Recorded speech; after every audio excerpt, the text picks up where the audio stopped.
Hello, my friends. Okay, hello everyone, welcome. We are going to jump into the Davion, Flanigan, Jamie is the mother and the father's interview. Except I was just testing it and I couldn't hear anything. So I don't know if I need to restart or if it's me. I was going to say hello, welcome, thanks for coming, and get the report back up just to reorient ourselves. This isn't a continuation from yesterday. Last night we started reading the world's best police report. I did look into the detective. I didn't see any federal training, but I wouldn't have been surprised. If you're here, welcome. Thank you for coming. Let me know where you're from. Grab a drink. What are you guys having? Where are you from? If you can hear me, let me know. If you can't hear me, let me know.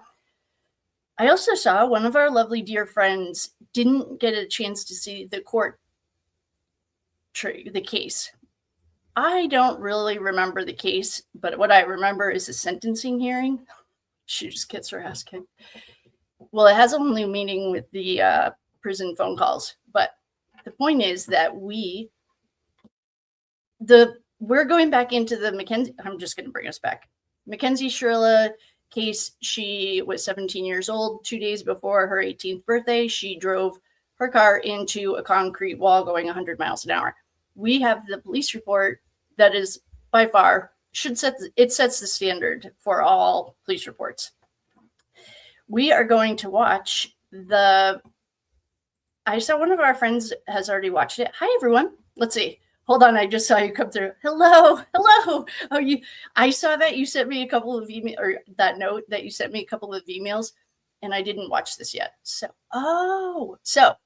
I didn't read the emails yet, but I just figured out why this wasn't working. So we are going to watch you might get bored because we're going to watch it again. The Jamie and what are their names? The Davion's parents interview. Okay. So let's get us started. That'll get us started. If you see me looking down, it's because I just chipped one of my finger. Well, it's just nail polish. So I was just going to fix it. Not a chance. Oh, I do remember you. Of course I remember. Well, I remember. I love all of you guys. Of course I remember. Okay, so we're going to watch this because we got through like 26 pages last night and it's a 97-page thing. So I just wanted to remind everyone where we were, and we are going to, let's make sure, hopefully cross our fingers.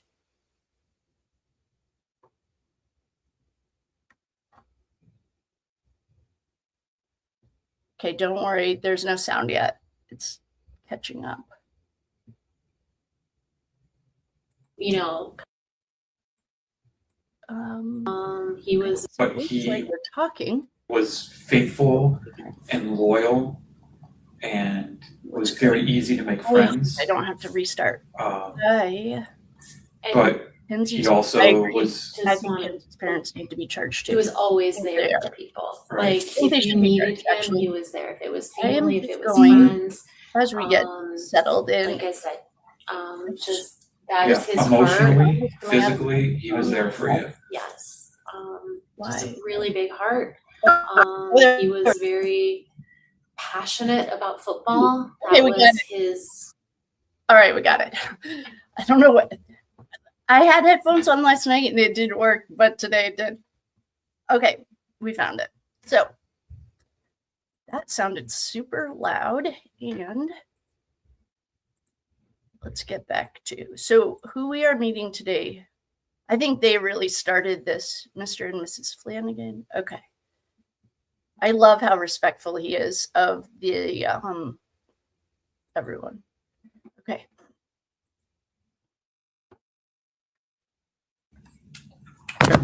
It is August 9 at 17:27. I'm here with Mr. and Mrs. Flanigan, Davion's parents. I'd like to start. Just tell me about Davion, please. Just general. Davion had a big heart.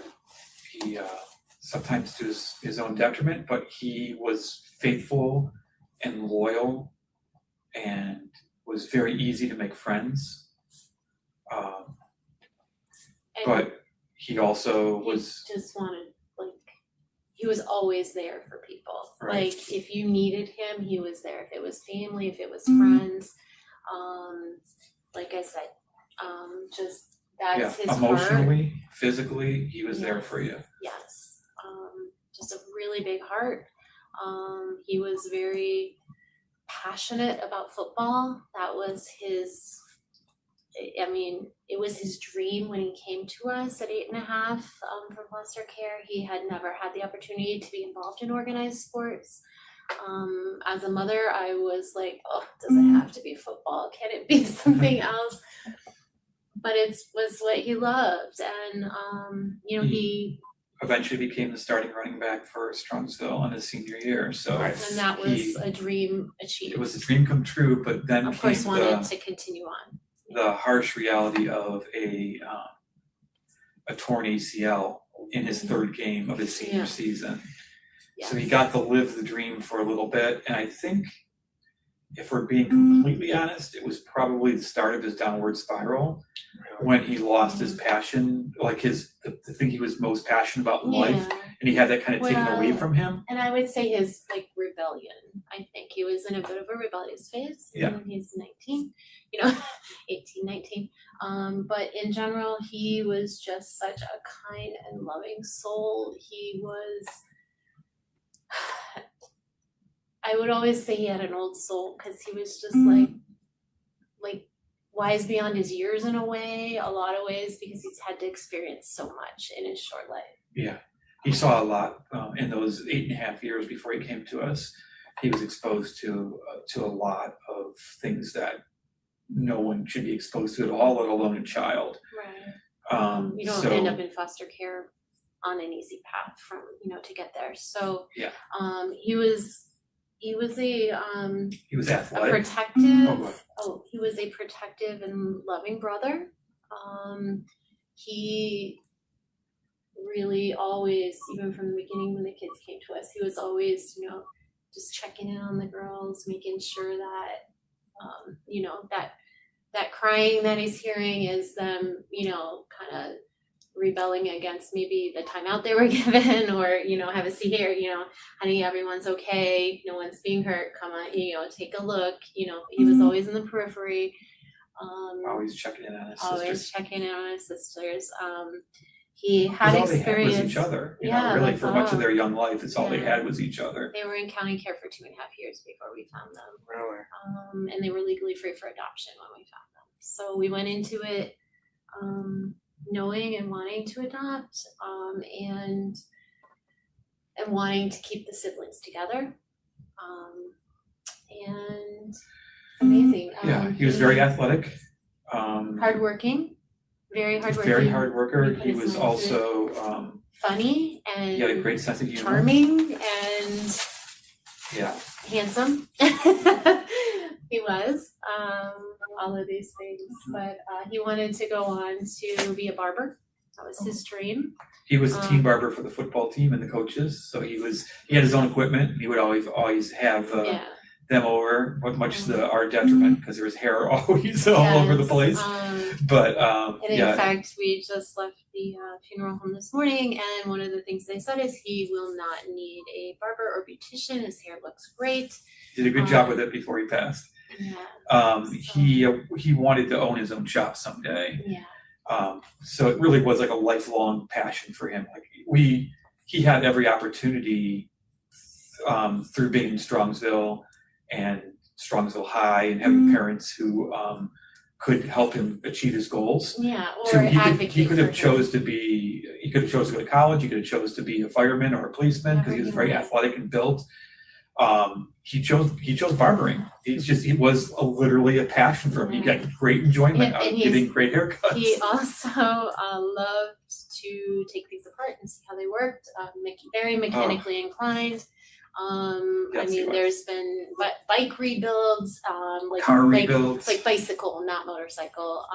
Right. But also, just always tinkering. I mean, we put him even like 6th, 7th grade, we signed him up for like a summer mechanics course at Polaris, just get his 'Cause he hands loved wet it. and learn. He might have been 8th grade And even. he would, And he also did one for law enforcement, just trying to get his interest peaked, see what Whatever he it would wants, be. or, and he would wants to- spend, this is a little bit before the spiral, but he would spend like days at the next door neighbor's house with a car jacked up and helping a friend. helping a friend. not requiring anything more than just a friend asking, and Mhm. totally taking apart these vehicles And for and putting them back together again. yeah. And For he no was monetary gain or for anything. He just Yeah. this was, what Part of being a boys good friend did, was, it was, it was part of being a good, that's just he what was just a did. really good friend to his friends. He Um, had a really large group of friends. We were working, he was working towards, so he just graduated high school. And he just obtained a full-time job recently, and he was Right. working at, it was Armbrusters It's a moving and storage Moving company in on Brunswick 303. and 130th. Yeah. Catty corner from the Aldi warehouse Yeah. in Brunswick, And if you know where that is. yeah, he was working full-time in the warehouse, but also like going out on moves. So he was doing, hard physical labor, Earning some good money moving and pianos in houses. And he was saving up for saving up for for barber school. and just, to get himself more set up in a better financial position. Barber school, the one that he wanted to go to, and we've got applications and stuff for. There's one downtown that's like by the West Side Market area. That was what he wanted, yeah. And that's like the best in the area, and that's what we're looking at. We've already talked to people there. There's a 1-year wait list, which we were working on getting him onto. Which is why he was working. So yes, so the idea was that he was gonna work full time, live at home, save some money, get himself set up, and we were gonna assist, with caring and providing for him, obviously, and but he was gonna have some skin in the game for sure, with barber school, Cool. so That's absolutely fantastic. yeah. Wow. Yeah, so I mean, he was really on such an upward trajectory. He didn't have it all figured out yet, but at 19, So can we talk about the downward spiral? sure. Is that an okay topic to delve into? Yeah, Sure, if it you helps. kind of brought that up Yeah, too, so yeah, I did. yeah. So tell me more about it. So Davion, okay, so if you look at how Davion came to us at 8.5, he always had lost up. He's not gonna let anyone hurt him like that again. Is kind of, I'm sure, how he was. Closed off, He's yeah. afraid to, in a lot of ways, like Trust. trust, yeah.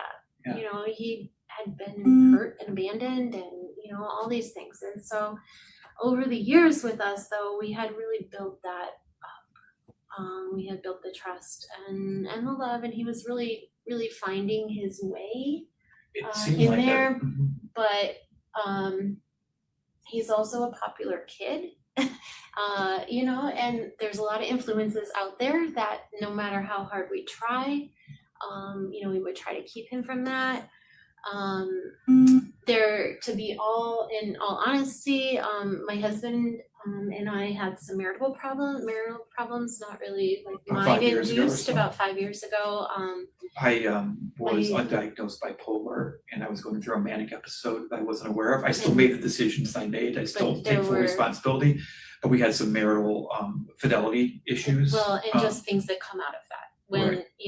And that Um, really stepped him back a bit because he thought he was in a safe place. Yes. He thought he was in a place that he could open up maybe And and he start was. to share. And he really was, but that Yeah. my lying and my cheating and the it things hurt that I him did, deeply. And it him, hurt him as much deeply. as I tried to shelter the children from it, they're aware. they're observant. They've been through a Kids are lot of wise, trauma yeah. anyway, so They know they when to just spot it. pick They know how up to spot on it. stuff. And so through that process, though, my husband and I have obviously are still together. We've done a lot of counseling and work. We found God together through this trial, and so did Davion. So did Davion. And his sisters. We were all baptized the same day. April 1st, 2018, on Easter at Grace Church in Middlebrook Heights. Christian and Missionary Alliance Church in Middlebrook Heights. We And- were all baptized together that day, and it was something that I originally thought I was just going to do. But then slowly, after I made this statement that yes, this is what I'm going to do, slowly over the next week or two, everyone came to me individually and said, I would like to do this too. Are you sure? I'm in my 40s.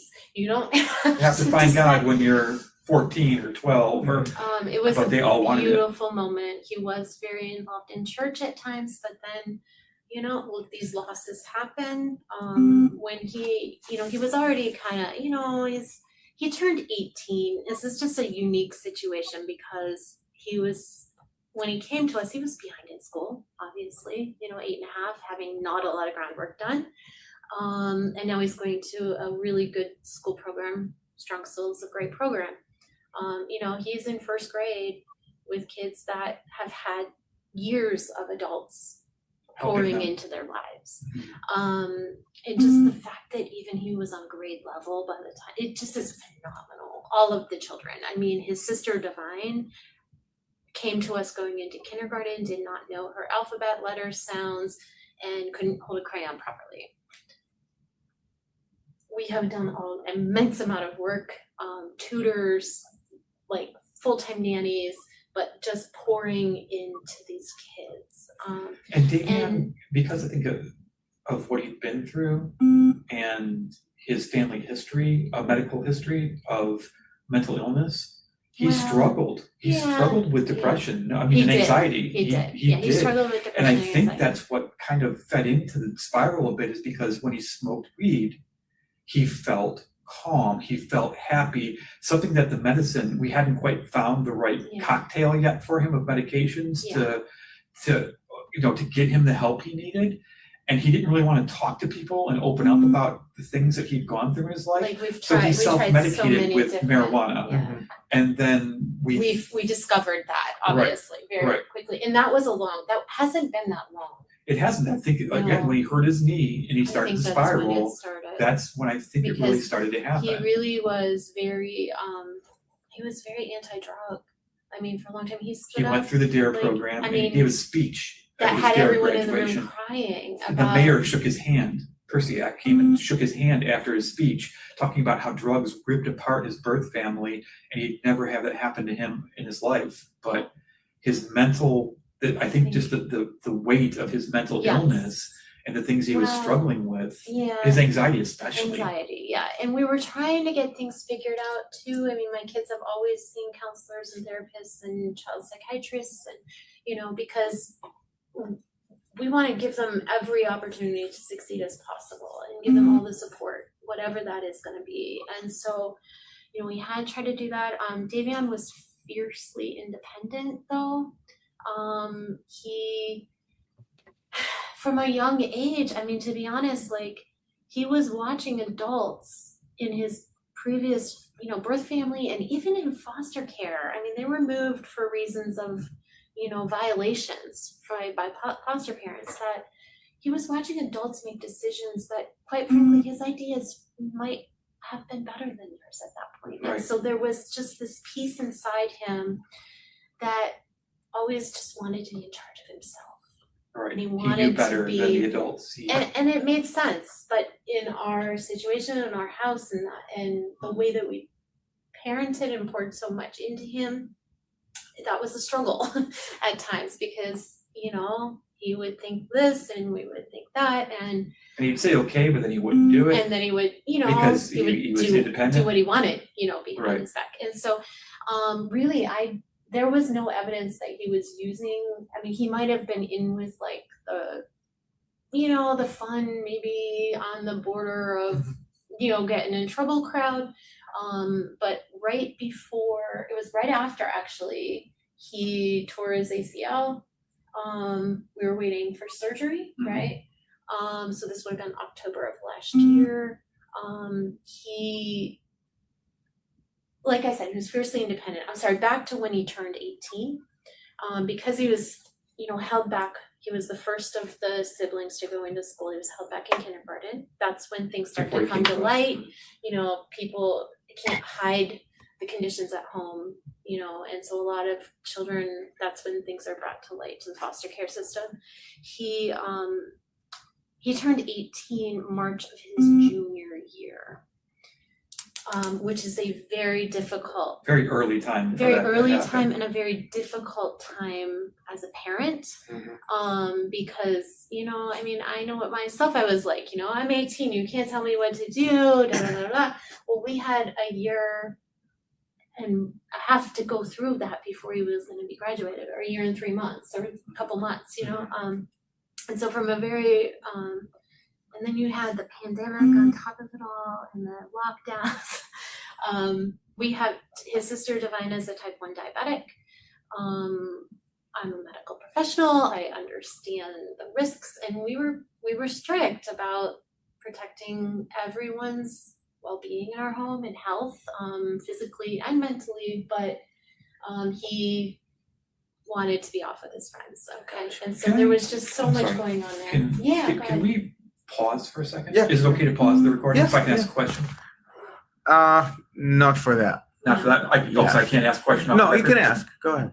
But it'll But be not- part of the of course. recording. Yes, it will be Of course. part of the record. How much do you want us to reveal? Because I just don't want to. Right. I'm worried about if this goes further, Right. saying If things that things might. are searchable, is how I feel. Right. There's certain Anything things that are is searchable. pertinent to the investigation. So I'm Yeah. trying to, the reason I'm asking, first of all, I want to know what Davion is. When I investigate his death, I want to be able to investigate my little brother. Right. I want to be able to connect with him and understand what kind of person he was. So next time when I sit, so it's not just a person, Right. it's a family member. Yeah. So I want to make that connection and getting So to you know want it him. all. I've never Yeah. I've never met him. I don't, I don't know. Yeah. He didn't have any run-ins with the police, positive or negative, that I was involved in. Right. So I want to be able to, when I sit with these other kids that I'm going to interview, to have an idea of who is Davion from the people who lived with him every day, Right. Yeah. Okay. right? And so, because it's easy, if I don't know him very well, if you hear rumors here and there, to start getting swayed, and I want to be anchored in knowing who he is. Right. That makes Okay. sense.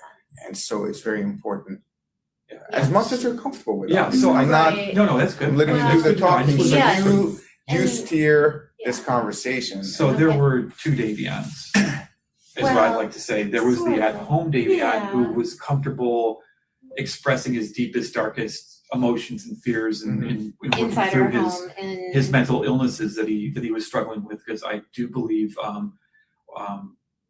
he had anger, like Well, the anger issues too. yes, that intermittent explosive explosive things disorder. like that. He was but, diagnosed with um, intermittent explosive disorder, birth which mom, only happened in the home. it Like there was a no Davion one's that was allowed outside anywhere else. that no one knew that he could explode, because he never did with his friends. Right. He was We always were in a happy, safe place. loving, great friend Davion. And he was And he in was our most home of the too. time at home, but when the stress got really hot and we hadn't found again the right mixture of medicines Well, yet to really, I And think, not help just him, that, but we were holding And him accountable. we were holding him accountable, and he No one else is holding him accountable. no one else is holding him accountable. So there were times when he might punch a door, or turn a bed over in anger. Now these are like maybe 5 or 6 times over all the years we had him, Correct. but they did happen. And so I didn't know how Right. much you wanted to No, know again, of. Yeah, We have no reports of him in public Yeah. punching somebody because he had Right. an anger episode. No, Right. So, he did not. like I said, we all have bad days. Yeah. yeah, Yes. Just throw something or chuck Yeah. right. So he felt comfortable at Now- home, kind of being himself more Yes. in stuff that he maybe kind of maybe hid more from his friends, or maybe he was just happier, maybe out because he wasn't being held accountable. Because it was free. By his friends, and he was and free. he felt that he could So he was just make happy his go own lucky Davion. choices. He could, Right. And but to be honest, we were really starting to see that at home again too. Like he was happy. He told telling people he his was happy friends too. he That was happy yeah, and getting because he us moved out together. for 2 or 3 months and lived with Landon Turner, who is known as Bubba as well. I don't know if he's a football teammate of Davion's. Yeah. And he when he turned 18, we kind of drew the line and said, you can live in the house, this We is had your a living home, agreement. but we had like a a living contract. agreement. This is what you need to do. This is your curfew. This is your You gotta whatever go while to you're going to school. school. There's not gonna be, drugs, alcohol, illegal things in my home. There's not Right. gonna be, you're gonna be a law abiding citizen. Yeah. And so we And held him that's, accountable one time, and he didn't want to abide by the consequence of being held And accountable. so we left. And so he left. He moved out. And then, and there were a few times And he stayed that with it Landon for happened. about 3 months. Yeah. And then he graduated from school, from high school. And we kind of had we met with him at Landon's house, lunch. picked up some of his bags because they said, Yeah. you're out of We here went now out because to you lunch, graduated. His parents, Landon's parents did. We went out to lunch. We talked about what a mutual, respectful relationship is and Like how a we can live living together. agreement. Yeah, a living another- arrangement. What Right. would that look like? Will you always have a home here? This is your forever home. We love you. But there's guardrails to what's expected Left in our home. And those are for the protection of your sisters as well. And honestly, for your own personal well-being, whether or not you believe it or not, We can't and make him so- stop taking, smoking marijuana at the point what we knew he was doing. At that We can't time stop we knew. that. Yeah, we can't stop you from doing that when you're outside of our house, but you don't bring it in the house. And I have You don't told bring him it as home. You such. don't come home in bad shape. You don't show your sisters that. You don't bring any substances into the house. These are just a few of the rules that we have. We highly recommend that you stop all of that behavior. Look at what it's doing. It's causing problems in your life here or there, really in many different areas, but you're 18, 19. All I can do is say, I'm not going to enable you, I'm not going to give you whatever money, or I'm not going to allow you to live here. Yeah. And quite frankly, we even had the conversations that I'm telling you, if I find it, I will be the one to report you, because I will do what I have to do to get you help. And you'll probably hate me for it for a while, but you'll thank me one day. And so this period though with Davion was really not a very long period. It was like The period that you spiraled. or before you I know moved you're out? calling it spiraling, but he He had 10 points in 3 months on his license. That's spiraling. I mean, sorry, He it's was- just he was making really bad choices. He was, he was in a bunch of accidents. He had a car that he was trying working to soup on. up and The guys, they're doing mods on it. And I'm going, what are you guys doing? And so it was a little bit unsafe for the road. I think personally, and Well, so did our mechanic. eventually when we forced him to, because I'm like, we're taking this off the insurance. We're not allowing you to drive it.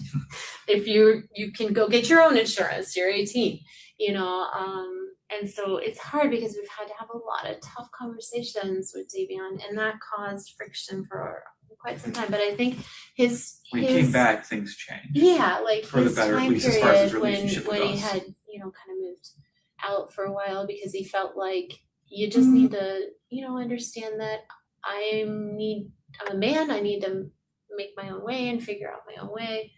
But he came back and was much more focused on the things he had with us at home So that we didn't and have. with a family versus maybe some of the freedoms that we wouldn't allow.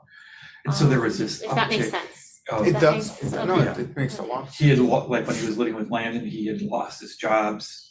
He was He wasn't unemployed. going to school. He wasn't going to school very much. He did end up graduating by the skin of But his teeth. he was But he was also severely depressed and stopped taking his medication. right. Out of rebellion, kind of too. He had said, I don't need this. some hateful things. As a parent, I wouldn't need this if it wasn't for you, guys. We're the ones holding you accountable, honey. We care about you. We're the ones that love you.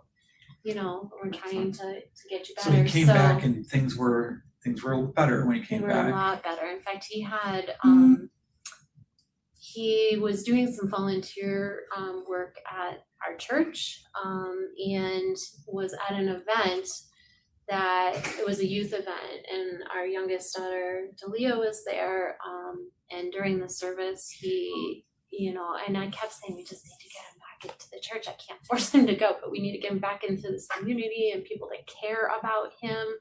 I'm really concerned about some of this, friend periphery group, but getting him back. And he had a breakthrough where he was just crying during the service. He went up to his sisters and said,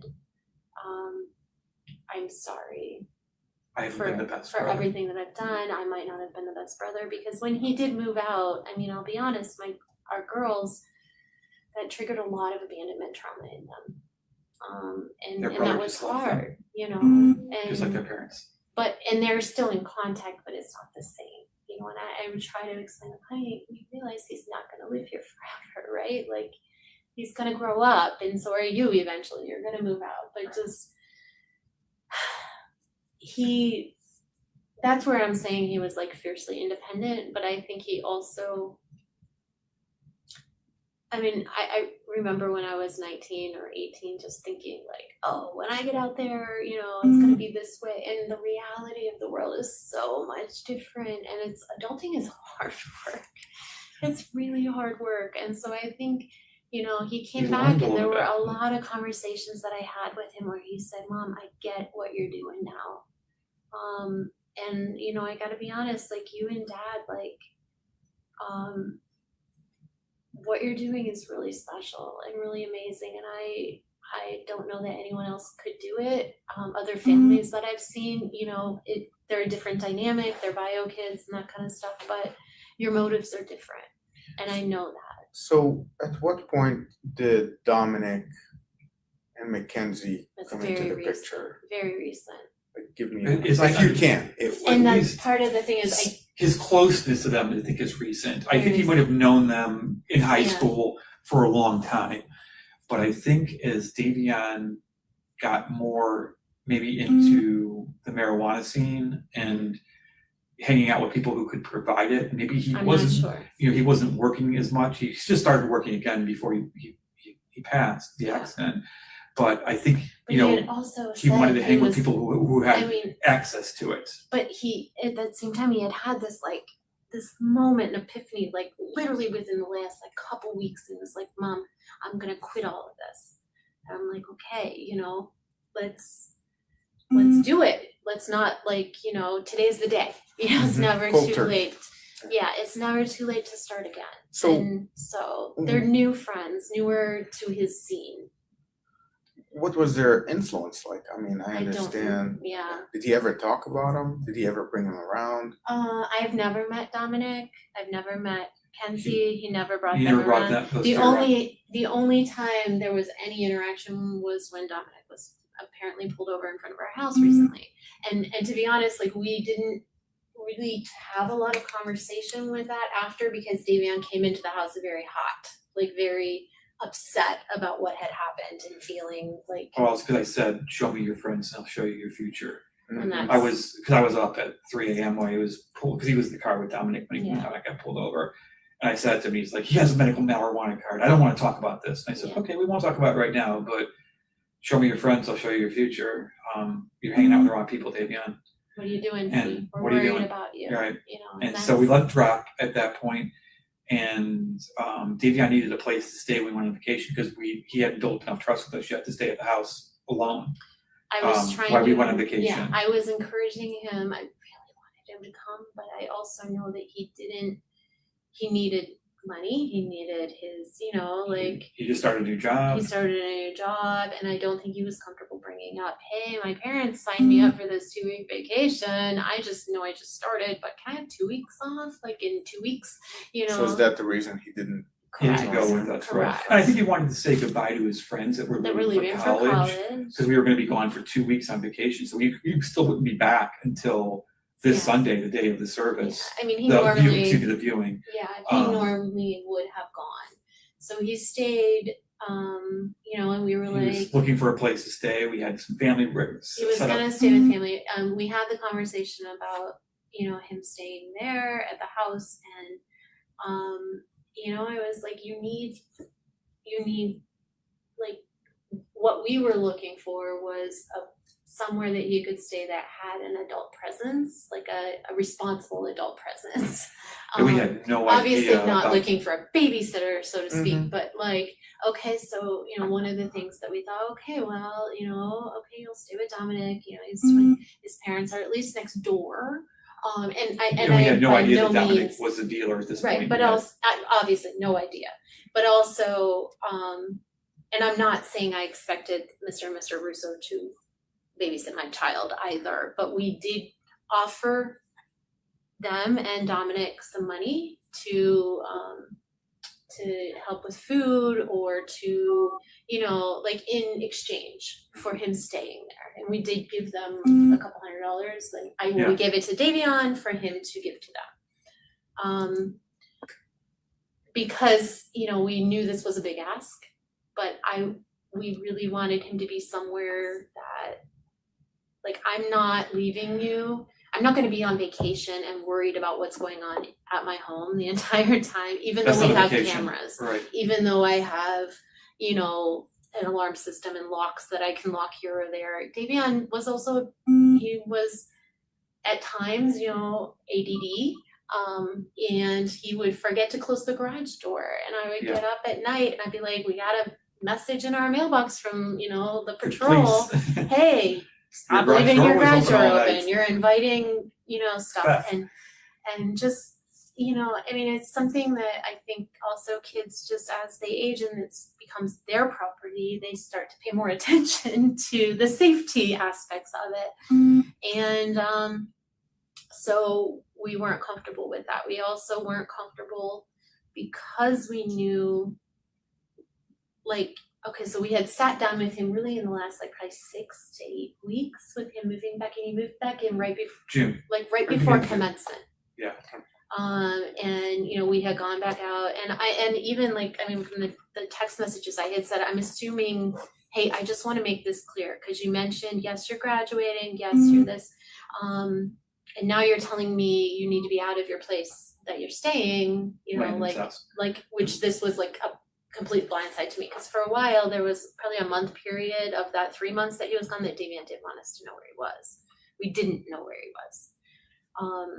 We just knew that he wasn't showing up at school, and we're reaching out to the school, and he's an adult, please, you know, try, if there's someone there that can get through to him and his heart, and it's not us, please, there's people in the building that care about him.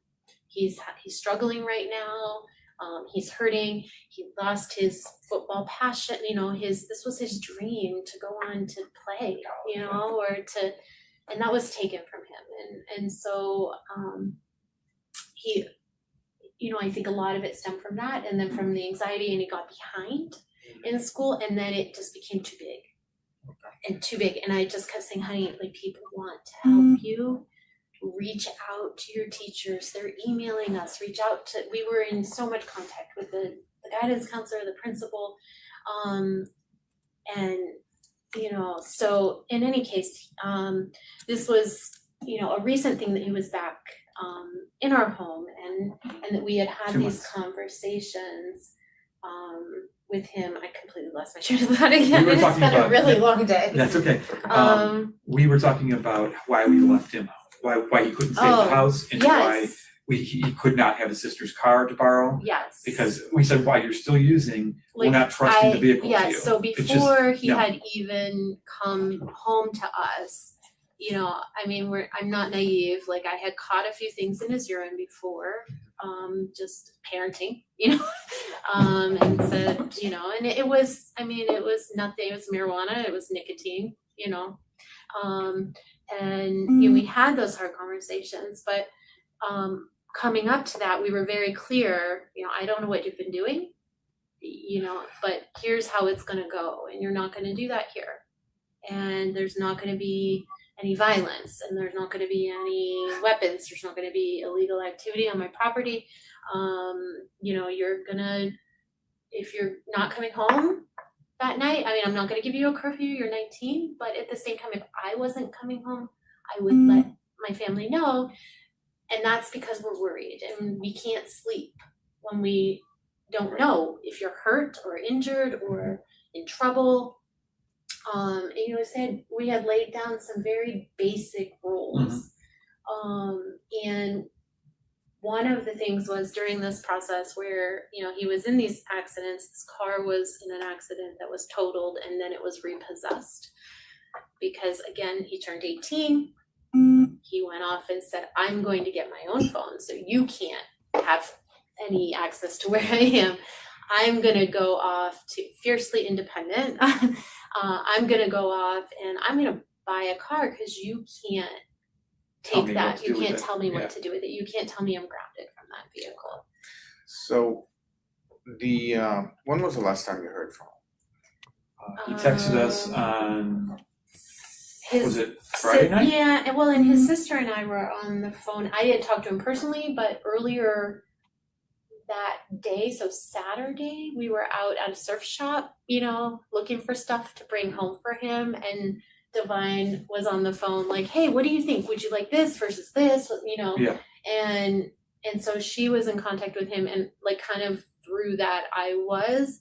Prior to that, I mean, our last message from him was right before we left. Friday night now, when we got down to North Carolina, he texted he loved us and we hope we have a good time. Yes. Okay, so it was Friday night. I'm just trying to look back. I have so many That messages. would be Friday the 29th. Yeah. 29th, Saturday was the 30th. Yeah, and so we had told him that, you know, I'm not comfortable because I know that you have these points on your license. I know that you have, I don't know what you've been doing if you can't prove to me right now that you haven't been smoking marijuana, you know.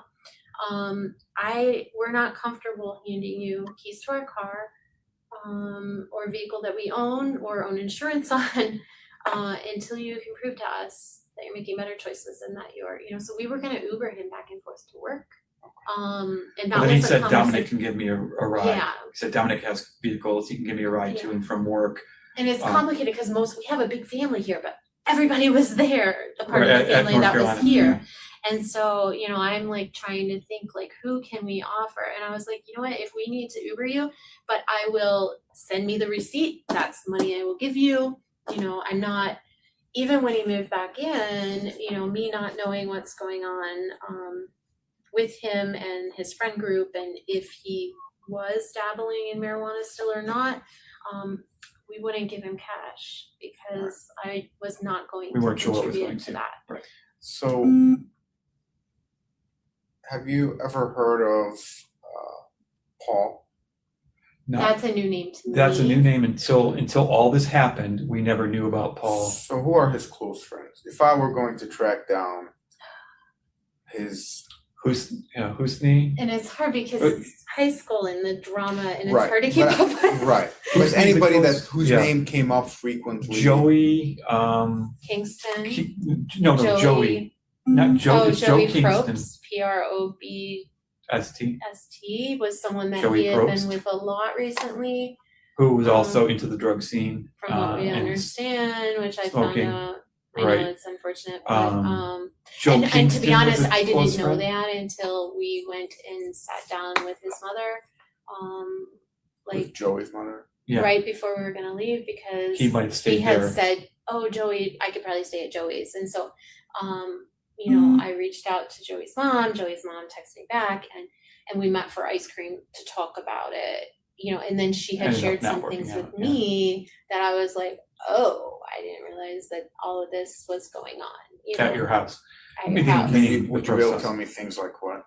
Well, I'm and not I going to could- reach out to her. I Okay. know, Just, and I you know. yeah. Marijuana Well, for like sure. for instance, Scott. How I got her phone number was when Scott pulled up one time to pick up Davion. She came out and talked to him and said, "You know that the kids are smoking here." I'm like, "What?" You know, like Scott said, he's Yeah. like, "You know, they're smoking."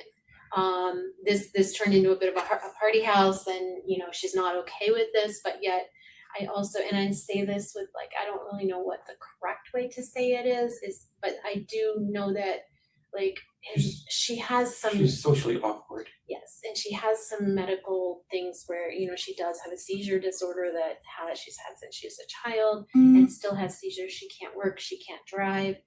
And talking to her, I don't know if she's on the spectrum at all, but, you know, having conversations, I'm like, wait, where did that part even come into this conversation? Yeah, it's a little disjointed. And when so you I talk to her. felt, you know, like my heart was like breaking for this situation too, you know. And I think she was really like looking, she needed a friend and she was looking for support. I think she's living there with her father. It's the dad's house. Do you know where they live? They live on I can Bear- tell you. It's no big deal. There. It's They all live right. in Huntington. Huntington Park? Or Yeah. Huntington Park, Meadow- no. Hunting Meadows? Hunting Meadows, Yeah. right off of Drake Yeah. and Pearl. And I don't know why I can't think of the name of the street right now. If I looked at a map, I'd know it. But No big deal. anyways, there was some cough syrup that she found Well, in the and house. so as through this conversation we're talking, and I feel like a big piece for me is like I deal with this kind of stuff, you know. I mean, I have a doctorate in pharmacology, you know. So like a lot of parents are pretty naive about a lot of this stuff, and I am not. Like, I'm not at all. And you know, so she was asking me questions like, well, what's this that I saw, or what's that? And she had pictures of some stuff. and that she one was of the showing things us, she too. showed me was a picture of a bottle of syrup. It was a prescription bottle of promethazine. There was no codeine in it. It was plain promethazine. But I was like, you found that in Joey's room? And she said, yeah, I took it. And I was like, that is extremely concerning, because I don't know what they're mixing with that. And if they're dabbling in narcotics and opioids, you need to get your son help right away. I'm not judging you for what you have done at your home. These are your decisions. I'm not, you know, like, this is not going to happen in my home. I'll tell you that. Like, that's why they're not coming here. But it was very concerning. She had talked about maybe some edibles that she thought maybe they were making, and some, you know, marijuana. And I know, here's the thing though, because of this whole legalize and medical marijuana, like, just political climate that we're in, there's a lot of adults out there, parents that are like, oh, it's just marijuana. It's just marijuana. And maybe that's not how I feel about it, because especially for teens, it can very often become a gateway. Right. And so some of the things she was telling me, like, I believe there were some resins there, like, you know, and these vape oils, you know, and they're so high potency, and I'm trying to educate her. Like, I am treating patients that, due to you know, excessive marijuana use, are now having schizoaffective disorder problems. They were sent to like a mental hospital and an ER. And these are things that I am literally seeing in medical journals, substantiated with a lot of evidence. And it's not just that, it's just the high THC that is in this stuff. It's not the marijuana of the youth of your dad who is remembering this. That was like 4 to 7% THC, maybe 9 at the most. This stuff's like 98, 99%. It's 1% away from Schedule 1. You know, completely illegal across the entire country. And what is so frustrating to me as a professional as well with these companies is that they find a way around the laws over and over and over, and they keep coming out with a new Delta 8, Delta 9, Delta blah, blah, blah. And it's all to get around laws, in my opinion. So yes, so there is Joey. And then once we found that out, I was like, well, to be honest, I'm not so sure I want Davion staying at Joey's. Right. And quite frankly, she contacted us the next day and said, it's not going to work out. Because I think through her conversation with me and some of the things that she was telling me, I think because she was like, this needs to change, you know, like, I can't, this isn't going to go on, you know. And so I hope that happened. I don't know. But I felt like she really didn't have much of a support system, and that she was looking for, I mean, she's reached out to me multiple times, like, she needs a friend. And she was overwhelmed, is how it felt. So Joey. And then we Joey have Brooks. Landon Turner. Landon Landon What do you know Turner. about Landon? Landon is a football player who has a scholarship to go play at Marietta College in Southern Ohio. Landon is where Davion stayed for 3 months when he left the house and decided that he wasn't going to live by our rules. Yeah, he couch surfed for a while and then he landed at Landon's house. Mhm. Landon, I think, might smoke occasionally. I don't know that he does anymore. And maybe not anymore. think Is he his football used to starting be up a again? Drinker. Yeah, underage drinker, I would say. Yeah. But But he was on the football team, so he was a really good friend yeah. of Davion's. I mean, Husni, he's- I don't know yeah. Husni's last name. I'm sorry, I don't. I have it. I know. Yeah. Okay, you Okay, probably so talked to He Husni- actually reached out to us. He was Okay. one Yeah. of the first people. Yeah. And Husni has worked with Davion like as a manager in various different places like Chipotle, Papa John's, and even before that maybe at Five Guys. Five Guys. Yeah, so like they've kind of followed each other. They've had They're like brothers. they're like brothers. They fight like They brothers. fight like sometimes. brothers and they hang out like brothers. like- and love each other like and brothers. Husni will, and I've seen it, like he will call him out in love, and I appreciate that. Yeah, as a Husni was friend. probably, from a parental standpoint, the best friend that Davion could have had. Yeah. Because he would call Davion out on his crap. The stuff that he would say was No, true. and that just Husni's wasn't. probably not. He's a kid Yeah, himself yeah, too. yeah. But that's and a then the that's a really good friend. neighbor, Kyle Harper. Kyle Harper, which was I don't know. Lifelong friend of Davion. Yeah. He met him literally, I think the day we moved in or the day after we moved in. Yeah. He became friends when we moved to Strongsville. And Husni is very good friends with him, as is Yosef, which I don't know very well. And I don't know Yosef's last name either. But Husni and Kyle Harper were the two that were involved in Putting Harper together. or Harper? Harper. Harper. HARPR. PR. They live right next door to us. So we're the first house on the corner, they're the There's next a one. second. And they were the two that organized The vigil one of the very large vigils that was held. at the crash An site. That incredible job. It yeah. was really it was awesome. really good. The thing is, Davion was close to so many people. I Joe- just wanted to like, Joe Yeah, Kingston. I don't know if we mentioned him. that's but- why I was saying, and you told me no. No, I'm sorry. Yeah. Joe Kingston. He was close to for a long time. And He might not have been super close to him the last right couple this months, second, okay. but certainly within the last 6 months, they were best friends and Yeah. hanging out all the time. and he had been at Joe's during various times when he had maybe couch surfed or and also I mean there's this Yosef that he was really close to who was involved in the vigil. I don't know. Well, a lot of these kids like right, and we can find out. So the reason I'm asking you is I want to kind of establish a baseline of if those names come up, I want to be able to say, well, yeah, that name's come up before. Mhm. Somebody I should probably talk. I'm not telling you I'm going to talk to anybody yet. Okay. I just kind of want to build that pool of names of who's close, who's not. there were a lot of girls on Right. the periphery too. Yeah, I Hope mean, was Hope Bedenik. Bedenik, Bedenik. Bedenik. Now she organized a GoFundMe for him right away, but there's also, there's drama in all of this. And depending every friend, it seems like, there's an opinion about the other, just even Yeah, for, but Hope I was can't a- even imagine what you're dealing with for trying to sift through the truth. Yeah, Hope was a really close friend to him and Joe Kingston.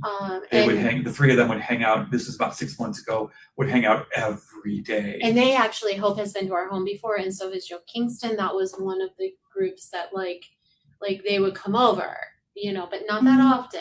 But they were over there in our basement. We've Mhm. got cameras like literally there too, because I just Well, it's we have not- teenage daughters. There's no way we're not going to have a. and a son too. And a son, yeah. I just and they know, and they're like, why do we have to have all this? I said, well, you tell me. History If you're not has doing anything told- wrong, the camera shouldn't matter, should and they? Right. history has told me I might need these, so they're there to keep us Those all are probably honest. at least a starter list Yeah, of friends. yeah, I'm like, sure there's so others he Hope- was close to because he didn't talk to us all the time about his friends. He was kind of closed off about that a bit with his parents there. When he brought Hope over, he brought Joe over, like, hi, how you doing? A friend of Yeah. Davion, we're so excited to meet you. There was no, It just didn't happen a lot. there was no girlfriend that we were aware of at this time, or like significant girlfriend. But he liked Hope a lot. He liked hope, but Davion just, yeah. He was looking for love. I mean, like, he wanted to be loved. Like, that was one of the sad things about, he never had that one person that just, he fell in love with and he stuck with for a while. He never had that opportunity. Well, through, and I'm sure even mistakes that he made himself during his high school career, and just. But even in general, I felt like from a very young age, he's got, a mother wound. Right. And I try to fill that as much as I can. But also, I was always worried, like, honey, we gotta talk about this in counseling. Like, this is gonna affect your relationships. Like, you're not gonna find this perfect person that's gonna fix everything in your life. They're gonna disappoint you at times. He was just such a great kid. He was. He had flaws like everyone does, but he had a really good heart. Such a good heart. I mean, to his detriment. Like, he would put himself in situations where he is trying to help these friends of his, and where I've had conversations, I'm like, Davion, no, you're not helping them. I understand you're giving them a safe ride home. Okay, that's admirable, and that's great. But that was one of his. But you also are driving minors around who are underage drunk. Maybe they don't have things in your car, thank God, and you didn't allow that. But you're putting yourself in harm's way and in situations that you can get in trouble for, out of your love for them. But to be honest, your love is, you're enabling them. Yeah, right. You're like, if enabling you want to help those them. kids, call their parents. Have them call their parents and pick them up. You don't go get, as an 18-year-old at the time, you don't go get 4 underage minors who have been out drinking all night and drive them home at 3 o'clock in the morning on a Tuesday night or a Wednesday night. You just don't put yourself out there like that. That is dangerous. He got pulled over. Well, he got 4 counts of. illegally. Well, he did, but he got. I think it might have. It might be. Well, he got arrested. He spent the night in jail. He did. He got. Because he was the only adult. He was charged with 4 counts of child endangerment. Or no, child. Contributing to the delinquency of the minor. And it got was dropped because there was no proof. He didn't give them the alcohol. He was just trying to get them home. But it's just he was another case also, of he Davion had them out. putting himself in a bad But situation. that was like his heart. Like, it was his heart. But and his heart was for people that were hurting. Yeah. And I would ask him, I would say, honey, like, why are you hanging out with this crowd? And he said, people that are hurting, they get me and I get them. It's these kids that, maybe they haven't had the best home life, or maybe they did. I have no idea. Do you know what I mean? I don't know their situations, right. But he was a friend to all. Like, he didn't discriminate in a way. Right. He was friends with football players. He was friends with cheerleaders. He was friends with drug dealers. He was friends with and I a would large say, group like, of people. what are you doing? He's like, Mom, I'm helping them. I'm like, no, you're not helping them. Like, you think you're helping them, but helping them is getting them real help, like with an adult, with someone that can, help them change their life. Like, not, and that was a hard thing because he was hard-headed, and he said, you don't understand, I'm helping my friend. So, this is kind of like a tale of two cities, Yes. It's like you hear the very, very positive and then see the tragic end. It's awful. And, I'm really sorry for his loss. The more I hear now, the more it's like, wow, this is a kid with a lot of potential. It really is. He's very talented and very kind and smart. I mean, if you look at his high school transcript, you might not think that sometimes, but whatever that kid put his mind to, he was good at it. He could do it. Not everybody's book smart doesn't mean exactly. If he's good with his hands and he's a good barber and taking things apart, putting things together. And there's also, mechanically smart, like, kind of like that. as a parent, I felt this like anxiety of this, I see these choices and, that we're trying describes to. It as a snowball rolling down the hill that we like just an avalanche we that couldn't I couldn't, stop. I saw it coming and I saw the choices and I kept saying, honey, like, I mean, I have texts that say like, like, I'm concerned about your behavior and like the outcome of what that could have for you. Mm-hmm. We're scared, we're worried. And but we were just overreacting. parents. Of course, from his you know, perspective. of course, we were just overreacting, but like, it's just is, I don't know, he really did have so much potential, and he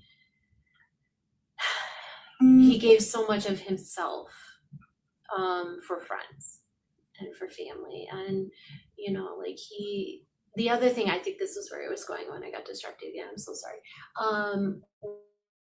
was that he I'm so tired. We're done here. Okay, he's done, honey. I think we're good. No, Or you but got one last thing you want to say? no, there is something important that I wanted to say, that he where was I again? We were Walking talking, back. yeah, okay, we were talking about how he was a friend to others to his detriment, that he thought he was helping them, but really wasn't helping them, that it was a snowball rolling down the hill, and we tried to stop it, but we couldn't. And those are the things that we said in the last few minutes. I don't know if you're gonna find it again or not. Yeah, I'm not sure either, because literally I It's okay. We're gonna have other conversations. But, We with the will. yeah, detective. he just, Did we get through all your questions? You did. I, Okay. like I said, I just wanted to establish that baseline, get to know Okay. what Yeah. He was a wonderfully beautiful Florida and human I being. would try, yes, and I would try to tell him, Just I like we was all like, are. honey, these Yeah. people, like, that you're driving around, and you know, those kids got in trouble, otherwise I would have been calling. Do you know what I mean? That was handled, you know, their parents were notified. And that's just because that's who we are. You know, but I said, you know, that just these kids, honey, like, they're not, I'm not sure they're true friends, because they don't have your best interest in mind. Like, a true friend wouldn't call you out to drive them around like that, you know, and put you in that position, or, you know, and it's one thing to like rescue someone once and to, you know, get them out of this bad situation, but these are kids that are continually doing these things, and every night of the that's week. not Yeah. that's not a friend. That's a friend then. That's selfish. So And so as we move on from here, we're gonna have another conversation. Okay. Obviously, it doesn't have to be in this setting. Yeah. You know, over the next 2 weeks. I thought of it. I'm sorry, Sure. I have to tell you before Go I ahead. forget. Thought we were done, but we're not. And over the last, like, I would say, I don't know, even pre-pandemic, like, Davion, we used to kind of joke a little bit, like, the kid's got 9 lives. He lands on his feet all the time. And we are like, and I'm thankful, but at the same time, like, you know, His as parents feel like as we want him parents, to be held accountable like, sometimes. Like he come kept getting on, like, off the of things. school is like letting him off the hook. I'm sure he's like, you know, he's a charming, cute football player. You know what I mean? And I'm getting these emails from teachers, and I'm like, hold him accountable. And they're like, then they'll say things They'll like, gush one of the about him, teachers right. will gosh, like, oh, he actually came to class today and he did his work, and he's such a well-spoken young man. And I'm thinking, sweetheart, He's playing you. yeah, you know what I mean? Hold my kid accountable. And so over the last several years, and some of it was due to the pandemic, and even from like a school standpoint, you know, kids weren't being held accountable as highly, because this is awful, and no one's grades are what they should be, or their effort, you know. But some of the things, it was like, you know, like, he wasn't giving his schooling the attention that I knew he could. And there was a He time was an when we AB had student, talked, and he yeah, and I tried. had said, honey, like, he could figure, this is how smart he was. He could figure out, like, to the 10th or 100th of a, you know, percentage point, the amount of work he needed to do to get pass the the grade class. he wanted, Right. or to pass. If he needed like a D in the class to pass, he would know what it was like to get a 59.6, so it rounded up to 60. It was incredible. Like, I need to get exactly this in the test. I'm like, and you spent that much effort actually on homework instead of calculating your. Yes.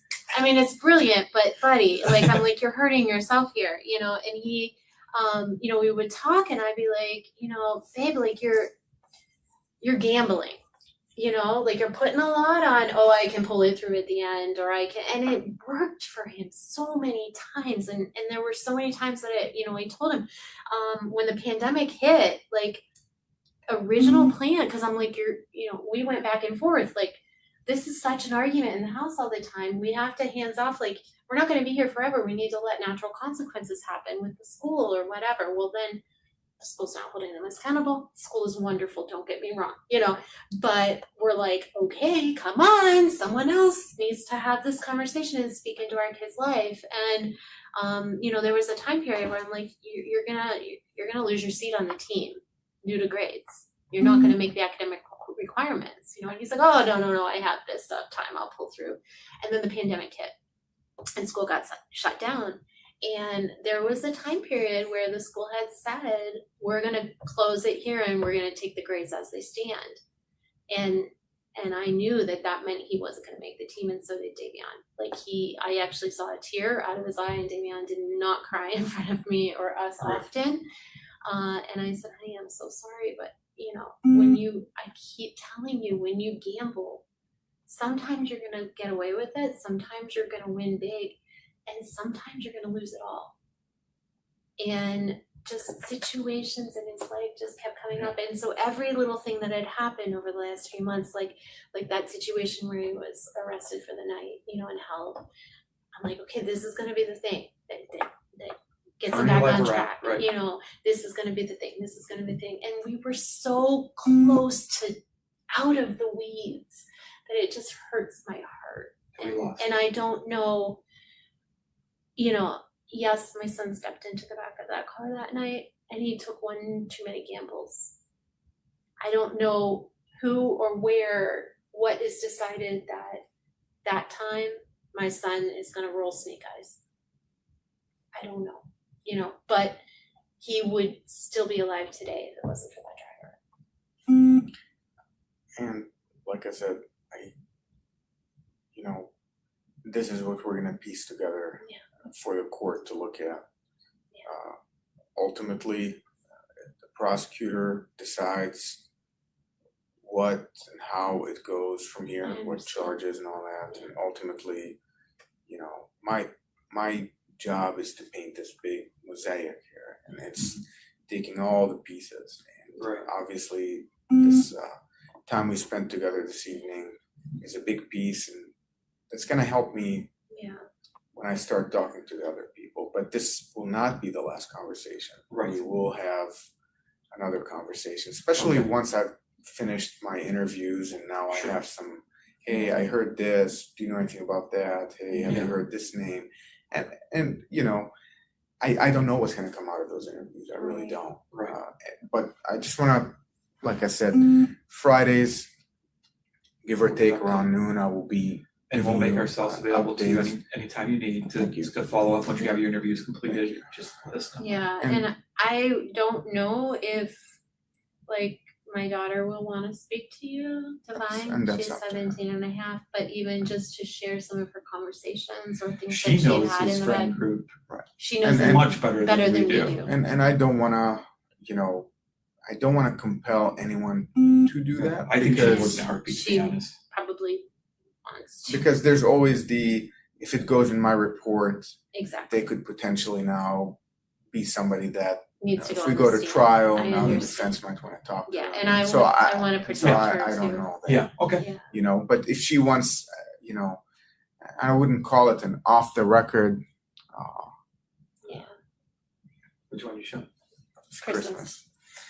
With the dog too, who you know, but if she has questions that I could potentially answer for her, if she has any, you know, I would say not curiosity, but wants to know what the process is like and how things are going, you know, I'm more than happy to make myself available. Thank you. And we're having a lot of conversations at home, and you know, we're trying to, you know, she already has a counselor that she had been set up with. All of us are really, you know, so she's working through things, and I think she trusts us, and that's a blessing. I think, you know, she knows that we want what's best for her brother and what's best for her and her sister. Like she knows that in her deep down knower.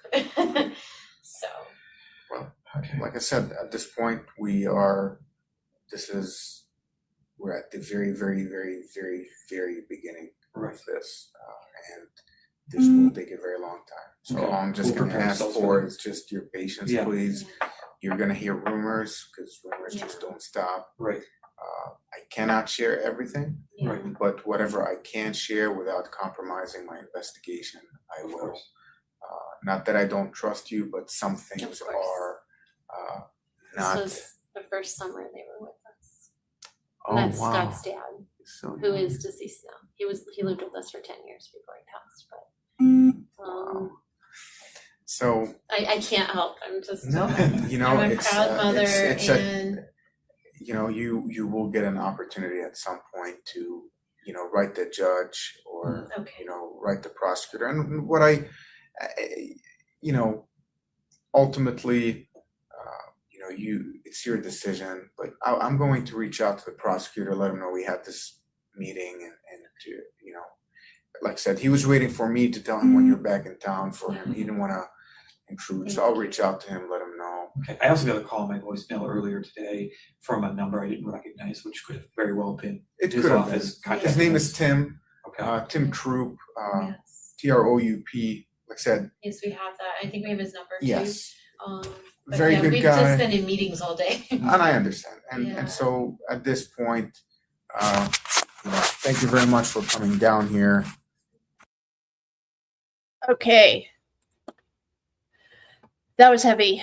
Thank you guys so much. Yes, we are going to talk about the black magic tonight.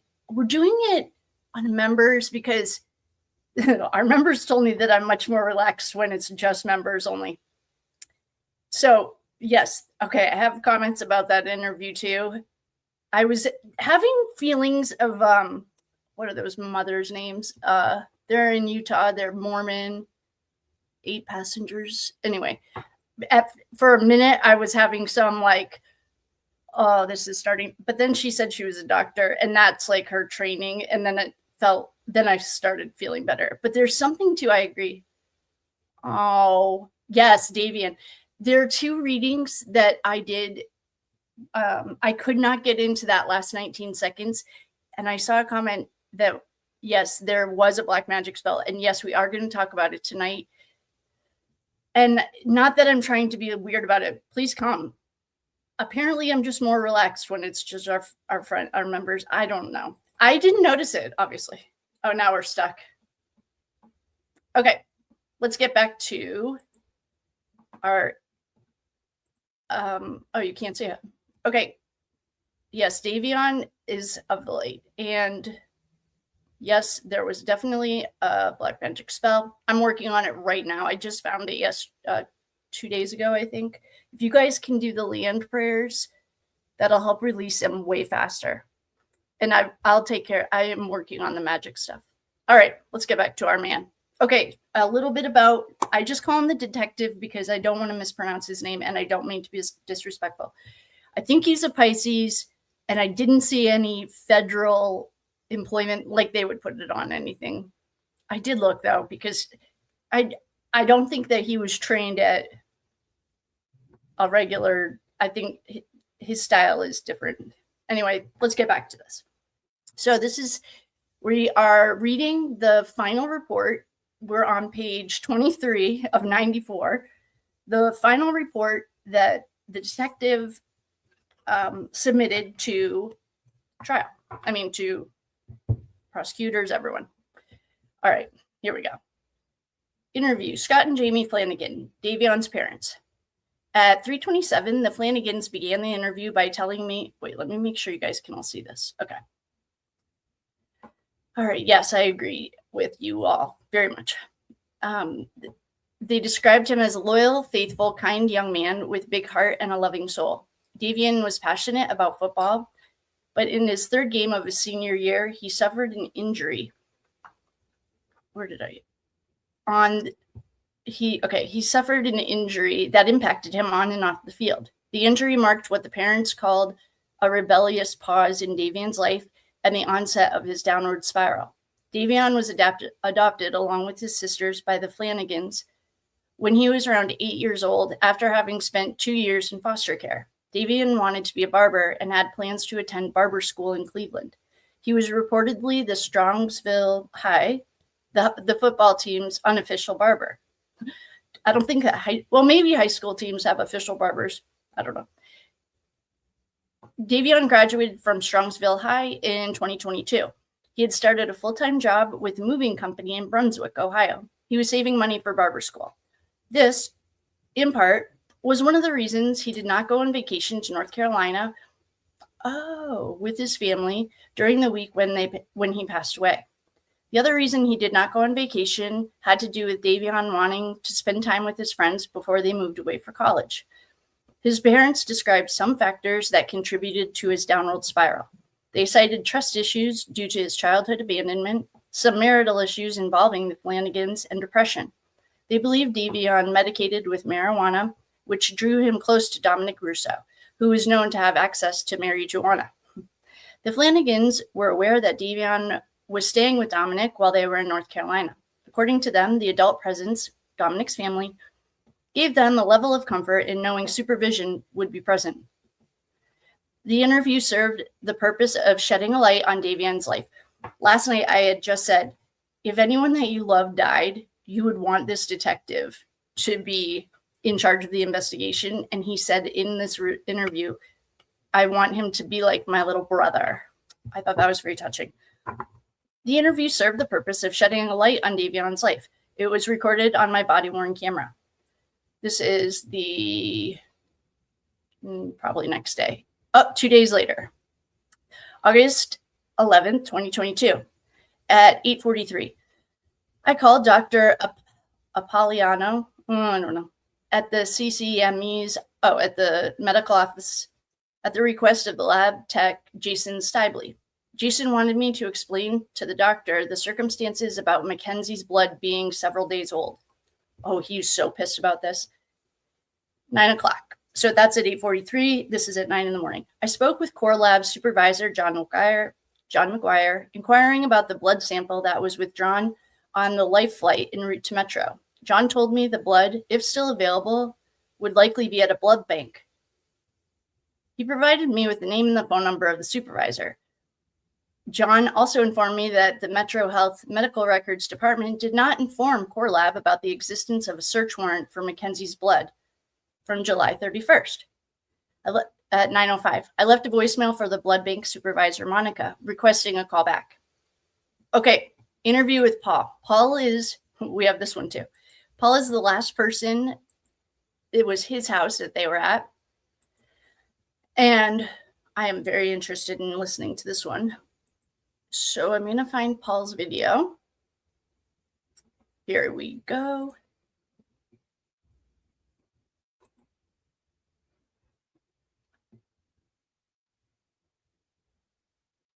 Okay. We're going to listen to Paul's video. Where are you, Paul? Okay, here's Paul's interview.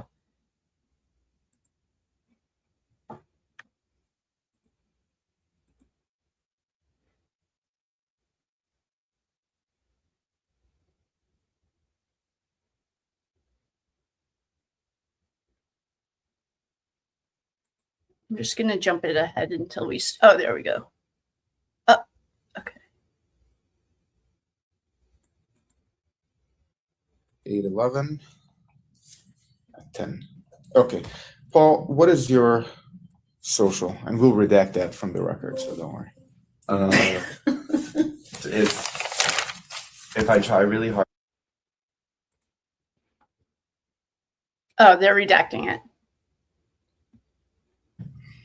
I'll confirm it. Middle initial? J. And spell your last name, please. BURLINGHAUS.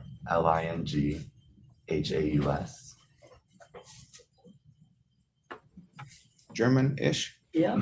Okay. All right, Paul. And what's your date of birth, please? October 5th, 2003. And do you have a phone number?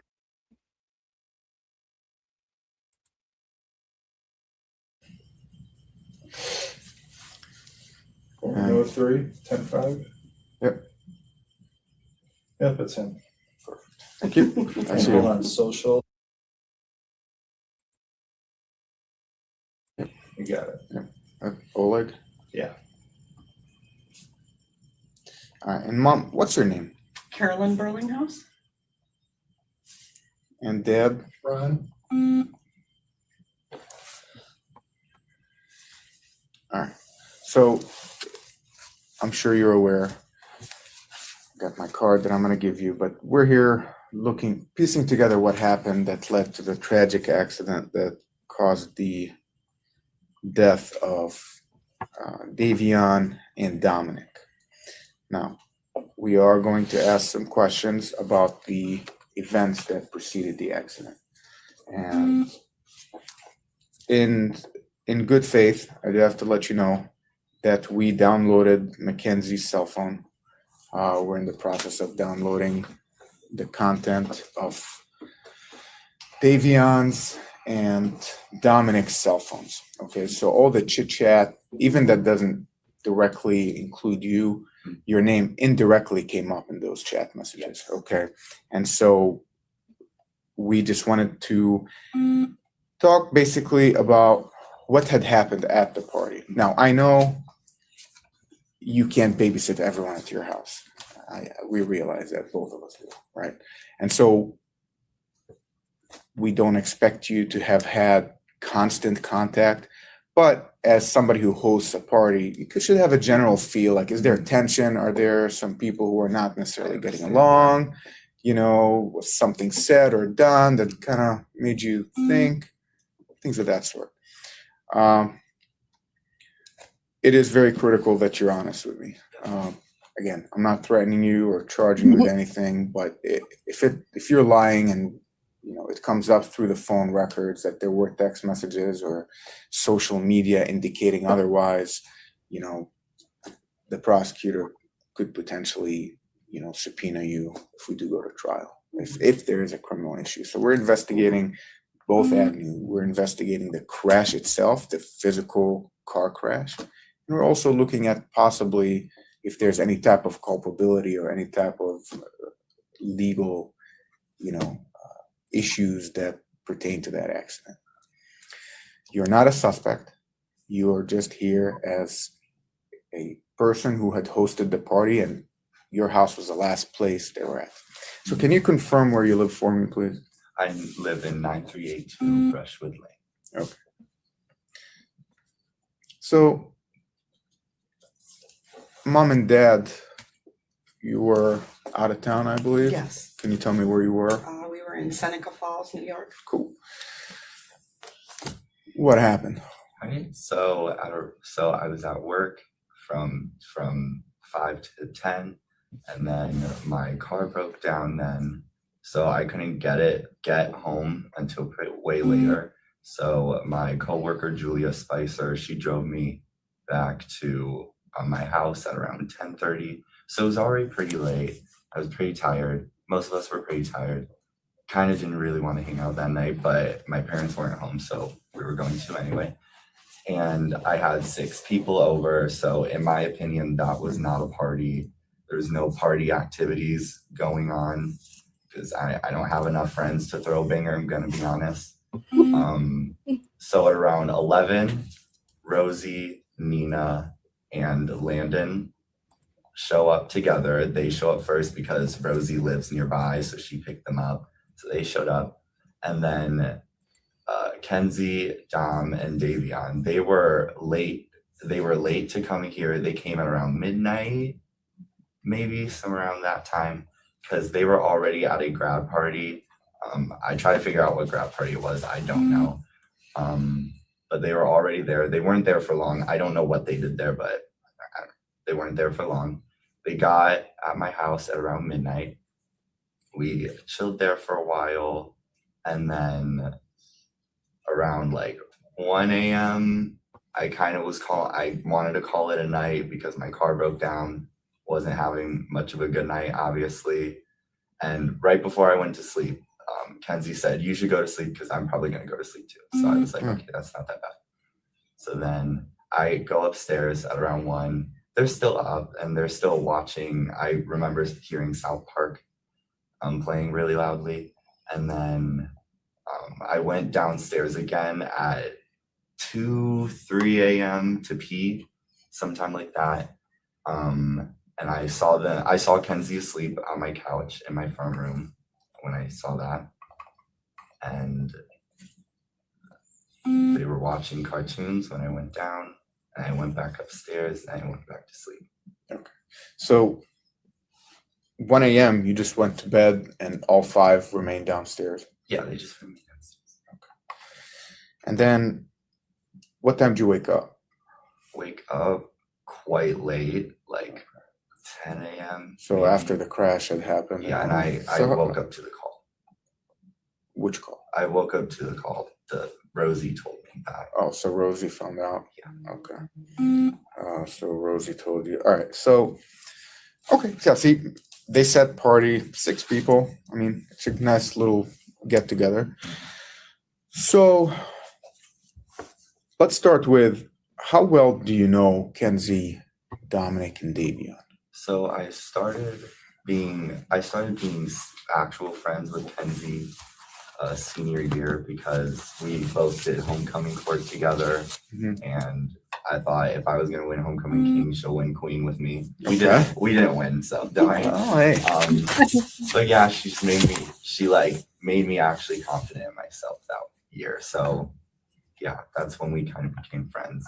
I was never really friends with Dom, but like she could bring her boyfriend anywhere. I don't mind. And then Davion, you probably know this, Davion lived with them, so they could bring Davion. Everyone loves Davion too. Okay. So, so your relationship with Davion is through them, like you are not. Yeah. Okay. Through them. So, how were they that night when they got there? What was the general theme like? I mean, it was pretty late. We were pretty tired. They didn't really seem like I mean, it wasn't, I don't know, it just wasn't like, let's throw a banger, let's do it just wasn't really much like that. We just wanted to watch some cartoons. I know Kenzie was tired. That was one thing. Everyone was really tired. It was really late. But yeah, I don't think there was any fighting or anything like that going on at all. Or at least that's what I saw. Okay. So let's talk about some possible drugs that came up in the text messages. Do you use drugs? We did smoke weed. Okay. What about shrooms? We discussed that, but we did not do that night. Okay. Did you know if Mackenzie had any kind of drugs on her or Dominic that they brought to your house? Dom did. Did? Dom definitely did. Okay. Do you know what? I do not know. Okay. How do you know that he did? I just know that that's who Dom is, and I know he would keep that with him. Did you see anything? Did you smell anything? No, I would not want them to stink up my house. Okay, I got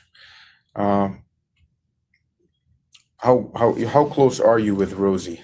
She's my best friend. Your best friend? Okay. So in looking at some of the cell phone text messages,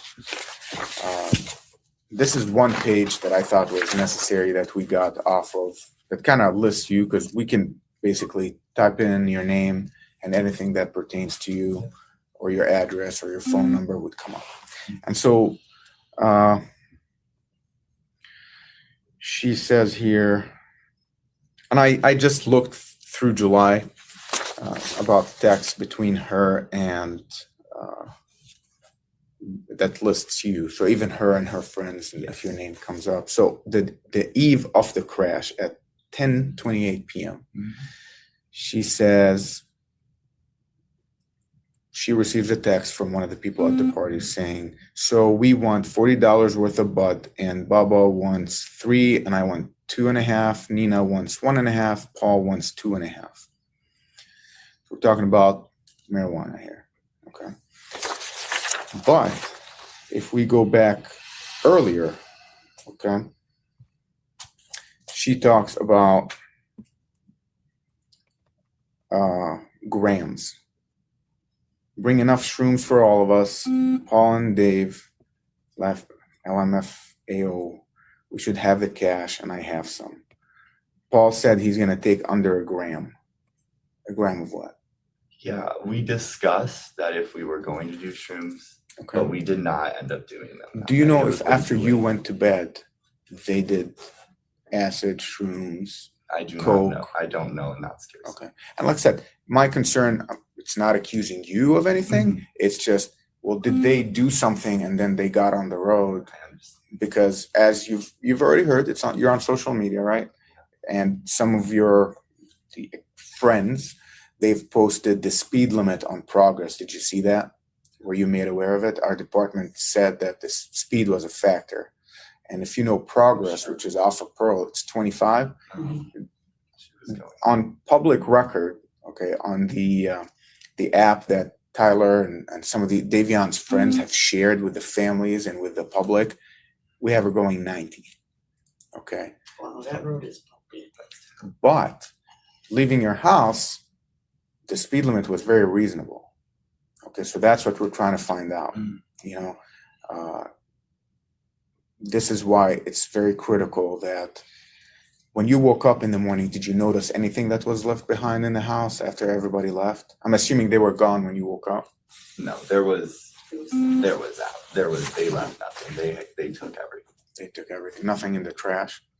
No, And even I checked. You trash. checked? Rosie brought her coloring books that night, and we were playing with her coloring books. So that's the party, if you want to know. But we were playing with coloring books, and it was a mess when I went upstairs, but it was sparkling clean. So Sparkling they clean. definitely Were they arguing at all?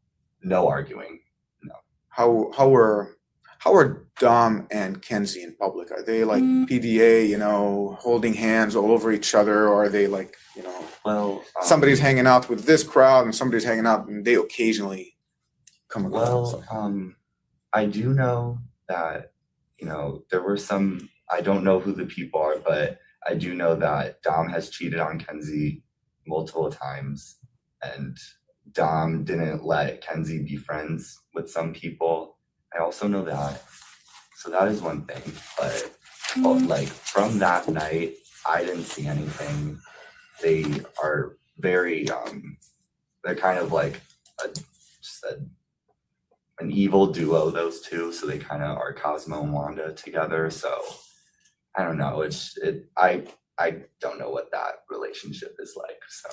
So have you ever heard of any of them talking about taking their own lives?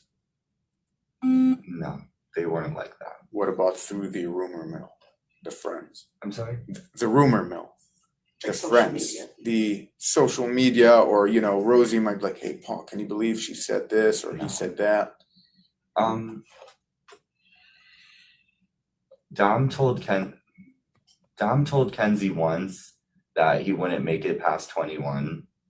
But that was probably just because he kind of lived stupid anyways. So that could be anything. But no one ever showed any signs like that. Have you ever been a passenger in Mackenzie's car while she was driving? I've refused a ride from Kenzie Why because would you she's a do bad that? driver. She's Explain a terrible that to driver. me, please. What do you mean by bad driver? I always knew she would get in fights, like her neighbor, or she got in her fight with her neighbor about zooming past the stop sign. One time at the carnival, she was gonna drive me home, but I was like, no. Sorry. That's okay. I just said, no, I'm good. Yeah, I just didn't. Have you ever seen her drive? Like, you know, like, oh gosh, look, that's Kenzie right there. Or is it just probably leaving school? Probably leaving seen school? her zipping through Pro Road, probably, but can't 100% say. So why wouldn't you drive with her? I'm sorry? Why would you ever be a passenger with her? Were you in fear? I've never been a passenger. Yeah, but why wouldn't you have gotten in the car with her? Were you afraid? Yeah, I would just say not stupid. Just not gonna go into a situation I wouldn't want. Do you know anybody who's ever been a passenger with her who's like, oh my gosh, you know? Um, Paul, can you believe I just hitched a ride? Yes, I have. Yeah, I saw death right in front of me. Yeah, Rosie was like, "Don't go in the car with Kenzie. Like she's not a good driver."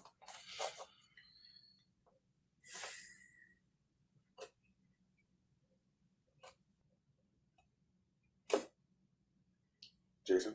I have a few. Where do you work? I work at 2 places, Axo Noble, the laboratory, and then I work at 808 Shave Ice. Where were you that night, 5 to 10? I was at 808 Shave 808. Ice.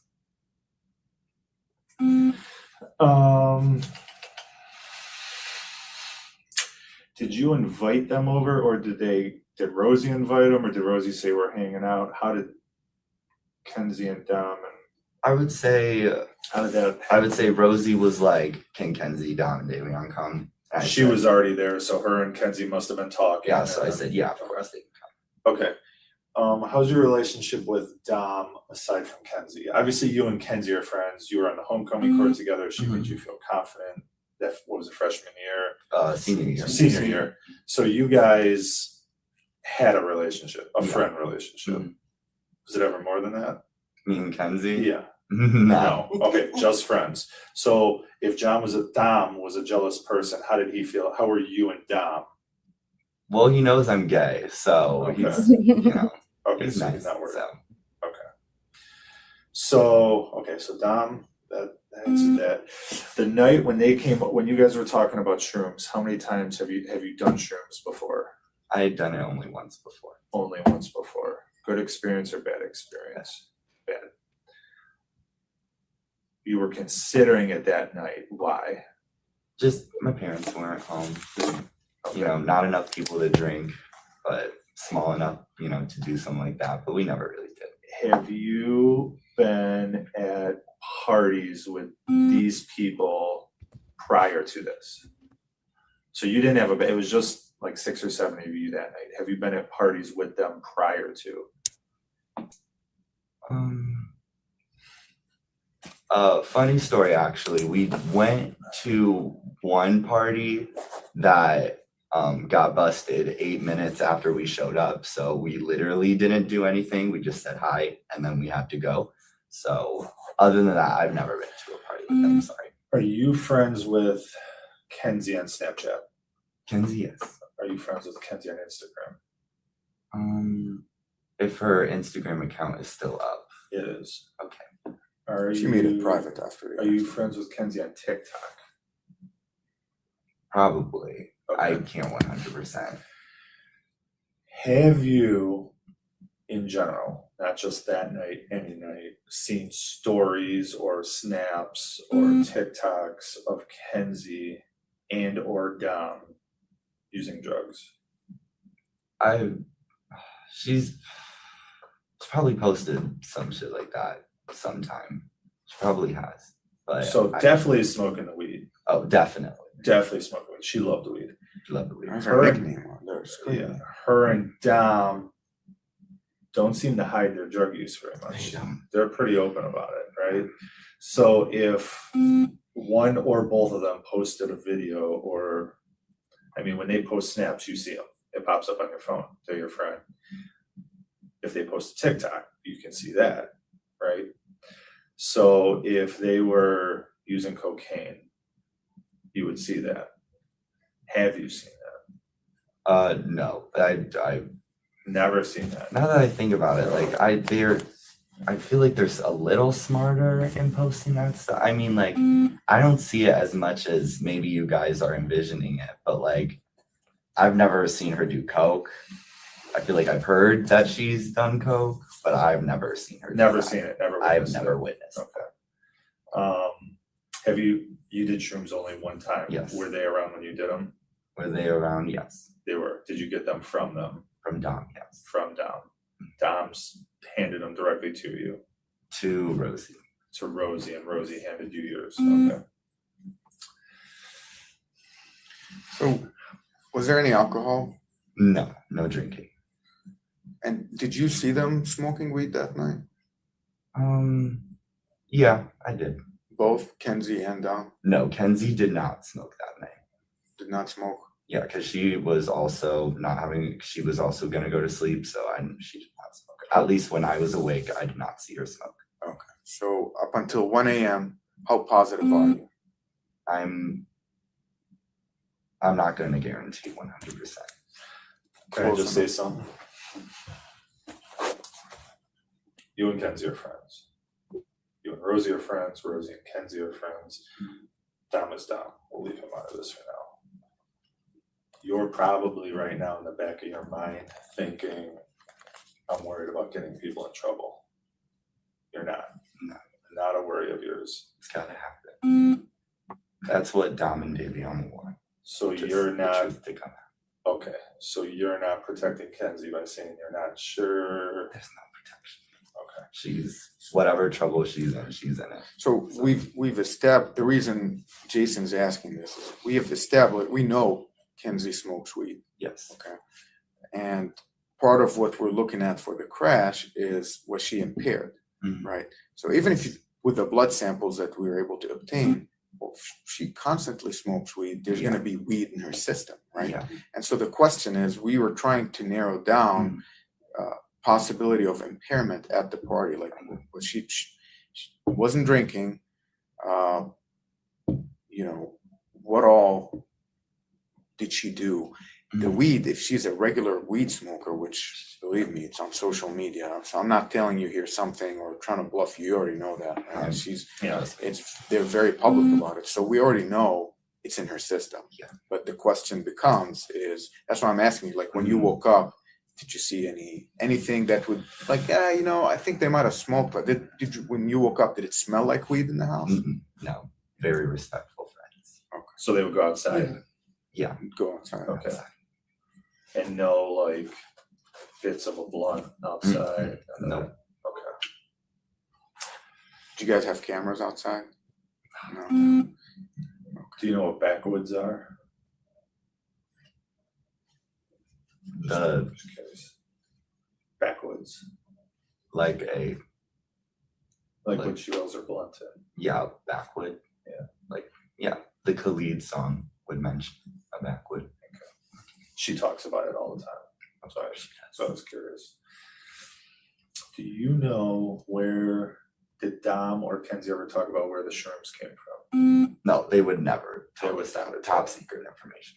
Okay. We would never have. I figured. Go ahead. How well did you only know Dom through Kenzie? Yeah, You never had a friendship with Dom on your own. never. He's older, a little He's bit older older. than you. Mhm. Had you ever been to his house? I have, yes. You have. So you know his brother Chris. I don't know his brother. Don't know his brother. Okay. Did you ever see him with a gun? I know he had them. I never saw them. Right. We know we know there's a connection to a gun. Okay, and my question is, that night, did anything about a gun come out? No, I would be calling you. I would be Okay. the second. And you know, do you guys have a backyard? Okay, it's like a garden type area. Anything new? Does it look like maybe somebody's hid something in there, gun wise? Who does yard work at home?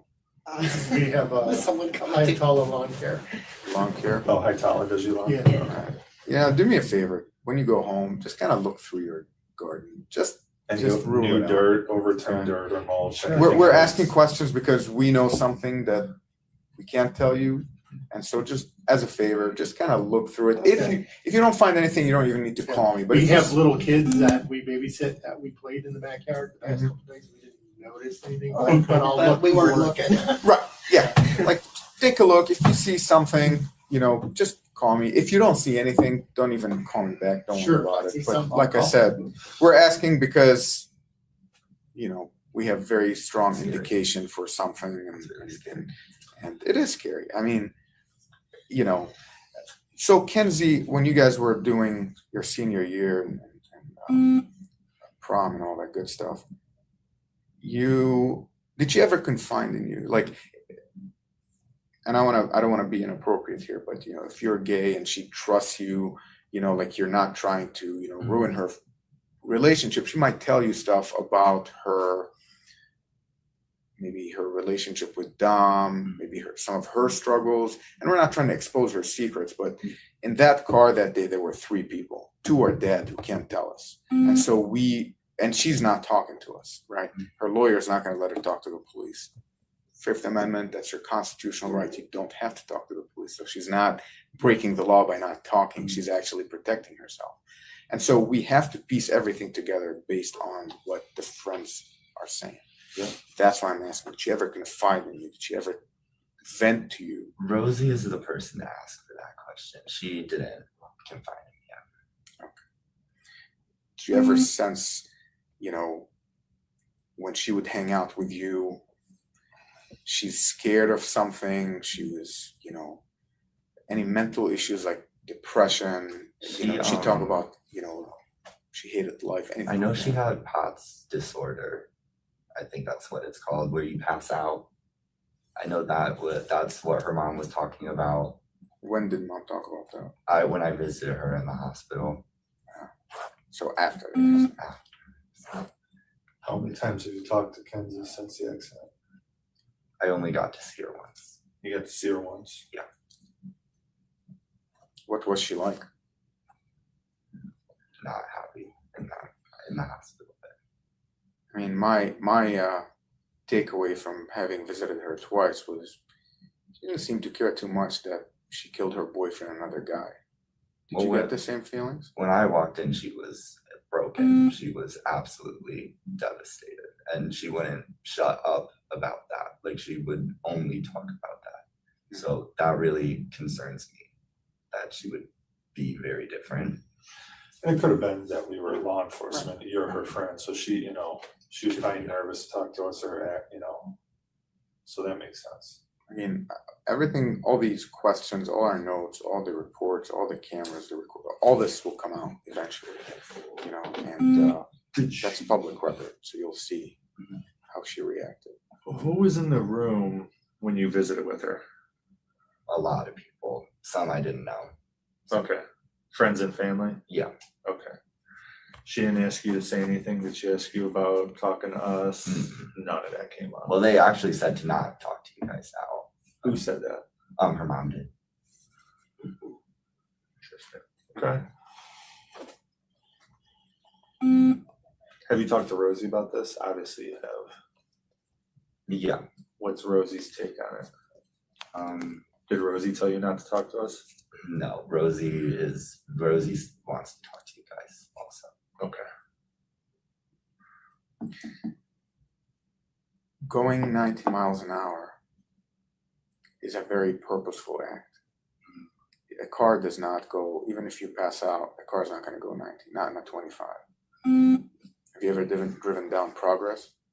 Yes. You should, on your way home, swing by. Oh, it's a bumpy road. You're And going there's some 15, curves, yeah, and you're curves. like, Okay, so it's a bouncy. we're, and that's, this is all speculation, but at this point, yeah, Kenzie, if you're on social media, did you see Kenzie talking with this modeling company after the crash, after we gave her phone back? I saw people talking about that. Yeah, what did you see? Just people really enraged Enraged about what? that she was talking to the modeling company. Yeah, did you see how happy her mom was that the modeling company is trying to help her plan her future? She just Yeah. killed her boyfriend and another kid with a very bright future. She killed 2 people. And the reaction is, I'm worried about my modeling career instead of, that's what I'm saying, weigh all that as, as the time comes, that people can put on a really good show about how devastated they are, but then you look at their social media and you're back talking about your career and your future plans. If I kill my friends or if I'm responsible for the death of somebody, it's devastating, and I hope you never ever have to experience that. But the reaction that you saw and that we saw is something that is intriguing. But Kind of a little bit away from are you kind of wrapping it up? yeah, we're done. Besides marijuana and shrooms, have you used any other drugs? No. Ever curious to? No, my family has a history of schizophrenia, so Well, then shrooms are not a good one to use to dabble with. it would be done for all of them, basically. Drugs are kind of my thing. You?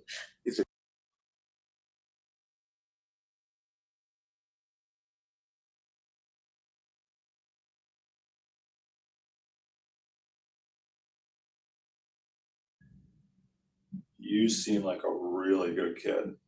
Thank you. Absolutely. Very polite, well-spoken, honest. I think mom and dad have done a pretty good job with you. I think you may have some friends that you should be real cautious about. And I think everyone says weed's not a gateway drug, shrooms, this and that. Be careful. Got a long life to live. Don't need it. Yeah, thanks for that, because he's heading to college. He's heading to With a lot more Canton, freedom he's without very parents. A lot more freedom, nervous. and there's gonna be a lot of drugs around. I went to camp. A lot of drugs. There is gonna be coke and these pills that everyone says, oh yeah, they're just Percocet or Adderall. They're Don't touch all it. fake. They are fentanyl and they will kill you. It's all I've been dealing with. That's terrible. Yeah, it seems like that's Don't always need in the it. news. Kent is a great place. It's an awesome school. I loved every second I of think it. he's I'm excited. Good to hear that. He's got a I loved it. scholarship too, Oh, almost very all good. tuition. Congratulations. I mean, I'm telling you, Kent's a beautiful town. Here's the thing, have fun. Be careful. Have fun. It's gonna be the best 4 years of your life. I would do almost anything to go back to those 4 years. Me too. But do not lose those values and common sense. And when you think you're in a situation that it's telling you something, Listen to your gut. what would they say? Yeah. Think back to this incident, the crazy shit that happens when we do things, right? And you're gonna find your way as an adult. There's gonna be alcohol, there's gonna be weed. And is weed the worst thing in the world? I don't know, not for me. I'm a cancer survivor. I would have loved to benefit from it. Sure. I couldn't, I wasn't allowed because I was a law enforcement. So that's a debate for another day. But when you start getting into psychedelics, now you're tiptoeing on something that can lead to other things, right? And lead to just, I mean, you know how you felt. You feel weird, you don't have a lot of control. So just be careful. Your parents, I'm a parent. I don't want to see something happen to a good kid. Not that anything bad should happen to anyone. But you know, there are kids like Dom that walk It their was own gonna path. it was gonna catch up to Right, everyone. he was either going to prison or where he was going. Either way, yeah. Okay. Kenzie, Either there, Sure. neither right? here She nor has her there. own demons. Even if this You- didn't happen, yeah. You don't walk in that same crowd. We can tell. Thank you. So just please be careful. Listen to that voice in your head. Peer pressure, the people you're friends with right now, you won't talk to in 30 years. And it's truth. And honestly, Of all the people you're friends with in college, you might have 5 you stay in touch with, right? I have 4 or 5. But for the rest of your life. Few yeah. teammates, Right. maybe, right? So we go through these sections. We have our middle school friends, we have our high school friends. Oh my God, I'll be friends with you forever. I talk to 3 high school friends twice a year, right? Then we have our college friends, and oh my God, we're adults now. We're having the best time around. You go through these transitions. So be a leader, not a follower. Do your thing, do what's best for you, and just stay on that path, okay? so I tried to tell him yesterday, like, college, even with alcohol, someone will be drinking whiskey, either you or someone else, and people be cheering them on, like, Yeah. and it might be fun until someone's gonna die from that, or be. It happens. And it's different from mom and dad. Right. It's different. Kent is a party school. I mean, listen. Yeah. I went there. I was on a 5-year plan, but nevertheless, Sure. it was a good time. 5 years of party. So all I'm saying is just, And you're supposed to have fun. yeah, have a good time. Don't Just be afraid of it. make the Just- right decisions, you Right. know? Just be careful. Listen to that voice in your head. We all have it. Some of us listen to it. Some of us ignore it. So here's what's going to happen from here. I got to document this interview we had, the conversation. You brought up some very good points that we want to follow up on, like the driving and things of that sort. My advice to you is not to discuss this with anyone. If you choose to, that's your decision. Once we don't decide if Mackenzie gets charged with anything or if this goes to court, that's the prosecutor's decision. So once we finish up, we're going to talk to some other friends. And once we talk to everyone, then we are going to have a case ready for the prosecutor to look at. You could be called to court. Okay, I want you to be prepared. Okay. Now, when you woke up to take a piss at like 2 a.m.-ish, all right? Was anybody else awake or was everybody asleep? Do you remember? Yeah, everyone else was awake. Kenzie was the only one asleep. They were all just watching cartoons. Okay. All right. So, You didn't smell marijuana at that time? no. Okay. Hey, you know, that's a wrap for us. This is my card. Keep it. Do you have any questions for us? Yeah. I mean, anything we might or might not be able to answer, but at least fire away if you have any questions or concerns. I have no question. I think we're okay, because we did see a lawyer prior to this, just, Yeah. being our house, I was a little panicky Sure, about. you should be. That brings up another great point, which we should have touched on. We've all done it. Now, granted, I did it 30 years ago, right? Much older, so back then it was just beer and alcohol, maybe a little marijuana. These days, the drugs are out of control. At any point when you had people over and they were talking about getting shrooms and stuff, you're a kid, right? You're 18 now, so you're legally an adult, but you're still a kid.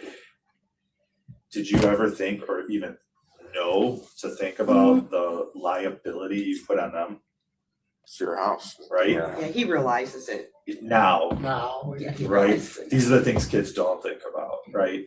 Mhm. You're going away to school, totally different situation, but I don't know that this situation would even ever happen again. But if they go on vacation and hey, house sit, things to think about. Yeah. Right. we usually do every anniversary in July. for 2 Yeah, days. yeah, There you go. Yeah, we, So hey, so- every come home, July we go somewhere. come home without from them. school and house sit, you got pets, you're gonna take care of the Yeah, dog. yeah. We have cats. You're gonna come home for the summer, you're gonna have college friends. Please be careful. If you have a party, that you take their keys, hide them. You That's a good stay idea. there. If you wanna party in my house, I take your keys and I hide them. If you don't like that, see ya. Or party at their place and Uber. You know, Right. this sounds very crazy, but you know, we both work patrol, mostly on night shift, and we've had people call and say, "Hey, I don't have money for an Uber. Can I get a cop to give me a ride home from a party?" You know what? I would absolutely would be more than happy to pick up your stoned or drunk ass, take you home without any trouble. Be like, here, courtesy ride, than you driving and killing yourself or killing somebody else. You know That's what I the mean? benefits of living in a community like Strong's. Right. You call Cleveland police, they would laugh at you. Right. Here, They Right. would. we would show up. You We'll, I taught in Cleveland, so I know. we'll give you a Where ride. at? We'll get you anywhere you need to go. But Where at?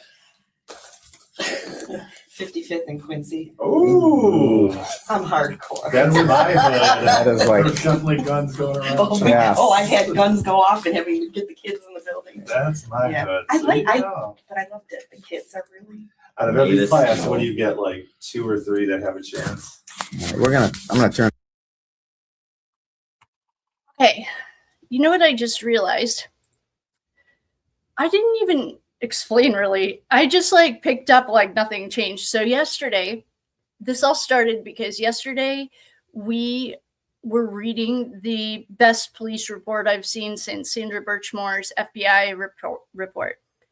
Then, so that's where these interviews are coming through. I also have so many questions that I want to ask the tarot. I'm not going to do it right now though, because we are going to bust through this. But if we decide that we want to maybe jump around or skip around, I'm all ears up for whatever works. So I have so many questions.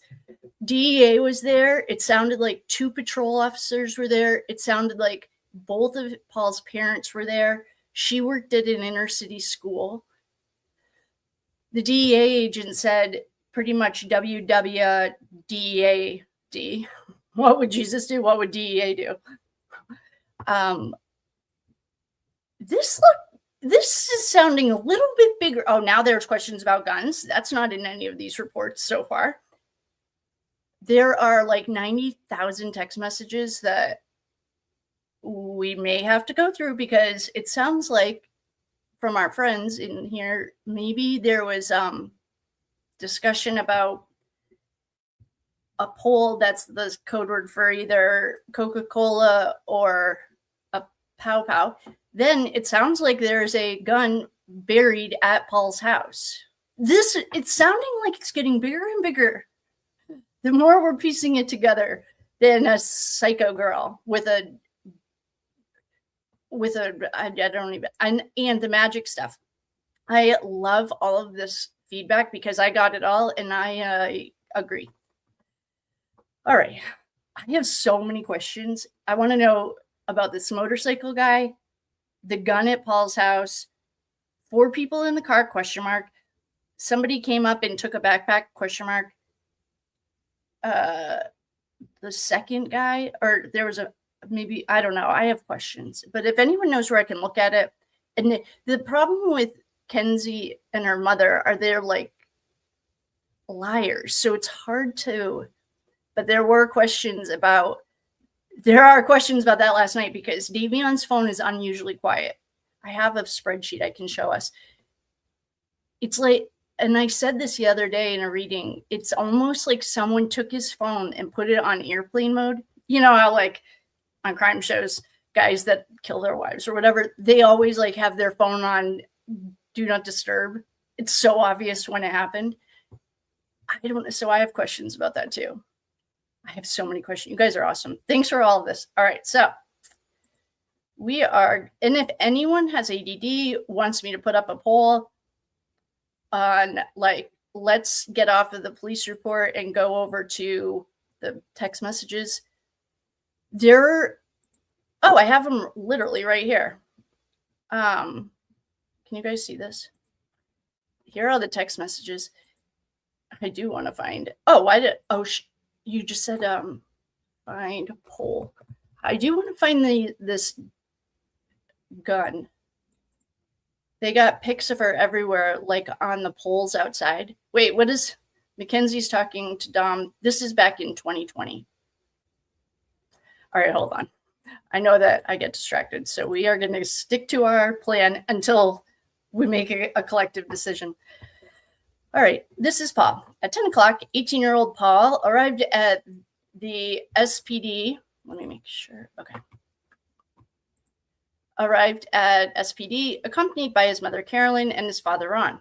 Paul resides at 9382 Brushwood Lane in Strongsville. He was interviewed because the primary investigation indicated that he had the preliminary investigation indicated that he had hosted the party, which was attended by Mackenzie, Dominic, and Davion. According to screenshots of Davion's Life 360 account, this is from that and provided by Tyler Croy. All 3 of these individuals had left Paul's residence less than 10 minutes before the crash. See the attached screenshot.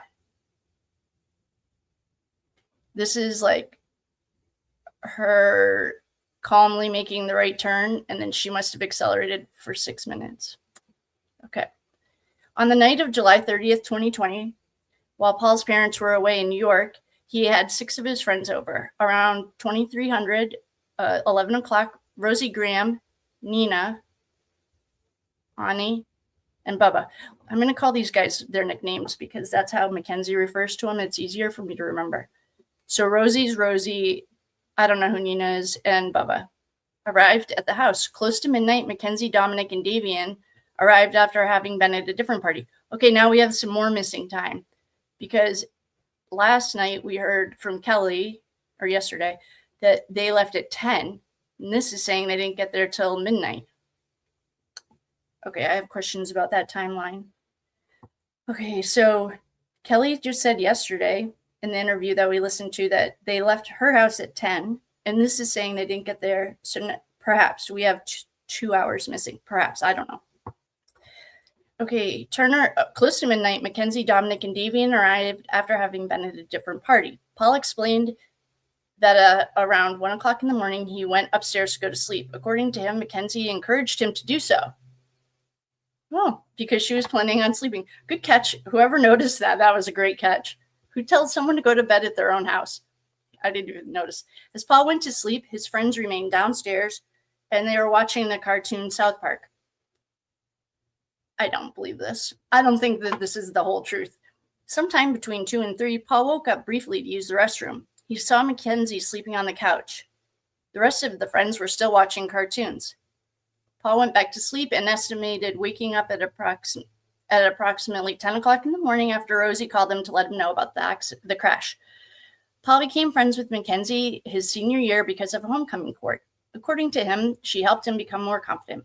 Paul further explained that he was never really friends with Dominic, but since she was Mackenzie's boyfriend, he was always welcome. Regarding Davion, he knew him because he lived with Dominic and Mackenzie. Okay, what Davion's dad just said, or parents, is that he was staying there for a week. Well, his parents were out of town, not like live. I guess I'm being semantics. Okay. He added that everyone loves Davion. In describing the night of July 30th, 2022, Paul didn't think his friends were in the mood to throw a banger. He said Mackenzie was tired because it was late. There was no fighting among the friends based on his observations. Is this like turning into a Canton situation where all of the witnesses happen to have the exact same story? There was no fighting based on his observations. When asked about drug use, he said they smoked marijuana. And when asked about mushrooms, he said, we discussed that, but didn't do it. Upon inquiring whether Mackenzie or Dominic had drugs on them that night, Paul said that Dominic did, but he wasn't sure what types of drugs he had. But at the car accident, Mackenzie had them all on her person, which I don't even know what that means. I was thinking on her person was like in a pocket or something. I don't know. When asked how he knew, he said, I just know because this is what I feel like they're like spinning this all on Dominic. Like Mackenzie was the one who was found with drugs, not Dominic. Paul said he knew Dominic had drugs on him because that's who he was. I feel like there's a lot of victim blaming here. And the evidence so far that we have is it was Mackenzie who had them. She had a bag of shrooms on her person. I know who Dom is, and I know he would keep that with him. I don't believe this. When asked if he saw or smelled any drugs, he said no. I didn't want them to stink up my house. After reading some text message exchanges that mentioned his name extracted from Mackenzie's cell phone, I asked about an exchange between Rosie and Mackenzie. Well, another thing is that Mackenzie told the first officer responding that they had just left Rosie's house. When asked what I asked about an exchange between Rosie and Mackenzie where Rosie ordered less than a gram of a substance for Paul. When asked what Rosie was referring to, he said they discussed whether they were going to do shrooms, but decided not to do it. I asked him if he knew whether his friends did any drugs after he went to sleep. He said he didn't know.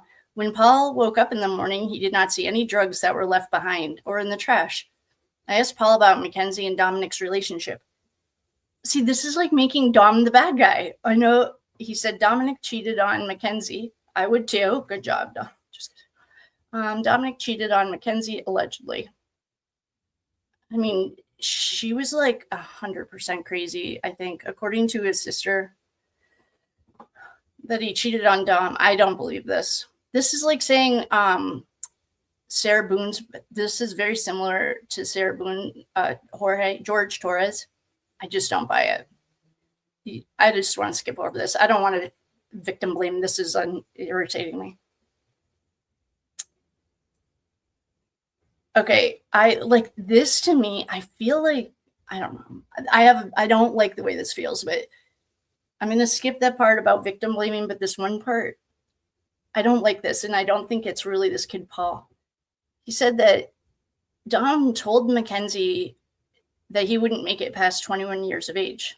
Paul opined Dominic's statement to his lifestyle. I don't believe that. I just don't buy it. I want to see that somewhere. Next, I inquired whether Paul had ever been a passenger in Mackenzie's car while she drove. He said I refused to ride with her. When asked why, he said it was because she was a bad driver. He further explained that she got into fights while driving. He listed an incident between Mackenzie and her neighbor who confronted her about running a stop sign. Paul said he used to see Mackenzie zipping through Pearl Road after school. Paul said he refused rides for Mackenzie because he was not stupid and didn't want to put himself into a situation he wouldn't want to be in. Paul mentioned Rosie, who was one of Mackenzie's passengers. When? Did I just miss this? Paul said he refused rides for Mackenzie because he was not stupid. Okay. Paul mentioned Rosie, who was one of Mackenzie's passengers. Maybe they mean like in general, like in life. and told him, "Don't go in the car with Kenzie. It's not good." Detective Glover then asked Paul whether he ever saw stories, snaps, or TikTok videos of Mackenzie or Dom using drugs. He said yes. While he confirmed seeing them smoking marijuana, he denied seeing Mackenzie using Coca-Cola. He only heard that she had done so. Isn't there a story of her doing a line, a blow? Like, I think there's a story of it. I then inquired whether any of his friends consumed alcoholic beverages while at, oh, you know why? I think one of our nurse friends said one of the things that was somewhere they heard ethanol or something. I mentioned it yesterday when I was like, I don't know what these words mean. I think it was alcohol. I then asked if any of his friends consumed alcoholic beverages while at his house. He said no. But when asked if he saw Dominic and Mackenzie smoking marijuana, he said Mackenzie did not, at least while I was awake. Oh, but of course Dom did. Oh, I just don't buy this. I don't like this. This sounds like Mackenzie and her mom wrote it. I just don't buy it. Toward the end of well, that's not true. Well, I guess it could be because we lost that vial of blood, but THC was in her blood. Toward the end of the interview, Paul mentioned that Mackenzie suffered, we already disproved this. One of our friends in here, he had mentioned that she suffered from POTS disorder. There is no medical, from what I found, it comes from her mother. He added that Mackenzie's mother was talking about it. Keep reading. That Mackenzie's mother was talking about at the hospital when he visited her after the crash. She described Mackenzie being devastated about the loss of Dominic and that she didn't stop talking about it. Paul also mentioned that Mackenzie's mother had told him and those who were visiting at the hospital not to talk to police. Hello. I mean, there are so many charges. I can witness tampering and like impeding an investigation. There are so many charges right there. At 11:27, I called Christine Russo to schedule an interview. She informed me that DA's troop called her the previous day. Russo mentioned rumors about the toxicology screening being released. I confirmed to her that it was not being released. Russo opined the crash was not drug-induced because Mackenzie had told her it wasn't. Okay, at 12:28, this judge, Christopher Green, signed a court order for the non-redacted version of the fire department's run report. The original copy is enclosed in the case jacket. At 12:35, I served the court order to the city of Barra prosecutor Danielle Swisher. She immediately provided me with the non-redacted run report. She also gave me the permission to coordinate with the fire chief to interview the medics who treated Mackenzie, particularly the one who found the bag of shrooms, later determined to be Captain Brett Standish Law. Summary of the fire report from July 31st. In response to the court order by the municipal court, I obtained the following run report from the fire department by way of their law department. I initially served them with a subpoena similar to the one I served. Oh, so a couple of fire towns came to a couple of fire departments came. In response, they provided a redacted copy of the report. A court order was necessary for the unredacted copy. This is from the unredacted copy. Billing review. UH Barra Fire, Mackenzie Shirilla. Narrative history text indicated the following.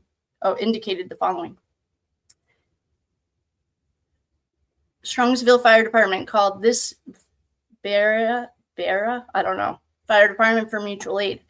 Engine block of the vehicle was cold to the touch. That's not what their body camera says.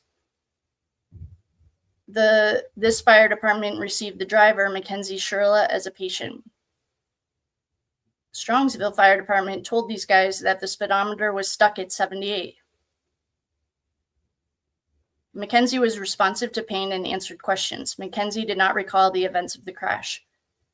This fire department did not document the mushrooms and scale found on Mackenzie. Upon further inquiry, I obtained a statement from Captain Brett Standish Law, this fire department, who found the suspected controlled substances.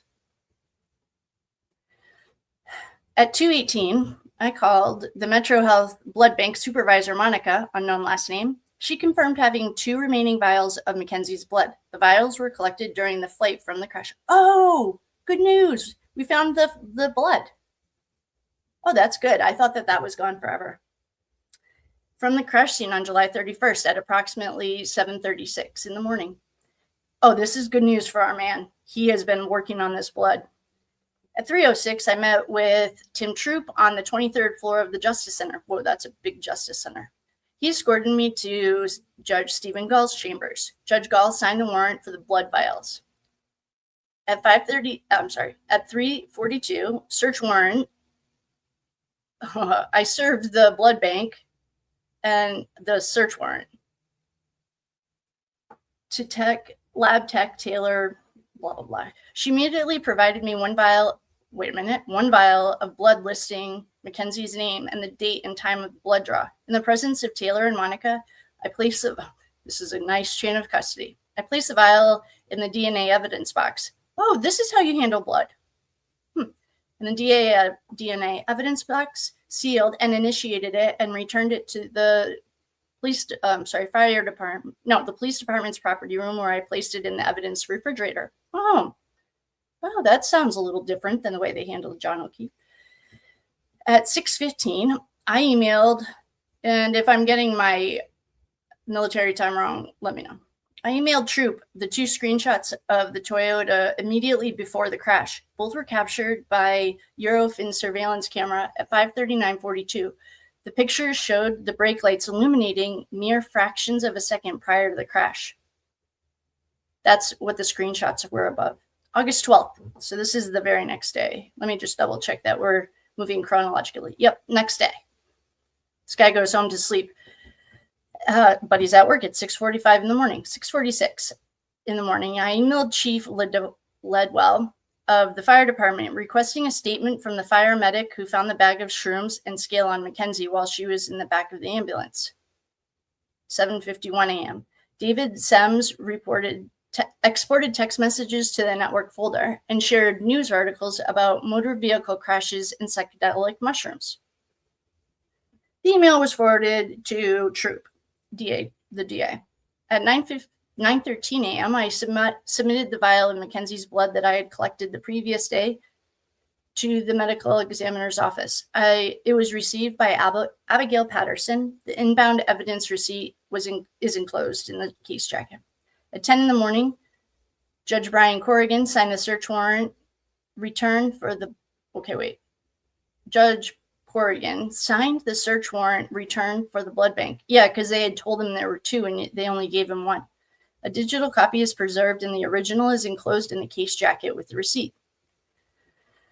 At 11 o'clock, I called Scott and Jamie Flanigan to give them an update. Services for Davion would be held on Monday at 10:30 at Grace Church in Middleburg Heights. Jamie mentioned an Instagram post between a modeling company called Vitali, and a username, Natalie SH66, who is likely Mackenzie's mother, Natalie Shirilla. In her email to me, Jamie wrote the following. Oh, here's a screenshot. This is a screenshot from our daughter, Davion. Oh, shoot. What's Davion's sister's name? I heard her say it at court. This is the little sister yesterday. I wanted someone to reach out. Oh, by the way, I did email the big sister Unhinged about that reading and asked her to reach out and told her I was really sorry if that was awkward, just as an FYI. This is a screenshot from our daughter's phone of a social media post from Kenzie about her modeling career. This post is from later in the week after the accident while Kenzie was still in the hospital. I don't know her name. The little daughter, I don't know her name and I don't want to mispronounce it. I don't mean to be disrespectful. She believes that it was approximately 2 days after the accident. Well, I just want to look at this. Oh, this is, okay. I just wanted to look a little closer. Okay, the post was commented by both Kenzie and her mother talking about furthering her modeling career. We are extremely upset to see this post and felt it was very disrespectful to our family's loss and to Davion and Dom. I agree. This is sickening that someone could be so self-absorbed after causing the death of 2 people and destroying any hopes for their future plans. Yikes. I agree with her 100%. Summary of okay, so now at 2:53, summary of Mackenzie's school records. Andy, the director of student services at Strongsville City Schools, complied with the subpoena request for Mackenzie school records. 5 PDF documents containing redacted information were attached to the email. I forwarded the email to DA Troop and asked if he wanted non-redacted version. He said to wait. The school records are digitally attached to the folder. I reviewed the documents below are the incidents that stood out. In a document titled Shirilla Sped Fire, I noted the following. Page 2, medical and educational information. In November of 2017, Dr. Silverman, a neurologist, diagnosed, this is good. This is the first actual doctor, not just Mackenzie's mother. In November, a neurologist diagnosed Mackenzie with POTS. Dr. Cutter, another doctor, her pediatrician, noted that POTS often causes transient lightheadedness and dizziness.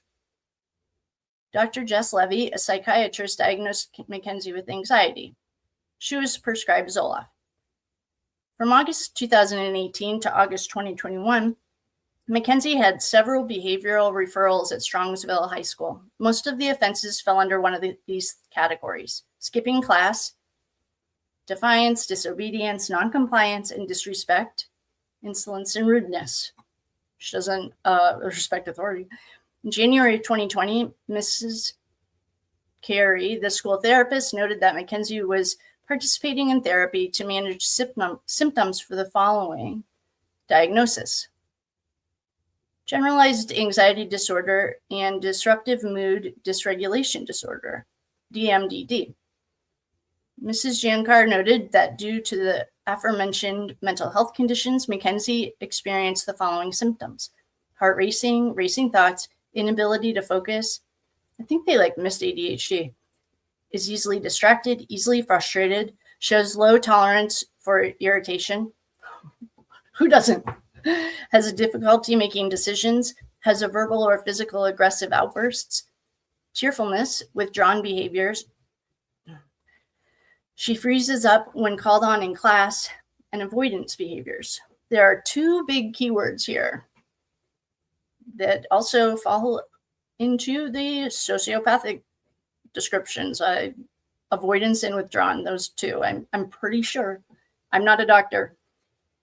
Anyway, page 9, section 504, manifestation determination review. Mackenzie was suspended from school for 10 days and recommended for expulsion from the Polaris Career Center. I was just at the Polaris plant a couple months ago. I didn't even realize. All right, got it. Where she was taking classes. On May 5th, 2021, Mackenzie was involved in an altercation with another student in the parking lot of the Polaris Career Center.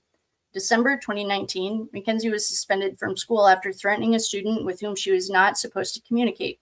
Her behavior, according to school officials, was not manifested by her disability.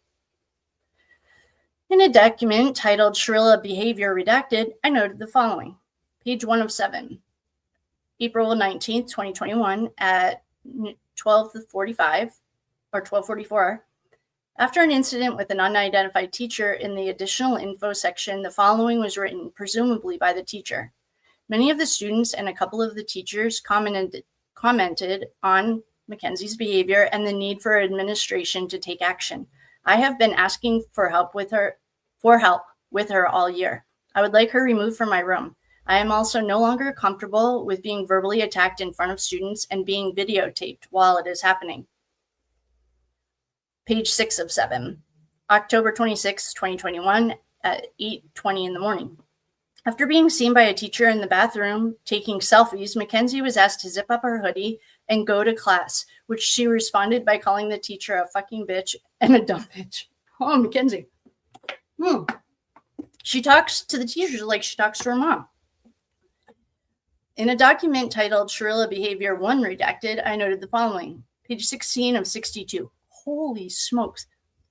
February 9th, 2018, at 3:05, Mackenzie and another unidentified female student got into a fight outside the school as they were exiting the building to board their buses home. Page 22 of 62.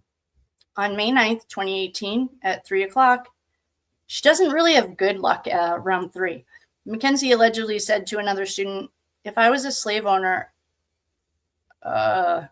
okay, she's racist. I don't even want to read this sentence out loud. This statement was made in addition to another comment made at lunch about the student. Although Mackenzie reportedly denied making the statement, at least 3 witnesses claim they heard her. Okay, so, I guess we knew she was racist. Page 24 of 62, June 6th. At 9:57. An unidentified student reported that Mackenzie airdropped a meme of SpongeBob saying, "Oh my gosh, what a little psycho." I can't even say this. It's so disrespectful. I spy a disrespectful name redacted by the school. Upon being questioned, Mackenzie said she airdropped the meme but deleted it. She then changed her story a few minutes later, stating that she never did receive such a meme. This became just cause for emergency removal. The meme was reportedly seen on the phone and directly attributed to Mackenzie. She's psycho. Page 33 of 62. October 29th, 2018 at noon. During class, Mackenzie was seen playing a game on her phone. When the teacher asked her to get off the phone, Mackenzie told her she was playing a game with her mother. Ugh. The teacher repeated herself a second time, and Mackenzie failed to comply. When the teacher told her to go to the administrative office, Mackenzie went to the restroom and locked herself in the stall. It took several teachers to address the matter with her. Page 60 of 62. On October 5th, 2019, at 2:30, Mackenzie and unidentified friends arrived at the school dance, smelling of marijuana and acting erratically. They were confronted by the Strongsville police, who were present at the ticket table. In a document titled Shirilla EXP PDF, page 2 of 6, December 4th, 2019 at 11, notice of out of school suspension with expulsion recommendation. The letter, which was signed by Natalie Shirilla, highlighted repeated acts of misconduct and threats made by Mackenzie toward another unidentified student. Notice of out of school suspension with expulsion recommendation. The letter, which was signed by Natalie, highlighted. Okay, got it. Okay, that took me a second. This, I think, is when her dad walked in and said, "Oh, if you didn't say it, it's good enough for me," with his boom shirt on. August 16th. What day were we just on? Okay, so 4 days later. I think he goes on vacation at one of these times. At 9:06 a.m., statement. Brett Standislaw, captain of the fire department. Hold on, we might have this guy's, I think he gives an interview, this guy, Brett.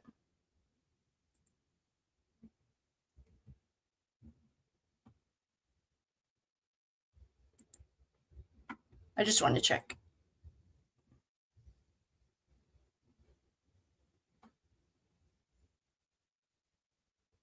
No. Okay. All right. He didn't.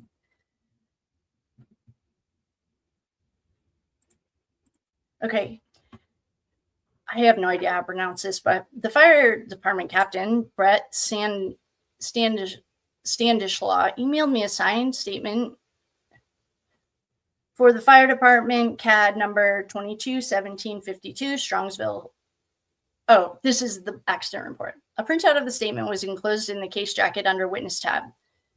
I was the officer in charge for paramedic 1 that was dispatched as mutual aid ambulance for a single car MVA that occurred on 7/31/2022, 6/21/17 at the address of 11792 Alameda Drive, Strongsville. Paramed 1 was dispatched at 6:28:26 and arrived on scene at 6:37:28. The fire department began assisting Strongsville Fire Department companies and removing the driver of the vehicle who was laying on her right side and trapped by the dashboard of the car due to extensive heavy front end damage. PT was removed from the vehicle directly on a backboard, then to our fire department cot at 6:48, which began our patient care contact. Driver of the vehicle was 17-year-old Mackenzie Shirilla, date of birth 8/2/24. Patient was alert to the name only and not to location, events, or time. Patient was moved to the ambulance for initial treatment. Hold on, I just want to write down. She kept saying the kid named Jacob and something else. I can't remember the other name. She kept yelling, but all right. Was moved to an ambulance for initial treatment until Flight for Life could arrive on scene. Once in the ambulance, initial care was begun. I conducted a hands-on head-to-toe rapid trauma assessment. During the trauma assessment, I found what appeared to be a quart-sized Ziploc bag of large quantity of mushrooms underneath the patient's shirt in the center of her chest, and a black plastic square case that appeared to be 4x4 in size tucked into her waistband. I removed both items from the patient. At this point, I do not remember if I handed it directly to the police officer or placed it on our bench seat and then handed the items directly to the police officer. I was the only one that handled the 2 items removed from the patient, and upon noticing the officer in our ambulance, I gave them to him. Neither of the items were opened by myself at any time. We continued with our patient care and transferred patient care to Flight for Life personnel at 7:37. 2:51. Rosie Graham's father cancels her interview. Daniel Graham, Rosie's father, left me a voicemail canceling the interview with his daughter. He explained that the decision to cancel was based on Rose's doctor's recommendation, given her mental and psychological status after the crash. I returned Graham's call and wished Rosie well. I asked him to call me when Rosie was able to talk. August 17th at 1:10, Natalie Shirilla left me a voicemail letting me know about rumors that David Tyler Proctor was planning on assaulting Mackenzie upon her release from the hospital. This kid, we have another Proctor, but he goes by Tyler. I think, isn't this her ex-boyfriend, Tyler Proctor? Said that he was planning, okay, Natalie called Kohl's to complain about the coupon. He was planning on assaulting Mackenzie upon her release from the hospital. She requested that I address the rumor with him. August 22nd, 8:33. Detective Vanek received an email from Mick Polo from NCDS Medical Billing at 19645 Progress Drive. Polo attached a photo showing a vehicle traveling on Progress Drive on July 31st at approximately 5:52 in the morning. Given the lighting conditions and distance, the make and model of the vehicle are unknown. Also, the difference in the time posted on the surveillance footage and the city camera was not determined. Ooh, someone had just mentioned in the note or in our comments that there might have been a second car or something. Interesting. Natalie Shirilla calls about mean people. Oh my gosh, Natalie, stop calling the police. Natalie's like, Natalie Shirilla calls about mean people at 9:50. I called Natalie back and explained to her the best way to report threats to police. She was advised to call 911 if she sees someone around her residence or to call the non-emergency number for rumors. I overheard Mackenzie say that Rosie and Bubba were the ones who heard the rumors directly. I urged her to have them call me. 10:17. I called David Tyler Proctor. He did not answer. I was unable to leave him a message because his voicemail was full. 10:19. I called Deanna. This is Diana Fun's night. David Tyler Proctor's mom. She took my phone number down and told me she'll have him call me. Noon. Phone interview with Tasneem Afal. Oh, we have this interview. I called Tasneem, who goes by Tess. She has known Mackenzie since the summer of 2021. I think we have this interview. Tasneem. Oh, I guess we don't. Okay. Where is she? 2021. Although they hung out as part of a group, they were not close friends. I wanted to know from her about Mackenzie's driving. Tess described Mackenzie as a reckless driver who tended to speed in residential areas. She recounted from personal experience an incident where she was a passenger in a vehicle Mackenzie was driving. According to her, they were en route to South Park Mall in Strongsville when she told Mackenzie to slow down. Tess mentioned 2 friends who might be able to shed some more light on this: Natalie and Hope, unknown last name. When asked about Dominic and Mackenzie's relationship, Tess said they fought a lot. Oh, Natalie Shirilla hasn't gotten to these guys yet. She described Mackenzie as selfish, who threw people under the bus. She does. According to her, Mackenzie was disrespectful to her mother and father, that she was, especially in front of others. Tess seemed reluctant to provide more information. Well, Tess gave us more information than Paul did. At the time of the phone call, she was starting her freshman year at Kent State University and did not want to get involved. I don't blame her. She did, however, mention that she has heard rumors about Mackenzie using drugs, but never witnessed it. At 12:52, I called Natalie back. She was identified by Tess and Davion's parents as someone who was close to Mackenzie. Natalie did not answer. I left her a voicemail and requested a call back. At 1:49, I called Bubba. I just like calling him Bubba. I called Bubba. He was identified by Paul as having been present at the house the night before the crash and by the Flanigans as one of Davion's friends. This is who we lived with for 3 months. He did not answer. I left voicemail. At 2 o'clock, I reviewed an Excel document prepared by David Sems containing Mackenzie's text messages. The following stood out to me. Holy smokes. Lines 3,347 to lines 3,354. The exchange took place on July 30th. Oh, we should go find these. Mackenzie. Okay. Are Paul's parents going to be there? Rosie, no. Rosie, they're gone. Mackenzie, do you think it's cool to trip there? Yeah. Mackenzie, okay, I'm trusting you. His parents aren't tweaks like Bubba. They would probably let him have people over. Okay, that's weird. Rosie, I don't know why it's weird. I guess it's just weird. I don't know why. We're going to go look at lines 3,396. I wish they had released that. Somebody on Reddit made us this awesome spreadsheet. Okay, Rosie, I'm going to be at Paul's by 11. We could still... Okay, this is still Rosie. I'm going to be at Paul's by 11. Could we still buy off Dom if you guys don't want a trip? You should just come hang out for a little smoke or whatever. Mackenzie, okay, bet. Do you need mushroom emoji? Mackenzie, we might come. Rosie, yes. Rosie, me, Paul, Nina, and Bubba need them. And some bud. Oh. Line 3,418. Rosie.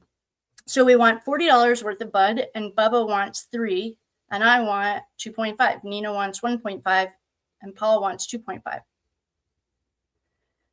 Line 3,442. The last reported activity on Mackenzie's phone. What? 03032. I don't know what that means. That's not even a time. Maybe I'm reading it wrong. To me, it looks like at 3:32 in the morning was the last reported activity on our phone. That's not even true. Well, just yesterday in an interview, someone said that, I think it was this detective, that you can see the light of Mackenzie looking at her phone while she's driving. Anyway, August 23. 9:48, I spoke with Christine Russo to update her on the status of the investigation. I confirmed the DA, and I will meet with her in the next few weeks in order to obtain screenshots of messages she has been receiving from Mackenzie and Mackenzie's puppet. Most notably, Ms. Russo mentioned that for the past year, Mackenzie has been living with Dominic as opposed to living with her parents. Also, Ms. Russo provided a phone number for one of Dominic's lifelong friends. His name is Thomas Blair Wallace, and he goes by Blair. 10:45 a.m. Mackenzie's application for a driving license. I called Ohio Bureau of Motor Vehicles investigator Michelle about Mackenzie's application for a driver's license. I inquired whether Mackenzie, in her application, listed whether or not she suffered from a condition that would affect her ability to drive. My suspicion arose after reading in Mackenzie's school records about her November 2017 POTS and DMDD diagnosis. Oh, that was pretty smart. Rumsky was able to review Mackenzie's application dated April 22nd, 2021, and told me that she answered no for the following questions: whether she suffered from a condition that resulted in episodic impairment of consciousness or loss of muscular control. Nope, not me. Whether she suffered a physical or mental condition that prevented her from exercising reasonable or ordinary control of a vehicle. Nope, not me. Whether she was chemically dependent on alcohol or drug abuse or currently used drugs or alcohol. Nope, not me. Shortly after Rumsky emailed me a PDF of Mackenzie's application for a driver's license. The document has been digitally added to the network folder, and a hard copy was enclosed in the case jacket. At 11:55, I called Blair Wallace. He did not answer. I was unable to leave a voicemail because the box was full. 11:57, I called Bubba for the second time. He did not answer. 12:22, I called Natalie for the second time. She did not answer. I left a voicemail. At 1:15, Sergeant Ryan Fox of the Ohio State Patrol Reconstruction Team, this is not Paul, called me regarding the email I sent him on August 8th. Jeez. Regarding the braking discrepancy, Sergeant Fox explained to me that the raw data would still need to be analyzed before he could provide a conclusive answer or an explanation. At 3:04, I called Blair for the second time. Call went directly to voicemail. I was unable to leave a voicemail. At 19:10, so that's at 7, Blair called me back and left me a voicemail requesting to change the interview time to Friday at 2:00. August 25th, I call at 10:53 a.m. I called Proctor, not our Proctor, Tyler Proctor. He did not answer. This is that kid in the red jacket. If you've seen that interview, it's going around. I think. He did not answer, and I was unable to leave him a voicemail. At 11:46, I called Blair back and reconfirmed the schedule change. We will be meeting on Friday, August 26th, 2022 at 2:00. The DA, at 3:30, the DA and I met at the police department. I updated him on the status of the investigation thus far and provided him with a hard drive containing a copy of the digital case folder with all of its contents. August 26, 2022. At 8:26, Mackenzie's attorney, Brad. I called Mackenzie's attorney, Brad, to request an official interview with her. Upon asking Brad if he was Mackenzie's legal counsel, he said no. He explained that he referred her to an attorney in Cleveland. Koffel asked that I emailed him at blah, blah, blah, all my contact information so he can pass the message along. Oh, isn't that funny, Mackenzie? 8:46. I sent the following email to Brad Koffel. Thank you for taking my call this morning. I would really appreciate if you would be kind enough to pass along my request for a formal interview with Mackenzie Shirilla. You may forward the message to her family and their legal counsel. A printout of the email was attached to the folder. 8:49, I called Bubba to schedule an interview. He answered and agreed to a phone interview later today between 11 and 11:30. At 9:30, I called Deanna, David Tyler Proctor's mother, to inquire whether she delivered the message from August 22nd to have him call me. She said she had. In fact, she said she was shocked to know that Tyler had not called me back yet. She opined that he might be worried about getting Mackenzie in trouble and wanting to save face in front of the circle of friends. I stressed the importance of the information he possessed for my investigation, particularly about his relationship with Mackenzie, especially given the fact that she, Deanna, relayed details about Mackenzie's relationship with Tyler pertaining to the infliction of bodily harm. I further explained to her that should Tyler not cooperate, the prosecutor will likely get him directly involved and subpoena him as a material witness. That's like, who was it? Corey Richins, I think. One of her witnesses didn't want to come, and they said, that's okay. No problem. We'll give you a ride. 9:45. I called Captain Tanya with the Parma Heights. Oh, the Parma is the town they made fun of. Police department to request assistance in identifying a forensic mechanic to help with the inspection of the Toyota. The captain of the police department provided me the contact information for Mark Sargent. Sargent's a forensic mechanic with the Fire and Explosion Consultants LLC. She also requested a copy of the EDR document with my contact information emailed to her. Immediately after hanging up, I emailed her the requested information. Maybe this guy's ex-military. There's something about his diligence. 10:28, I received a call from Stephen McGowan, who is a local attorney representing Mackenzie. After introductions, he asked about blood and urine tests. I did not answer the questions except for officially requesting to interview Mackenzie. I provided him the DA's name and office number should you want to know more details about the case.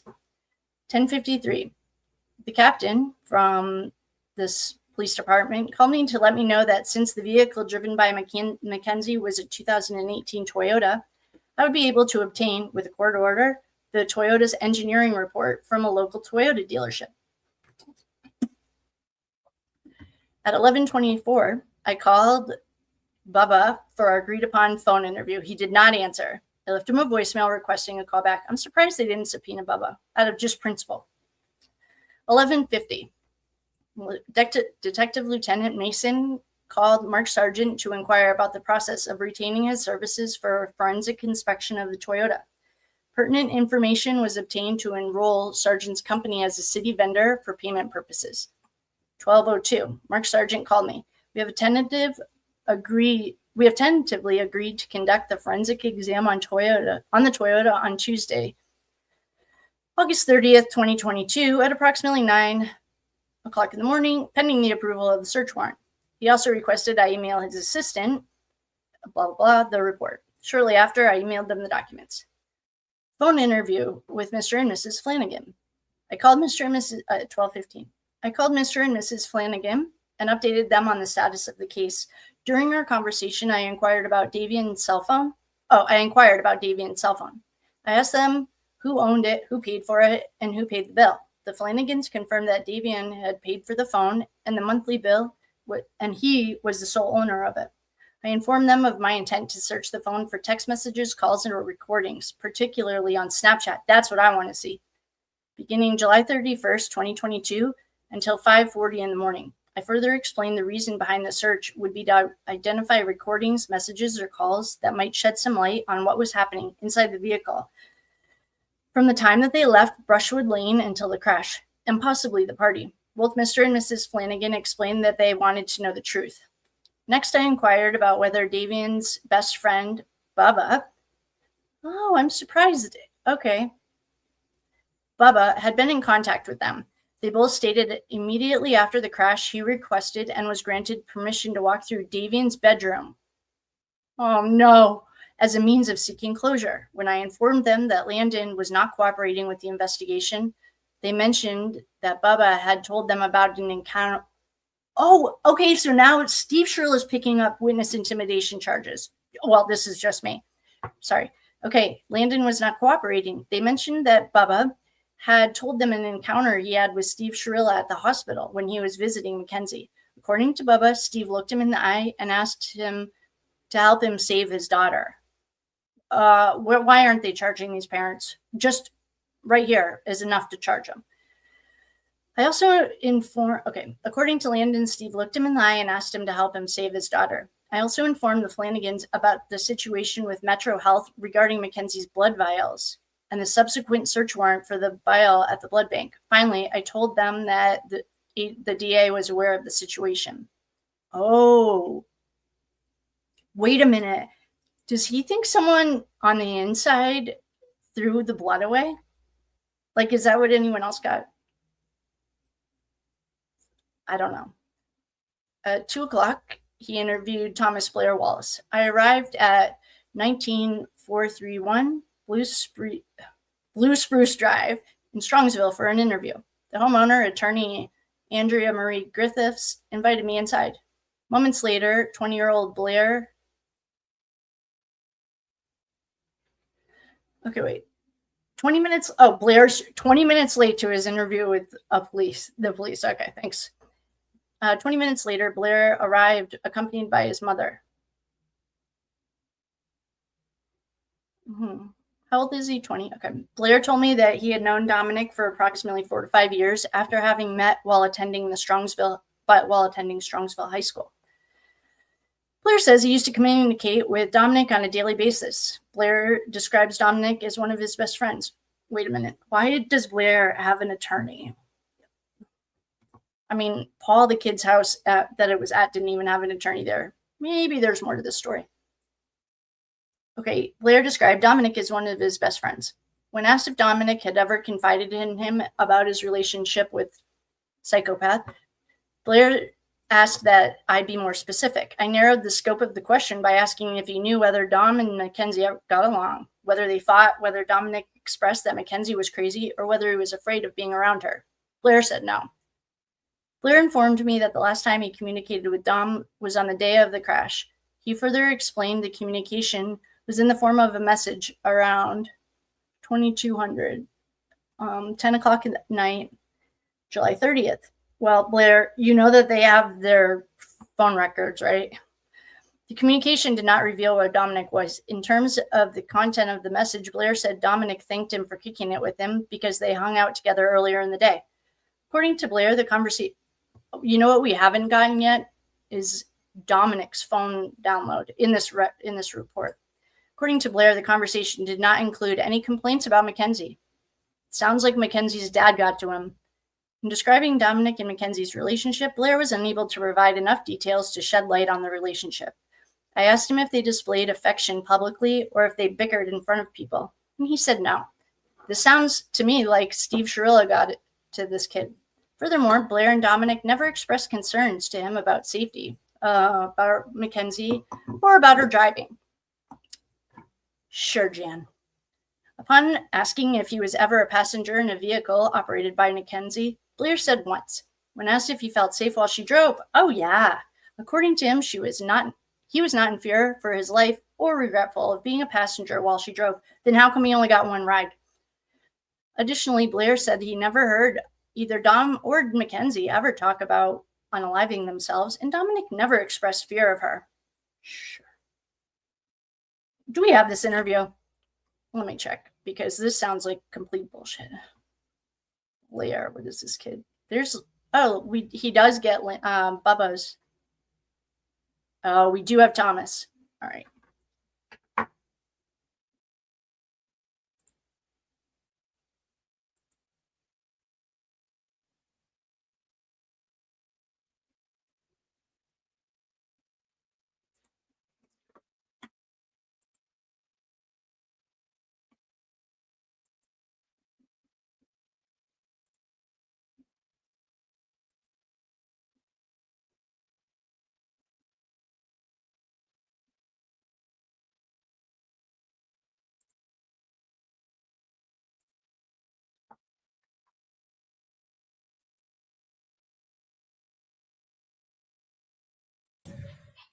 It's 8:26. 2022 at 14:01.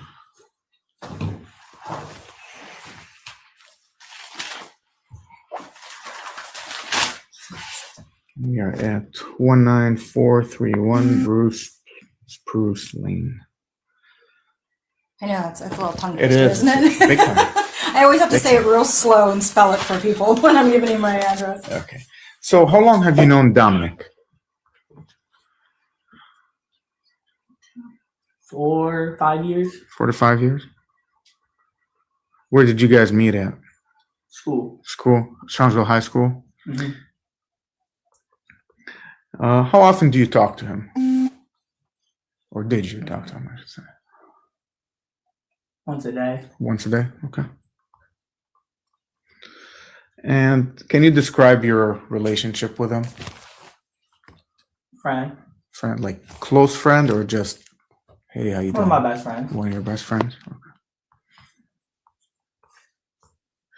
So, being your best friend, did he ever confide in you about his relationship with Mackenzie? Could you be more specific? Sure. Did he ever tell you about, they got along? Did they not get along? Did they fight? Did he, did he tell you, oh, she's crazy, or, I'm afraid of being around her? Anything of that sort? No. How long have you known Mackenzie? Knew Dom, probably 3 years. Okay, through them. Okay. And so your relationship with her is strictly through Dom? Yeah. Okay. And when was the last time you heard or spoke to Dom? The day of. The day of? Mm-hmm. Do you know what time, give or take? Doesn't like morning? Like late at night, like maybe like I think 10. 10? Okay. Do you know, did he tell you where they were at? Okay. Mm-hmm. Did he, well, can you tell me anything about the conversation? Was it like, hey dude, come party with us, or hey, this night's proving to be a long night? Like, what did he say? He just said, thanks for kicking it with me today. Like, we just kicked it for a little bit. Okay. No complaining about, today I got into an argument with Mackenzie, No. or? Mm-mm. Okay.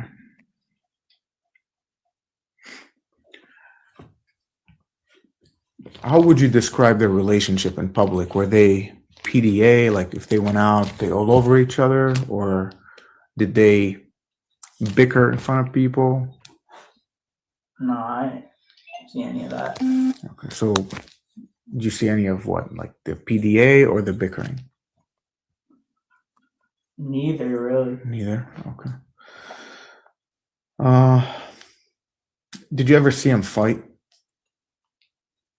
Not never. I've never seen him fight in About front of me. argue? Like, like you be more specific. Like, did you ever see them go down each other's throats about things like, you're an a-hole, you're a bitch, this, that kind of thing? No, nothing. No, nothing like that. No. Okay.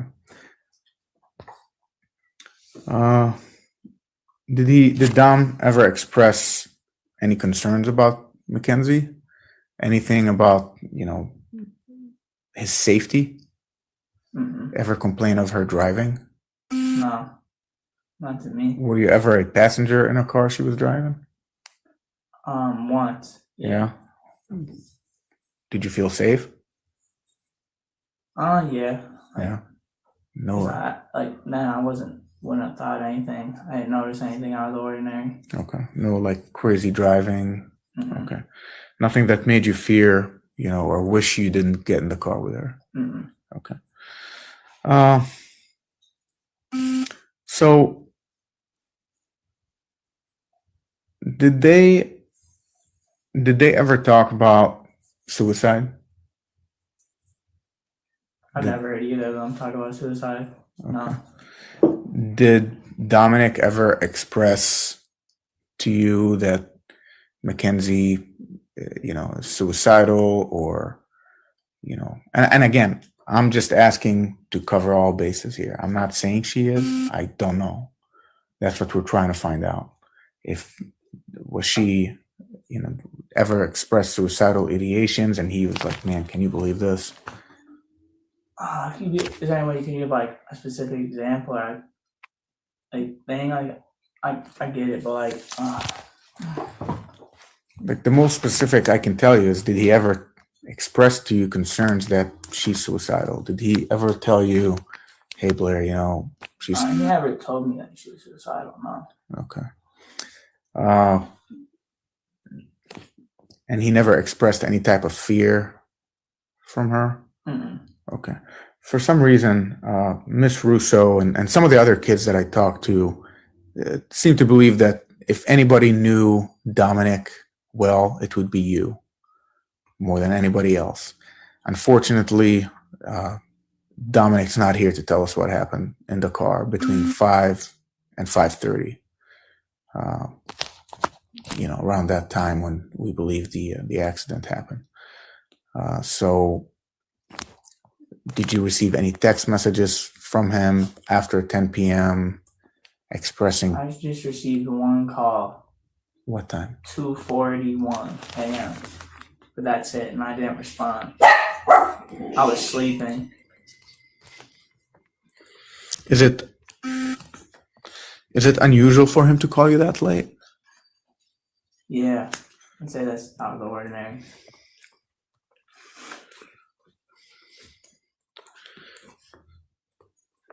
Did and that you don't have to answer that, but can you maybe, do you have an opinion as to why maybe he called you? Is he known to, like, Honestly. drunk dial, having a good time and be like, hey, come kick it with us type thing? I don't know. You don't know? Okay, that's fair enough. Did he send you any last text messages? Honestly, no. Not Just that call. just that call. Yeah. Okay. Did he leave a voicemail? Mm-mm. There's a FaceTime. Oh, FaceTime. Okay. Mm-hmm. Is there anything you think I should know about Dominic and Mackenzie's relationship? Anything that would be pertinent?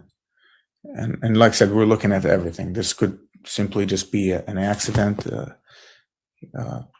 but I have to ask the difficult questions, like, could she have done it on purpose?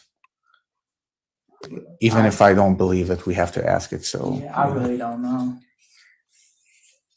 Being honest, I don't know. Okay. Is there anyone you think I need to talk to? Who's Dominic's, like, best friend? His, the one who would keep the secrets?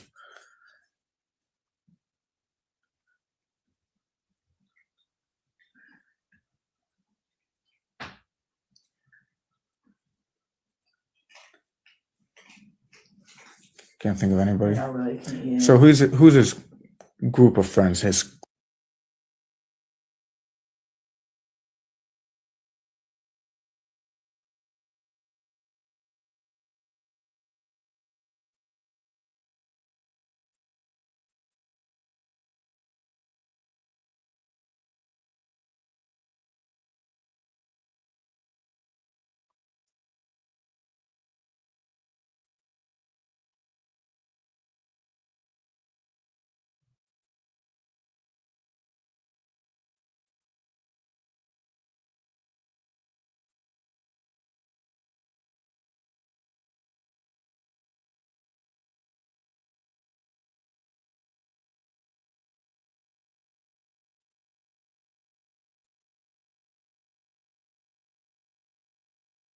Yeah. Yeah. Do you know why? Nah. I honestly don't know why. Okay.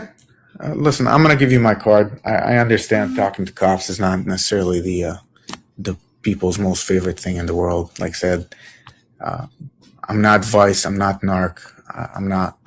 I'm looking at the crash. But a piece of the big puzzle, if you think of this whole incident as a puzzle, is the people who are close to Dom, and if they knew anything about the relationship, anything that would lead you to believe, like, after I leave here, take some time, think about it. Did you ever witness, remember Mackenzie threatening, or, Dom saying, what, I don't know who gave her a driver's license, or anything like that? It might be something that's very petty in your opinion, but it could potentially lead to something else. I'm not saying she did anything wrong, at least at this time. We're just trying to figure it out. And the only reason I wanted to talk to you is because at least 4 different people, mentioned your name.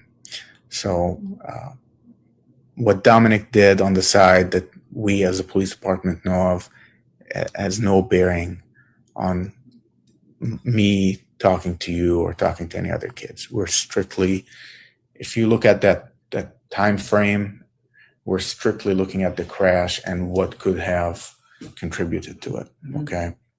A little car fight, a little something where, that kind of stuff. So I'm going to give you my card. Said it's going to be nice and quick. But please take the time. You know, people are not wrong when everybody points to you being Dominic's close friend. So this is not Law and Order where I'm yelling at you and grilling you, but you know, Dominic's not alive to tell us the story. His mom thinks you're the one who can shed some light. That's a lot of responsibility, and I realize that. Ultimately, I can't compel you to talk. Nobody's going to compel you to talk.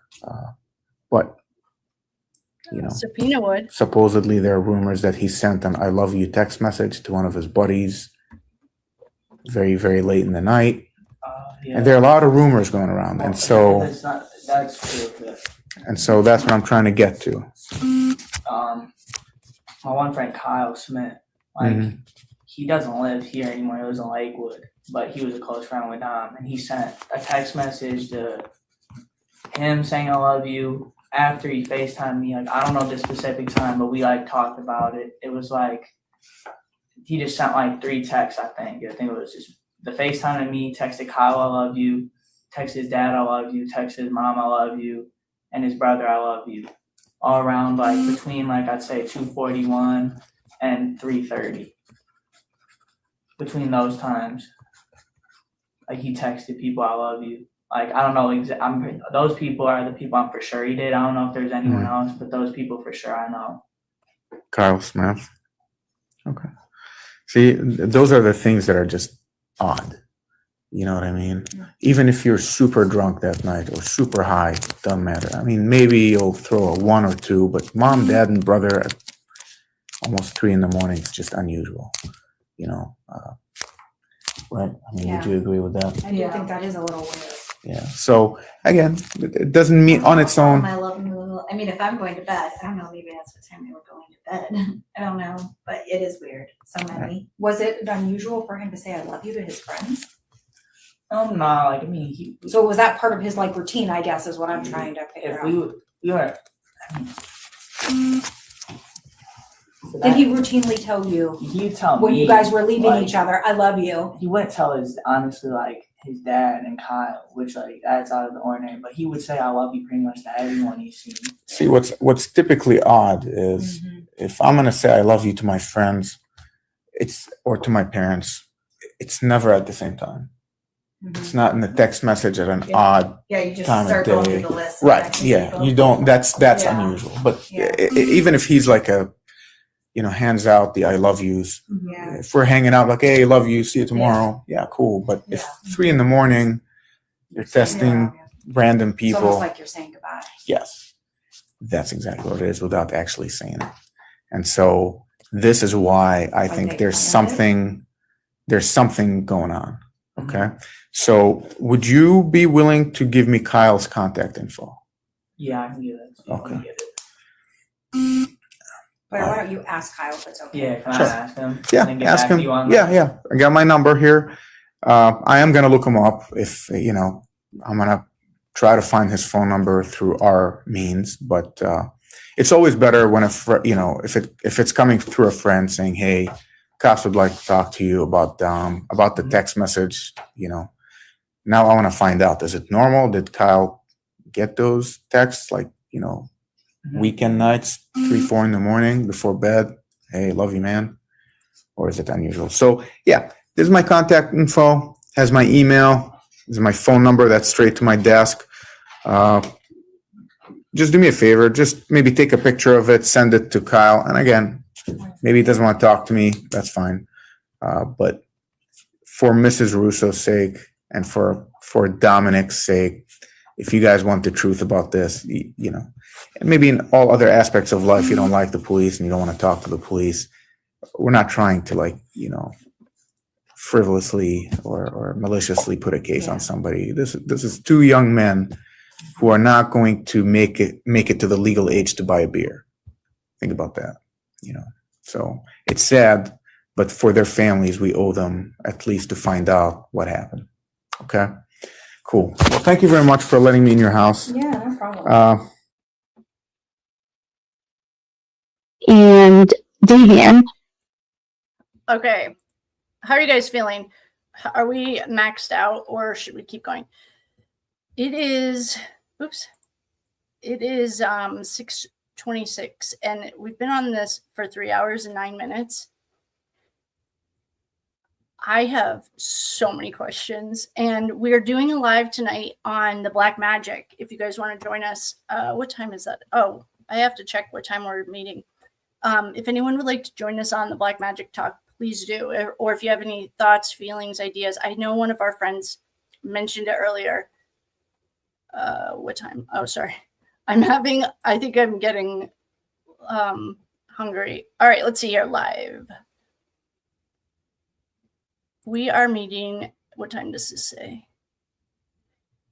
Here's the link. Sorry, everyone. Does it say what time? No. Here's the link, though. If anyone wants to join us, please do. We're talking about all black magic, especially the black magic around Dom that we are breaking. I think that Mackenzie is getting, I was taught that magic, everything comes back 3 times fold, whatever you send out. And I mean, especially with magic, I think she just is getting it all back. That's why I kept calling her a baby witch yesterday. Oh, the cops are being, here's the black magic talk, or we're going to talk about magic link. The cops are being like so ridiculously nice. I wanted to say, you don't have to give us Kyle's number. We can subpoena all of you. I wanted to be like a bitch for him. Like, no, you guys are all being sketched. That's how I feel about that. All right. How are we doing on a time game frame? What are you guys feeling? We are on page 37 of 94. Oh, I forgot to check while I'm over here. Oh, I can't check it. If anyone is, I mean, I could, I might just take a quick break and get a drink and get something to eat, and then I can keep going, or we can call it a day and we'll just meet tomorrow morning. I have to work, so we can come. I can keep doing this tomorrow, you guys. Oh, if you're on the replay crew, thanks. If you're here, please like, share, subscribe, and do all the things. And if you can't make it, you could come to the replay crew. All right, let's do that. What do you guys think? It's 3 hours. This is like the longest I've ever done anything. Not really, but okay. I'm going to, do you want to do more tomorrow? Yeah, I do. But I can take a break. Why don't we do another poll? I like polls, except here. I'm going to do a new poll. Keep going or call it a day. If we keep going, I just need like a 5-second break. I just have to go to the bathroom and grab something to eat and feed the cats. All right. Keep going. Call it a day. All right, here we go. I just think polls are fun. Start the poll. I think it's coming.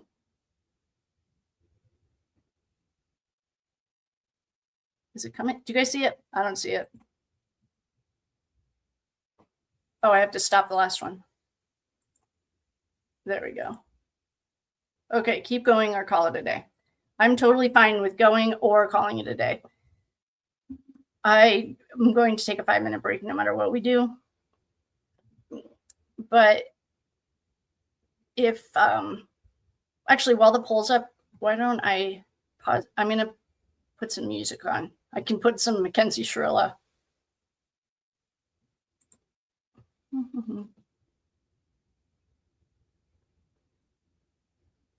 don't think oh, hold on. I'll put Jennifer McCabe up. Well, if you guys are here and you want to keep going, we can. I'm just going to take a quick break. I have to go to the bathroom and feed the cats. So I'll put some Jennifer McCabe up for you. It makes me laugh every time.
Okay, I'm back. Hello, loves. All right, let's see here. One, those Google AIs. Keep going. Is that what? All right, cool. All right, let's do it. We're gonna keep going. I am going. Hi, everyone. Thank you so much for your patience. Welcome back to, what are we gonna call this? We used to name something, I don't know why I just wanted to call it Con Air. Welcome back. Please grab a drink. I'm so glad you guys are here. If you are, please like, share, subscribe, do all the things, the YouTube things. I have 2 drinks. It's hot in here.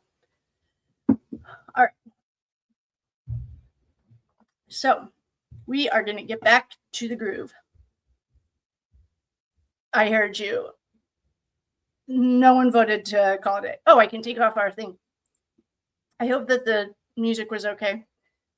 Hide the poll. Stop the poll. Yep. Okay, we're going to cancel that. And we're off. If anyone here knows what time we're doing the black magic thing, can you let me know? Hopefully I put it for an hour from now. If I can't look at it, or I wonder if I leave this. Does anyone know how to use StreamYard? If I leave this room, does it cancel our stream? Because I don't see it on YouTube what time I scheduled it for. Oh, 6:05. All right, well, I can change that from here. I'm going to change it to 8. Okay, if any of our lovely friends are coming to our Black Magic talk, I'm just going to move it to 8. Okay. Whoops. We don't need to keep looking at this dummy. Okay, here we go.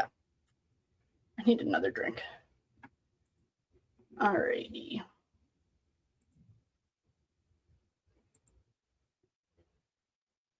Oh, and for our friends that like to follow along, I put the links in this description box. If this is okay, let me know. If you guys need if you need anything, please speak to the captain. She'd be more than happy to help. I love you guys. Thanks for coming over. All right, let's get back into this. In describing, all right, Blair lied to us. Yeah. Okay, I'm right here. Hold on, I need another drink.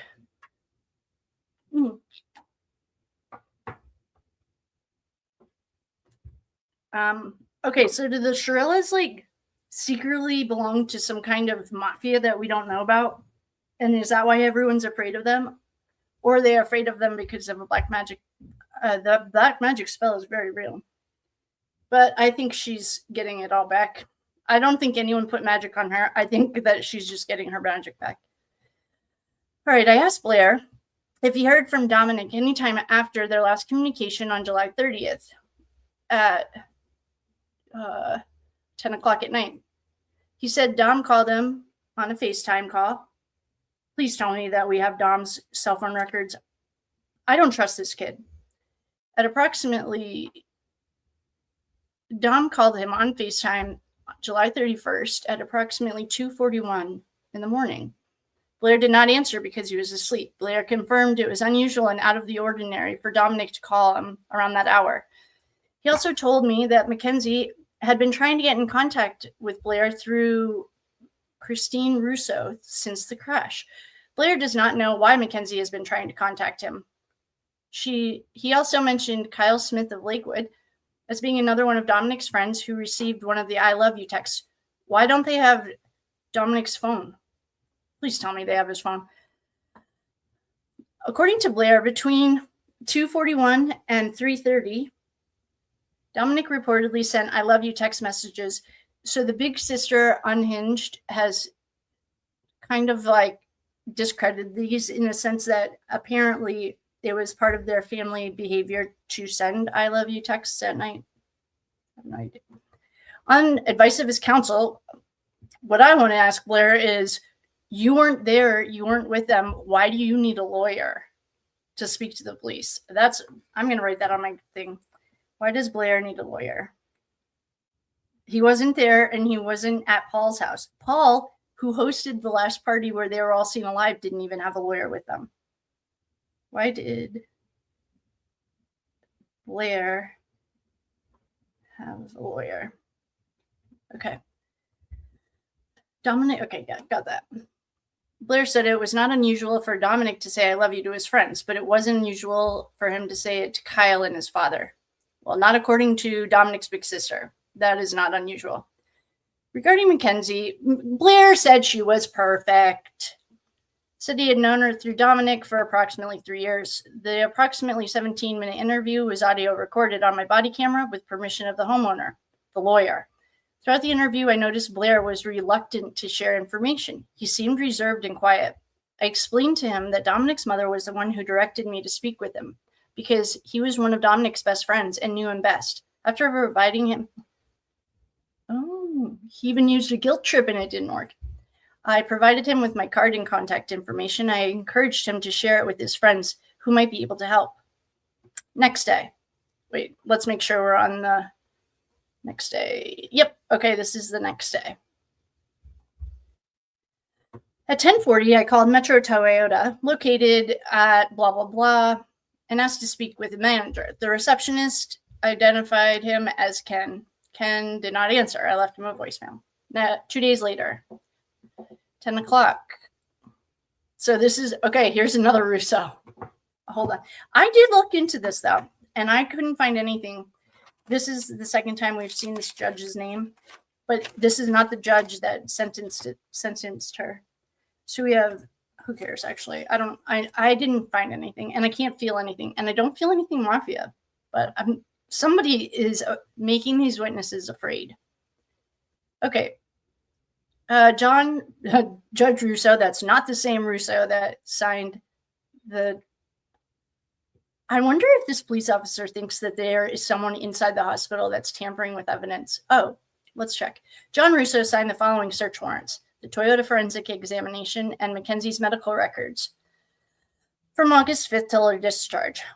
At 10:30, a search warrant to Metro Health medical records number 2. Detective Glover and I served the second medical search warrant to Debbie at Metro Health Office of Medical Records. I also confirmed that she had my email address where I would need the records emailed. At 11:15, Detective Glover and I met with Ken, the Toyota guy. He confirmed that he was able to download the engineering report with a court order.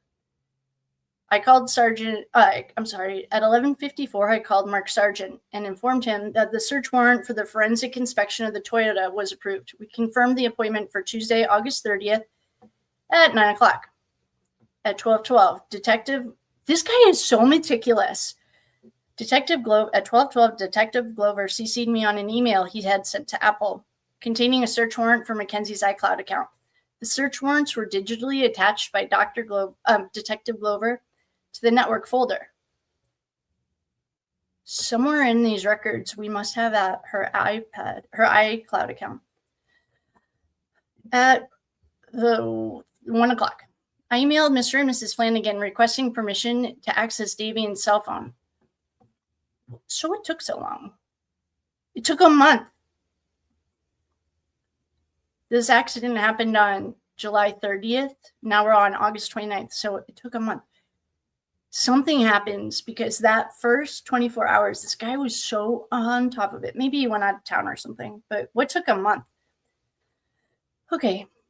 I emailed the Flanagans at 1 o'clock on August 29th, a month since the accident, permission to access Davion's cell phone, even though they lacked standing, given that he paid for it and for the monthly bill. Oh, so that's what he was asking. Less than 20 minutes later, Scott Flanigan replied stating, "You have the written permission of both Jamie and myself to access Davion's cell phone for the time frame you mentioned. Please let us know if there's anything else you need from us and have a great rest of your day." At 1:25, a judge, Christopher Green, signed the court order for the Toyota engineering report. Wait a minute. I thought that Russo just signed it. Hold on. He did. Russo signed the Toyota report right here. And then we have Municipal Court Magistrate Christopher Green signed a court order for the Toyota engineering report. I don't know what that means. Maybe, I don't know. I guess I won't look. Wait, I do want to find out. Toyota engineering report is different than a forensic examination. Apparently they are. Okay. All right. Where are we? At 1:40, I forwarded the reply I received from Scott Flanigan to the City of Strongsville IT Director, Dave Sems. Dave has a interview. Let me check.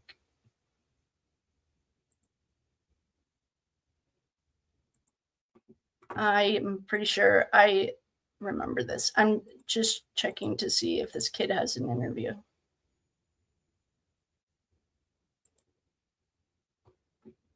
What was his name? Or David Sem, something. David Sem. There's a kid or a man that looks very IT dorky-ish. Okay. Tyler. Wait. Oh, they haven't gotten to the interview with Tyler. Thomas Blair. Okay, we listened to that. Paul, we listened to that.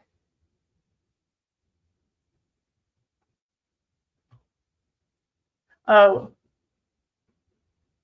Wait a second. Sorry, one more. Thomas Blair. We just listened to that. I think, did we go out of order? Okay, I'm just going to keep going because. All right. Okay, so at 1:40, I emailed the reply from Scott Flanigan requesting assistance in accessing the data from July 31st. A digital copy of the email is in the case jacket. At 2:04, I emailed the court order for general manager of Metro Toyota. A digital copy. Okay, so now he's at 2:14. I emailed the Flanagans inquiring about Davion's cell phone password.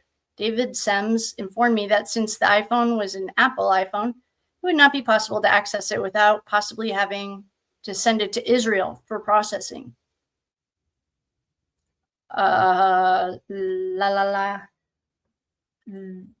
Actually, this might become helpful for my book. I think I need to highlight that. All right, at 14:14, send it to Israel for processing. That should put up red flags to everyone.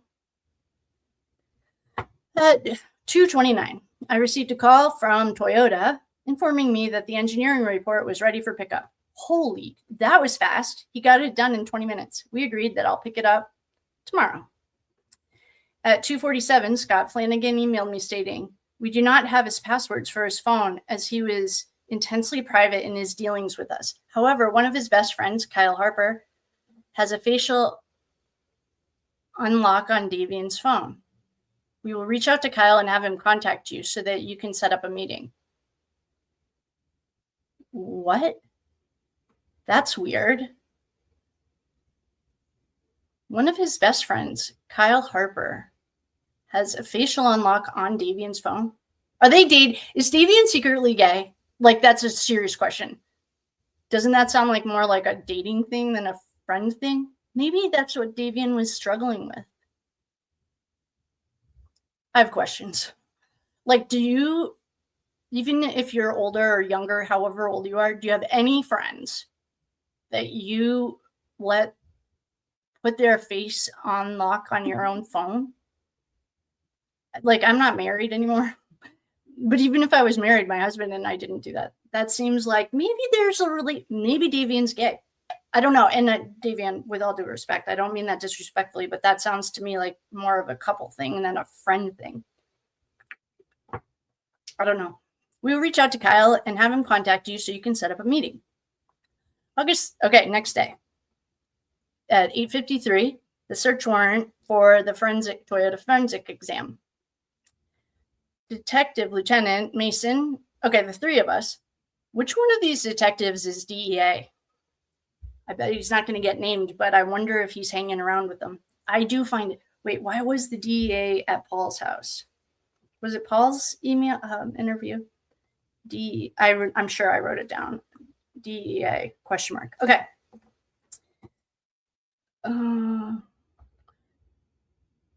This is that, remember they had to get the paperwork done so that the contractor could get paid.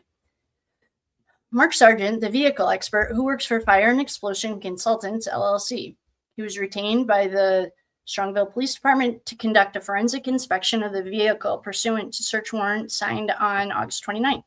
He must have been out of town. I just have to go back a little bit because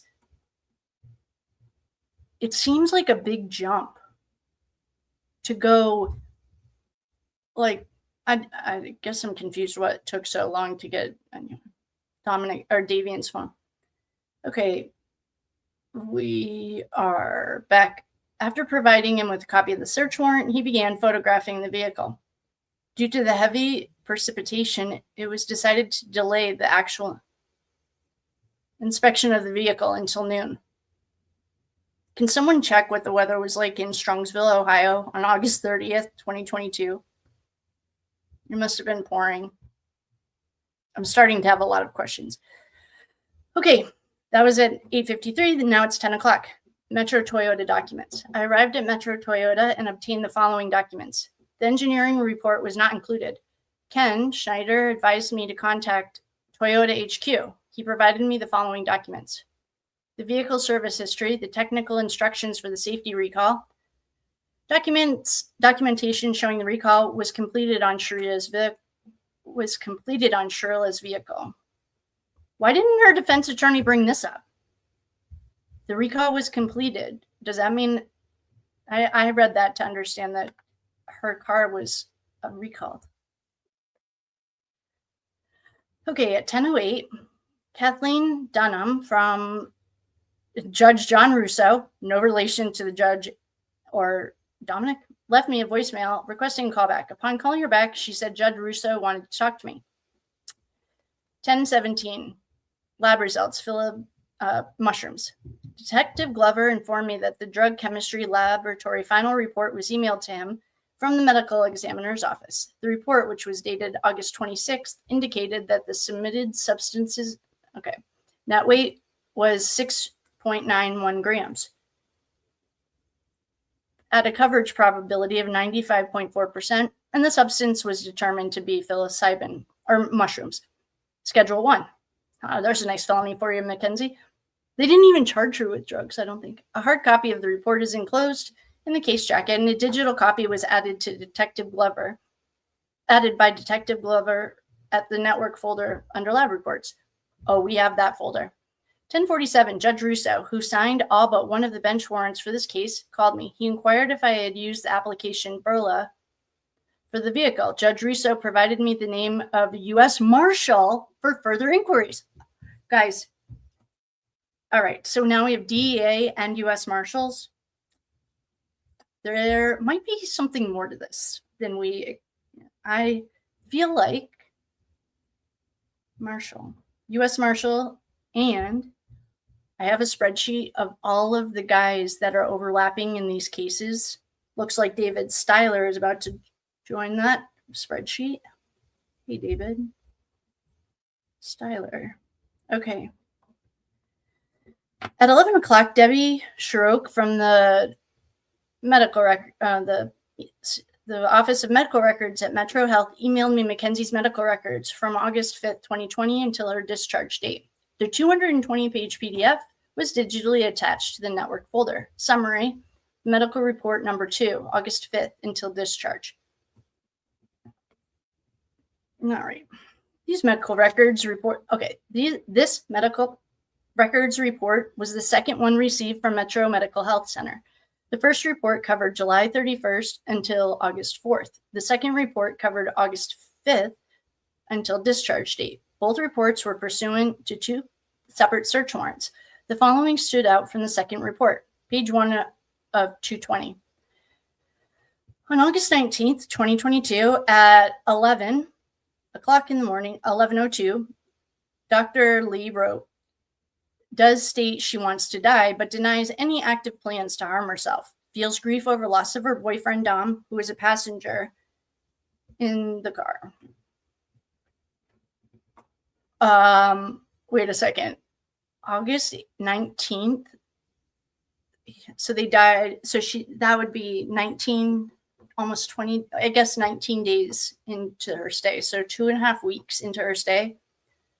I mean, I don't really blame her. I would want to die too. This would suck. I mean, she's probably in a lot of pain. Page 10, on the 19th at 12:45, an occupational therapist wrote, patient makes continued statements of depression and why did this happen to me? Mom and dad both acknowledging her feelings and assist with making patient feel better. Oh, because you put your seatbelt on, honey. Page 28, August 12th at 1:46, Dr. White documented the following under the hospital course section. On August 6th, patient insisted that she goes to her deceased boyfriend's funeral on August 7th. Threatens to leave the hospital or unalive herself if she's not allowed to go. Multiple attempts to redirect and reason with her were unsuccessful. Page 47. On August 15th at 2:15, an art therapist documented the following. Patient stated she would be interested to attempt coloring, then declined due to focus on her grief. Patient then became tearful, processing heavy loss and depression since her accident. Patient shared feelings of grief, guilt, and shame. Patient stated she wanted to die and that it was her fault for killing her boyfriend. Oh boy. Oh boy. Oh boy. On August 16th, Dr. Elizabeth wrote, prior to the accident, she was living for the last few months with her boyfriend of 4 years who was killed in the accident along with another friend. Same day, same doctor. On the same day, she diagnosed Mackenzie with acute stress reaction and grief. Yeah, PTSD. She noted the following: mental health history, reports some history of anxiety and had past counseling, was on Zoloft for about a year. She did not feel either was helpful and at this point is firm about not being on psych meds. Okay, 12:15. One of the DEA agents, I'm convinced, one of these guys is DEA. I just feel like it. The same three guys, Vanek and Mason, met with Mark Sargent to complete the inspection of the vehicle. Refer to his report. At 1:05, Detective Glover informed me that Snapchat complied with the search warrant and provided us approximately 6 files of data. Files were downloaded by Detective Glover and were digitally attached to the network folder. At 1:29, I emailed Mark Sargent the documents I obtained from Toyota pursuant to the court order. The 2 documents were the service record and the information about the recall. He suggested we wait to review the EDR analysis before obtaining the engineering report. At 2:57, I emailed the DA asking about the disposition of the Toyota. In short, I informed him about the forensic exam that was conducted on the Toyota. I also sought input on the final disposition of the car. August 31st. So now we're at a full month from the accident. At 8:50, I ran the Toyota's plate through Leonardo license plate reader. A Microsoft Excel report was generated and digitally attached to the network folder. At 9:09, I emailed the Flanigans wanting to know if they were able to make contact with Kyle Harper, who is reportedly able to access Davion's phone using his face.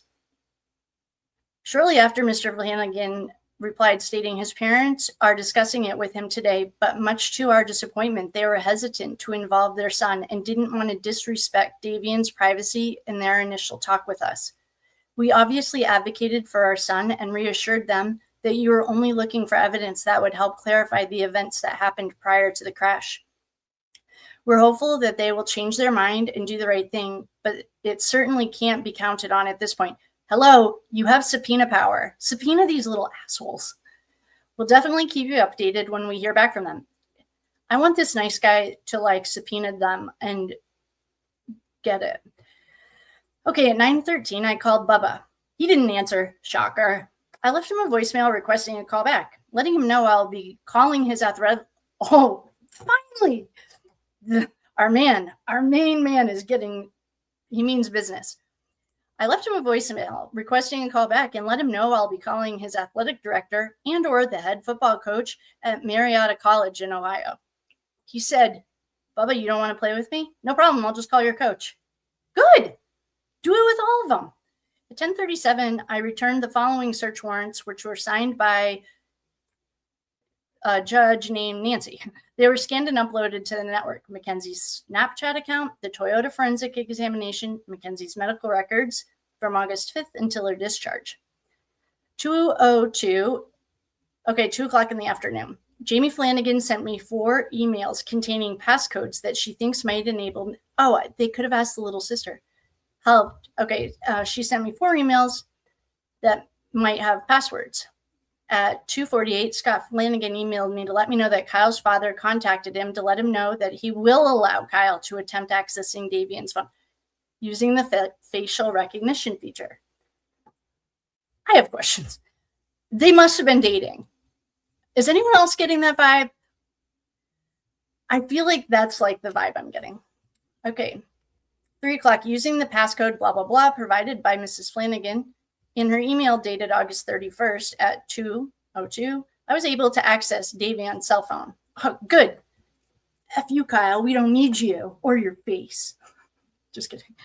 Okay. A copy of the email was digitally attached to the network folder. On September 2nd at 1:50, attorney Jim McDonnell left a voicemail stating he was representing Mackenzie Shirilla and wanted to discuss the case. Hold on. Did Mackenzie are we pulling a Sarah Boone? One guy told our detective that he was representing her. Then he wasn't. Then another, he forwarded on to a different guy. Now we have a new guy. Okay. I emailed him back shortly thereafter and left him a voicemail informing him that I will be out of the office till Thursday. Well, this is when Natalie calls him like 100 times, or he makes a comment in the recordings. I emailed the DA about the voicemail exchange. Okay, September 5th, data from Davion's phone at 2:18. I reviewed the contents from Davion's phone in an Excel spreadsheet prepared by David Sems pursuant to the consent to search by Davion's parents. I noticed under the search items tab that on July 30th at approximately 12:15 p.m., a person using Davion's phone typed the following into the search engine. House long to die in cold? No, I'm just kidding. How long does it take for acid to kick in?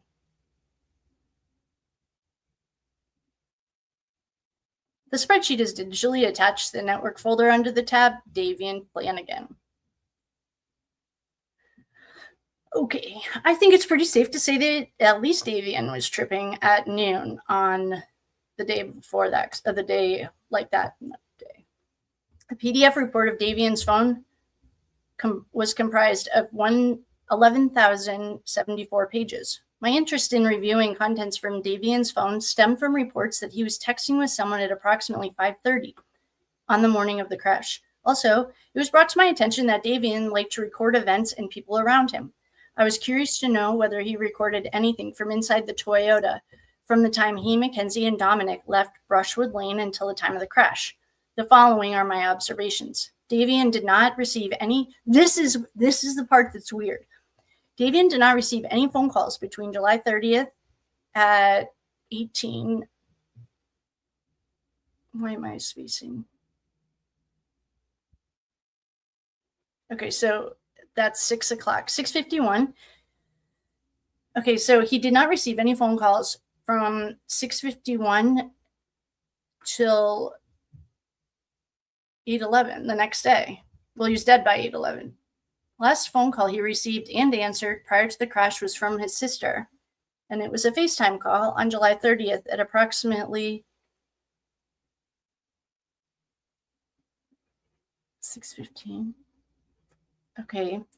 According to Mr. and Mrs. Flanigan, when Davion called, Davney, maybe it's Davney, like Daphne, Davney called Davion, she and the rest of the family were shopping in North Carolina and wanted to know what to get him. Daphne called Davion again at 18:51. The status of that call, according to Davion's phone, was listed as missed. Okay. The last instant message he received was on July 31st at 5:01 p.m. There is something weird going on with his phone. This is what the other day when I did this reading, it feels like someone had his phone on airplane mode. Like this is the night before the accident. Because, wait, last instant message received was on July 31st. The content of the message and the owner of the phone number remain unknown as they have no bearing on the investigation. Well, he was dead. July 31st at 5:01. Well, let's Google it if anyone's around. 415-873. I guess I could write it down. I guess I could look at it when we're done. 415-873-4847. Oh, it remains unknown. Wait, am I doing my math or like timing wrong? July 31st, I thought they died July 31st at 5:01 or 5:30 a.m. Who knows? Okay, no recordings from the party at Paul's on July 30th were present. That's weird. No recordings from inside the Toyota between 5:30 and the time of the crash. Weird. The last known time Davion even our detective, our main squeeze, we love him. I love this guy. Even he thinks this is weird. The last time Davion reportedly used his cell phone was on July 31st at 5:30 in the morning, shortly before the crash. Based on the screenshot provided by his friend Tyler. Man, Tyler Croy, single-handedly, saved this. Tyler Croy, based on the screenshot provided by his friend Tyler Croy on August 2nd, Davion exchanged messages with Croy using the social media application Snapchat. The exchange was initiated by Davion at 4:05 in the morning. On August 11th, at 2:37, Detective Glover interviewed Croy. Referred to Dr. Glover's in his report regarding the interview. We are going to check that out. Who is this? Croy. Tyler Croy. I think we have that guy. Oh, we do.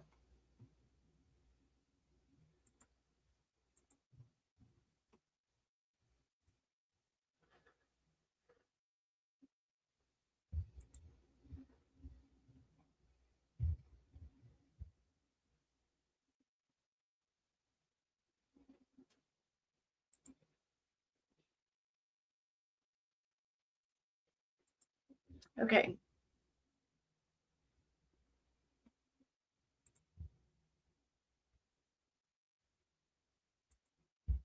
Oh, I didn't even know we did that. All right.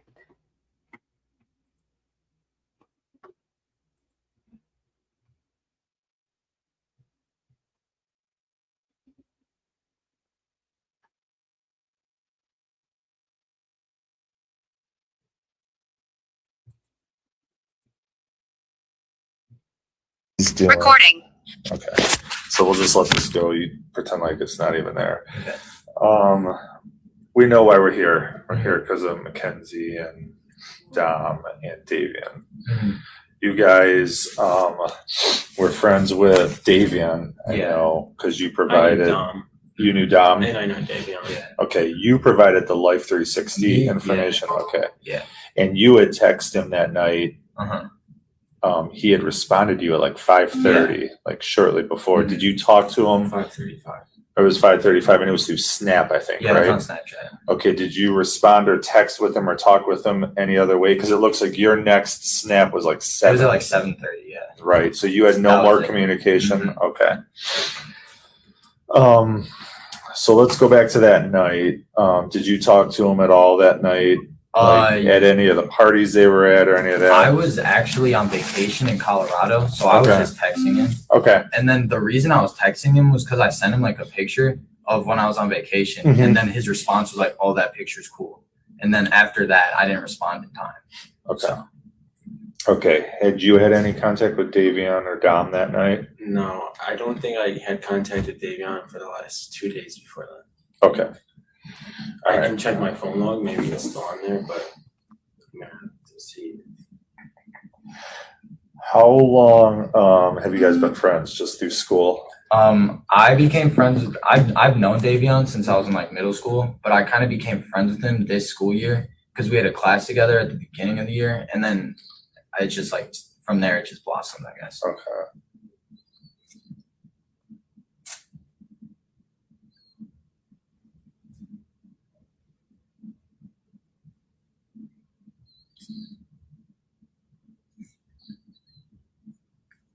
And now we're gonna jump around a little bit. So let's stick with that for a second. Now Davion was adopted, right? Did he talk about his parents at all? Did he have a good relationship with them? Was he living there? I know he was staying with Dom a lot. I know more about his parents. Yeah, from what I know, from like what I said, like spoke to Davion about, because I would always like pick him up and take him to school sometimes, and like at the end of the year, and he was I know he was staying with Bubba for a few months actually. Who's Bubba? Landon Turner. Bubba was staying. Yeah, he stayed with Landon Turner. He stayed with Russo for about a week. Yeah, and his dad actually dropped him off there. Davion's dad dropped him off there at Russo's. Yeah. And he'd been there, what, a couple weeks, you said? A week. They were on vacation. Oh, that's right. They were in North Carolina. Yeah, I'm with you. So Landon Turner's Bubba, how long did he stay with him? A few months. A couple months. It was probably around like About March, 2 April to like months. May. Yeah. All right. He stayed at Carl's house too. He he stayed there. Not like about a month, but nothing crazy. Who's Carl what? Kish, Kish. And he was there for about a month. Roughly. Give or take. Okay. Did his parents kick him out, or did he leave on his own? His parents had some strict guidelines. Mm-hmm. If it was either just my language. No, like go ahead. From watching porn or coming home late, or they're very Christian. Yeah, I did get that feeling. So they kind of butt heads a lot, but I mean, I know the dad really loved Davion. Yeah. And the sisters as well, because they're his blood sisters. Yeah. And I just knew he had a lot of problems with his mom. Yeah. Okay. I mean, that's understandable. He's a kid. Well, He's not a a teen, kid. like, He's 19. roughly coming out of his teenage years. So it's just normal stuff. Yeah. But I know he had depression medicine, and like He did. was prescribed a lot of stuff. You know what it was? No, not from the top of my head. But he would still take his medicine. He would still do everything he needed to do. He was always around us, happy. Did you ever know him to talk about suicide? No, not once. I wouldn't either. Never. I was very Never. close. Like they were friends with him. I was close to Davion on like a personal level. Okay. He was my employee at times. Because I managed Papa John's. And they all worked for me. Okay. Nice. We worked at Chipotle together. I was a manager there. We worked at Five Guys for like 4 years. Man, you've been at all the good spots, huh? Yeah. All the best ones. Yeah, Chipotle at the Dunkin' moment, so. Donuts. Nice. Yeah, Okay. if you ever need some food. Who doesn't like Chipotle, right? I don't. I'll tell you You that. don't? Eat it every day. Oh, well, yeah, I guess you get sick of that. Yeah. Never heard anything about suicide. Okay. No, he was even though he had a rough time in his house just because of his younger ages. Yeah. He always had a blast with us. He was always happy and smiling and laughing with us. And he'd always create. That's pretty much what we've been told about him. Yeah, he was a really good kid, and he's Did not. he dabble in drugs? Not a lot. Just Not a lot. occasional. 'Cause Teenage some high smoking school, weed, and right. that's about it. Anything you guys say to me today stays between us. And Well, the we'll other get to the detective. other part, but I know he smoked weed. And here's the things: if you guys ever done things with them or seen things, we're not looking to jam anyone up. Yeah, of course. Okay. We're gonna give you everything. Yeah, I we're promise you. we're focused on this. If you got, unless you tell me you murdered someone, I don't care if No. you did any drug a month ago, whatever you guys did, I don't care about that. I may have a discussion saying, be careful. It's probably not the best idea. Yeah. I mean, weed is what it is, right? Yeah. Technically, it's illegal. Decriminalized, whatever we want to call it. Is it the end of the world? No. Should we be driving and smoking? Not at all. Probably not. Right? So, I'm not someone who's going to judge you for marijuana. I don't care. Now, He smoked his weed, and Yeah. He would drink at parties, like like normal high school stuff. do you have a fake ID? Did he? Yeah. I don't remember him ever pulling one out, but if he No. did, I would be surprised. I don't think he would ever even think of that. Yeah, I don't think he'd Okay. think of Yeah. it. Okay. So he did drink, but you don't know about an ID. I mean, I Okay. saw his wallet a couple days ago. I didn't see any fake ID in there.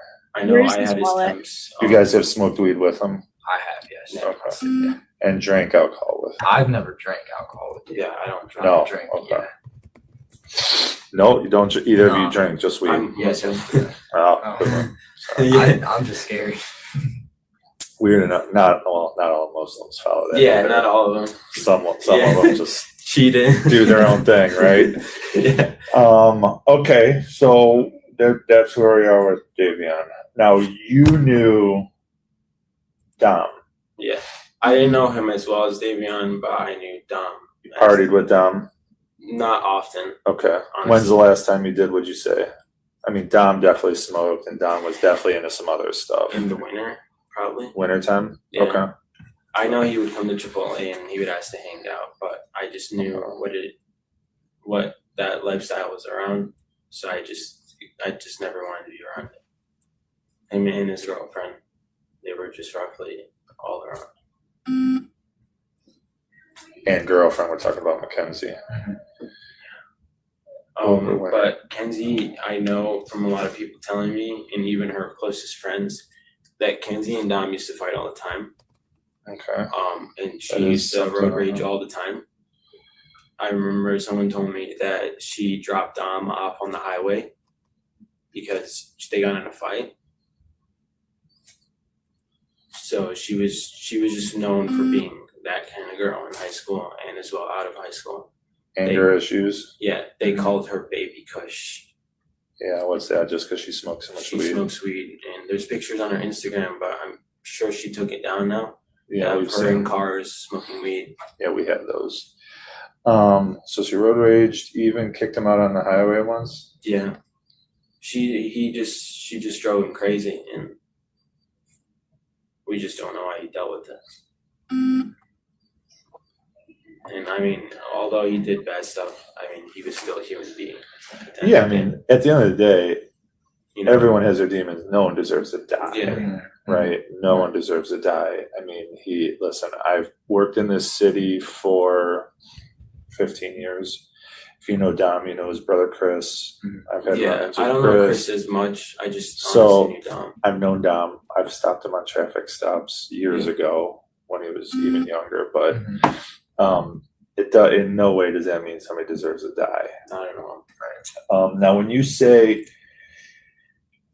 people are talking, friends are talking, like who? So I had Rosie Graham in my car the day of the memorial, and Okay. she told me personally. I should have recorded it, but I wasn't thinking ahead. She told me personally that her, Kenzie, Landon Turner, Davion, Dom, in Paul Burling's house. We're all tripping. Really? That day? Yeah. Not on the day of, but like it was at the visual that I set up. At the visual, they were tripping.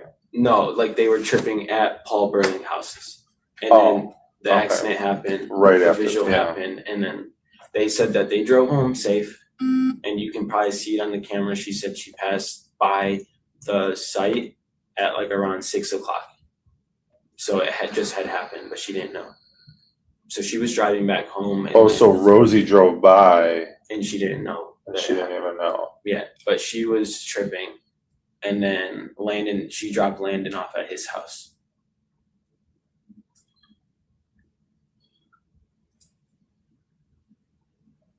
And her and Kenzie are both like really close because they're models Yeah. with each other. Now, when she was telling you this, so she said that night they were hanging out. I have Davion's like 360 as well. Yeah. They got at Paul Burling's houses around like 11:35-ish. I like remember these times mostly off the top of my head now. So they got there, they hung out. They stayed there for like 5 hours. and left around 5. And the crazy part is, if you look at the life, And she said everyone there was tripping every single one, on and I shrooms. guarantee you, it's shrooms or acid. I forgot which one it was the 2. Do you know them to use acid? I don't know Davion that he would ever do that. I know Davion has in the past, but it's like every like 3. It was like I think I've known that he'd done it 2 times before in the past. See, Davion wouldn't tell me he was tripping because I was like somewhat of a father figure to him. Yeah, And he knew I would lean into him on all this kind of stuff. Okay, that's good. He knew. Did you know him to use shrooms? I didn't know about the shrooms at all. I knew about believe it. Well, I believe it was acid. I don't think it was mushrooms. Just from what I've heard, like that night. Yeah. Okay. Yeah. It might have been mushrooms, they said, but Rosie also included that she didn't know Kenzie would have been fucked up because she took a nap for 2 hours. That If night? anyone knows, Or that morning? That night of. Yeah. So like if they left at 5, they were she was sleeping around roughly like let's say 4 or 3. Who said she took the nap? Rosie Graham. Rosie said that. Okay. But I think there's like a kind of friendship of like I'm gonna cover for my best friend now because they're gone, and Yeah. what's that gonna get us right now? Because I don't know if this means anything about Kenzie, but Davion texted me at like 4 in the morning, like this time 4 in the morning. Because when I was in Colorado, that's when I first started texting him that night. Because he texted me at 4, and then I was like, in Colorado, blah blah blah. Look at this picture, and then Yeah, it's like mountains or rivers. Yeah. And then he was like, "You saw the text, Yeah, probably." And then that was it. That's when I'm pretty sure if you guys go on Davion's Snapchat and look at his memories, I can show you how to look at it. You will find a video from that night. Okay. Maybe. Davion was a guy that took lots of videos. He was. I have to check and see where his phone is. I know Because I know it hasn't been turned on. I know Dom's phone was really damaged. Ooh. So we're gonna try and download it, but I can write Well, warrants I for know Snapchat. So Davion's Davion, phone ended up back at the police station, so I think it's we damaged. have it. Because it shows us it came here at like 9:48. Okay. Can I like say this now too? Because I just don't want to like hold this in. But at 4, Davion also texted me that he was tripping. Like he confirmed it. I have a screenshot of it too. I didn't want to like get anyone in trouble, which is why I like didn't send it anywhere. But I want to say it now. Yeah, can you send that to us? Yeah. Let me make sure I have Dude, it. I have my keys all the time. Now Boosie's stranded at Target. Check Snap. Yeah, he said I'm tripping sacks, lol. So then he texted me after he said, "What are you doing?" So I was like, "I'm showing up in the mountains. You feel me?" Then I sent him that picture, and the timestamp. It says 2 o'clock because I was in Colorado. Is that trip and sex thing in the one you sent us? No, I you didn't. cut that out. Yeah, I didn't want to get anyone No, in I trouble get or it. anything, but I'll just send this one now. Yeah, can you send that?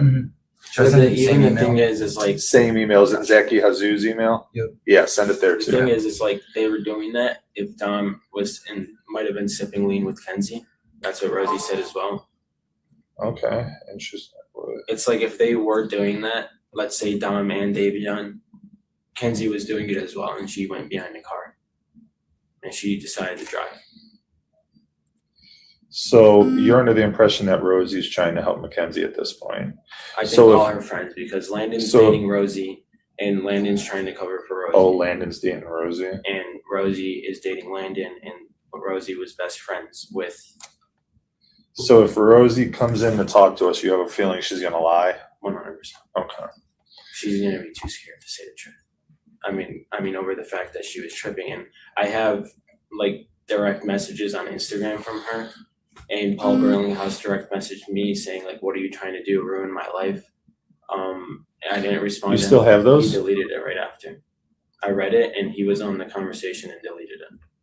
Paul I have Burlinghouse did. Rosie's like just telling me that I was creating drama towards Kenzie, and like to stop it, and that she was telling her mom like, please tell Houston to stop. Like he's creating like drama, blah blah blah. And the only reason like why. So you were chatting. Hold on, let's back up for a second. You were chatting on Instagram, right? To like DMs. Yeah, it's a DM. And he's able to delete it from his end, so it Yeah. leaves your end. So like, let's say I text Tyler right now. I'm gonna text. Is that Instagram? Oh, you don't have Okay. to see that. Okay. Here, let's say I just text my friend, right? Or let's say this text message. I can unsend it. So he unsent it to you. Yeah. Okay. And what did it say? It was just saying like, what are you trying to do? Ruin my life? Like, and then it was like, if you come by my house, which I haven't came by his house, he's like, we have a Ring camera. So if they have a Ring camera, they have footage of that night when they were leaving the house. And these kids don't think when they say shit like that. So it's like, it's kind of good for us. So I guarantee you there's footage on that. And his parents also were not home that night. Yeah, I know that. And they didn't know that they were either doing any drugs whatsoever. Okay. But I have Rosie's, I still think. Rosie was just kind of saying, we were friends, we were good. And I sent her the visual invitations, like, thank you for sending for me. She's like, that is disgusting to say to a girl that can't move in a hospital bed. And so I have screenshots of what I said to Kenzie. And it was basically, Kenzie was responding to someone that was a hater that she put in her words. And I responded with saying, like, she was like, that was my boyfriend of 4 years. Like, I wasn't drunk, like, blah, blah, blah. And I just put Davion ? That's asking about my friend. It's nothing like coming at her, wasn't any bullying, nothing involved. I'm old enough to know this. And she responded with saying that I'm a mess and that she's heard everything that I've said about her because we came to the police with the Life 360. And basically saying that I should lose her contact. She blocked me right after, which is not a problem. And then I responded with, I have the screenshots of it.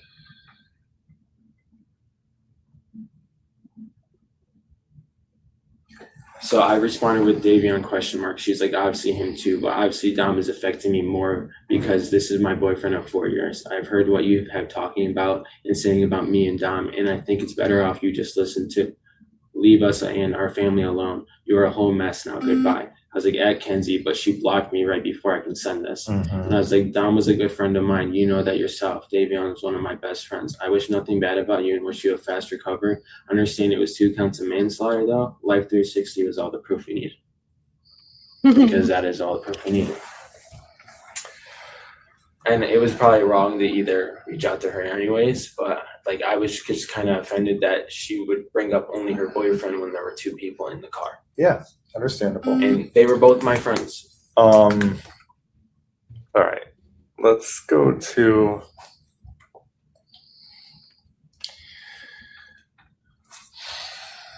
let's dabble into Mackenzie and Dom some more. So they fought a lot. She had road rage. Did you? She was known for going fast. Like she was known for just wearing her seatbelt as well. But she was just known for just driving fast and reckless. And Rosie even told me that as well. So a lot of information is coming from Rosie and just like past experiences. I've never gotten in a car with her myself. Did you ever hear anyone, them, Dom, or any of them talk about suicide? No.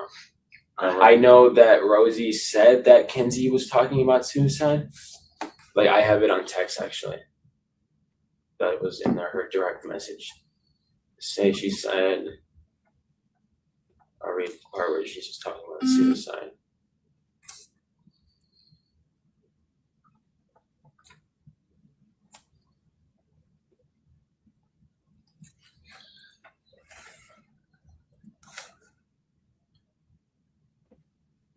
She said, this is disgusting to say to a girl that can't move in a hospital bed, but if at the time she's still texting on her phone, telling me how fucking depressed she is. Hope Kenzie doesn't kill herself. That's my next concern. We already lost 2 people, basically 3, basically, and she knows she fucked up. You aren't involved, and you do not need to sit there and rub it in her face. Do you understand mental health? Okay, so she talked about it after the accident. Yeah. You never knew of her to talk about it before the accident. No. Okay.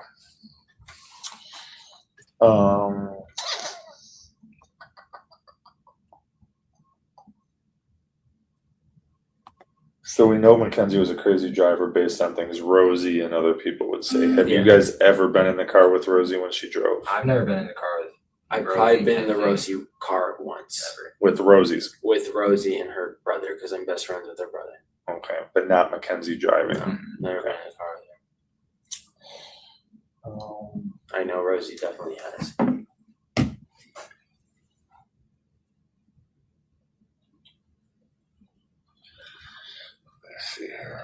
So we need to talk to Rosie. You think Rosie's gonna lie to us? You think Landon would lie to us? Hey, he lied to the parents. I don't know. If he would. I don't know. He swore up and down the other day to the Flanagans that they were not on anything. Well, yeah. But that's with the toxicology report, and that will come out, and it'll say what it needs to say.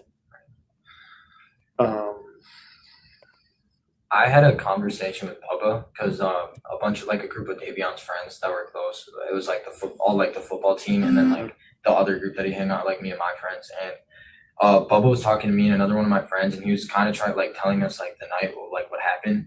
And it sounded like what he said, like his own words were that he said like the police think that maybe a deer jumped in front of the car or something like that. He said that Paul was upstairs asleep. I think it sounded he said like Paul was asleep the whole night. But who has visitors over, and then the host goes to bed?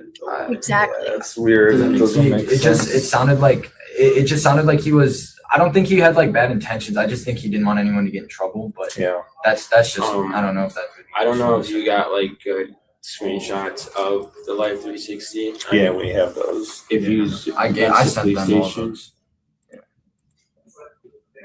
But if you zoom in, like they were driving perfectly fine from Paul's house to the scene, and so if you zoom in, and like I can put this on like satellite auto, you can see them.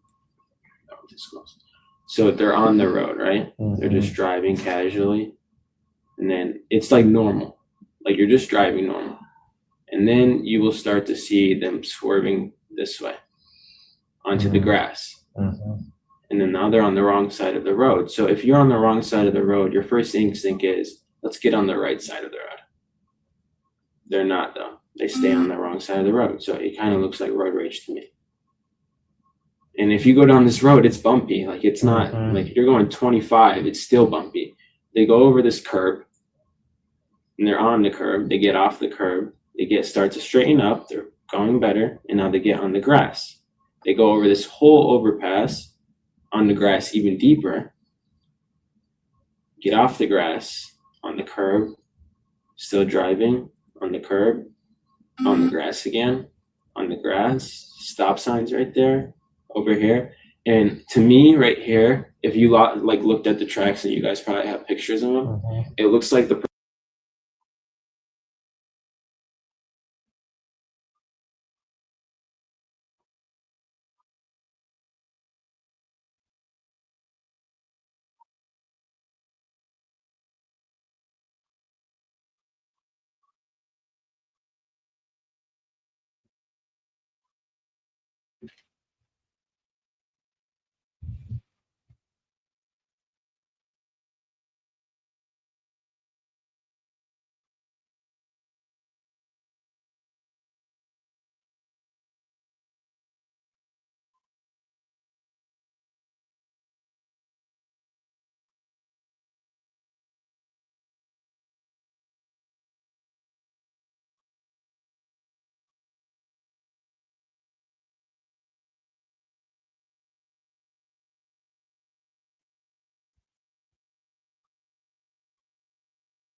that can also still be a factor because psychedelics is roughly 6 to 12 hours.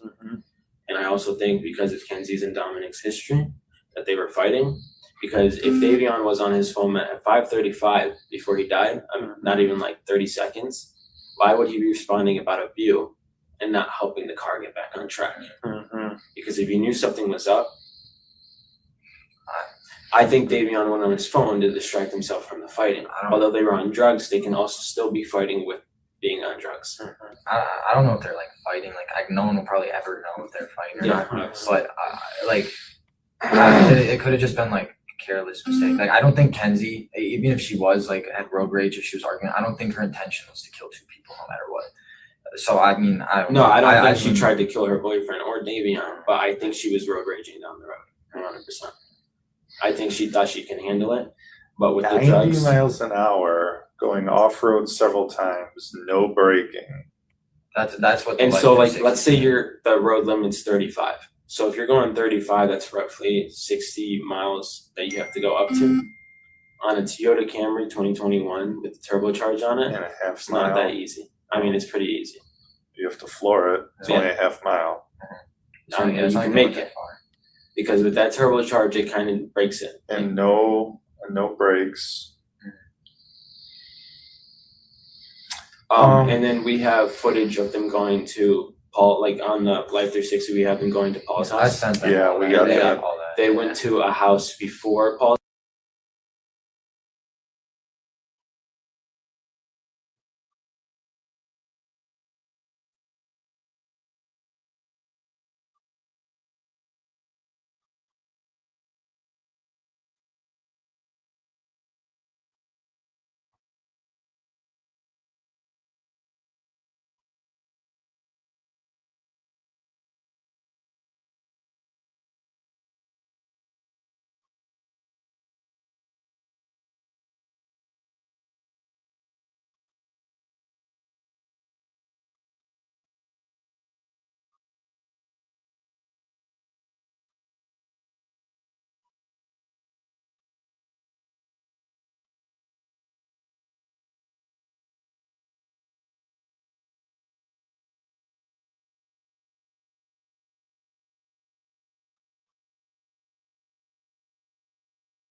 Okay.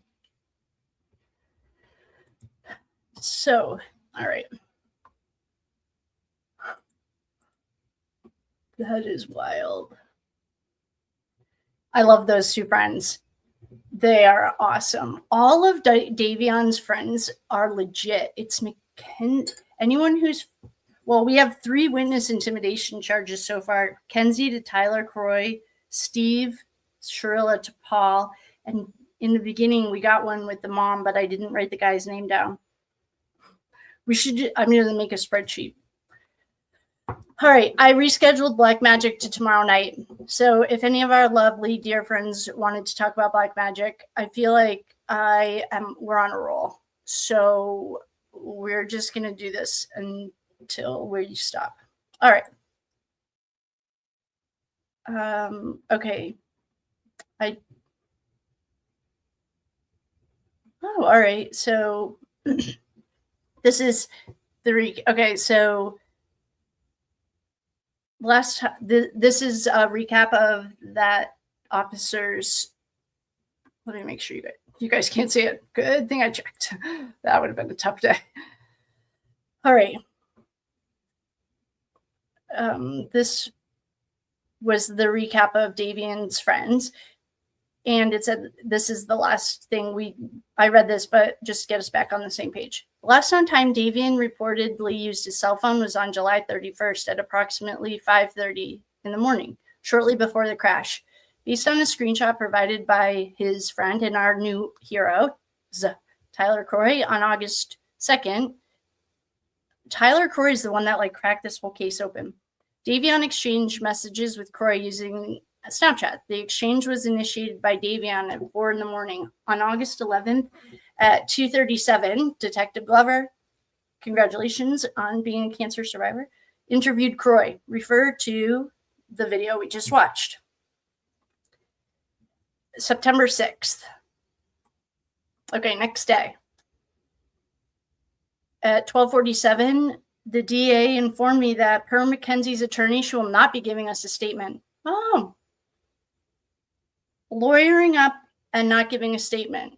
Okay, September 7th at 2:27. I called Proctor. He did not answer. Proctor is the kid that has the red jacket on in the interviews. He did not answer. I was unable to leave a voicemail because the voicemail box was full. At 2:28, I called Bubba. He didn't answer. I left him a voicemail requesting a call back. It is worthy to note that this was the 5th time I called him and left voicemails. I thought he was going to call his coach. Call the coach.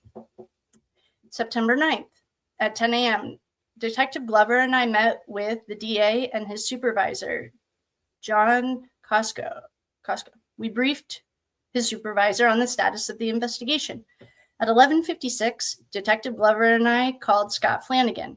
I informed him of my intent to search all of Davion's phone content. Flanigan did not object. In fact, he said he and his wife support our efforts to uncover the truth about the crash. Flanigan mentioned that his wife Jamie had heard from Strongsville High School's kids that Dominic was known to afternoon traffic in rugs and other things. So people, drugs, guns. We explained to them that a separate investigation could be opened at the conclusion of the crash investigation. Oh, we agreed to meet with the Flanagans on Friday, September 16th. Whoa, what was that? On 12:30, okay, at 12:36, Frank Russo, this is Dom's dad, called our main squeeze. He identified himself as Dominic's dad. He asked about the status of the investigation. I told him it was still a work in progress. He wanted to know when it would be complete. And I told him I couldn't give him an answer. Is that weird? At 1:57, I emailed Mark Sargent. This is the Toyota guy, requesting a status update on his report. His assistant replied shortly after to let me know that she was finalizing the report. At 3 o'clock, the Toyota Camry was moved to the Strongsville Police Department. Lieutenant Mason and these two detectives, supervised the transfer of the Toyota from the center towing impound lot at 18847 South Marks Road to a storage bay at the Strongsville Police Station. One of the detectives photographed the vehicle and used this is the department's drone video to record its condition before and after transfer. Oh, we've seen those pictures. I might have them. I can pull them up. At 3:54, Mark Sargent, this is the Toyota guy, via his assistant, Hunter, emailed me a PDF document containing the result of the Toyota forensic inspection. A hard copy was enclosed in the case. Okay, so we have it. Forensic inspection report on the Toyota Camry. The 7-page report was digitally signed by Mark Sargent after an inspection of the vehicle on August 30th, 2022. Pursuant to a search warrant signed a day prior, Sargent outlined the process by which he went about conducting and documenting the examination of the subject vehicle. He listed the documents he had reviewed in preparing for the final report. In short, Sargent opined that at the bottom of 6 pages, that although the examination of the subject vehicle revealed impact-induced damage to the steering, suspension, braking system, engine, and throttle systems, no evidence of fault or defect was found that may have caused or contributed to the inability to control the vehicle. Sargent concluded that the Toyota was free of defect at the time of the event and showed no evidence of malfunction causing or contributing to the crash. It is worthy to note that on page 5 of his report, Sargent addressed the presence of Mackenzie's slipper on the accelerator pedal. He noted that the slipper in and of itself would not have resulted in any type of unwanted throttle application.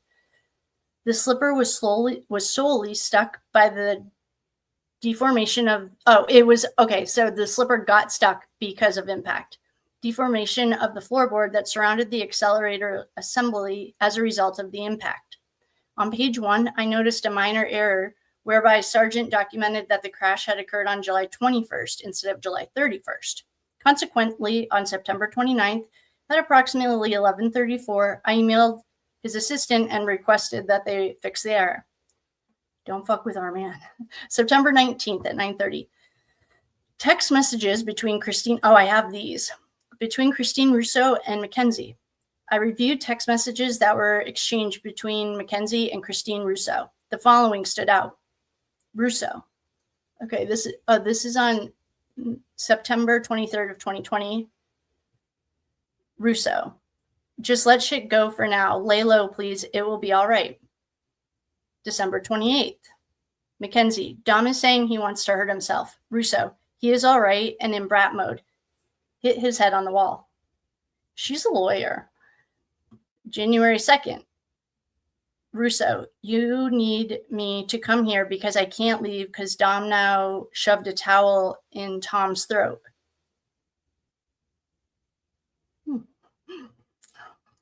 Dom, come on. January 30th. Mackenzie, I was feeling all weird and having a lot of anxiety from withdrawal. And I just wanted to leave my friends and I was begging him to get me and he didn't get me. January 30th. Oh, same day. Mackenzie, Dom is texting me really crazy, so please keep an eye on him. I'm worried, AF. Next day, Mackenzie, I didn't mean to make him flip out. I just can't take him yelling at me all night and all day. The mom, I know you should have just hugged him. Mackenzie, I couldn't. He's been too mean to me. So this was on the 2021. Okay. He's been too mean to me and I couldn't take it all. I was trying to help him. Russo, he's out of control. Hates Chris. Oh, he hates his brother. I feel so bad. Mackenzie, yeah, I tell him all the time he just needs to go get some help, but he never listens. Mom, me too. Mackenzie, he would be so much happier. Russo, the mom, I'm happy to take him to get his aluminum levels checked. I guess if you clean your body of them, it cures depression. Oh, that's good to know. I don't know if that's true or not, but that's good to know. One of our friends is doing, don't stay on focus. I don't know if anyone knows this, if it's true or not. If you do like a cleanse of aluminum, I'm going to write that down. I want to check that out. Okay, next one. Okay. Mackenzie, oh my God, he really needs some help. I try really hard to help him as much as I can, but most of the time it's just not enough.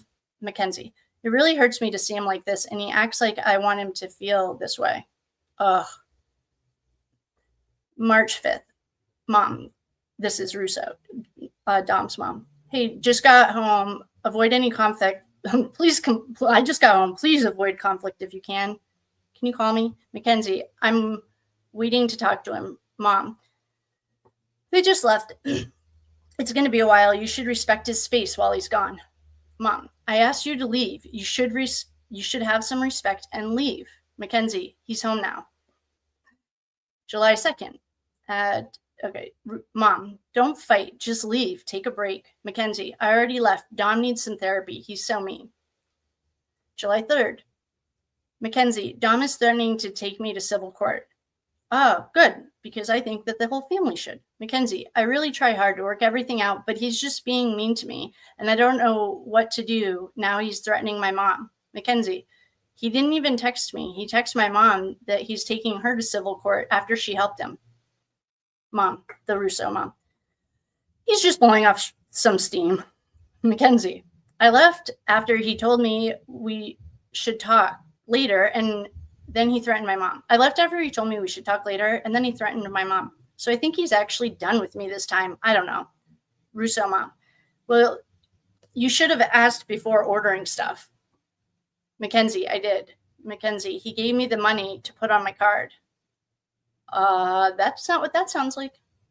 July 17th. Mackenzie, can you come get Dom? He just grabbed my steering wheel on the high. This, I think, is, you know how Sarah Boone wrote to the brothers and said, hide and seek I shall. This, I think, is Mackenzie. I don't know if she's as smart, but starting to set Dom up. Mackenzie, can you come get Dom? He just grabbed my steering wheel on the highway, trying to spin my car out and hurt me. Mackenzie, I'm scared to drive because it's raining, so I just need him to get picked up. Mackenzie, if he doesn't get out of my car, I'm going to call my dad, so please tell him to get out. Russo mom. Hench is on his way. Calm down. Russo mom, please. Mackenzie, by the way, I can't calm down when he just tried to end my life. I think this is Mackenzie setting Dominic up. Mackenzie, then he lied to you about it. Russo, mom, I'm trying to defuse for now. I'm not mad at anyone. Mackenzie, I don't think he's capable of what he keeps telling me to shut up and to duct tape my mouth. I don't believe this. I think Mackenzie lies about, I don't think this is true because this reminds me of Sarah Boone. Mackenzie, I don't feel safe. Mackenzie, he's also threatening to blackmail me to my mom. Mackenzie, he's not getting out. Mackenzie, he also blocked me so I can't go pick up any of my belongings at his house. Mackenzie, I hope this is a learning experience for him on what not to do to women. This sounds like Sarah Boone. Because I really don't think he knows how to treat them at all. Russo mom, stop the fighting. Russo mom, and stop lying. Russo mom, when he gets his things, you can get yours. Mackenzie, first of all, I'm not lying about anything. Maybe you shouldn't take his word so seriously. You don't know how he treats me behind closed doors. Mackenzie, it's never okay. Doesn't this sound like Sarah Boone? It's never okay to try to end someone's life, Mackenzie, or put your hands on other people. Okay, Sarah Boone. Russo mom, no one should touch anyone. No fighting for sure in the car. Russo mom, he never put his hands on you. Mackenzie, you need to tell him that. He tried to end my life today. This sounds like Sarah Boone and told me, do you want to die? I don't believe that. Mackenzie, I almost hit the wall and I could have died. Russo mom, and you haven't blackmailed him with the cops 100 times? 11:15, I called the other police department's records office to inquire about the call Natalie Shirilla made to the Aurora police. Mackenzie had mentioned in a text message to Christine Russo on August 14th at 4:15 that her mother had called the police. Upon Googling Aurora police, the only result indicated a misspelling in the name. I also searched for any reports filed by Natalie Shirilla using the Ohio Law Enforcement Network, and did not see any. Aurora Police Dispatch informed me that Natalie Shirilla had never called to file any reports with their agency. I couldn't find any of Dominic's actual charges or anything in the Ohio. I went to that town, the whole thing. I tried, but if anyone finds it, let me know. Okay, September 20th at 11:36. Using location data extracted from Mackenzie's phone, I searched whether her phone had registered in the area of Alameda Drive and Progress Drive. I found out her phone was on Alameda Drive 7 times, with the last time being on 7/28, 3 days before the accident at 17:42, 5:42. Mackenzie? Okay, how do you explain that? Interview with Christine Russo. Let me see if we have Christine. I don't remember seeing her name in our interviews, but I'll check. Actually, we might.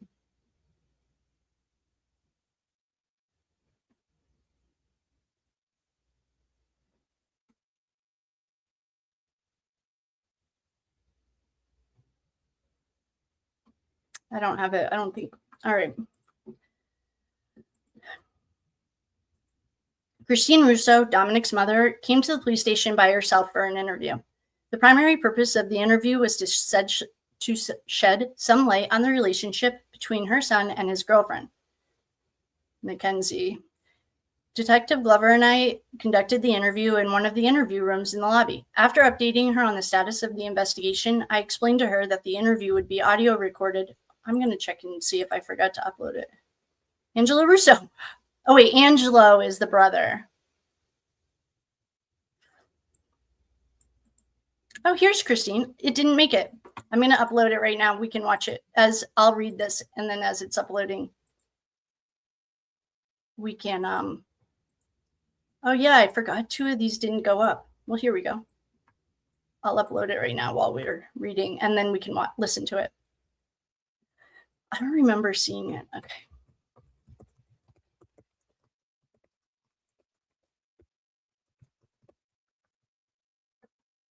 Okay.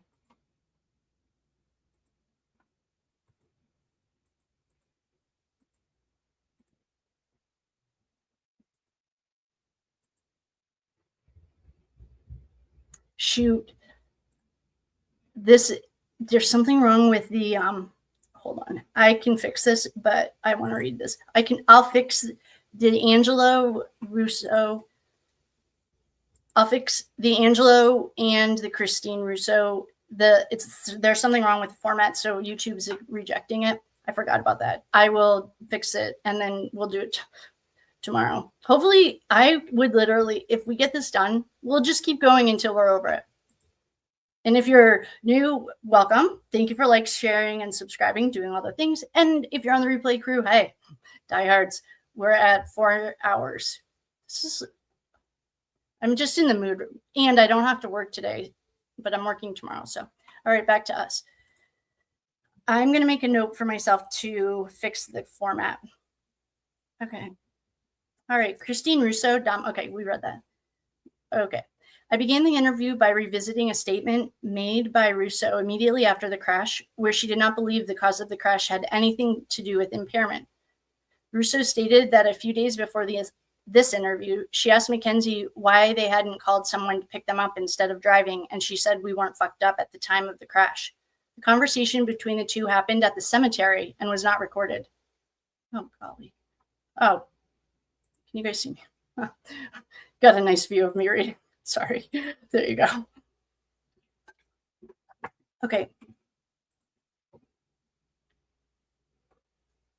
Russo brought up rumors being circulated among Dominic and Mackenzie's friends regarding what happened at Paul's house. We did not delve into the specifics of what was being said. Why?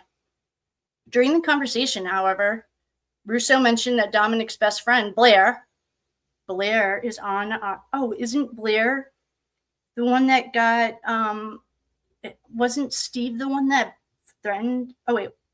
Okay, I know Blair got threatened. I remember that. Okay, Blair. All right, let's see here.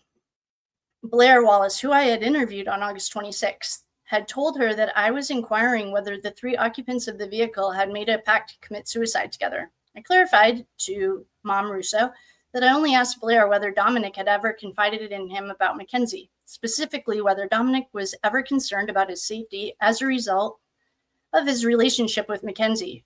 It sounds to me like our main squeeze is concerned about Dominic's safety. whether it was from her driving or suicidal or homicidal ideations. These questions were necessary given the information provided by Tyler Proctor's mom about Mackenzie threatening the life of her son while they were dating. I sought corroboration to confirm or dispel whether Mackenzie was suicidal or homicidal, or whether Dominic was concerned for his safety. Blair was unable to answer the question, but mentioned that Dominic never discussed this topic to him. Russo suggested that I talk to her other son, Angelo. According to her, Dominic had confided in him about his relationship with this train wreck. Mama Russo further stated that Mackenzie constantly threatened Dominic. She mentioned the incident from a week before the crash, where Mackenzie threatened to crash the car she was driving while Dominic was with her. Text messages between Mama Russo and Mackenzie exist about the incident. The messages took place on July 17th at approximately 12:45. Mackenzie texted Mama Russo saying, "Can you come and get Dom? We read this. He just grabbed my steering wheel on the highway, trying to spin out my car and hurt me." Mama Russo explained that during the incident, she was on the phone with Dominic, who was calm, thus contradicting what Mackenzie was telling her. See, it sounds like Sarah Boone, about him being out of control. Dominic was described by his mother as not having been too involved with social media or even text messages. She explained that he preferred calling people and talking to them directly. She also described him as a safe driver. I also asked Mama Russo to describe Dominic and Mackenzie's relationship. She said Dominic was private about his arguments with Mackenzie, but Angelo told her that Mackenzie would threaten Dominic all the time. Russo described Mackenzie as wanting everything to be about her. She explained that Dominic continuously catered to her. Mama Russo told us Mackenzie has stayed in touch with her since the crash. Russo admitted to having maintained the relationship partly because Mackenzie was still sharing with her photographs, videos, and audio recordings of Dominic. According to her, Mackenzie claims to know nothing and remembers nothing about the events that led to the crash. When asked where Mackenzie had been living for the past 4 months, Mama Russo stated Mackenzie had been begging her to come over to the house, referring to the Russo residence, particularly the one where Dominic was living at 2010 Lund Road in Strongsville. Russo explained that although Dominic slept in the house next door, presumably with Mackenzie, he maintained his bedroom in his mother's home next door. Oh, this is sounding a little bit like Canton. I do like these guys, but Mama Russo explained the reason for this arrangement had to do with the strained relationship between Dominic and his older brother, Chris. It is worthy to note that Christine Russo owns both the properties. This was confirmed by checking the online property search portal. She's a lawyer. Next, I asked Russo for consent to search Dominic's cell phone. It's about time.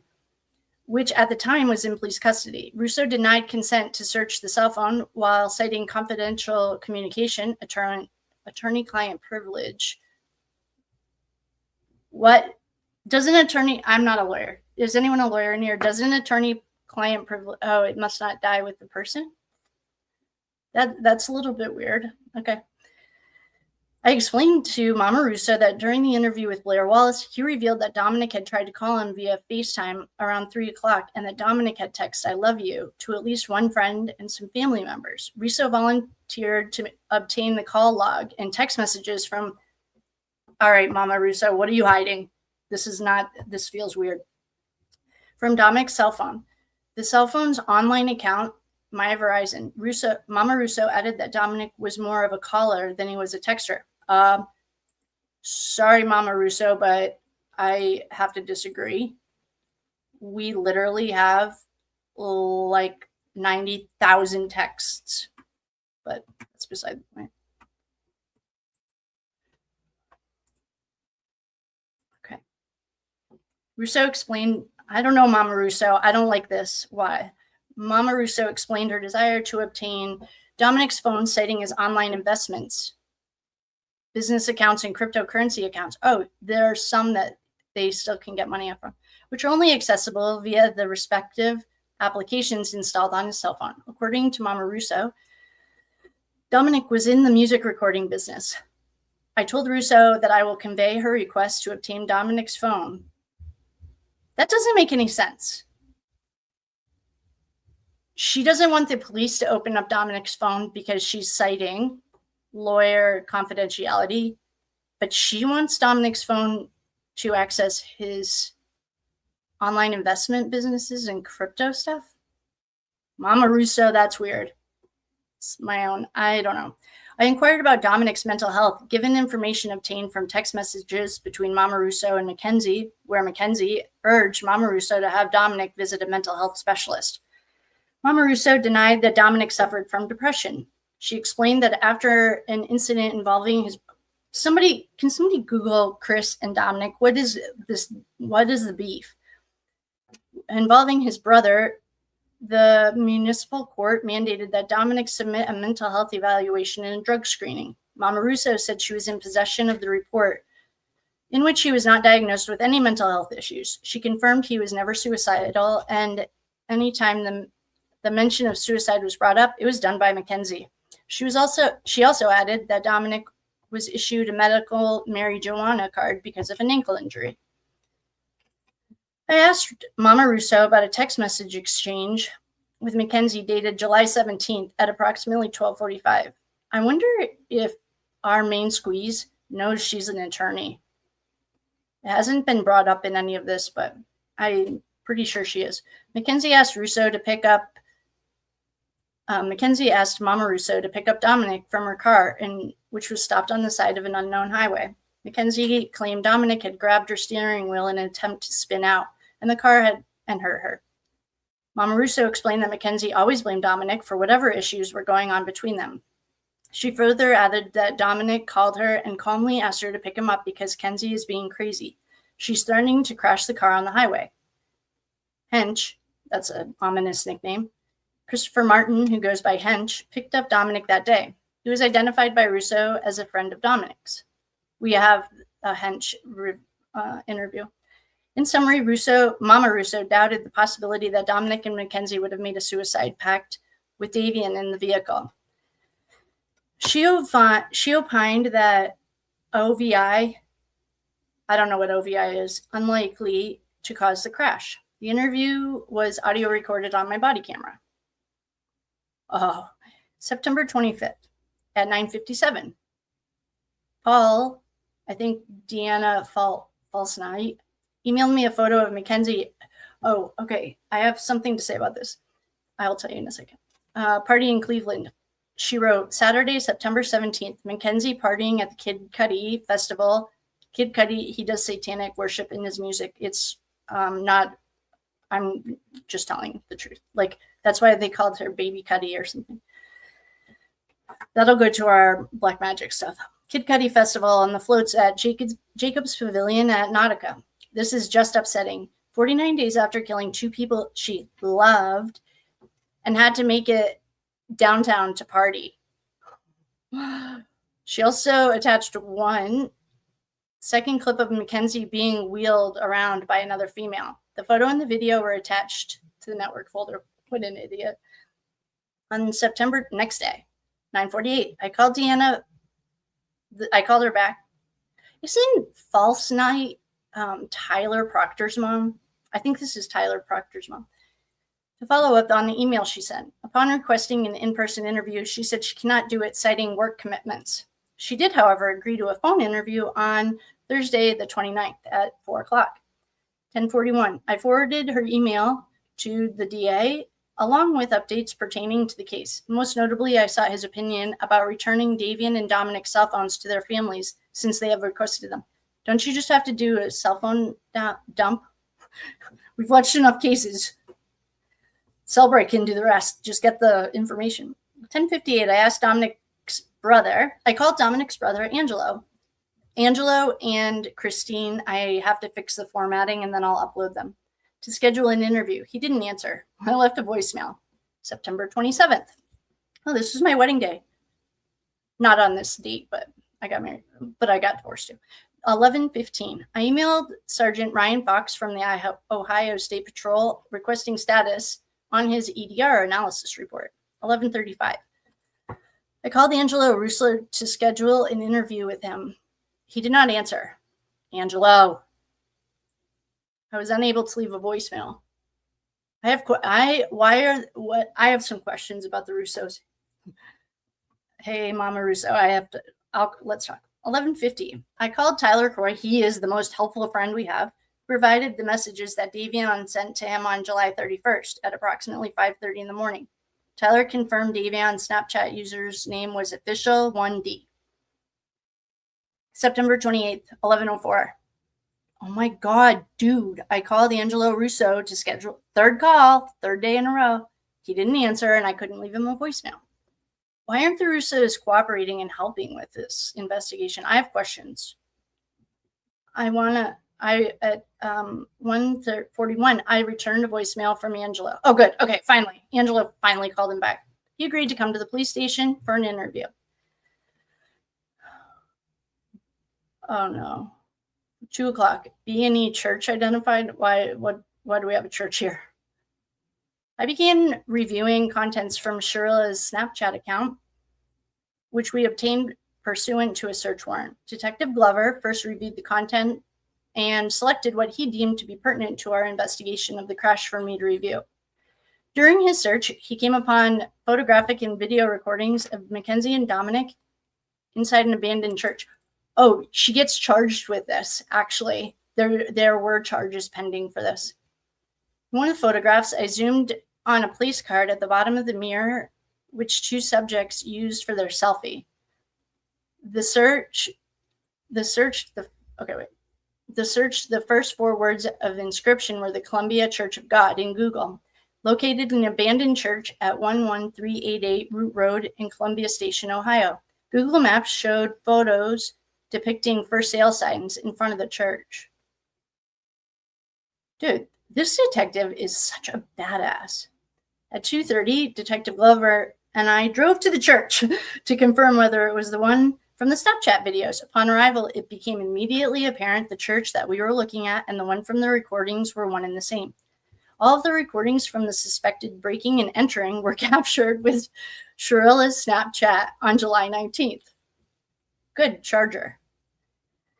At 2:36, I called the phone number for the entity selling the church, National Business Brokers, Inc., which was listed on the for sale sign. The owner, Michael Galbraith, answered. He confirmed having multiple break-ins at the church. He said the property had been for sale for the last 5 years. I explained to him the case I was investigating and asked if he would permit us to photograph the scene. Michael said the owner of the building, Richard Kuntz, would not mind. Prior to us being able to confirm, the call dropped due to poor cell phone reception in that area. Upon calling Michael back 3 times between 2:45 and 3:20, all calls went to voicemail, but I was unable to leave any because his voicemail box was full. In the parking lot of the church was a Ford F-150, silver in color, bearing Idaho plates. Dispatch advised the plate was not on file. Next to the truck was a dilapidated RV. Evidence of breaking and entering and criminal mischief was seen on the exterior of the structure. Signs of forced entry were noticeable on the door. The windows that appeared to be broken on Snapchat videos were now boarded up. You dummy. At 2:46, Mama Russo called Detective Glover to let him know that she will be accompanying her son Angelo to his interview tomorrow. She is a lawyer. She also stated she will provide us with Dominic's call log and text messages. Thanks, Mama Russo. I don't like that, but okay. 3:25. Lorain County Sheriff's Office, B&E report. I called the Lorain County Sheriff's Office Dispatch Center at blah, blah, blah. I asked the on-duty dispatcher to check for incidents at 11388 Root Road, and she confirmed that Lorain County Sheriff's Officer Deputy something took a report on July 20th. I then spoke with that detective who confirmed the information provided by their dispatcher and a deputy. Detective Lieutenant, this is his other buddy. There's 3 of them that usually do it. Emailed me Detective Lieutenant Van Sant emailed me their report number 22-19952, which I digitally attached to the network folder under Reports tab. I want to see if we have that. Okay. A hard copy was enclosed in the case jacket. September 29th, 2022, 10:24. Judge John Russo signed a search warrant for Davion's Snapchat account. Get one for Dominic too. Based on information received from Tyler Croy is our hero, and given the lack of recordings on Davion's cell phone, it became evident that if Davion recorded anything, it would likely be in his Snapchat. 11:17, search warrant service, Snapchat of Davion Flanigan. I mailed Snapchat's law enforcement portal a PDF scan of the search warrant for Davion's account. I emailed Snapchat. Moments later, I received an automatic reply from Snapchat providing the submission number, blah, blah, blah. They later emailed me about their obligation for user disclosure. I replied expressing that I had no objections to their notification requirement. 11:25. I called Michael Galbraith at National Business Broker. He did not answer. I was unable to leave a voicemail because his box was full. What's wrong with everyone in Ohio? No one's cleaning their mailboxes. 11:27. I called Carl Hardway. He was listed as the complainant on the this county report. Hardway did not answer. I left him a voicemail. 11:34. I emailed Hunter Vela, Mark Sargent's assistant, requesting that they correct the date of the crash on the original report. On page 1 of the original report, I noticed the date of the crash was 11/21 as opposed to July. Oh, he said this. July 21st instead of July 31st. 11:45. I called Michael Galbraith at National Business Broker. This time he answered. I explained to him I wanted to photograph the inside of the church. He said he will contact the property owner to obtain consent. I gave him my name and number and asked him to call me back. At 12:50, the assistant at Toyota emailed me a corrected version of the forensic inspection report. The date of the crash was corrected to reflect July 31st. A digital copy was uploaded to the network folder and a hard copy was enclosed in the case jacket. At 2:37, I interviewed Angelo Russo, and I will fix this. Angelo Russo, Dominic's older brother, arrived at the police station, accompanied by his mother, who is an attorney, Mama Russo. And if I'm wrong, could someone let me know? But I remember hearing that his mom's an attorney. Oh, that might have been from Mackenzie, though. Actually, it might have been in the jail call. Angelo was interviewed because of information provided by Mama Russo during her interview about his intimate knowledge of Mackenzie and Dominic's relationship. The interview was conducted in the prosecutor's conference room, and it was audio recorded using my body camera without objection by either Mama Russo or Angelo. Detective Jason Glover was also present. I explained to Angelo that I was interested in what he knew about Mackenzie and Dominic's relationship. Angelo began by confirming that he had known Mackenzie since she was in either 8th or 9th grade, which was around the same time she met Dominic. Angelo described being close to Mackenzie in the early years of her relationship with Dominic. He said that she would talk to him like a big brother about self-esteem issues she was having and about relationship issues with Dominic, particularly about him wanting to break up with her. In the early part of their relationship, oh gosh. Angelo mentioned how Mackenzie would act crazy when she suspected Dominic of being unfaithful to her. He further explained that when issues in Dominic and Mackenzie's relationship arose, things did not take a healthy course. Over time, Angelo's relationship with Mackenzie weakened and eventually ended because she was so selfish. I asked Angelo to explain what he meant when he described Mackenzie as acting crazy. He said that Mackenzie would call Dominic and threaten to kill herself if Dominic broke up with her. Yikes. Angelo further explained that both Dominic and Mackenzie had separately shared this information with him. He said although Dominic cared for Mackenzie, he was tired of her controlling and selfish personality, which led him to want to end the relationship. Angelo added that anytime Dominic would attempt to end the relationship, Mackenzie would make those threats. Angelo admitted that it had been a while since Mackenzie threatened to unalive herself. He attributed this to the fact that he had blocked her on Snapchat and blocked her cell phone number. When asked where Mackenzie had been living for the past 6 months, Angelo said that he had seen her at Dominic's house almost every night. Although Angelo never directly asked Dominic whether Mackenzie was living with him, he confirmed having seen her sleeping on his couch. What? Wait a second. Why would she be sleeping on the couch? Okay, wait, hold on. I have to start that over. When asked where Mackenzie had been living for the past 6 months, Angelo said that he had seen her at Dominic's house almost every night. Although Angelo never directly asked Dominic whether Mackenzie was living with him, he confirmed having seen her sleeping on the couch, even when Dominic, Angelo, and their friend Blair would be recording in the house. He further added that Mackenzie spent more time at Dominic's house than she did at her own, especially at night. He further confirmed that Mackenzie had property, clothes, and makeup at Dom's house.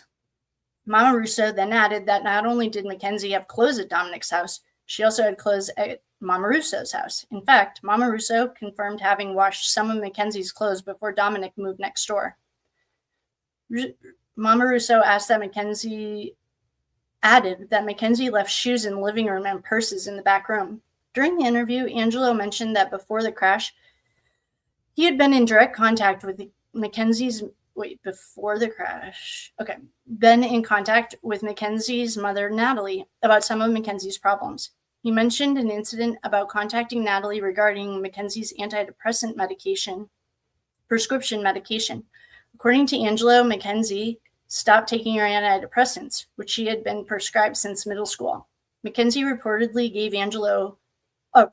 told Angelo that the pills made her feel worse, which was the reason she stopped taking them. When Angelo brought the issue to Natalie's attention, he described her attitude as being, "Don't tell me how to raise my daughter." Next, I inquired whether Dominic confided in Angelo by expressing any concerns for his safety. Angelo stated that Dominic had attempted to break up with Mackenzie multiple times in July of 2022.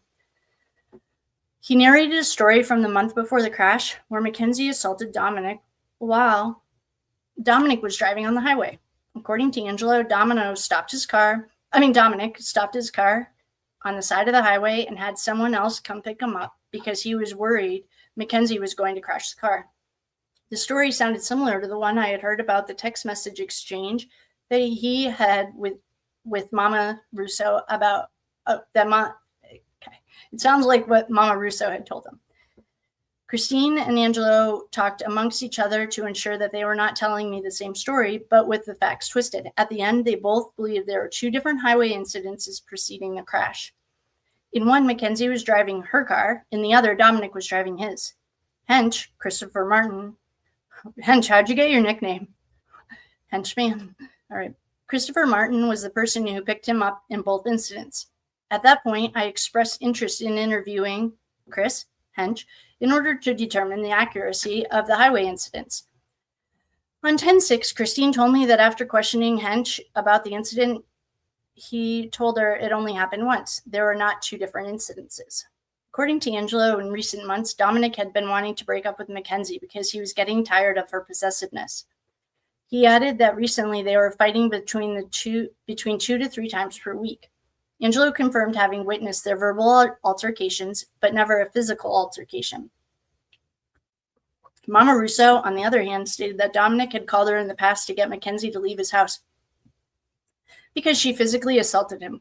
Angelo added that even when Mackenzie got kicked out of Dominic's house, she would return immediately afterward in an attempt to gain entry. What is that girl's name? The one that killed the hot kid. She used to crawl through his doggy door. You guys know who I'm talking about. She's like 100% crazy. What's her name? Anyway, Angelo mentioned that when Mackenzie was in 10th grade, anytime she got kicked out of Dominic's house during a fight, she would go to her house and text Dominic about wanting to unalive herself.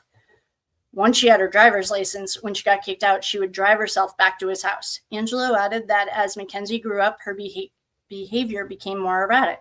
Oh, really? You don't say.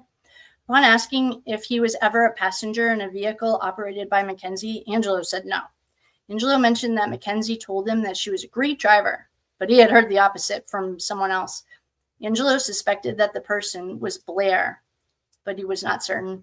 Angelo added that he never wanted to get in a car with Mackenzie driving because of her anxiety and the fact that she was so high-strung. According to Christine, Dominic and his friend Blair constantly bitched about Mackenzie's speeding and crazy driving habits. I specifically asked Angelo if he knew from Dominic about threats made by Mackenzie in 2022. He said threats were made, and Dominic told him Mackenzie was crazy enough to follow through on the threats that she had made. Angelo did not provide specific examples of such threats. In closing, I asked Angelo what he thought happened in the car immediately before the crash, given his knowledge of Dominic and Mackenzie's relationship. He believed the crash was not an accident. Rather, it was a deliberate act, whether Mackenzie intentionally drove the car into the building. And he thought it was a deliberate act whereby Mackenzie intentionally drove the car into the building. Angelo believed some sort of fight or possibly an argument took place in the car, which prompted Mackenzie to purposely crash the car. Angelo suspected Dominic may have been trying to talk Mackenzie down. Angelo doubted that Dominic was suicidal at the time of the crash. According to him, Dominic had plans about owning his own business. Before we ended the recording, Christine mentioned an incident when Dominic struck the mailbox in front of her house while driving as a result of being assaulted by Mackenzie. According to her, the incident happened on March 2022. 4:15. I called Deanne Fossnight for our agreed upon interview. Call went straight to voicemail, and it was not set up. I was unable to leave her a voicemail. Deanne, 4:16. I called Mike from National Business Broker. He gave me the number for Deborah Myers, who lives with Reverend Coots, the owner of the property at 11388 Root Road.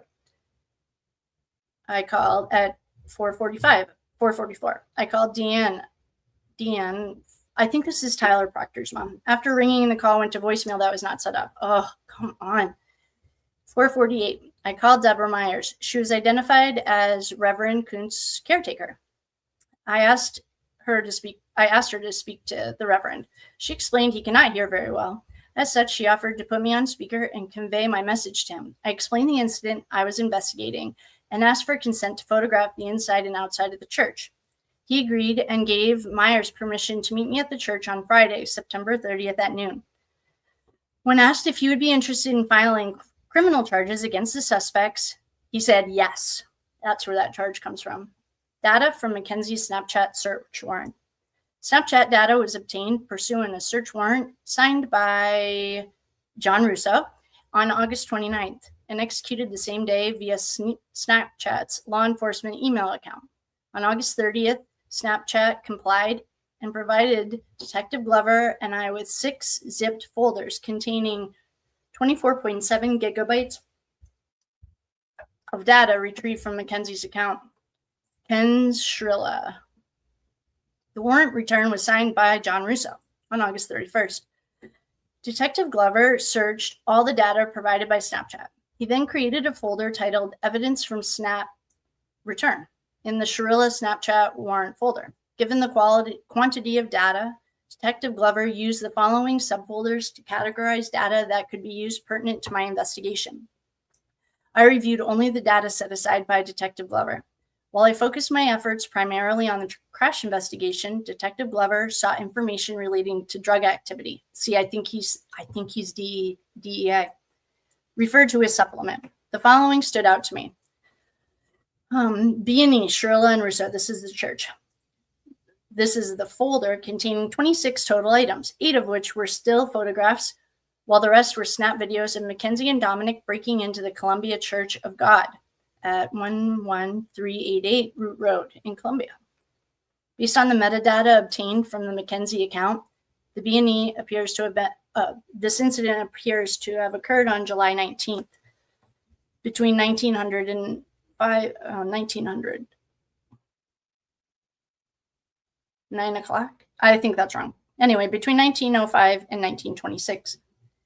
In several of the video recordings, Mackenzie and Dominic could be seen smoking what appeared to be a blunt while walking through the inside of the church. Okay, 5, contributing to delinquency.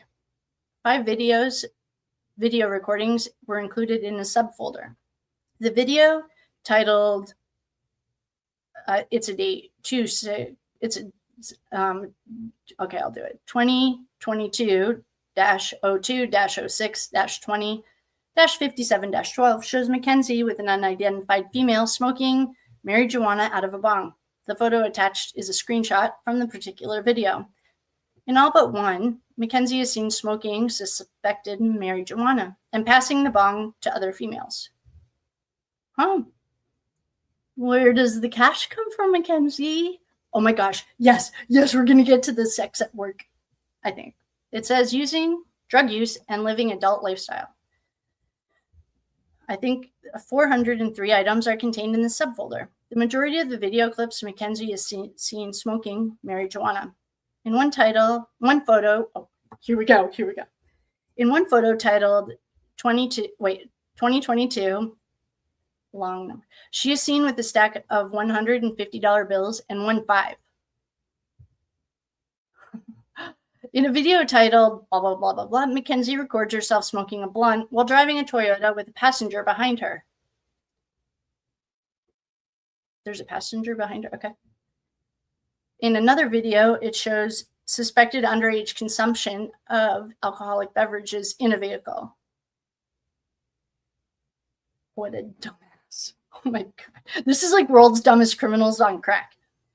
On July 22nd, 2022, Mackenzie and several unidentified friends recorded themselves at a party on a rooftop in Cleveland.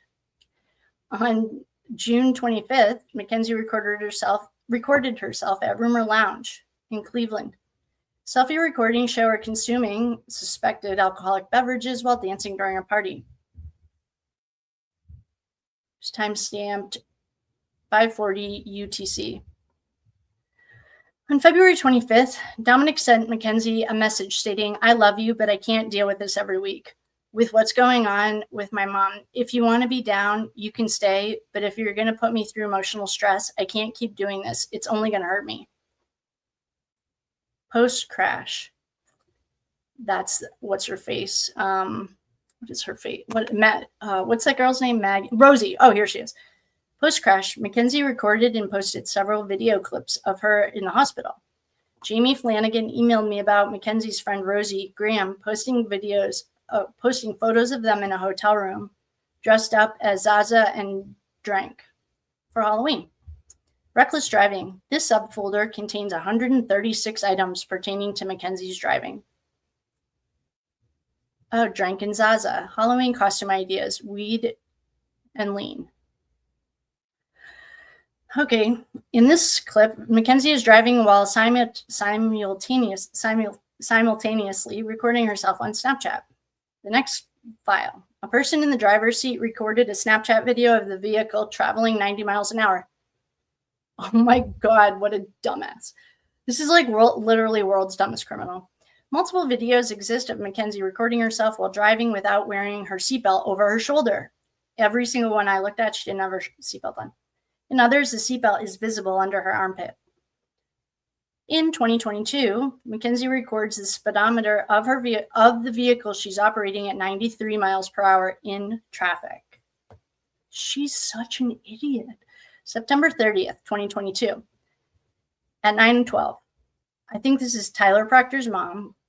He called Diana Fosnight since I was unable to get in contact with her in the previous day for our scheduled phone interview. She stated she was available right away for a phone interview. As such, I conducted the 14-minute interview, which I summarized below. The interview was audio recorded on my department phone and was digitally attached. Hold on, I want to see if we have Diana.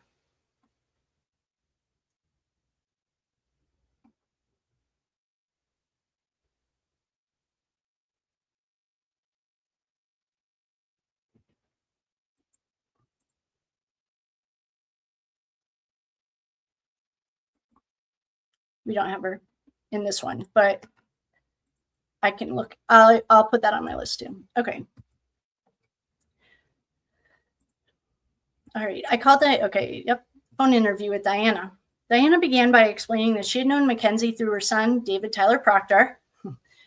We'll call him Tyler or Proctor, who dated her on and off sometime around 10th or 11th grade. Diana explained that some of Mackenzie's behaviors caused her some concerns. The examples she used had to do with the way Mackenzie's parents had raised her and their approval of certain behaviors such as drinking and smoking. How about 14-year-old sex? Like, isn't that weird to anyone? I don't know. It's weird to me. But Deanna mentioned that Mackenzie bounced between 3 boyfriends, all of whom she believed Mackenzie argued with. She did not believe the relationships were healthy. When asked about threats towards her son, Deanna said she had never heard the threats herself. But she did describe Mackenzie as a narcissist. That's a nice way of saying it. I reminded Deanna of the conversation she and I had on August 5th when she mentioned that she believed Mackenzie had threatened to kill herself and Dominic. I inquired about her source of the information. She said she had heard it from her son and his friend Joey. When asked if she knew anything about Mackenzie's driving, she said her son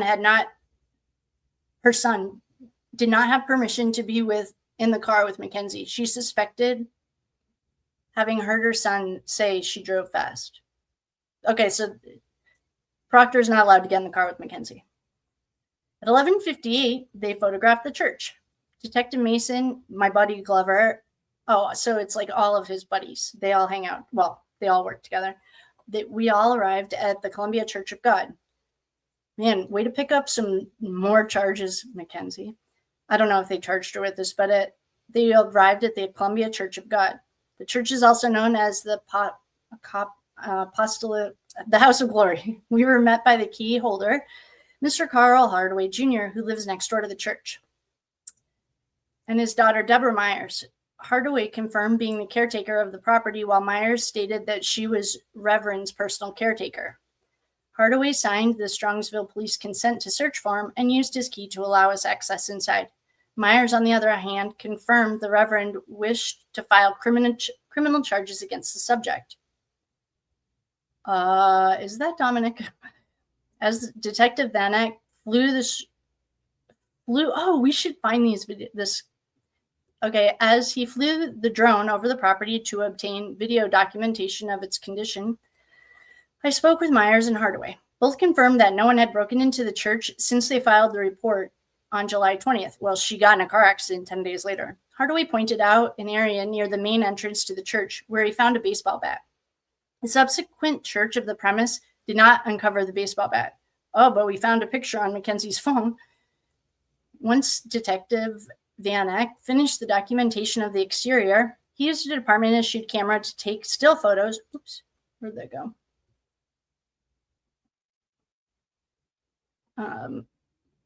To take still photos of the inside of the church. At first, he photographed the doorknob, which showed blunt force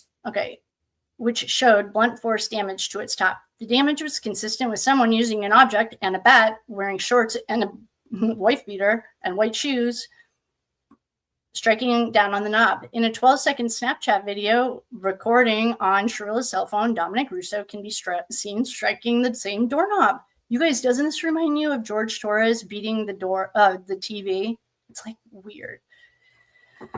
In the video, currently preserved in the digital folder, is titled blah, blah, blah. Attached is a screenshot taken from the video taken by Mackenzie showing Russo committing the felony. Once inside the church, this detective took approximately 150 still photographs. The inside of the church matched photos and videos taken by Mackenzie and obtained from her Snapchat account pursuant to the search warrant. All videos and recordings were added by the detective to the digital folder. Okay, blah, blah, blah. The only item that appeared to have been missing based on testimony from Hardaway and Myers was a guitar. Upon returning to the station, I emailed that detective lieutenant at the sheriff's department the following. Just to keep you in the loop, earlier today, several detectives and I went to the church on Root Road and met with Mr. Carl Hardaway Jr. and his daughter, Debbie. Mr. Hardaway was the complaint. He was the one who filed the complaint. He also was the key holder and the property caretaker. After obtaining consent from the Reverend through Meyer and with help from Mr. Hardaway, we entered the church and took pictures of the interior and exterior of the property.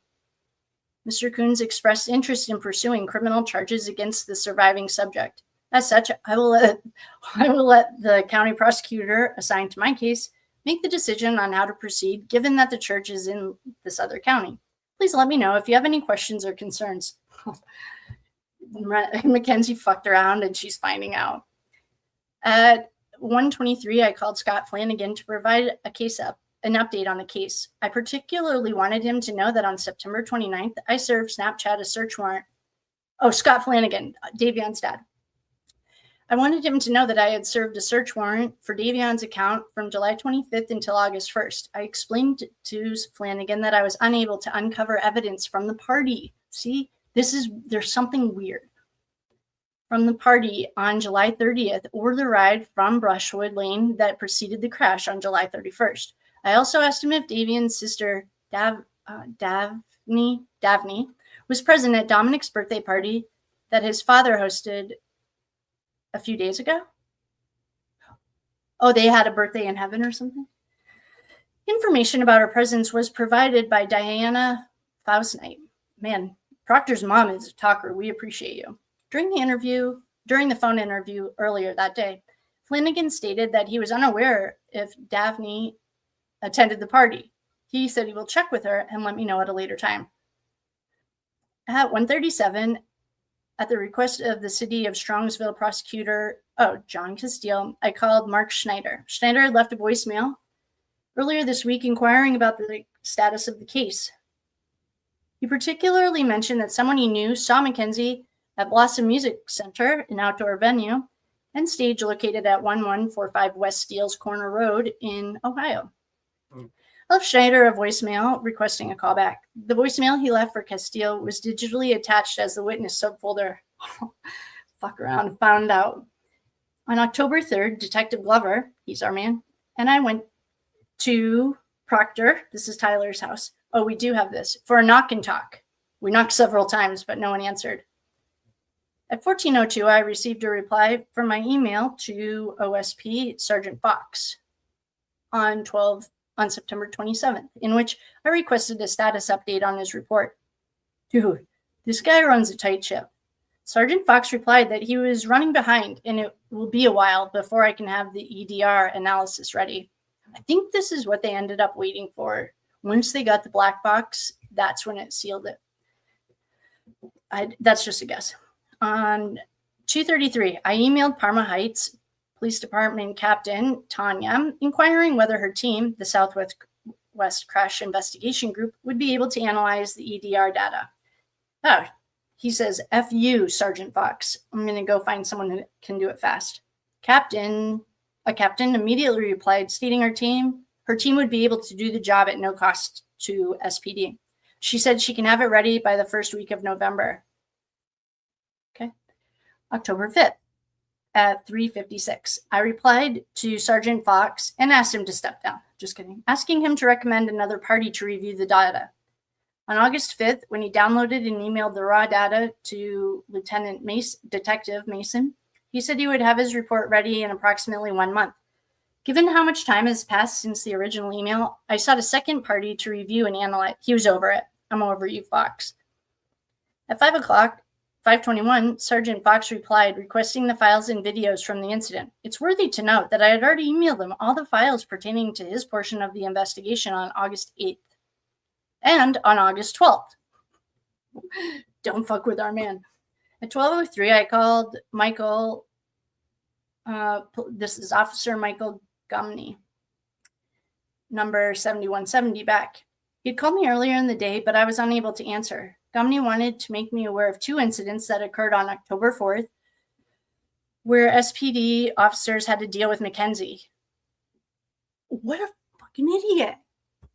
She's so dumb. Okay, had to deal with Mackenzie. The report's number.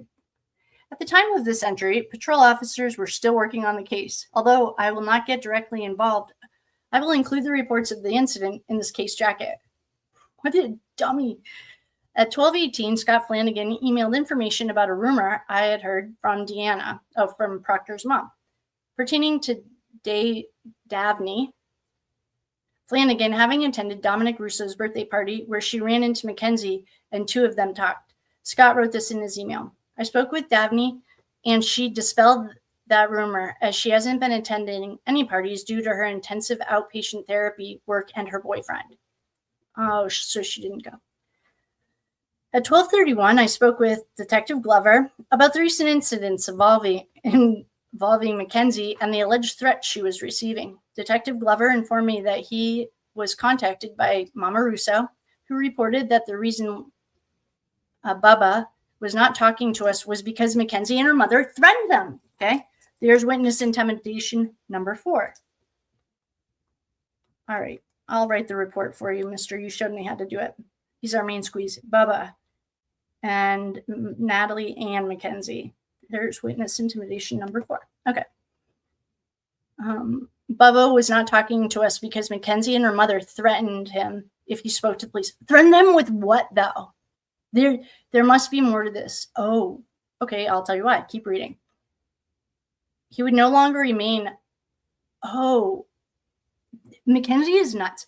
Okay, this is what he threatened him with. Mackenzie and her mother threatened Landon if he spoke to the police that he would no longer remain on the Marietta's college football team.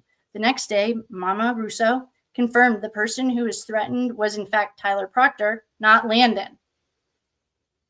Wait. This must have been so annoying to do for this poor guy. Okay, fine. The next day at 9:43, I called the athletic department at Marietta College. After identifying myself to the receptionist, I asked to speak with a person with authorization to address matters with a current football player. The receptionist first suggested the head coach, and I asked someone with authority over the head coach. So she, fuck around and find out. So she suggested the athletic director, Larry.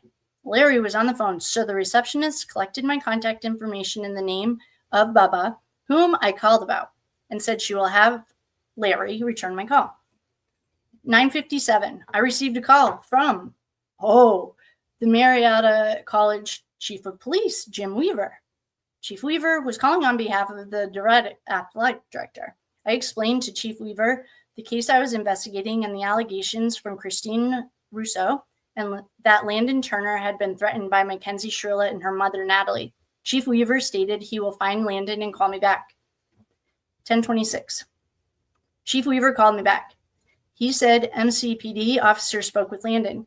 He denied being threatened by anyone and added that he did not want to talk to me about the case. Obviously, of course he's going to deny it. According to Chief Weaver, Bubba told him he was at the top of the chain and he was not afraid. The audio recording of my phone call with the chief was digitally attached. Wait, I don't even get this. Chief Weaver called me back. He said that the officers spoke with Bubba. He denied being threatened by anyone and added that he did not want to talk to me about the case. According to the chief, Bubba told him that he was at the top of the chain and he was not afraid. Okay. At 10:49, I returned a call from the DA. He expressed the importance of accessing the data on Dominic's cell phone, especially considering the fact that he texted some family members and friends hours before the crash. At 12:15, Detective Glover handed me a manila envelope containing 6 pages of call logs. Thanks, Mama Russo. I don't like that she's not giving them permission to go into his phone, though. I think it's weird. I want to ask her about it. Okay. From the Verizon Wireless for iPhone 13 Pro Max belonging to Dominic Russo. The activity dates are from July 11th until July 30th. Well, the fucking accident was on the 31st, Mama Russo. The billing cycle shows July 30th until August 10th. According to Detective Glover, Christine Russo will provide text messages. I don't like this. Christine is acting like Natalie. All right, the call logs are enclosed in the case jacket. At 1:53, lab results of Mackenzie's blood from July 31st. Detective Glover received the toxicology reports from the medical examiner's office. The PDF copy was digitally attached to the network folder, and the hard copy was enclosed in the case jacket. In short, the vial tested was collected on July 31st at 8:13. The specimen was sent to reference laboratory for further analysis. The following are the preliminary results. Oh, nurses. Positive for 11 OH delta -9 THC. Oh, I can just skip. I know what THC is. Yeah, positive for THC, positive for THC, positive for THC. At 2 o'clock, Mama Russo, who's running defense, but in a weird way, signs consent to search. Oh, fine. Keep reading. Christine Russo signs consent to search Dominic's cell phone. Detective Glover and I met with Mama Russo in front of our police station. We conveyed to her the DA's wishes about accessing her son's phone. I mean, get subpoenas. That's what everyone did in Corey Richens. We asked for her consent to access the phone. Mama Russo agreed and voluntarily signed the consent form. Yeah, good. You should. Your son died and you're being weird about his phone. We asked for her consent. Okay, she agreed. Prior to signing, however, she explained that the phone contains information pertaining to other clients. That's the thing. Why other clients, like, is she using Dominic's phone for her work? That doesn't even make sense. He's not a lawyer. Detective Glover and I assured her that after a third party extracts the data from the phone, everything will be turned over to a federal agent. Okay, what department are we bringing in this time? We already have DEA and marshals, to a federal agent who is unaffiliated with this investigation to sort out all of the data on the phone and turn over what is pertinent to our investigation. After the interview with Angelo, she spoke. Okay, wait. During the conversation, Mama Russo clarified two things. This is like a game of telephone. All right. After our interview with Angelo, she spoke with Hench about the highway incidents. She sought to clarify whether Mackenzie and Dominic were involved in one or two altercations on the roadway. Hench told her it was one incident.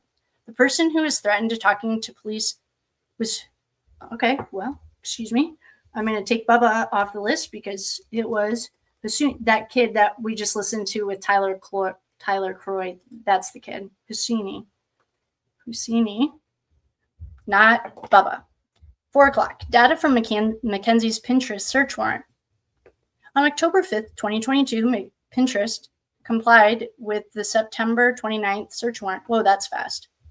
The document was 27 pages long. The following is a summary of my observations. Mackenzie created the account Baby Kush on July 20th, 2018, using the email account Shirilla.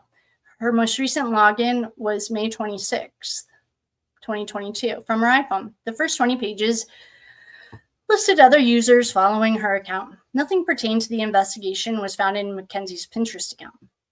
October 7th. At noon, I called Scott Flanigan and provided him with an update on the case. At 12:45, Detective Glover and I dropped off Dominic's cell phone to DEA Cleveland District Office. DEA. Oh, look at all this help that we're getting. Cleveland. Okay. The phone was handed over to Agent Jesse. Okay. Jesse. I'm going to put this into my spreadsheet and see if these names coincide with any of the other investigations that we're doing. A receipt was issued, signed, and handed to me. A hard copy. Okay, sorry. The agent's name is Jesse Bynum. A receipt was issued, signed, and handed to me. A hard copy was enclosed in the case jacket, and a digital copy was digitally loaded to the network folder. At 2:00, Detective Glover handed me a copy of the secondary toxicology report. The report was completed by NMA Labs. Hold on. I have to check this one too. All right. Man. NMA Labs in Pennsylvania. NMA. Is this what happened with Koberger? Is it this Labs? I can't remember. No, his were in Texas. Labs in PA. Other than the findings of the medical examiner, additional examination of the specimen submitted by the medical examiner did not reveal any positive findings of toxicology. Okay, wait. So this was collected. They found that one vial at 8:13, and all I see is THC, but we have delta 9 THC, delta 9 THC. Okay.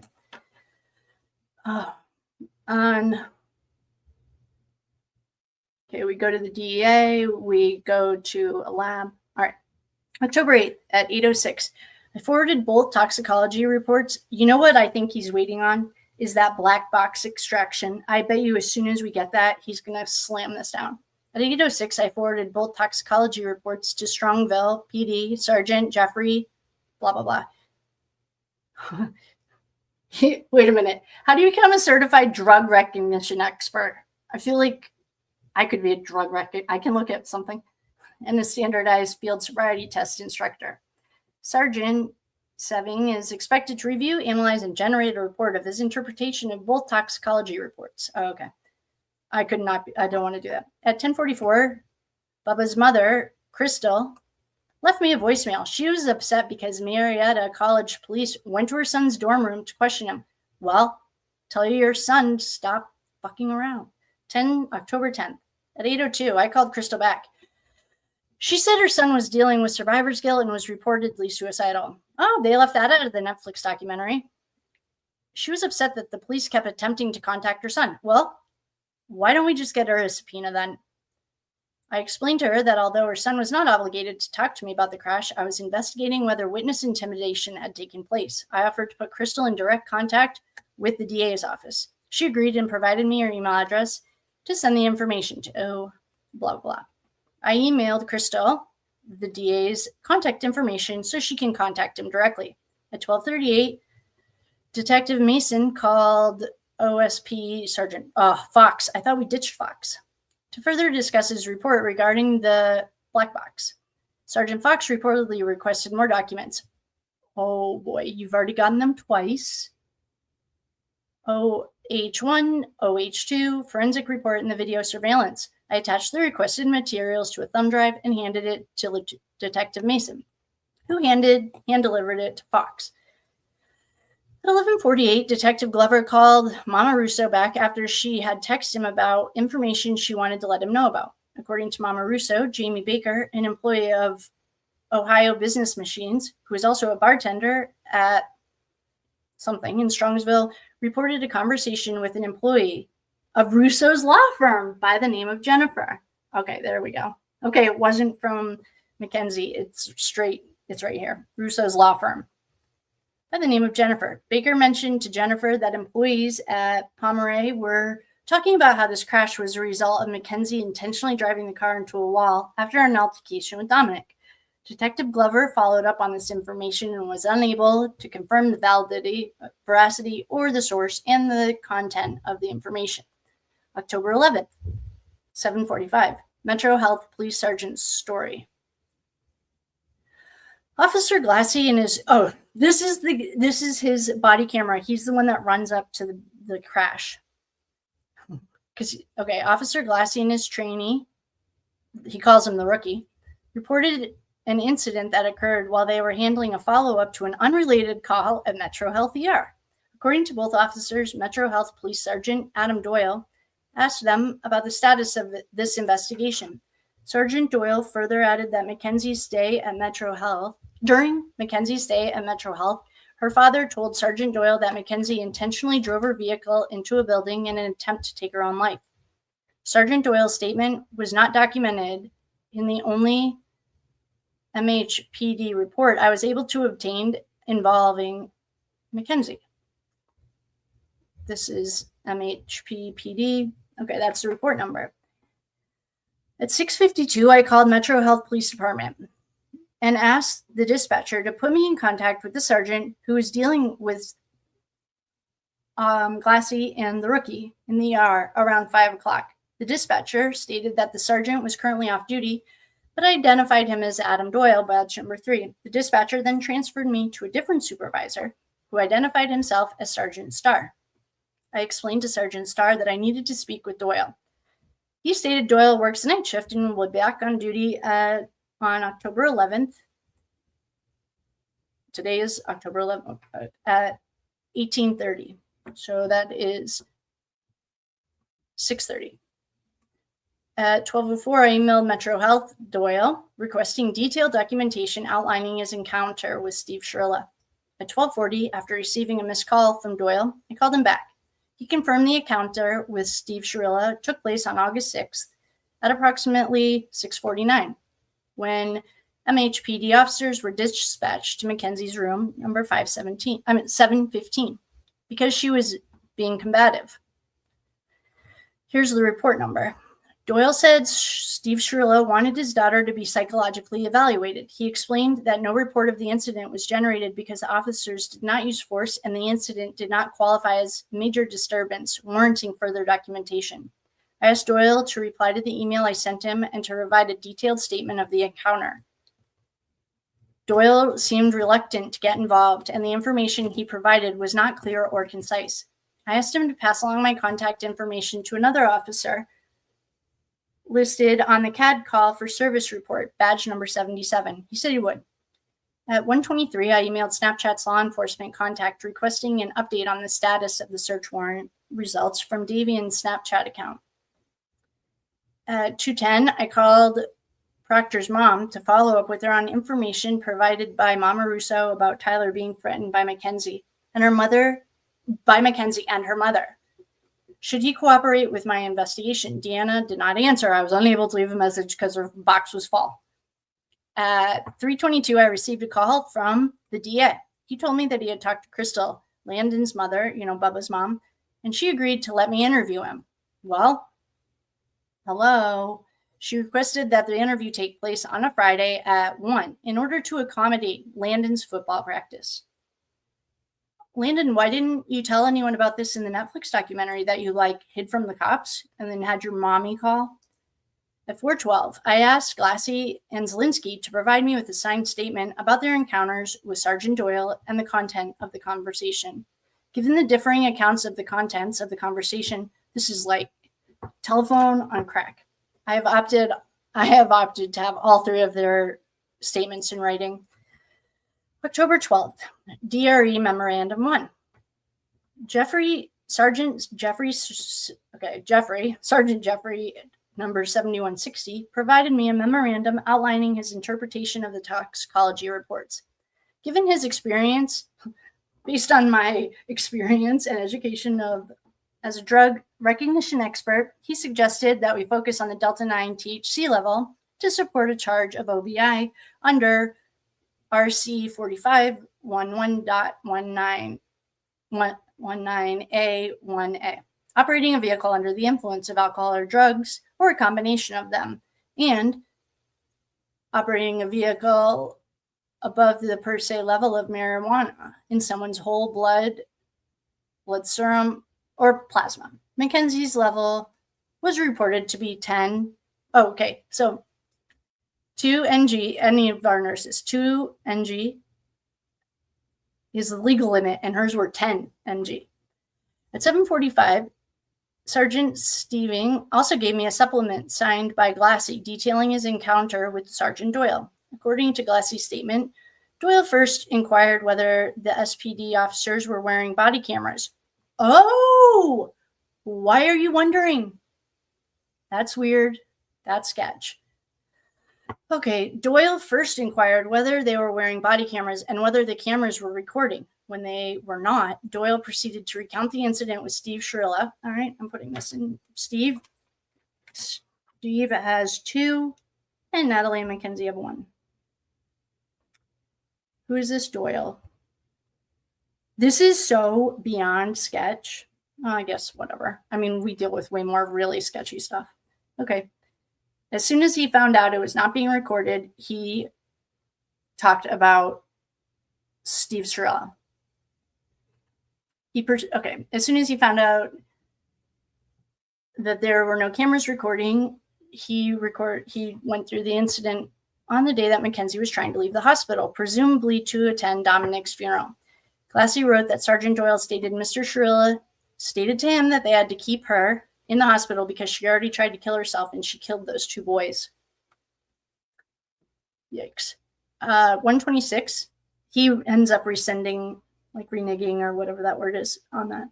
At 126, Snapchat provided the data from Davion's Snapchat pursuant to the search warrant. Upon reviewing messages and media content from the morning of the crash and the night of July 30th, I did not find anything on the phone. There is something going on.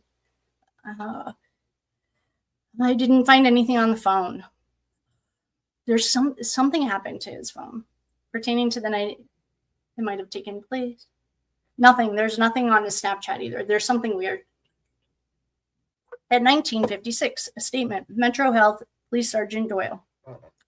Adam Doyle emailed me the following statement, which I digitally uploaded to our folder. On August 13th, 2022, at approximately 1849, officers were dispatched to the 7A for a disturbance coming from Mackenzie Shirilla's room. When officers arrived, Mackenzie was upset with her dad and wanted him out of the room. At that time, officers spoke to Mr. Shirilla. God, this kid doesn't use any punctuation.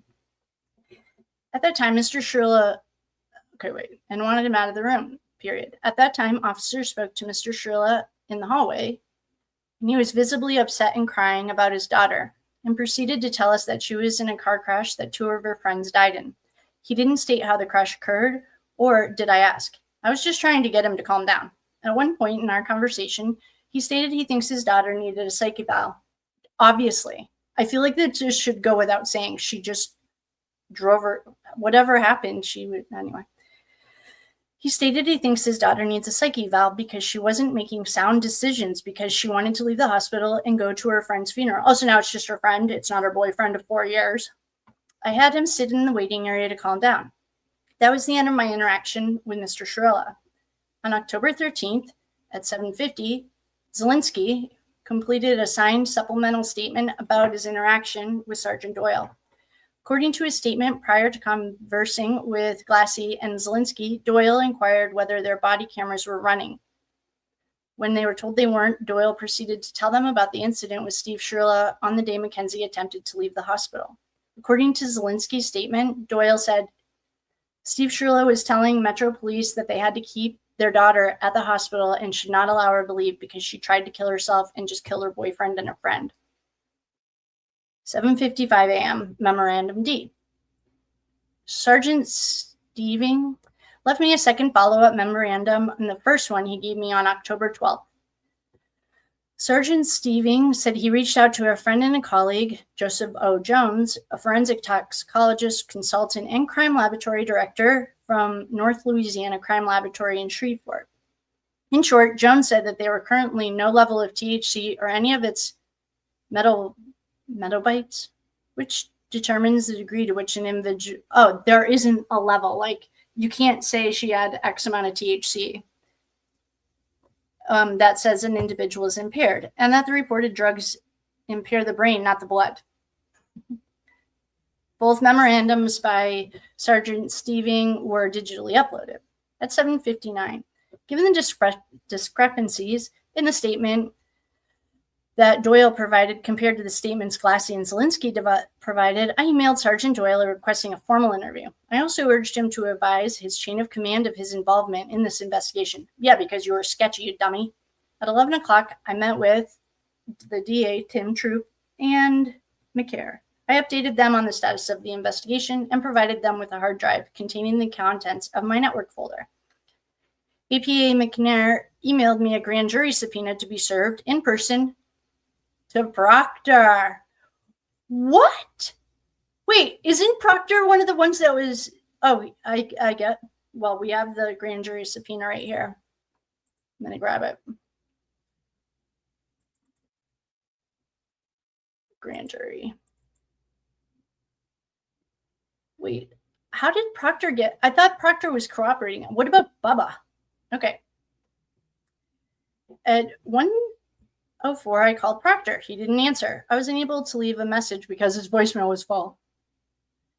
At 1:05, I called Proctor's mother, Deanna Fonstein. She did not answer, and I was unable to leave her a voicemail. At 3:16, I emailed Deanna requesting assistance in locating her son in order to serve him a grand jury subpoena. Oh my God, do this with Rosie and with Bubba. All right, this is Kenzie's phone.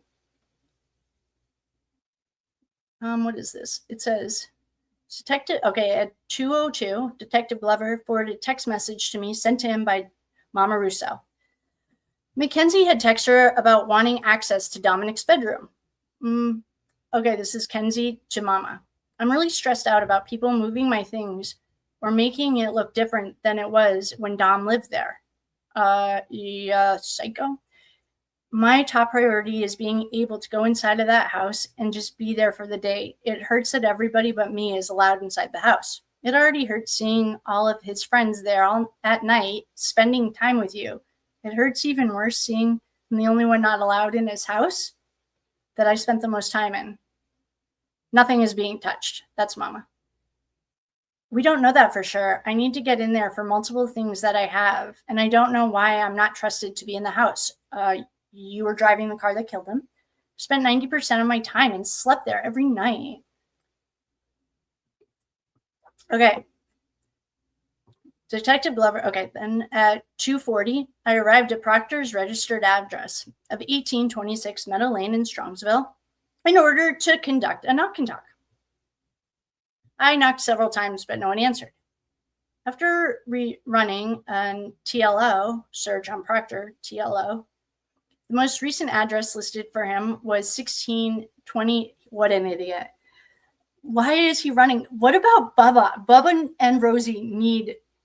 And, oh man, okay, 16825 Northview in Strongsville.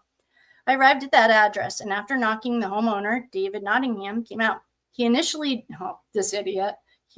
denied knowing Proctor, but confirmed receiving mail addressed to Proctor at his residence. He then went back inside to ask his unidentified nephew, AJ, if he knew who Proctor was. Okay, why is this guy being a sketchball? Shortly after, Nottingham returned and confirmed that Proctor had been staying at his house with his nephew. I explained to Nottingham that I needed to serve Proctor with a grand jury subpoena. Wait, I don't understand why this kid got a subpoena. I don't remember. He told me to come back in the evening after Proctor returns from work. People talk to this guy like he's some kind of valet. According to Nottingham, Proctor just purchased a new blue or green vehicle with a license plate in the back window. No other details were provided. At 4:20, the subpoena was served. Okay, we have that interview, but I also want to look at the grand jury. This is what they presented to the grand jury. Okay, I do love our guy Zaki, except this looks like a wanted poster, doesn't it? Okay. These guys are victims and she's a criminal. Okay. Call synopsis. This is what they presented to the grand jury. On July 31st, 2022 at 6:15 a.m., the city of Strongsville. Oh, this is the guy that is he fell down a flight of stairs and died Clinton style. A passerby called 911 to report a motor vehicle accident. Strongsville police and Strongsville fire units were dispatched to Progress Drive at Alameda Drive for a motor vehicle where a Toyota Camry had impacted the building. Oh, this is a great picture, actually. Wait a second. That's where she crashed? Did they? I don't know. Hold on. I don't know if that's right. That must be a video, but it doesn't work. Strongsville police officers Glassy and Zielinski were the first on the scene. 3 occupants were in the vehicle.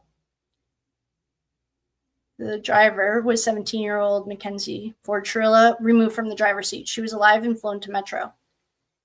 Dominic and Davion were both dead on arrival. While Mackenzie Shirilla was being assessed by medics, one of them located a digital scale and a clear bag containing a substance that tested positive for mushrooms and weighed over 6 grams. The items were in her waistband, not Dominic's. Members of the public provided the first clues to this crash that it was not an accident. Tyler Croy, Husseini, Kelly, and Diane. Oh, golly. Here's the Snapchat. I'm sorry, Life 360. Provided screenshots from Davion Flanigan's Life 360 showing the vehicle he was in was traveling 90 miles per hour. In a 35. He was traveling 90 in a 35. I think my computer's over it. Oh, okay. 3-mile drive.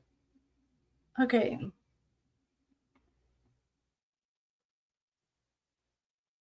Phone usage. So he uses the phone right here. And the top speeds are near 90 miles an hour. Crash detection on. This is a video, but it doesn't play. of her coming down and making a really normal turn. She was there 7 times, not 3. This is a video of the accident, but they don't work. Oh, wow, that was a cool idea. The Toyota went slightly off the road and aimed directly at the corner of the building, as evidenced by the tire tracks. Oh, that's the corner. What an idiot. Whoa. This was like $500,000 to fix. They sent her the bill. Point of impact. She was aiming for the corner, so she hit it. Okay. Evidence. The black box recorder. Oh, there's the black box right there. Okay. EDR analysis. So in our world, he hasn't gotten this back yet. Pre-crash data, 4.6 seconds. Oh, okay. So this is watching it build speed. 88.2 miles per hour, 93.2, 96.3, 98.8, 100 miles an hour. Then 99 miles per hour, 98. She did max out at 100. Whoa. Percentage of the engine throttle, 99.5%. Engine RPM is 6,900. Service brake off. Never applied. Mackenzie Shirilla did not apply the brakes, and she was in control of the vehicle. Pre-crash data. -5 to 0 seconds. 5th prior event. Basically, what we want to know, brake oil pressure, 0. There was one little bit right here, and that was, I remember in one of his screenshots, he explains what this was. Here's what the experts say about the EDR. The vehicle was traveling with the accelerator pedal fully engaged. At no point was the service brake applied. The pedal was depressed to 100% for a maximum of 5.85 seconds prior to impact with the wall. That was Brooklyn PD. Oh, so he went way outside. There was no braking for the vehicle, and there was a request for 100% acceleration with full pedal pressure. There's Fox. I thought we ditched Fox. Okay. Forensic examination by Mark Sargent. It's my professional opinion that the vehicle was free of defect at the time of the event and showed no evidence of a malfunction causing or contributing to the event. Crash reconstruction. Speed in front of Parma movers while navigating the curve. Yeah, so she started back here, building speed. Location of Parma movers, approximately 0.2 miles from the crash scene. I can't read what that says, but okay, I trust her. Oh, actually, I have okay, this is Mackenzie something. We can't press play on any of this. Medical records and toxicology report. Pursuant to 2 separate search warrants, I obtained Mackenzie Shirilla's medical records for Metro Health. Physicians confirmed in the reports and testified at the PC hearing that Mackenzie Shirilla did not suffer from any condition that would have caused or contributed to the crash. There was no reported history of seizures. Toxicology. Currently, there's no level of THC or any of its metabolites, which necessarily determines the degree to which Mackenzie Shirilla is impaired. Nor do any of these drugs impair her blood. They impair her brain. Thanks, Joseph.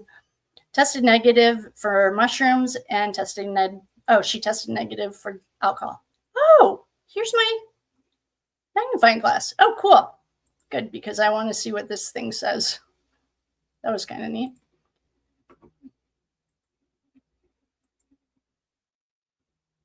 Come here, buddy. Okay, well, I guess I'm over it. All right. These are the mushrooms found in her wastebasket, or in her waste, not in Dominic's. I need to pull this up. Okay, this is just saying that item number 1, bag number exhibit 2, bag of mushrooms. Approximately 8.1 grams, as tested, sealed evidence, bag containing a plastic bag containing mushrooms. Net weight is 6.91 grams, with a coverage probability at 95.45, psilocybin Schedule 1. Does that mean Schedule 1 felony? I mean, this is world's dumbest criminals on crack. Okay, whoa. Mackenzie Shirilla. Wait, I have more Instagram. Okay, let's see here. Kenzie, she, her, fashion model, your inspiration, modeling, Ohio. Baby Kush. Okay, what exactly do you make? More than you. What the fuck? Oh, this is her house. I thought that was a store. Kenzie, what are you selling for that cash honey buns? Look at it. What are you selling, Kenzie? Other invests. Oh, these are other reports. To determine motive, search warrants were obtained for Mackenzie Shirilla's cell phone, iCloud account, Snapchat account, Instagram, Pinterest, and TikTok accounts. The incident on July 17th, the history. On July 17th, Mackenzie Shirilla was driving her vehicle northbound on I-71 near Bagley Road with Dominic in the front passenger seat. Dominic Russo called his mom, Mama Russo, asking her to pick him up from the highway, citing Mackenzie was threatening to crash the car. Hench went to pick up Dominic, and while on the phone with him, he heard Mackenzie Shirilla say, "I'm going to crash this car." Hench further added that he observed Mackenzie Shirilla strike Dominic as he got out of the car.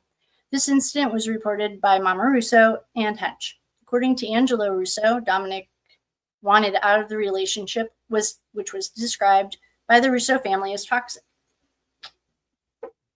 Mackenzie Shirilla was living with Dominic at his house. He was financially supporting her lifestyle. And so was her body. Ohio University, Halloween 2022. Yeah, this was not a good idea. These images and videos on the next slide were all taken the weekend before Halloween 2022 at Ohio University and posted to an open social media site by Mackenzie Shirilla and Rosie Graham. Why don't we subpoena Rosie to the grand jury and Bubba? In summary, nothing was wrong with Toyota. The EDR data and analysis, we have two different opinions. There was a forensic inspection. Nothing medically wrong with Mackenzie Shirilla. Medical records from Metro and a trauma surgeon testimony at the PC hearing.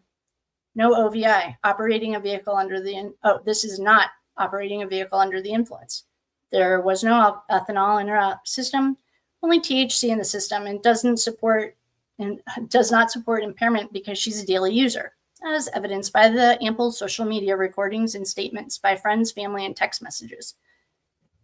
Intentional act, multiple breakups in July of 2022, and before evidence by 31,000 pages of text messages. Kill me. Per the Russo family, the relationship between Mackenzie Shirilla and Dominic Russo was deteriorating. Diana Fosnight, the mother of Mackenzie's ex-boyfriend, provided information about previous threats. The incident on July 17th on I-71. Oh boy, this is not a good look, Mackenzie. Yikes. Yikes. Oh, yikes. This is not good. Look. Ooh. Okay. David Proctor came to the police station. I think we have this. Tyler Proctor. Is this who we're looking at? Tyler Proctor. I thought it just said David. David Tyler Proctor. Oh, here it is. All right, hold on. Let's do a check-in. Hi, everyone. I'm back. I want to do a check-in because I've been on a roll. But it's 9:27. All right. Hi, everyone. Oh, whoa. I'm way behind. Okay. I'm going to try to catch up. Hi, new member. Yay. Welcome. Woo! That's fun. Hi, guys. All right. I'm going to try to catch back up. I've been on a roll. I might need to take a 5-minute break and go to the bathroom again. If we're still in the mood, honestly, might as well. Whatever. I mean, I'm not in the mood to stop yet. Let's just put it that way. But I do need to run to the bathroom. All right. Actually, I'm going to pause you guys for a second. You guys can look at Jennifer McCabe. How was that music? Was it horrible? I can make us a waiting, what is that? Oh, wait, I need 5 minutes list.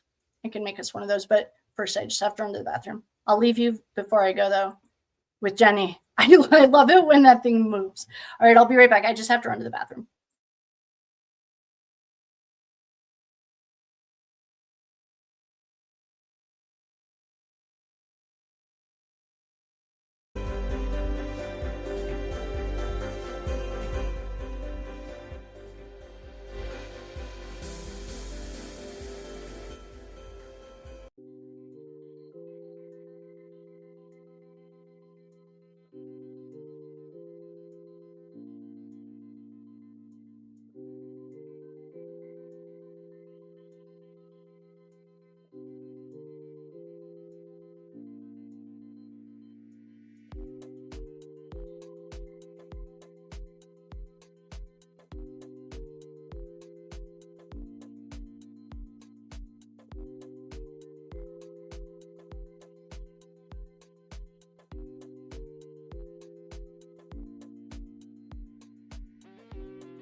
I was just about to start, but the cat, I think, is yelling. Hi, friends. Okay. I'm going to catch up on our text or on our messages. Thanks for hanging out with me tonight. This was a really unplanned. How we have to be careful. I think at 8 hours. God, this is like a full-time job. Then it'd be like a full day. I think I heard Emily D. Baker say that one time, like around 8 or 9 hours it has a hard time. So I'm going to catch up on our messages.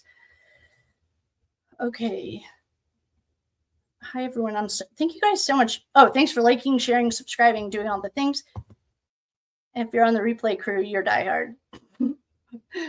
I'm just kind of in the mood to like getting the answers to the stuff done right now. And while we're on the kick and I don't have to be anywhere, let's get it done. Well, I'm going to do the laundry. My daughter, no, my niece, she's not my daughter, is asking, I'm going to do some laundry for her. Their washing machine broke. So we'll do that. Okay. Anyway, where were we? Okay. Glover's. Oh, okay. That was me. Okay. Hi, Karen. Oh, now the cat's yelling at me. Of course. I sat down and the cat's yelling. Okay. I might be. Is this still recording? I guess I better check. If it's not recording, then I'm going to close it. And I guess we'll call it a night. I'm just going to see if it's not recording, I'm going to be really sad. Hopefully it's at least recording and I can publish it later.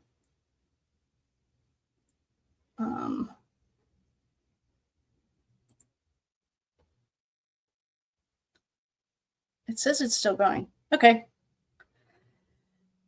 Well, we're just going to go with it then. Are you guys in here? Is anyone here? Where are you from? Can anyone hear me? All right. I'll go straight to the bottom of these comments because I don't. Hi, everyone. Whoa. Hi. Hi, everyone. Welcome. Oh, I'm so excited you guys are here. Thanks. Hi. Okay, good. You're here. Hi. Can you hear me? All right, good. Where are you guys from? All right, Theo. Hi. I'm sorry. No. Don't be sorry at all.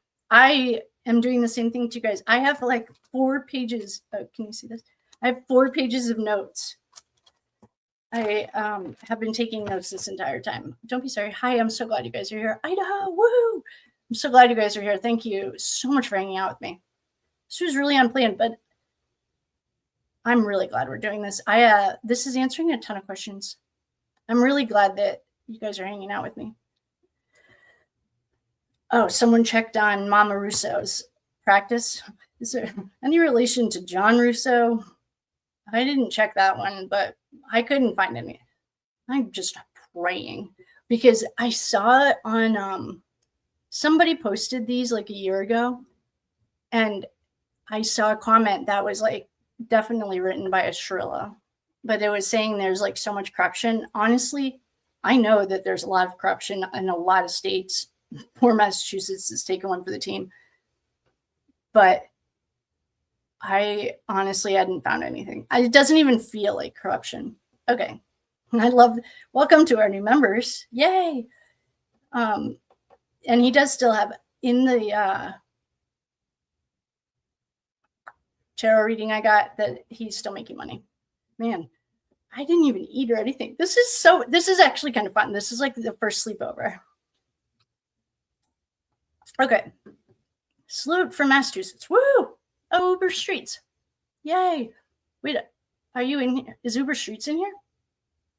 YouTube Streets. Those guys. Are they in here? Hi, Ronnie. So glad you guys are here. Oh, thanks for coming. That was fun. Okay. Yes, I agree, Candace, that there are a lot of similarities between what's her stupid, oh God, I can't even tell you how many times I've watched Sarah Boone trial. I mean, no, the Sarah Boone investigation. There are so many similarities between a 17-year-old and Mackenzie. I mean, you know. All right. Oh, yay, Boston. Hi, guys. I'm so glad you're here. Thanks for coming. Thank you all. I'm telling you, she was trying to set up a case. I agree. I'll catch up tomorrow on the rest. Oh, you're tired, Karen? Me too. No, don't be sorry. If you're on the replay crew, I'm so glad you're here. Thanks for coming. I am I know this is a diehard marathon. This is what we do, apparently. Okay, hi Ronnie. Thank you so much for coming YouTube Streets. I've got so many questions. I know. I have 3 pages of notes. March 10th. There's another driving incident. Dom recorded it, but it hasn't been seen unless he deleted it. I don't know. I am Christine Mama Russo. If you're here, I have to say I'm really turned off by your lawyering this. I feel like your son's phone holds a lot of the answers we're looking for. Hi. Oh, I'm so glad you guys are here. Thank you so much for coming. Yes, he does still have accounts that are making money, and his brother had depression and schizophrenia. I'm very careful about that schizophrenia and depression, because on a spiritual level, most of the time, it's the cat. I'm getting yelled at by the cat. Please hold. I'm gonna put Jennifer McGay back on in just a moment. I just have to let the cat out.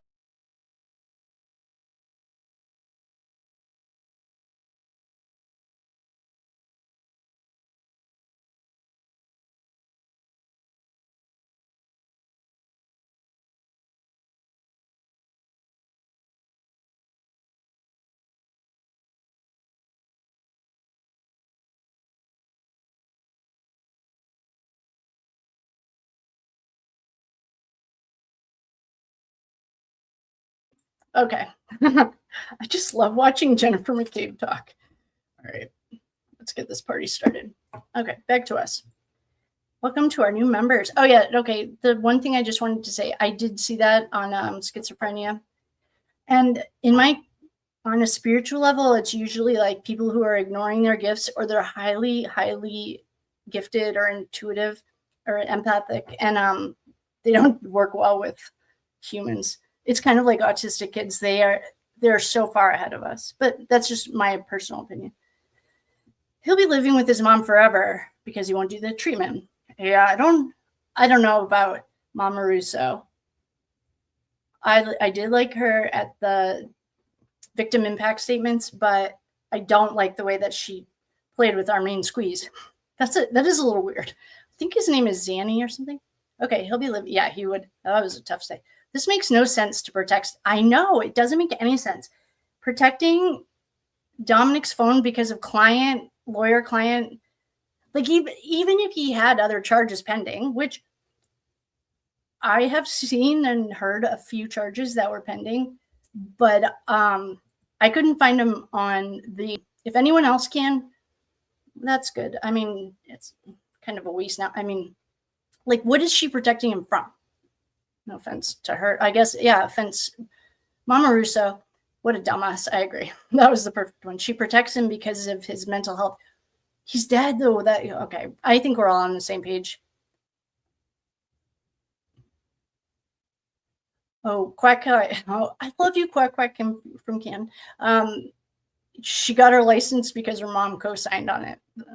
They brought that up at trial, or at sentencing. One of our friends missed the trial, but she doesn't have Netflix either. Ellie. I'm actually going to find Ellie's this documentary is the best of the documentary. I've seen them all like twice. And we are going to find it. I'm going to find Ellie's. It's about 3 hours long. It is a little bit long, but it doesn't feel long. And you don't have to like sit and watch her. I mean, it's good. It's a phenomenal. And it was, I didn't find, not that I would look for mistakes, but sometimes you hear things and you're like, oh, that's not what I got, or not got, but well, we are about to read a 97-page police report. My history. Okay, I'll put the link to Ellie's video in the comments. Oh, I guess I can put it at the end of this too. Where is she? Ellie. I'm just looking at the history so I can find her. I highly recommend this documentary. Oh, here she is. Okay. Her name is Ellie Mack. Oh, that's a cool name. All right, Ellie Mack. I'm going to put this, I'll put it in, at the not on, I can put it in the description, and that first comment where you comment, I'll put it there too, just in case, because one of our friends doesn't have Netflix and didn't see the court stuff, which I think is pretty normal. I don't think a lot of people did, but this document, yeah, here's the best one I've ever seen. All right, Mackenzie. Wait, I don't need myself to talk. I'm just putting this at the bottom of it. Okay. Hopefully it'll work. It's not working. Okay. I'm going to do it over here. I can't put it at the end yet. But if anyone's looking for a documentary, I highly recommend this. It's by Ellie Mack. I just found her with this. I don't know her, but I follow her now. But anyway, one of our friends wanted to watch the trial I'll watch the sentencing again. I don't remember watching the trial, but I do remember watching the thing. Okay. So a few things that we figured out, and I can't talk for too long because once I lose interest, like I've seen a few other ADDs in here, you know what I mean. Okay. If you don't know what I mean, it's okay. Some of the things I've noticed were DEA and U.S. Marshals helping with this case.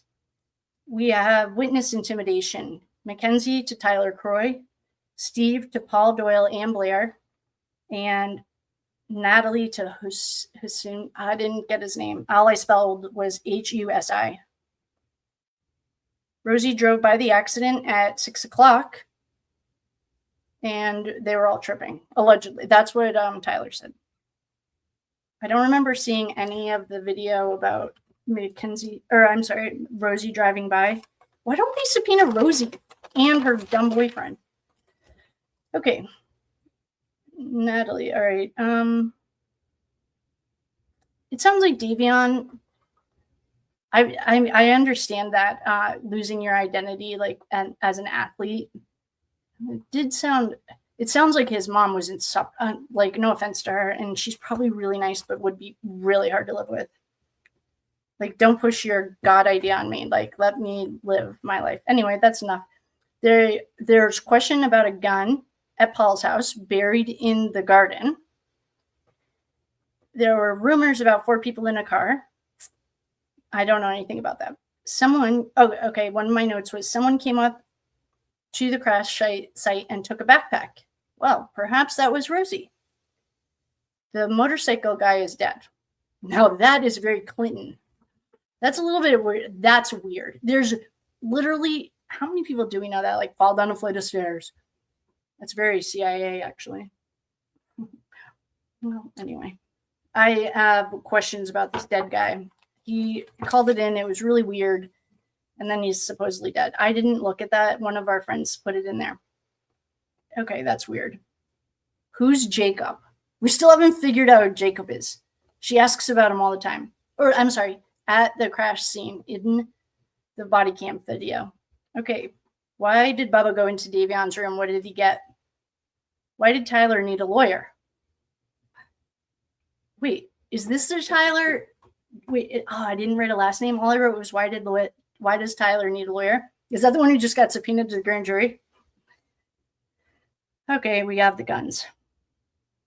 Dominic, okay, we have all that. There are 5 people in the house tripping, allegedly. And then she sent Paul to bed. Do we believe that? I don't know.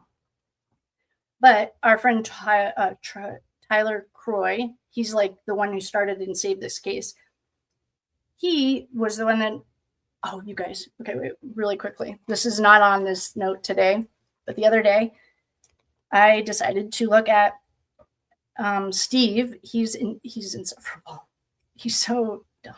Okay, Steve got fired or put on administrative leave. This is just a side piece from Mary Queen of Peace School in Cleveland. Okay, there are I did the math. There are between 280 and 320 students. They pay between $5,550 to $6,500 per year. That's $2,080,000, right? $180,000, $2,080,000. So anyway, it's over $2 million. And he makes $32,000 a year as an art teacher. Well, between $32,000 and $45,000 a year. Do you think that the Catholic Church is going to play with $2.5 million? Well, no, I'm sorry, like $2.1 million. No. What they will do is kindly ask you to step down. So anyway, I don't know why I was figuring that out. Apparently it mattered. Oh, her name is @Ellie Macy. That's Ellie Mac. We love her. I don't even know her, but okay. Why hasn't Natalie been charged with obstruction? And why haven't the Russos and the Flanigans taken legal action? Maybe they were overwhelmed. I mean, I don't know, but we are creating a list of intimidating witnesses. All right. I either have to keep going or call it a night. So you guys, all right. We're going to just pick up the truck at the church. Oh, wait a second. Quack. That's a good question. Okay. Oh, Quack asked, how did she get her license? I know. Her mom signed for it. Oh, man. I don't even know. And Mama Russo said something about Mackenzie's behavior getting worse and worse and worse over the years. Yeah, because the more she gets away with stuff, the more she can do it. I don't know. Okay. The pickup truck at the church. Thomas Los, LOS, the motorcycle guy, was driving a pickup truck before the accident. What? There's a big mystery about our 911 our caller. There's something very weird about it, and our friend over here, it's Guts and Black Powder fan. It's not a real name. So our friend over here has been on a little mission to figure out what happened to this 911 caller. He's dead. DEAD. And there was a truck it was a Ford F-150 outside of the church that they broke into. And apparently our 911 caller was also driving a truck. That is concerning. Why does this sound very three-letter word? Okay. I'm going to write down all of the information that we got for our 911 caller. There's something very weird about it.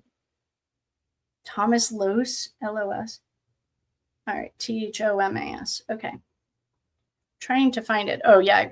Go, girl. I'm assuming you're a girl. If you're not, go, girl. I say that to dudes too. Okay. Do you think she used this to do things against him? I don't understand why kids record everything. Oh, my God. I know. That's what felt like Sarah Boone. And if you didn't watch the Sarah Boone case, this won't make any sense. And I don't want to go on a tangent, but in the Sarah Boone trial, there was a video of Jorge beating up TV. No, he was not. He literally looked exhausted and tired, and he was hitting a broken TV. I agree, yes. And his Mama Russo, I have questions, Mama Russo, but she said that she used to blackmail him with the cops all the time. I do that. Yeah. Davion, wait, her name is it named like Daphne, but it's Davney. I should listen to her pronounce it. She's so cute. Oh, here it is. Davney. Oh, thank you for pronouncing it. Kenzie's last text to Dom was car done. Yeah, that's what I take it as too. Oh, that's what I thought it said. Yes, we have really been going for 6 hours. This is a record. This is not our usual style. I'm like literally a 30 minutes tops kind of a girl. Except today, apparently we are pushing through because you guys are all hanging out with me. But that sign hit too. Have you been really going for 6 hours? I know. It's the first time for everything. Okay, that sign hit too. Car done. Okay. Yes, Kate, it's incredible. Well, thanks, team. I couldn't have done it without you. And if any of our friends, well, now it's past it, but wanted to do the black magic thing, I rescheduled it for tomorrow night. We were on a mission today, apparently. I don't know what it is, but maybe this is also part of like releasing Dom from the black magic.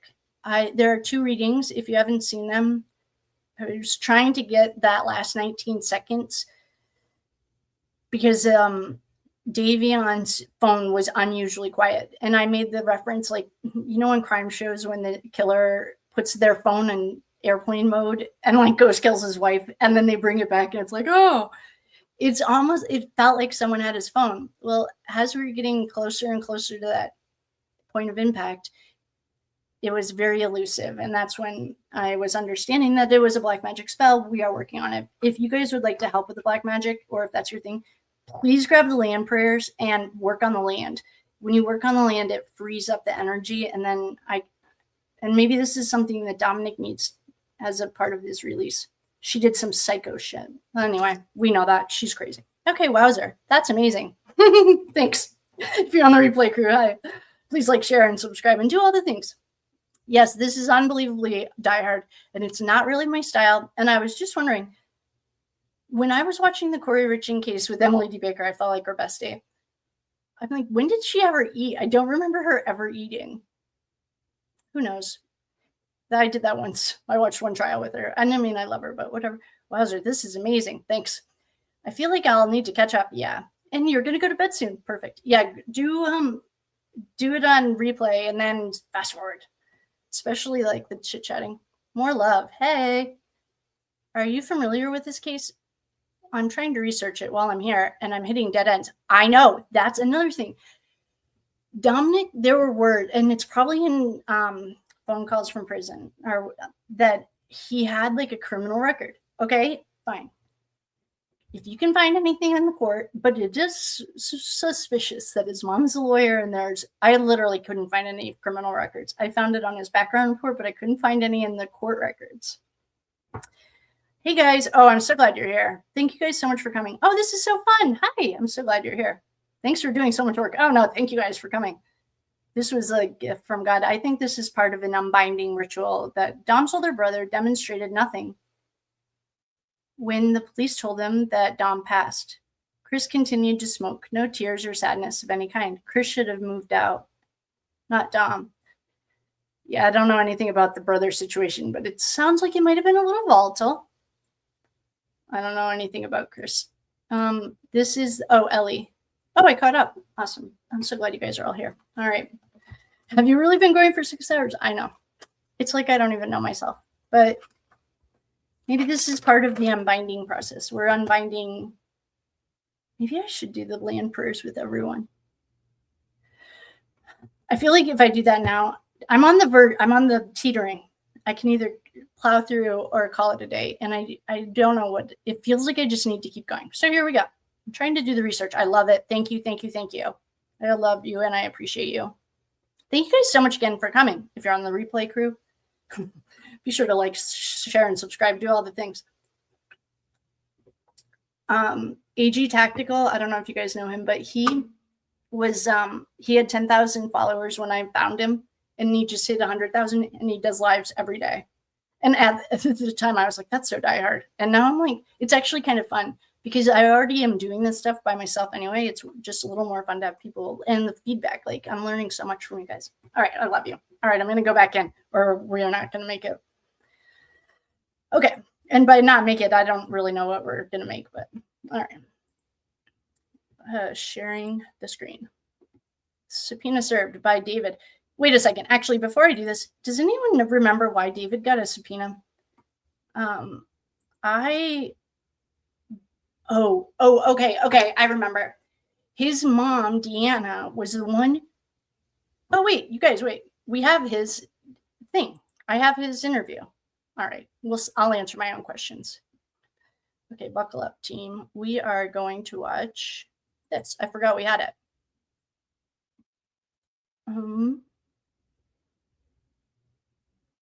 Tyler Proctor. Hi, Tyler. You got a subpoena to the grand jury and then you made it to the police station. Yikes. All right, hold on.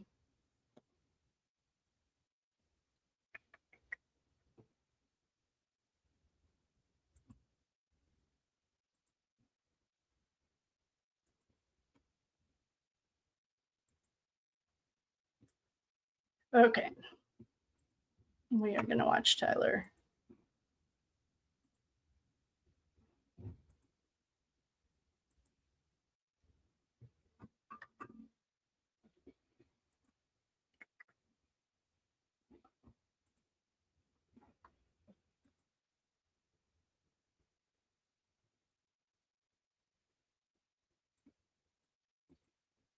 There isn't sound yet, don't worry.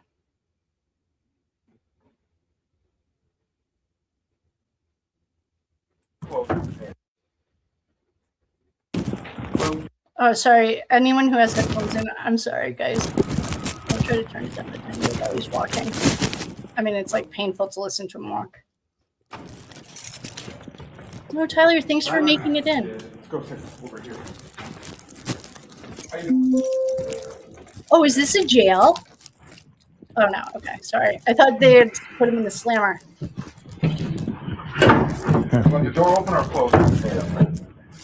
That's fun. All right. So we got a few questions for you.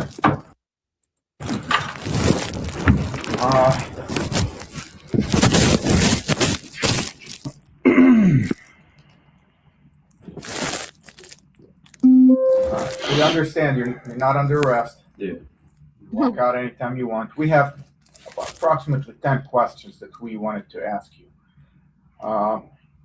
First thing is, how long have you known Mackenzie? Probably when I moved to Strongsville, so 9th grade. I came here probably when I was 16. I came from Brook Park.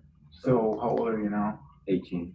Actually, I was probably 15 when I came here. So 15? Yeah. So 2 years ago? Yeah.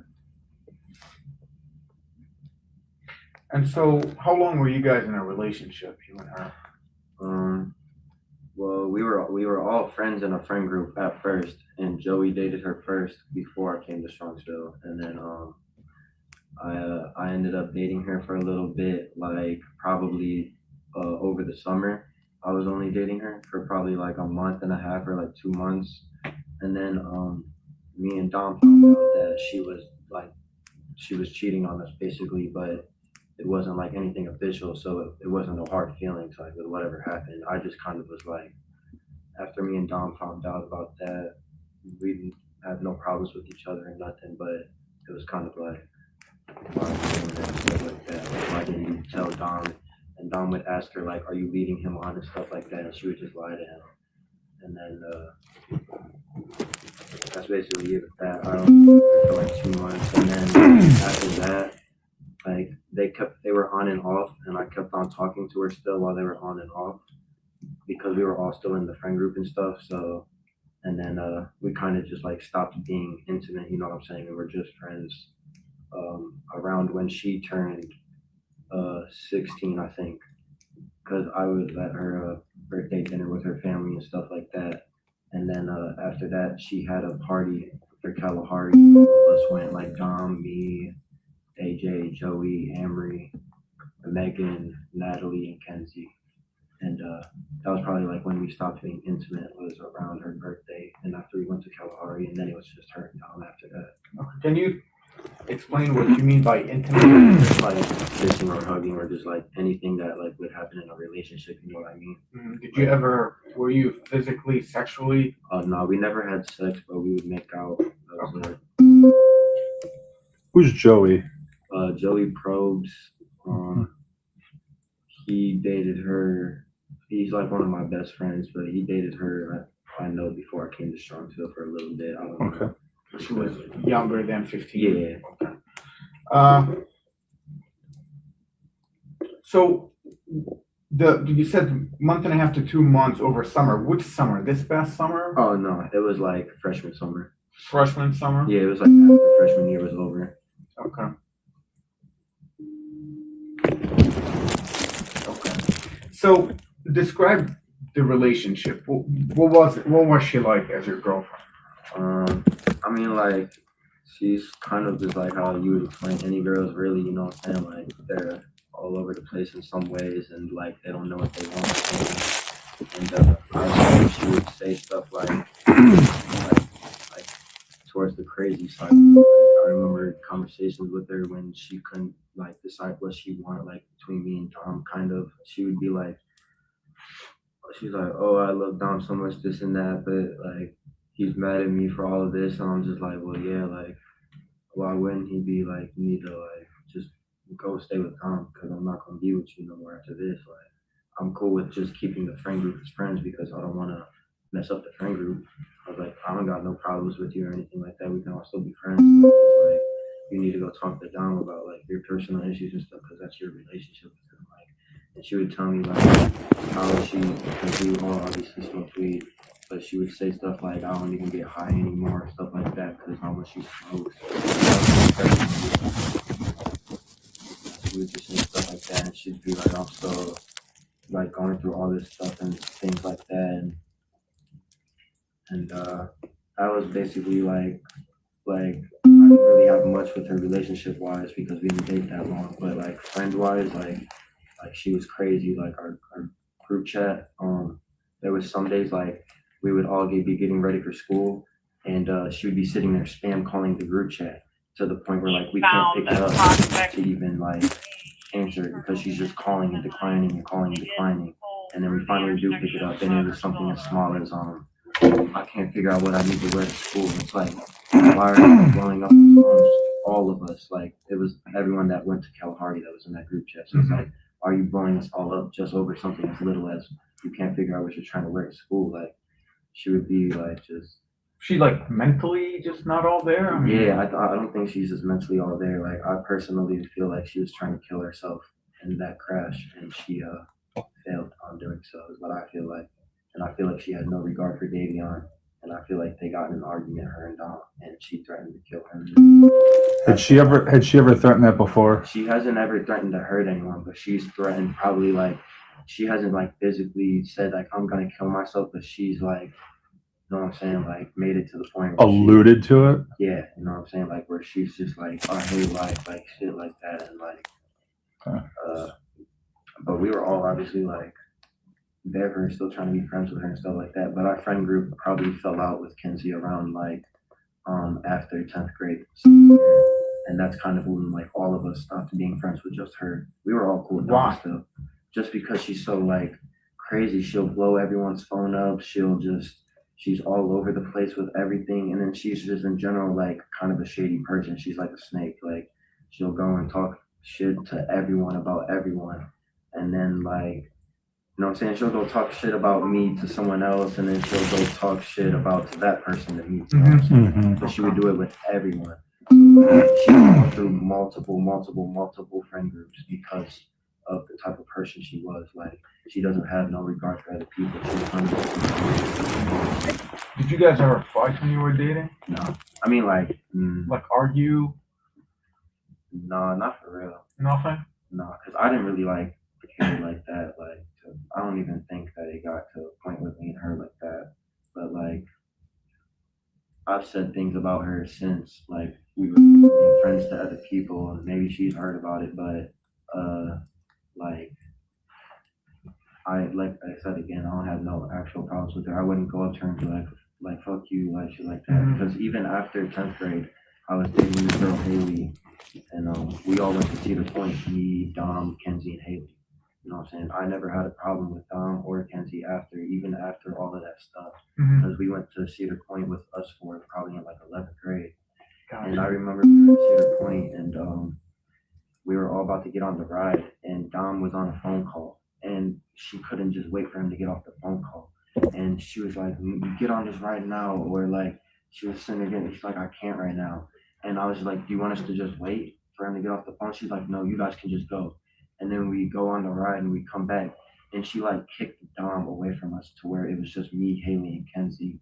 And she was just like, I'm about to break up with him and just leave him here. Like, she was just saying stuff like that. And then like, I texted Dom and I'm like, yo, you trying to go on a couple rides or something like that? Like, where you at? I'll come link up with you and they can just do whatever they're trying to do. Like, so, because she was sitting there, she's always threatened and was disrespectful to Dom in my eyes. Why did Dom put up with this?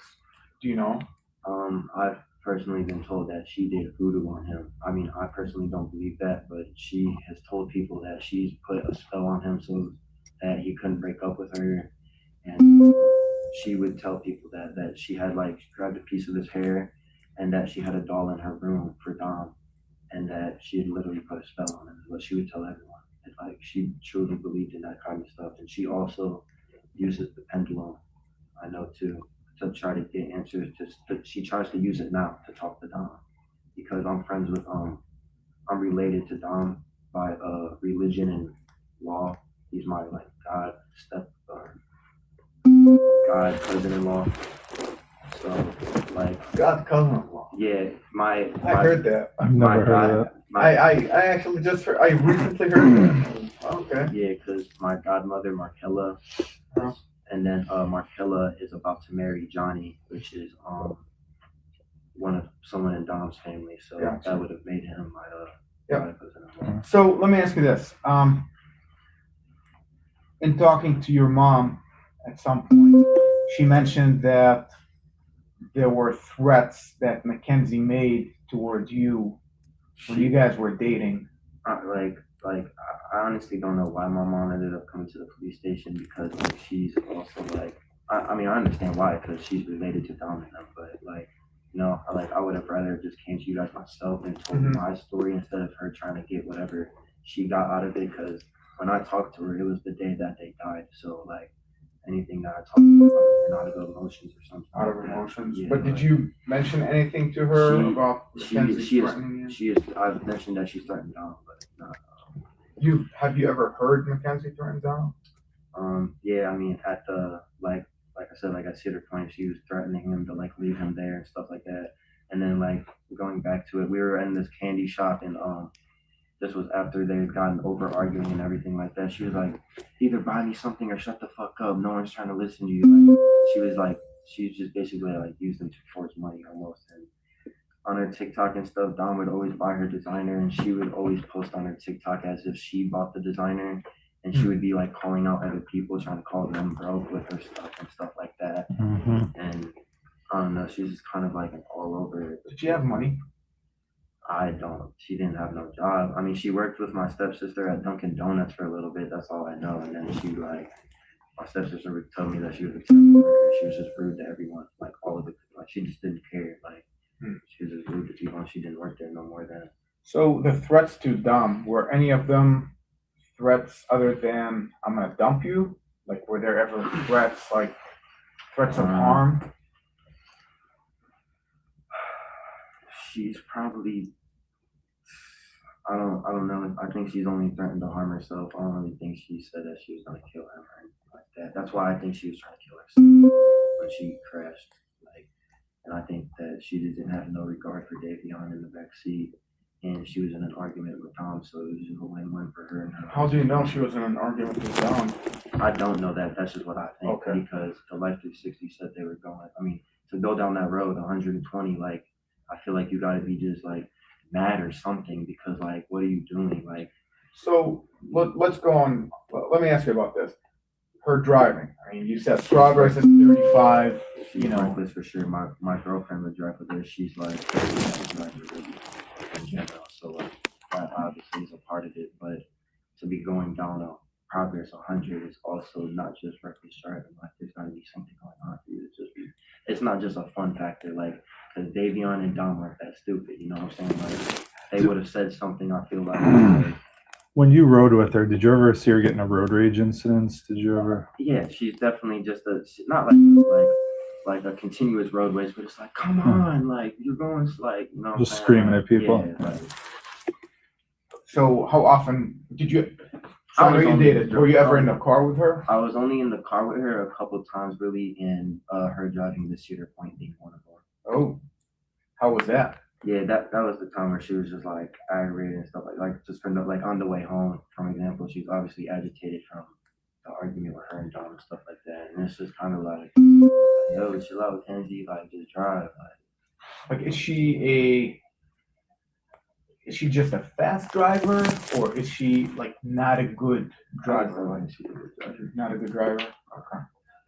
It's like she's careless in general with everything. When you were with her and hung out with her, did you ever know her to make fun of people, be mean to people? Everyone can say that. Everyone can vouch for that. Like she is a bully, really. Like that's like everyone tries to make it out that like people are and stuff like that. Like I know that when Davion and Don died, for some reason, and stuff like that. She was saying like I'm trying to get people to hurt her and stuff like that. She was instantly coming out to get me. I'm just like, bro, like leave me alone. Like I'm not trying to deal with you and what's going on right now. Like I'm literally like that was part of the reasons why I kind of didn't want to come in here and talk about her, is because I don't want to be dealing with extra stuff with her. I don't want someone to know that I went and talked to the police and she's out there trying to make more rumors. Like Dom obviously was cool with me because Dom was trying to help me buy my car and stuff like that. Like the car that I have now, Dom helped me find. Like, you know what I'm saying? Like it just makes no sense to say Dom wasn't cool with me. Right. And then I know that she did the pendulum, which is to talk to Dom. Like after he's dead, she did the pendulum with Anthony and Abby. And so what came of that? Anthony, he asked if Dom really liked me. He said yeah. He said that her jaw dropped, and Abby also told me the same thing, that Kenzie liked me. Who's Abby and who's Abby is Dom's cousin, and Anthony is dating Abby. Or he does. I think he's dating her again now. Gotcha. So when they did the pendulum thing, your understanding, did anybody ask what caused the accident? I mean, I don't want anyone in the family to get mad at me or anything from what they have personally told me, because I know that people in his family believe in the pendulum, so I don't want to offend any of them. No, we know that they do. I know his dad does. Yeah, and his dad said that he did the pendulum and that he says that Dom doesn't want anything to happen to her, and he wants and he said that Dom forgives her, and that he also said Dom said that she's gonna be okay, that nothing's gonna happen to her, like she's gonna be fine and get out of this. Basically, is what they said at the pendulum. But I think Uncle Frank is kind of, which is Dom's dad. I just refer to him as Uncle Frank. I think he's kind of just like, because when I talked to him because Kenzie was saying that I went and vandalized the memorial, which is not true at all. Like I would never, like, why would I go and vandalize them? She kept on making tons of stuff up about me. I don't know why, like I really don't. And it kind of just hurt me more, like, cause like why, like I don't know if it's because I dated her before too, like, or I don't know what it is, like. But I talked to Uncle Frank, and he said that he was gonna talk to Kenzie and make sure everything stops. And he was just like, everyone talking shit about each other is just gonna keep things going and keep people mad at each other. And I'm like, yeah, you're right. Like, I haven't talked to anybody about anything. Like, I've just been trying to handle this on my own. Like, because I was really closer to Davion than I was Dom. I was just getting close with Dom again. But so since her arrest, what's the chatter? What's being said? Nothing really. I ever since I talked to Uncle Frank, I haven't heard her say anything about me really, which was low key like the first month it happened really. Like that's after I talked to Uncle Frank, everything that she said about me stopped kind of. So which that made me like feel better. You ever talked to Dominic's mom? No, I haven't talked to Dominic's mom. I know that she feels differently than Frank does, though. I'm pretty sure. Like she feels basically the opposite of how he feels. But when I talked to Uncle Frank, he was telling me like he feels cheated in a way too, because every time he would go to hang out with Dom, he was busy doing something with Kenzie, which was also the case for me. Every time I asked him to hang out, I don't think he wanted to hang out because he didn't want to hang out with me and Kenzie, because I think he knew, like, he got the idea that Kenzie didn't really like me. I think he kind of played an act as in not liking me when he was around Kenzie, because I don't know why Kenzie would go around and actually believe that he didn't like me, you know what I'm saying? Like, because he really obviously. So have you witnessed or heard from your friends or your girlfriend? You mentioned your girlfriend about Mackenzie driving. Yeah, my girlfriend just said that she's a bad driver. Really. Just like. Any examples where people were like, I'm safe being in a car with her? I remember one instance that, because I'm pretty sure Rosie Graham, her dad's a cop, and this was after Kenzie had crashed. She was saying something about like, she was basically making fun of Rosie going the speed limit, like after she had crashed. And it's like, what are you saying, bro? Like, what do you mean? Like, I'm trying to remember exactly what she said, but she was just saying something like, oh, you're going 35 right now, and you're only going like on Pearl, basically. Like, and it's like, bro, what do you mean only? Like, that's the speed limit. There's a speed limit for a reason. Like, if you was going the speed limit, that would have never happened. Like, that wouldn't have been as bad as the crash as it was if you did crash at 35. Like, everybody could still be alive right now. We had Davion's life through 60. It didn't tell us that he crashed. It should have told us, but like, even if it did told us and we were going 35, someone could have came and did something, because all of our friends were out in Colorado, so it was a 2-hour time difference. They were all awake, so they would have gotten the notification and everything and been able to get a hold of one of us or something. Like I just don't understand why she was going that fast, but it's just wild to me that she's still reckless and just posting on her Instagram and stuff like that after all of this everything happened. And I still haven't seen her post anything about Davion even. She posted one picture, but it was Dom in the picture with her and Davion, so it wasn't even, she hasn't posted Davion's GoFundMe, she didn't post, like, she hasn't said anything about Davion at all, which is just like crazy to me. Like, she's just completely like ignorant to the fact that she not only did that to Dom, the person that was literally taking care of her, but our friend Davion, who was also going through stuff. Totally innocent too. I mean, he was a third party. He had nothing to do with the two of them. So, let me ask you this. Was she depressed when you guys were dating? I didn't know you mentioned that. Yeah, I mean, I figured she was, because she would just say stuff like, I can't get high anymore, and like I'm not getting it, like I keep on just smoking and I can't get any like she developed a tolerance to it. Yeah, she was just saying like she can't feel any better from it, and that just so much is going on for her, and that was like 10th grade, so like I can't imagine like. Did her parents know she smoked weed? Yeah, her parents definitely knew she smoked weed. How do you know that? Because sometimes we would smoke in her backyard. I didn't care. Yeah, I mean, they cared, but they just spoiled her, so it's like, they just kind of let her do whatever. Like obviously at the time, she should not have been really just doing whatever she wanted. That's kind of why I feel like whatever they did now, she just always did what she wanted. She talks to everyone how she wanted. Like we were swimming over at the falls in Olmsted Falls, and you're not supposed to be swimming over there, and cops came. And she was just sitting there being disrespectful the whole time, just on her phone. And we're like, Kenzie, bro, like, we're not supposed to even be swimming here. Why are you being disrespectful to them? Like, do you want to get us a ticket? Like, what is wrong with you? Why are you just always like this? Like, even everybody at the organization, like, that's not the way you're supposed to be acting. And like, the first time when she came over to my house, she was cursing in front of my parents, which made my parents, like, not really like her and stuff like that. Really? So, like, yeah, I mean, she wasn't like being like rude to them or nothing, but she was just like being careless around my little brother and my parents, like just saying shit and shit like that, like damn and like fuck, like because she just like just spoiled and does whatever it wants. That's what she's used to. So she's never really listened to nobody. She's never. Did you ever know her parents to discipline her, ground her, take her phone away, anything? They never disciplined her in any way. They spoiled her for sure. I liked her parents though. Her parents are really nice, obviously. Like they wanted to take care of her and just treat her like a princess, but you can't always do that. Right. Did you ever know her to use any drugs besides marijuana? I mean, I've heard that she used coke at parties and stuff like that, but that's it. Or a trip. That's it though. I knew that Dom didn't like her tripping and stuff like that though, because she has epilepsy or she can have seizures or something like that. So Dom didn't really ever want her tripping. I know that. So I'm sure you've heard, it's at this point it's public record, but there were some shrooms found. Yeah. It's in the police report. Yeah. That's been released.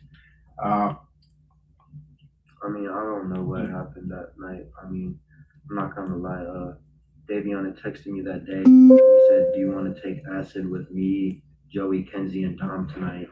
And I just said, "Hit me up later, bro." I was like, "I'm busy right now." And that was the last time I even texted Davion.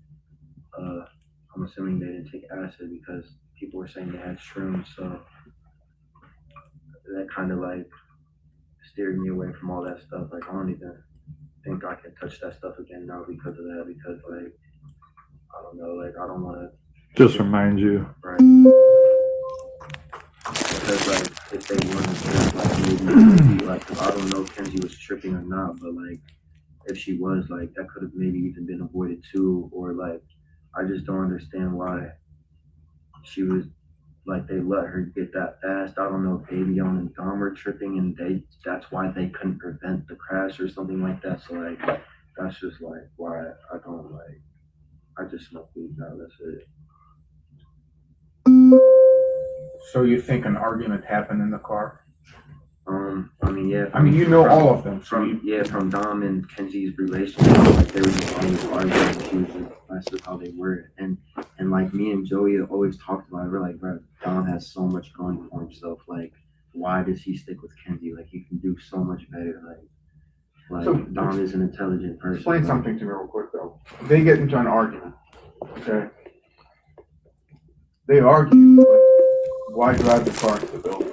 That's why I feel like she was trying to kill herself, and she wasn't really necessarily trying to kill them. I feel like she was trying to kill herself, and she just had no regard for Davion because of that's just how she is. Like, that's just what Are your friend group, or maybe some high school kids, I mean, we've spoken to many, but those who did stuff, do you think this is the consensus that she tried to kill herself? I think the consensus is that she did it on purpose. I don't think people know why. That's what people think? Yeah, people think that she crashed off, like, at least in our friend group, kind of, like, we don't really know exactly what happened, because we don't know, like, if she tried to swerve or anything like that, but, like, when it first happened, that's definitely what everyone thought, was she was trying to do it on purpose. Like, that was the first thing that went into everyone's heads, is, like, she had to have been trying to kill herself when she did that, because why do you just do that? Like, it's not like it was completely dark. There was that sign that was lit up right in the front, like you saw that sign. You guys knew more before we even knew. I mean, before we even had any idea about the speed and any of that, you know. I was hurt. A bunch of people who had access to Life 360. I mean, there was like sent us screenshots saying, "Look how fast they went." We had no idea at the time. Yeah, there was probably like 14 people in our Life 360 because we're all super close. So it was probably. They all saw that speed down Broadway. We didn't even find out that they crashed because of the Life 360 though. Like we should have found out, but the crash detection only works if the drive was over a mile long and if their phone has more than 20% and they don't have low power mode on. And when they crash, it's supposed to call everybody's phone, like everyone that's in the Life 360. Kidding. Oh, I didn't know that. And it's supposed to also send out an emergency dispatch because we pay for the premium. Like in our little group, we all just pay $2 a month. You guys got nothing. And we got nothing, which means that it was either she got over there too quickly because it was too short of a drive for it to have to register the crash, or Davion's phone was in low power mode. So that's just what it didn't alert us though. It was supposed to, but I was told that his heart tore instantly, so it didn't matter anyways. Like whether it did tell us that they crashed or not, I was told that Davion had died on impact. So.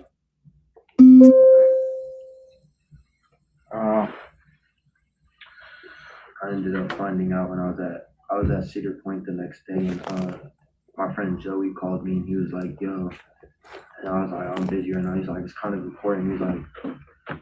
He's like, Davion's sister's friend just texted me and said Davion died in a car accident this morning. I'm like, Davion's sister's friend? I'm like, what? I'm like, I didn't really believe it at first because like that's a weird chain of line. And then I was just trying to call people. I tried calling Davion, and then I tried calling Dom, and both of their phones went to voicemail. And then I called Kyle, which was like Dom's best friend, and then he told me. Kyle Smith? Yeah. And then he told me that they crashed. So let me ask you this: we received a tip from somebody who's been very reliable that you were threatened by Mackenzie's mom not talking to the police. No, I haven't been threatened by Kenzie's mom. Were you threatened by anyone? Anyone tell you don't talk to the cops? No. Any type of like witness intimidation? Did she ever ask you? Maybe not threaten you, but say. What I've told people is I don't want to talk to the police because I'm.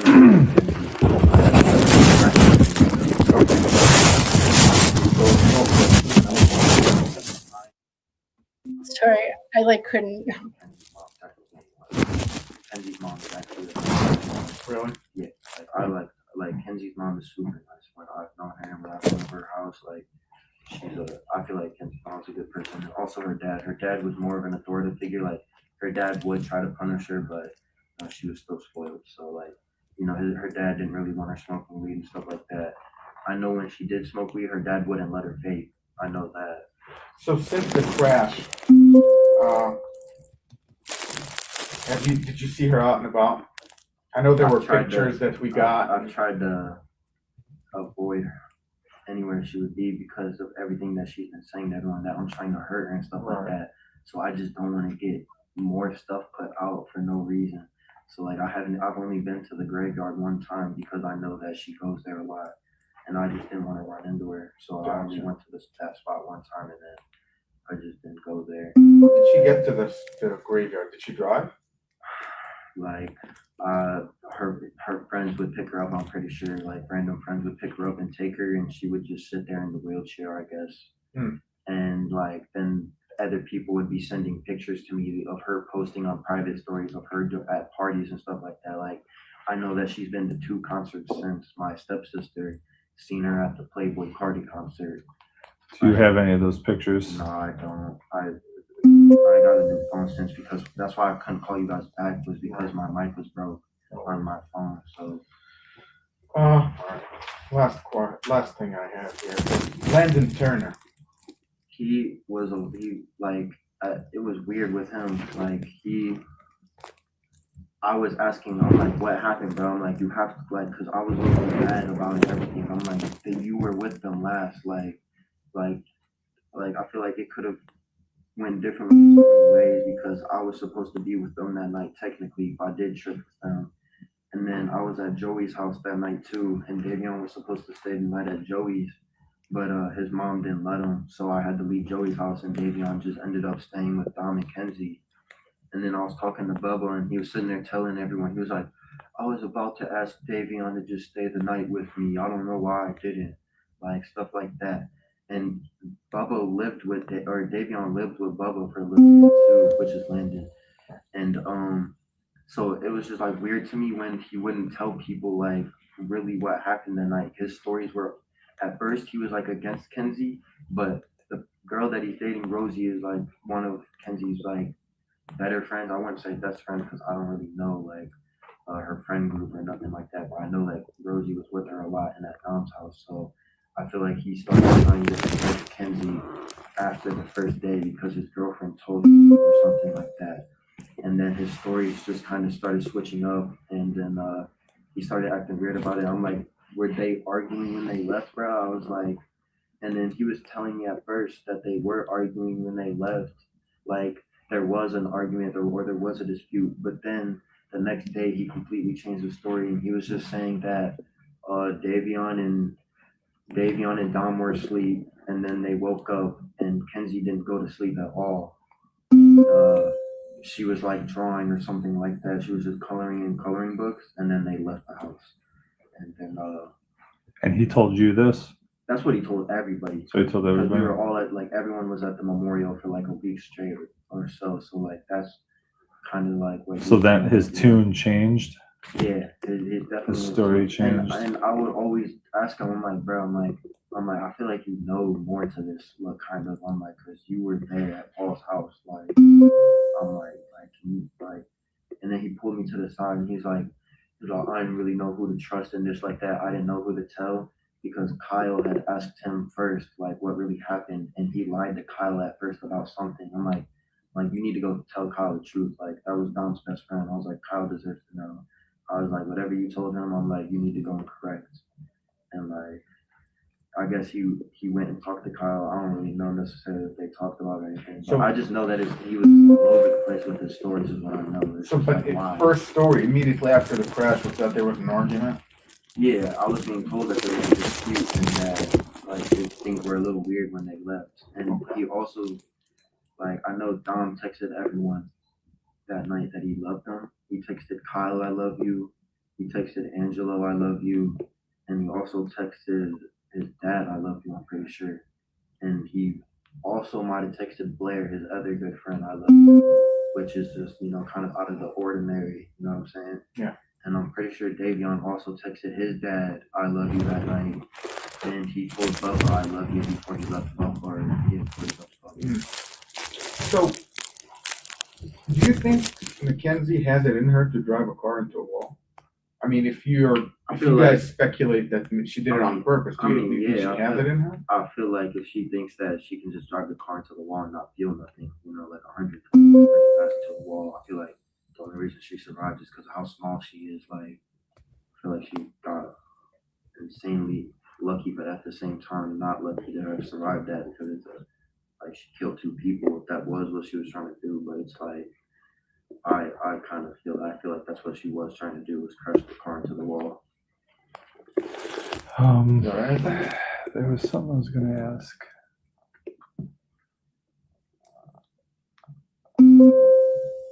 Do you knew Dom and you knew Davion pretty well. Did they ever talk about hurting themselves? No, never. So you don't see a scenario in which the 3 of them make like a suicide pact. That's why it was all weird that they all said love you, but no, definitely not. Davion would have never did that. Davion had gotten kicked out, and then he had just went back to his family's house, and the only reason he didn't go on vacation with his family was so he could stay home and work because he just got a new job. Yeah. Okay, so you don't. So Davion was over my house when he was kicked out like every single day after school. So they had a lot going for him. Did Joey tell you anything about his relationship with Mackenzie?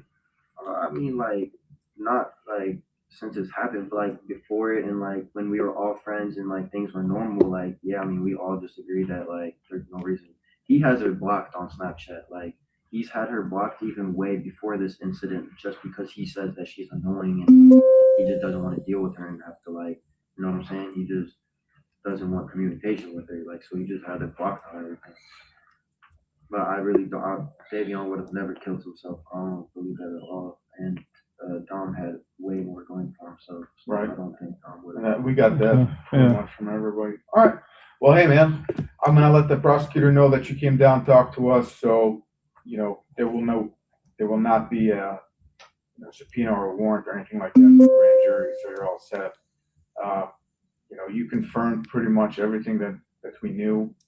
I appreciate your time. Hopefully.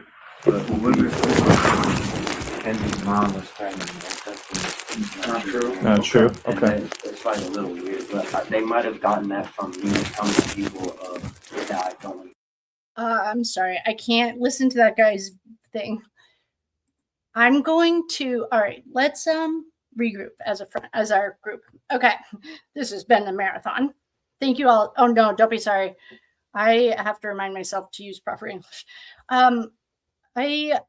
We thank you all so much for coming to this marathon. I think that I'm going to call it a day because I did hear Emily D. Baker say, I can't remember. I thought she said around 8 hours. It gets hard to upload.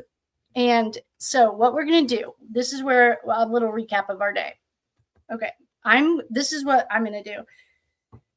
The interviews with Mama Russo, Christine, and the brother.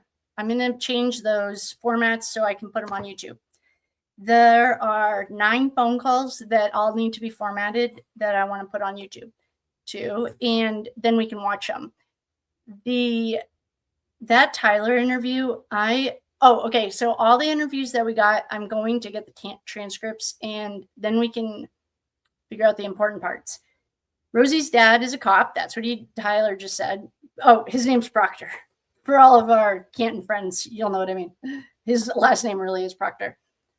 I just Googled Dominic's. Have a good night, everyone. I love you very much. Thank you guys so much for coming. You have no idea. That was amazing. I think if you told me that we were going to do this, I would have said, that's cute. But here we are. Okay, in recap, I just heard Tyler say that Rosie's dad's a cop. Kyle is Dom's best friend. And Bubba lied a lot. Why didn't Bubba get a grand jury subpoena? Anyway, Davion, okay. There are some questionable things about tripping. I don't know anything about it. But what I do know is that we are on page, let's go back to our thing. I'm going to share this with you guys. And we're getting ready to wind it down, call it a night. We are now on page 69 of 94. Oh, good job, you guys. Of the world's, other than the federal police reports, this is like the best police report ever. I seriously think he has some federal training or something, or he's just really anal, but he's amazing. And this is an amazing police report. And so we are actually, why don't we just keep going? Now let's call it, because where are we at time? 7 hours. Okay, we could do it for 45 minutes. Good night, you guys. I'm so glad you're all here. Thank you for joining us. And I love you all very much. This was intense, but I for some reason, I just want to keep going. I don't know why. But it is getting late. I mean, I'm on the East Coast, and all of you guys that have been diehards, I appreciate you and love you very much.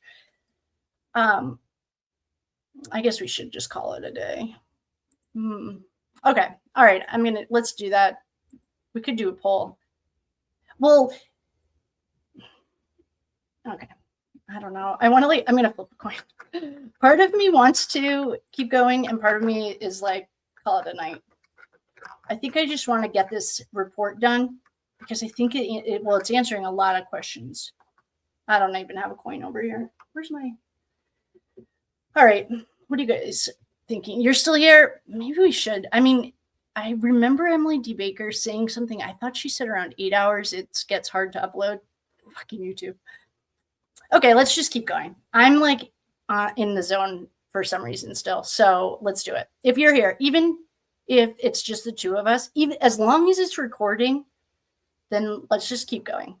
And then we can break it up, or I'll get the transcript or something. Thanks for sticking with me, guys. I appreciate you, and I love you very much. And if you're on the replay crew, I love you too. I feel like that was a lot of I love you. Oh, you're here, Cheryl with an S. Are you doing laundry? You always folding laundry. Oh, I'm so glad you guys are here. Oh, you guys are here. All right, let's do it. Let's go. I feel like though, if we had, I like this stuff. I like doing deep dives like this. Plus, this is what I would be doing I'd probably be changing my sheets and stuff too. All right, let's do it. We're going back in. I am going to make myself small. All right, here we go. October 14th, 2022. At 8:11, the autopsy report of Dominic Russo. Melanie, a case manager at the medical's office, emailed me Dominic Russo's medical examiner's report. The autopsy was conducted by Dr. Gilson on August 1st at approximately 6 o'clock in the morning. The cause of death was listed as blunt force. Okay, if this is going to get gory or anything, this might be a read on your own time. The links are in the description. Blunt force impacts to the head, understandable trunk, extremities with skeletal, visceral, and soft tissue injuries. The PDF version of the report was digitally uploaded.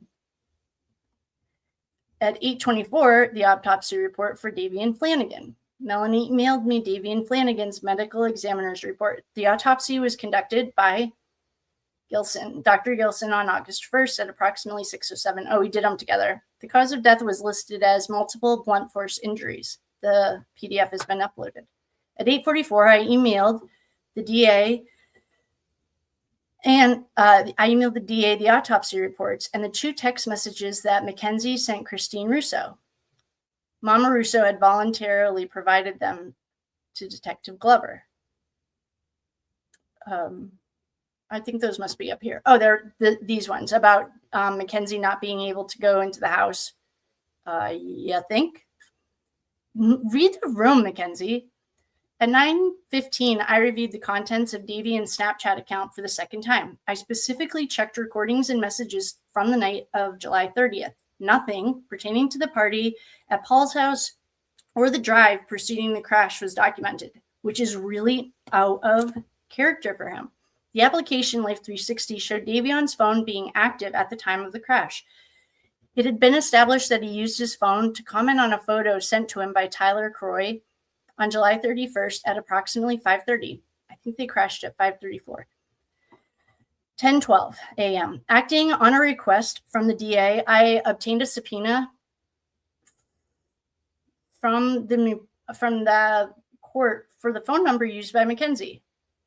Okay. I emailed the subpoena to AT&T's law enforcement at 11:50. I emailed the subpoena to AT&T's law enforcement. 1 minute later, I received an automatic reply from AT&T Global Legal Demand Center confirming that they had received my email. He's so diligent. On October 21st. Okay, so this is about a week later. At 12:55. Oh, Bubba. Let me see if we have Bubba's interview. I don't like Bubba. And Bubba, if you're watching, it's because you keep getting caught in lies and I don't know, I don't like that though. It's kind of like Mama. Okay, let's see if we have Bubba. What's his name? His real name is Bubba Turner. Oh, Landon. Okay. We do. It's 56 minutes. Okay, team, we got to talk. All right. I don't like Bubba either. Oh, he does talk fast. Well, I don't like him because he keeps getting caught in lies. All right. We're at a crossroads. It is 10:46 on the East Coast, and we have been doing this. Who cares? That doesn't even matter. Do we want to make a commitment for another hour to watch Bubba's interview? Oh, really? I have not seen Bubba's interview. I didn't know how much I did not like him though. Till that kid just explained how much he's been lying. Are we going? Yeah. Okay. Thank you. I appreciate you being decisive. Okay, here we go. We're going in. We are going to watch.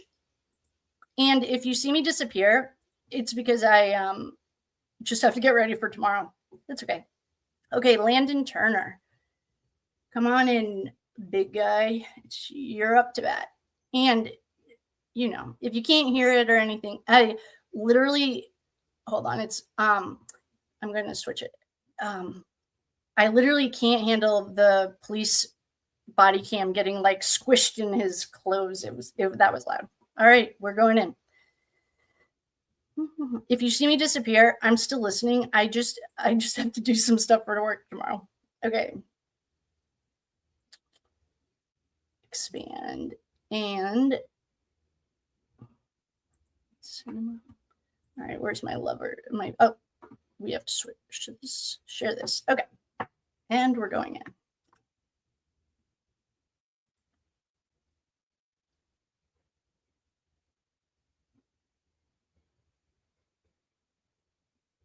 I'm just going to fast forward until they're starting to talk. When are they talking? I don't know when they're talking. All right. It is 10:21. At 12:56, we are at Marietta College PD. And we are here with Landon Turner and his dad. Can I get your name, sir? Mike. Mike, thank you. All right, Landon. So,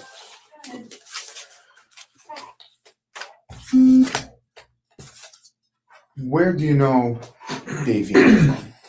Oh boy, he went to my elementary school. We weren't like the closest back in elementary. We weren't the closest. I'd say about middle school. That's when we got really close in middle school, and then high school year, he decided to join football, so that brought us even closer.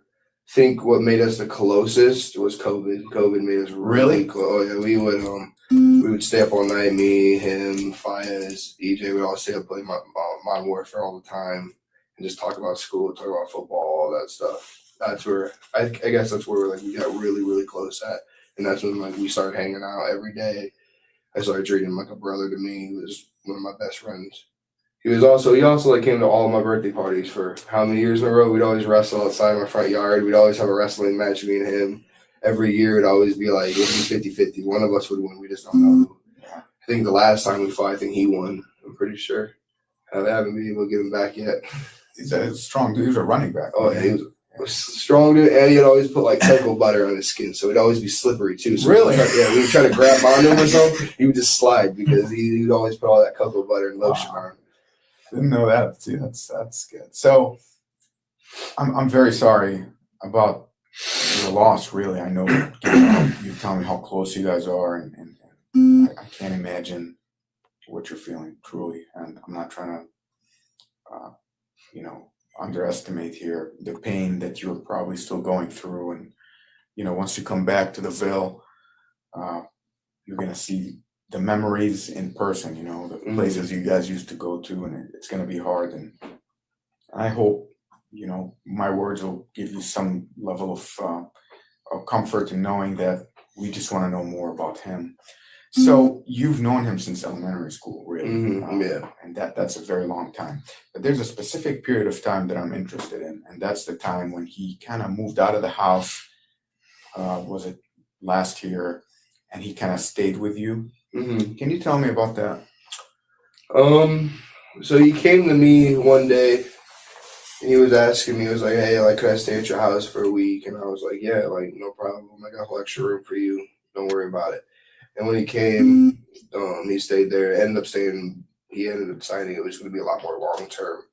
And I knew he got kicked out, but I didn't know the reasons why. I mean, after he moved back, I found out why he got kicked out. But the reason he told me originally was not the same reason. He told me that him and his parents just couldn't get along, and that he would come home too late at night. He was breaking curfew every night, and his parents didn't like it. I later found out from them that it was because he was more aggressive, I guess, in the house. He was an aggressive person. He would like throw dressers in the wall. He put a hole through his mom's door or something like that. And but we would always be out. We'd always go out. I mean, some nights we would take my mom's car. I got caught for doing that one time, but we would take my mom's car, we would take my car, my dad's car. We'd go out and we'd just drive and just talk about life, talk about his struggles, talk about my struggles. He was a very, very, very mentally down person. He was down mentally bad. Like everything in his life, he thought it was going against him. Girls from school would make fun of him, would do all this, talk behind his back. Really? They would like talk to him for weeks on end, trying to get him to like be in a relationship, and then end up playing with him or screwing him over ultimately. He never really felt welcome, I feel like cause me and him, we were, when we would talk at night and stuff, we could relate. Like he was the only other person mentally that I could relate to, I feel like. And he felt like that nobody was there for him. Like no one had his back a lot of the times. And he knew that I had his back forever. Like he knew I'd always have his back, man.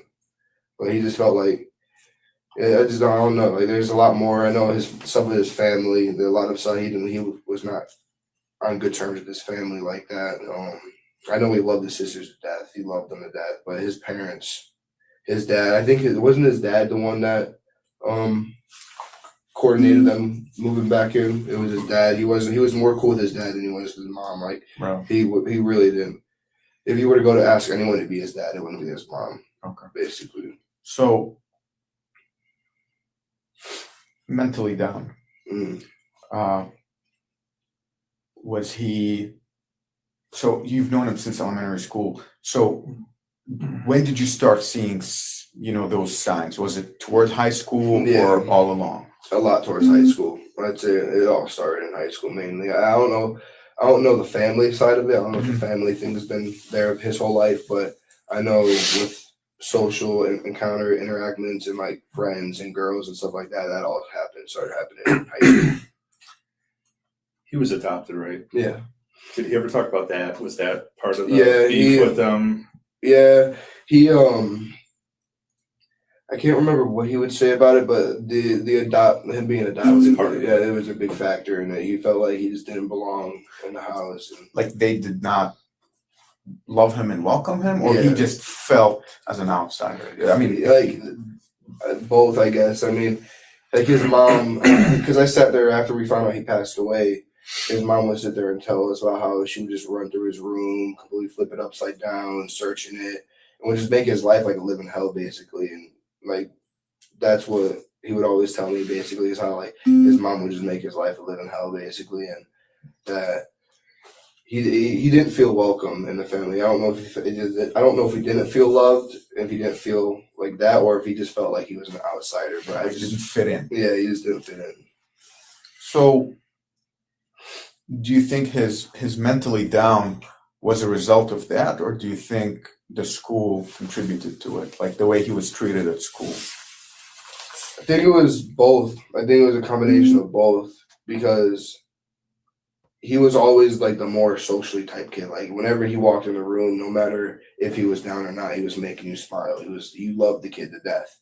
And I just feel like both were overwhelming and like he couldn't do that as much at school because that's what he would love to do. He'd love to make people laugh. He'd love to make people feel like they're at home. And once that started going away because he started getting a little bit more down, I think it was just a factor of both colliding at him. Like he would go home, he couldn't escape anything from home, but then he would go to school and he really couldn't escape anything from school. Gotcha. So I know, was it last season, third game, he got injured. Right. I think he tore like 30 different things in his leg or broke something like that. And after that, did you get a chance to talk to him about what the impact of not having football and having this injury had done to him? I know that he was down about it. He was really down. I don't know, like, I think it was more because he couldn't, like, fully get to his full potential. I feel like he was disappointed that he couldn't show the team and prove the team wrong pretty much. Because, like, prior to him becoming the starting running back, all the teammates were joking. Like, no one really had faith in being the starting running back. And when he would play in practice and stuff like that, we'd be like, oh, like, everyone would be like, oh, we're going to have to find a new running back. Like, we're going to have to find a new running back. And I feel like it was Davion's, like, biggest goal to prove everybody wrong. And then when he went down that third game, I feel like that's what hit him the most was that he couldn't prove everyone wrong and prove to them that he is like the player that he thinks he is. Was he bullied or hazed on the football team? No. Like, would he be the kind of guy, like, if they're like, hey, you know, after a game or something or before a game, shove him in a locker and mess with him? Like, yeah, we never did that to like each other, I guess, but like Dave was still looked at no matter like because it's such a weird relationship. Like I don't know how to describe it. Like everyone loved that kid to death, but yet they would still mess around with him. So it was like I feel like Dave couldn't tell if it was love or hate. I feel like he didn't know if people were truly loved him or if they just truly didn't like him and that they thought he was a weirdo. Gotcha. I feel like that was his biggest thing too, and because everyone showed love to him, no matter what time of the day it was. It was after the game when we're out partying. If it's during the game, it doesn't matter. Like everybody's showing him love. Who did he date, if anybody? Ooh. The most recent, I would say. The most recent that I remember, her name was Heather. That's the most recent I remember, and that was like actually one of the only like public relationships that I knew he had. Like that everybody knew he had a girlfriend. That was like the first girlfriend that everyone knew that he had a girlfriend at that time. Do you know the time period? Was it senior year, junior year? Beginning senior year. I'm thinking beginning senior year because it's when he still had his Dodge Dart, his cars and stuff like that. It's when he still had all of his his white Dodge Dart and stuff. And did they break up or were they? Yeah, they ended up breaking up. I don't think it ended up working out. I think it was him that broke up with her. I'm pretty sure. So he wasn't in a relationship when he passed away. No, not then. I don't think so. No. So who would you describe as his clique, his closest friends? Like the dudes or girls, he would kind of gravitate to outside. Like if he got nothing going on, no practice, who's he hanging out with?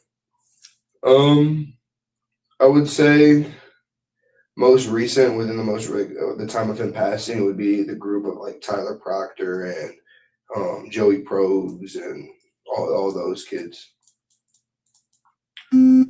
Because I know Joey lives like right down the street from my house when Davion lived at my house. So Davion would always go to Joey's. I remember the one time we came back and Davion, Joey and Tyler were all sitting in my room because Davion had them come over. But like those three were cool. I know they were close. Weren't Tyler and Joey two of Mackenzie's ex-boyfriends? Yeah. I know Tyler was, but Joey I don't know for sure. But I know Tyler was definitely. But I mean, I recently dealt with Tyler. Yeah. And he looked sickly to me. He was because when you guys first brought up the whole like when the officers when they came to my dorm they brought up the whole intimidation thing or the threatening factor. Right. I thought you guys were actually referring to Tyler Proctor, because he was blowing me up on Snapchat, trying to like, he was texting me, he was like, you look mad, sus, not responding to me. He was like, this is your last chance to respond to me. And then he ended up like screenshotting our chats and screenshotting my profile or something like that. And like I just kept clearing this conversation. I didn't respond and open it. I was like, I don't care. Like I really don't care if you do. So I'm gonna be upfront with you. I'm sure your dad would probably also want to know. There were 3 people that I wanted to talk to. It was you, and he was on that list. Okay, and there's Rosie. And he and Rosie were both served grand jury subpoenas. At some point, you know, either you choose to sit like with us and answer a couple questions and we're done, or they're gonna have to go in front of a grand jury, no attorney, no mom and dad, and they're gonna stand there in front of strangers and have to answer questions under oath, which is a more scary, and you're held accountable. Here you lied to me, hey, I'm not gonna know, I'm taking your word for it, and we're done. On a grand jury, you lie, well, there's ramifications for that. So I do appreciate you very much talking to me, but you brought up the intimidation and Tyler. Both your names came up very recently, since I called your athletic director, when the cops came to you. We both got very valuable, very like a person who is very trustworthy, who told us that you and Tyler were receiving threats that if you were to talk to the police, you were going to be off the football team, and he's going to have some other issues to deal with. That's called witness intimidation. And for us, that became the catalyst, Mike, to act, to say, hey, we need to talk to you. If somebody's threatening you, if you don't want to talk, you don't have to talk. Right now, you can get up and leave. But if somebody's saying, if you talk to these cops about anything, we're going to get you booted off the football team, that becomes witness intimidation, and that changes the formula. So on that, were you threatened by anybody? Nope. Okay. No, I never got one text. I'm like, I don't know if a lot of people know this, but I'm like the kid at Strongsville. Like nobody ever wanted to mess with me. No, I was a big kid. I've always been like one of the biggest. 6'3", 245. Yeah, nobody's football player. Nobody's ever like tried to mess with me. And like even like my close friends, they don't want to fight me. Like they're like, nah, like they think I'm crazy. Like they think I just go crazy on somebody. And so like I've never in my life had somebody intimidate me or text me, threatening me something. The only person that was ever texting me was Proctor. Proctor was the one. If you want to be honest with you, I think it was Proctor and like Hussein that were intimidating everyone. That's who was intimidating everyone, was Hussein and Proctor. They were the ones running around talking about hurting Mackenzie, talking about messing with her cars, her house, and stuff like that. They were the ones that were basically going around trying to intimidate people. Like if I ever got one text, it was from Proctor. He was the one that was texting me, oh, if you don't text me back, like you're gonna regret it. All this. What did he want from you? If you can, he never like fully said what he wanted from me. Any guesses though? I mean, because like a couple of days after, I had another one of his friends text me, and I was like, I wonder if like this is just a trick to see if I would respond to him and not respond to him. But then I ended up responding to him. But the whole reason for that was because they wanted to get my Snapchat out for these wristbands, because I gave these wristbands out to everybody, and a lot of people were asking for my Snapchat on to like thank me for giving them the wristbands and stuff like that. So I don't think he would go that far though if it was just about that. I feel like he would just be like, hey, I'm sending your Snapchat to this person. They want to thank you for the wristbands. Not sitting there blowing my phone up, calling me, doing all that. Like I had to mute his conversation because he just kept calling me, he would keep texting me. And I was like, dude, I don't want to talk to you. I don't want to know what you want to talk to me about. Like I just don't want to be involved with you. Like keep that shit there. Like I'm down here at college. I keep that shit there. But gotcha. Well, like I said, he's scheduled for grand jury on the 10th of November, so we'll see. If he shows up and talks, good. If not, he's probably gonna get arrested. It's a contempt of court. I mean, there's no way around it. So let's go back to Davion real quick. How did Davion gravitate or get involved with Dominic Russo? I mean, it seems like two different kinds of, athlete, and then business oriented, maybe some other shenanigans. I know you guys probably remember when the girl fell down the steps at Dominic's house, that whole incident. Yeah. So I know Dom knows Davion. They know each other through parties like that. Kenzie and Davion have always been close. Like they know each other. I know they've known each other since like middle school. But I don't really know how he ended up spending the night at Dom. I don't know why he wouldn't have asked me instead of Dom, just like for someone to stay at. But I knew before, like right before I found out they were living together, I knew that they were kind of hanging out. They were kind of talking together because another reason why they were cool is Dom had a studio in his house. Dom liked to make music, and Davion loved freestyle. Davion loved making music. That was his dream, was to be a rapper. And so Davion would always go over to Dom's house to record in the studio. I know Proctor has a studio. So they had all, like, not like a studio. Like Proctor doesn't have a full studio. He just has like a little mic on a computer and stuff. But Dom actually has like a whole room with a microphone and like stuff on the walls to keep the sound in. How's all like the special programming and stuff. And so I knew they got really close off of that, like trying to make music together and stuff like that.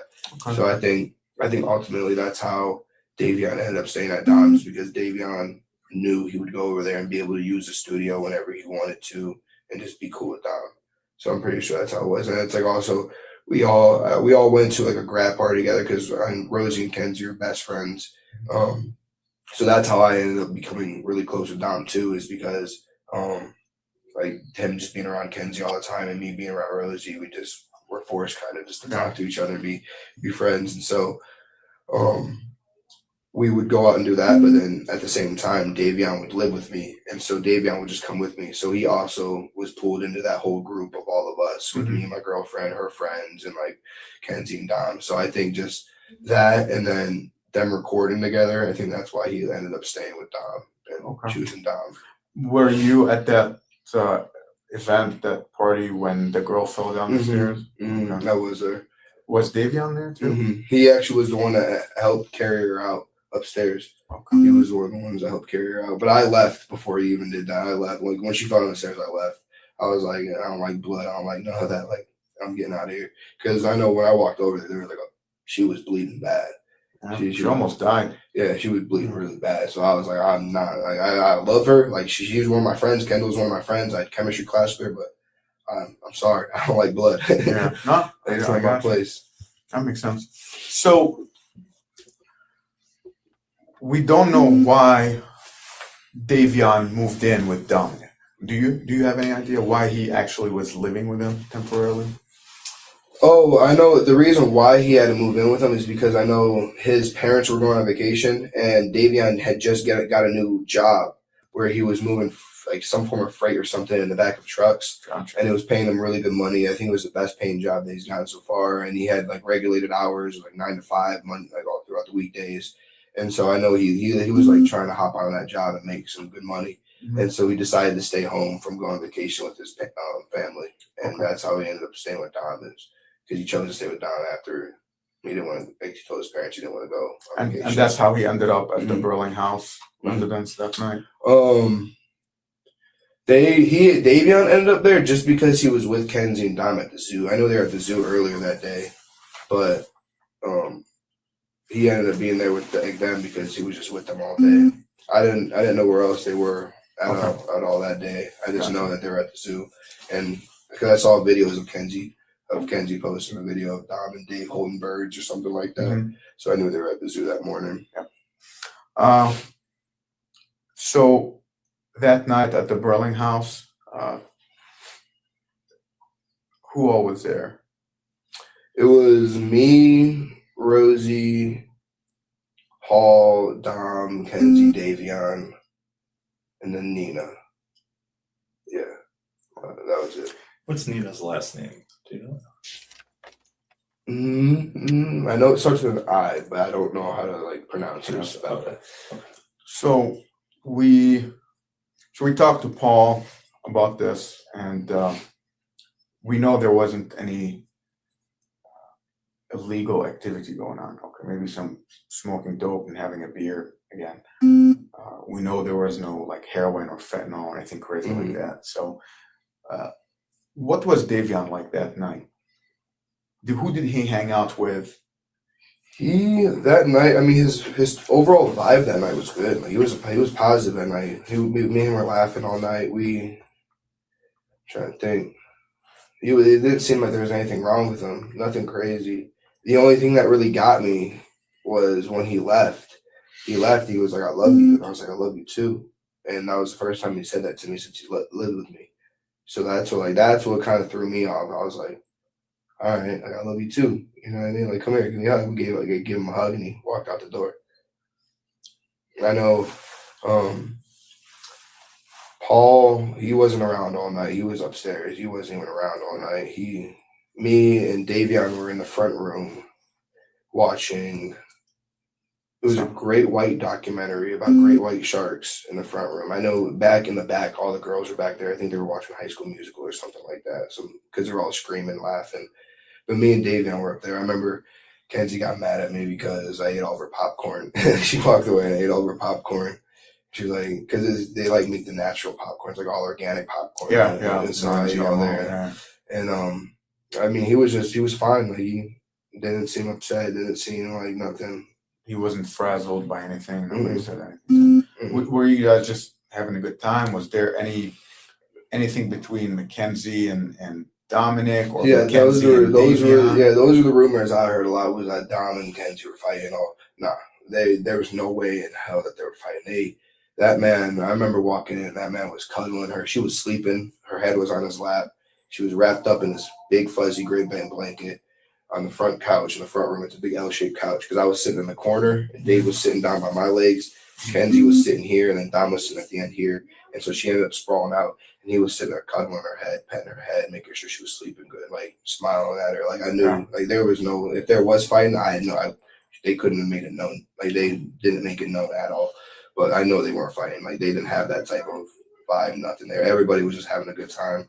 See, that's those are the things that, unless you were there, there's no way for us to find out. And so a lot of the kids would tell us the exact opposite. Like, there was a fight. Yeah, no, they I remember when I first found out they passed away that morning. Because I found out they passed away. I called my friend EJ, freaking out, and I sped up to EJ's house. I was talking to him, and EJ's like, "That's our football group. Like, that's like Davion's football group."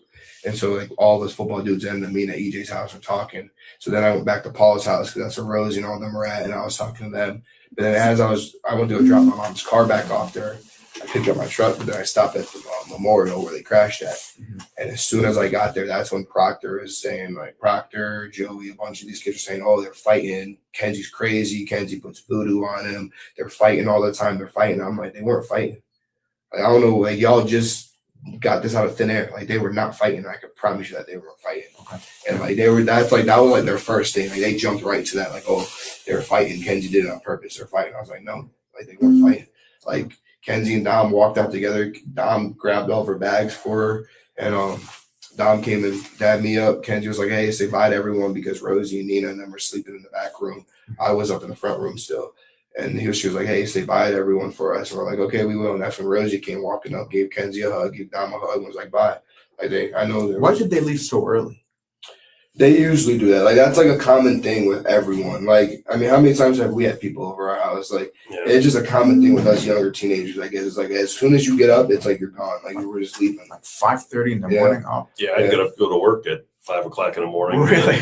The couch is clear. I'm like, hey, they got wow. It's like, we'll end up, we'll sleep, and then, like, as soon as you wake up in that early morning, I want to go back to my bed. So that is common. I mean, it's good. Yes. Okay. See, like I said, you're shedding some light on issues that are very important. Do you think Davion, was there ever an issue with him staying with you guys with mom and dad? Like, did you guys ever have an issue with it? The only reason I asked is, do you think Davion stayed with Dom because Dom had that place to himself?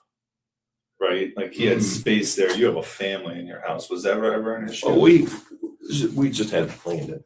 I mean, you had extra space. You never Yeah. minded him being there? No. Okay. Yeah, we treated him like The water bill went up. Yeah. That kid would take a 45-minute shower. He lived in the luxury in my house. It was like he had like completely new parents. He had a brother. Like, that's how we treated him. He would always come in my room to sleep. Because from the outside, I'm like, okay, well, mom and dad are here, but then Dom kind of had the house to himself. It's funny because right? So maybe as a kid, I'd be like, one of one of the Parents there, funniest right? things I found out was when he lived with us, he was a pig. Oh my God, that dude was a His pig. room was I had messier to than clean my his room up daughter's. like 4 times for him. I remember my dog knocked over a bowl of buffalo sauce and a plate of chicken tenders. I walk into the room the one morning. I'm like, hey, Dave, clean that up. I'm getting in the shower. Carpet's still stained. We're going to school. I couldn't get This it up. man, I get out the shower. I go to school. We go to school. I come back and I still smell it in the hall. I'm like, damn, I smell buffalo sauce. So I walk in there. He didn't even move the bowl. He didn't move the plate. He just laid a towel over everything just to cover up the image of it. And I'm just like, oh my God, dude.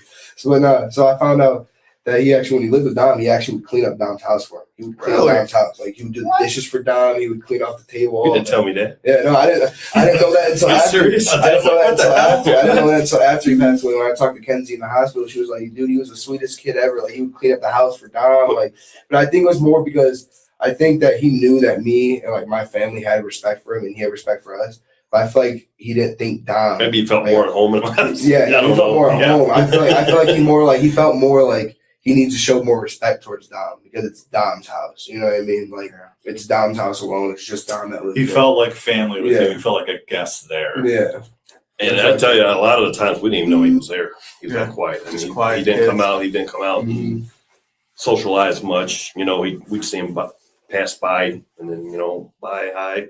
Yeah. You know, he asked me to drop him off a couple places before, and you know, I did that for him. So,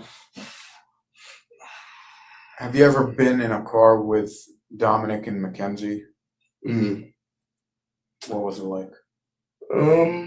What are they as drivers?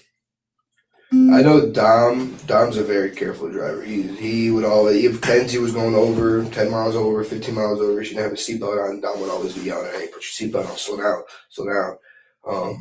I know Kenzie, I've only ever driven with her once, and it wasn't terrible. I mean, we took that exact same route too, that exact same drive down Progress, down Almeida. We took that exact same route, and like she was going at a normal speed, a speed that I would drive at. I mean, the max I've ever seen her go was like, she was probably going like 40, 45 down Pearl once, and that was about it. In a 35, not the 25 zone, the 35 zone. That was about the fastest I've ever seen her drive. It never really scared me as being a passenger in the backseat. I never really like was scared when she was driving. I've only ever driven with Dom once as well, and he drove like a normal person. He drove like he obeyed every law, every turn signal, all that stuff. He would stop at stop signs. He would stop at red lights. I never had a problem with driving with either of them. Cool.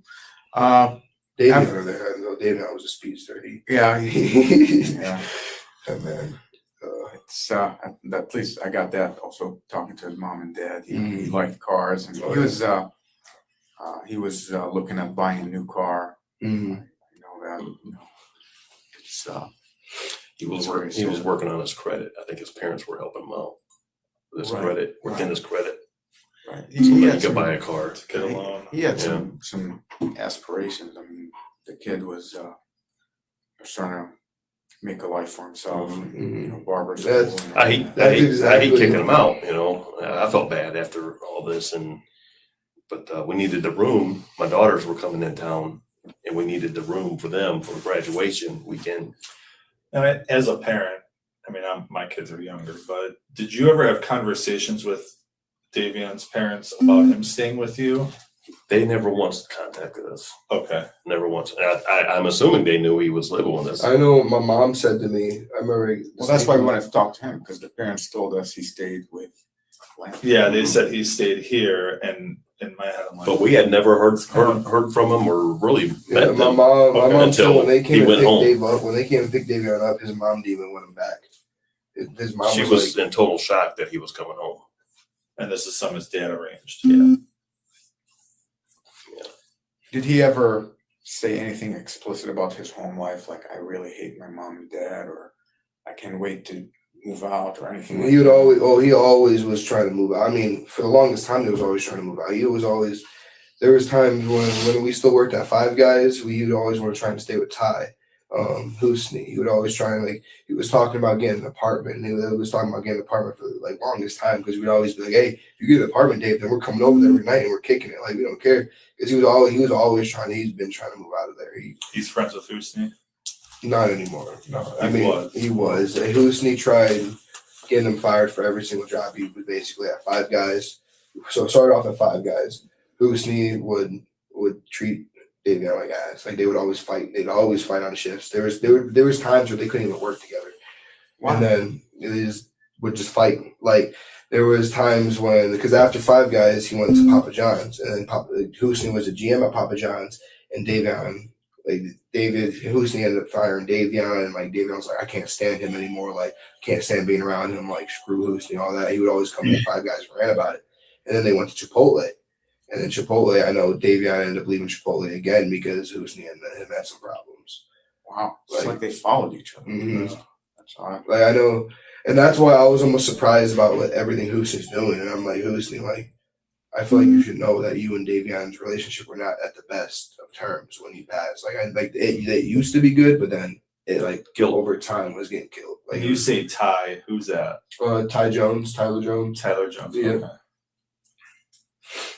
So I just want to talk one last thing before we get out of here. We're almost done. I have like 1-2 questions left. But post the crash, after the crash, there were a lot of rumors that happened. Was anything said that you believed was true? Any of the rumors that you believed? No. Any other theories about the crash or what might have happened? The only thing that what my gut and my intuition is telling me is that she passed out. Like that's my gut intuition. I mean, I don't know. This is not like credible at all. But you guys know what like a pendulum is? Mm-hmm. So I use like a pendulum board with a little crystal, and I got in my truck when I was down here by myself, and I got in my truck and I was like, I'm gonna try and talk to Davion with it. And so I tried talking to Davion. I asked him a bunch of personal questions, and it was crazy because he was actually spelling out like the words of like what I was looking for. I was like, this has to be Dave. Like I have to be like talking to something right now. Like so then I kept asking questions. I was like, you think she passed out? I was asking questions about the crash, and he was just like, yes, I think she passed out. And like I know that like she's like prone to passing out or something like that. She's like prone to that. She has like a medical condition or something with that. And the doctors tell her to put her head in between her knees when she feels like she's passing out. And I know she told me that they found her with her head in between her knees under the steering wheel. And so that was like the connection that I make. That's why like my intuition is telling me that she passed out. I asked Dave, I was like, did you guys like on the pendulum board? I was like, did you guys even know that you guys were crashed? And he was like, no, like he had no clue that they crashed. But obviously, again, that's not like a credible thing. You think he fell asleep? I don't think she fell asleep because she was Dave in the back. I don't think so because I thought on the Life 360 it said that his phone was on and active right before they crashed on that Life 360. But I don't think he was asleep. Were you on Life 360? I was not on that. That's that group that I was talking about, like Proctor and all those kids. That's his friend group with them. Like they had that. I wasn't a part of that. That's really what's causing us to look at this from a couple of different angles, to be honest with you, because one of the Strongsville High School kids, I'm sure you know, sent us a screenshot saying, well, look at the Life 360, look at the speed. To be honest with you, if we didn't get that, we probably wouldn't have looked even closer at the crash. And that's what we're trying to figure out, I know Mackenzie is in a very difficult position because you don't want to talk to the police in a case like this because you could say something that could get you in trouble. But when you don't sit and talk to me and tell me what happened, I have to assume and I have to go by what I hear from other people and by evidence as opposed to you. And so it's a tough balance. So I don't envy her for being this. And I'm sure she's, for the rest of her life, she has to live with this. We had to get called back to the hospital because she was trying to kill herself because when she found out when Dom's funeral was, we were all there and she was like telling her mom, she's like, I'm going to that funeral. Like, I don't care if I'm going to the funeral. Like, because she's that type of girl. You know what I mean? She's that type of girl. She's like, I'm going to that funeral. Like, I'm going, you're not stopping me. Like, I'm going. And so I remember we left that day and the next day was his funeral and we had to get called back because she was like, with all the injuries that she had, she was ripping herself out of the bed, trying to get up and walk. And like her dad like came up to me and was like, she's gonna kill herself if she walks, like she's going to die. And like she's like, we need you guys to like calm her down, sit her down, or else the cops would have to come in and like pin her down and tie her down and stuff like that. So we were able to calm her down at that point. So I know that's gonna affect her life forever. Weren't the cops called up there? The Metro Police? I don't know if they were. It might have been that occasion if they were. Yeah. But I think it was that day when she was freaking out. Yeah, because I know when I was there was no cops from like that I could see. I thought that they were thinking about calling the cops if we couldn't calm her down. Was she ever was the idea of suicide ever even brought up? Like, Davion ever say anything? Davion or Dom, no, they never. Davion, as much as he was mentally down, the last thing he would want to do is kill himself. His mindset was more if he was like, hey, I'm gonna butt this shit out and I'm gonna prove to everyone that I'm a strong ass dude. That was his way. I mean, he tore his ACL 2 days later. He's out there jumping, playing basketball. Like, he was a strong dude mentally and physically. Did Dominic get any sleep that night? Like the night of the party, did you see him take a power nap or something? I think when he was with Kenzie, he was sleeping. I'm pretty sure he was like cuddling because he had his head down like that, so I couldn't really like see if his eyes were open fully or not. So I mean, if he did, he did. But I don't know.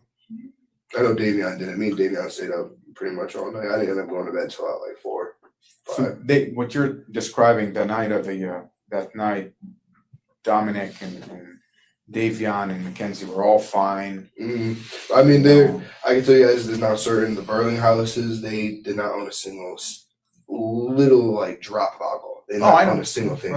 They never owned a single drop of alcohol. Believe me, we already know. Yeah, so we know. Like, I know there was no drinking, nothing like that involved. I believe me, we know that. That's right. We're not asking what happened. I'm just trying to figure out when they left. Were they on good terms? The whole night, was it just amicable, having a good time like you described, or was there fighting? Because again, some kids described there being a conflict, and that's why I asked you who was there, because I want to make sure that the people who are telling us, well, they were fighting, well, were you there?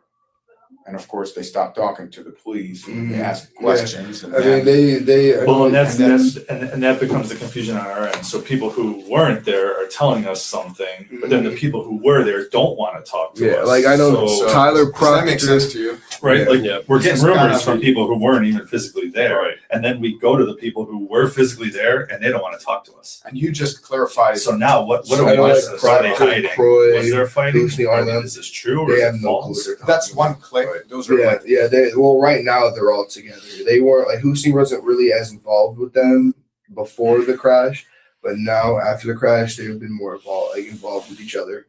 And like everything that they have said has been, it blows my mind. And like where they get that stuff from, the whole fight and all that stuff, they get it from Tyler and Kenzie's background. They get it from their past. They get it from because Tyler thinks that he was Kenzie's escape route when Dom and Kenzie would fight. Kenzie would go run to Tyler and talk to Tyler. Or Tyler Proctor. She would go and run to Proctor and talk to him about it. So he thinks he knows like all this fight and stuff and that they fought. But she's only ever ran to him when they fought. She's never ran to him when they've done something good or just to talk. It's only when they fought. So in his mind, he thinks all they do is fight, and that when they fight, it's the end of the world type. Do you think he was hoping she was going to come back to him? I know he was pissed because she was dating Proctor, and then she ended up leaving Proctor for Dom. Like she ended up getting with Dom while she was with Proctor, and then she left Proctor and to stay with Dom. So I know he liked being her escape from him. Yeah, I guess. I think there's a little bit of jealousy on there. I really think there's a little bit of jealousy. He might not like admit to it or like show it, but I think there's a little bit of jealousy under there. Well, there were some rumors. I mean, well, some things we knew that Dominic supplied the school with marijuana and things like that. Was this ever a factor in the relationship between Davion and Dominic? Because I know Davion started kind of smoking weed just to cope with, like you said. Yeah, I mean, I'll admit to that. I've smoked with Davion before. Like, I'll admit to it. I'm not scared of admitting to it. Hey, man. Yeah, eventually it's going to be legal. So yeah. We're not. I mean, I know that point, but I don't think so. I mean, the thing about Dave was, I know that I know for a fact that wasn't a factor, and it's because Davion didn't have enough money to be able to like just be like, hey Dom, give me can I have this, can I have this, can I have this, can I get this, can I get that? Like he didn't have money for that. So I knew that wasn't like a big factor in it. Like Davion was never like, I think Davion just enjoyed their lifestyle, the way that they go out to the West Side Market all the time. They go out to Town Hall down in Cleveland all the time to eat. They just go out. They're constantly out doing stuff, having fun. I think Davion just loves that lifestyle. Like Davion just loves being out. He hates being at home. I mean, it'd be 11 o'clock at my house. He'd be like, hey, let's go drive around. Like, I don't want to sit here. I'm like, okay, let's go drive around. It's 11 o'clock, 12 o'clock at night. We're driving around just doing random shit. Like, that's just his lifestyle. I think he loved just being able to be out all the time, like going to the zoo that day, then going somewhere else after that and somewhere else, and then finally to my house, like, or not to my house, to the Burlinghouse's house. Like, I think he just loved that lifestyle of being out. Did he and do you think he and Dominic had a lot in common? I mean, you and him had football in common. You knew each other. I think what did he and besides music? I think they struck me as two different. Yeah. Oh yeah. Completely two different people. I think Davion he would just play cool with it, I guess. I mean, like, I think the main thing that they connected on was the music. I think that was enough for them to like be friends. And I remember Dom telling me like he loves Davion, like because I had them over at my house the one time, and I was like we'd always talk about Dave, and we're like, hey, like we love Dave, like they love Dave. Everyone just loves Dave. Like everyone just loves Dave. So like no matter. Was that the night that we had someone check the house because we were out of town, and we had someone go by the house, and there were cars in the driveway. Landon, is there people at my house? Yeah.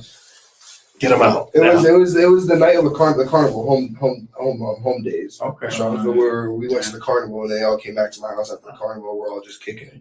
But I know. So that night, did they all leave, or did you let them stay? Yeah, because we had the person drive by again. They didn't leave. We just moved their cars.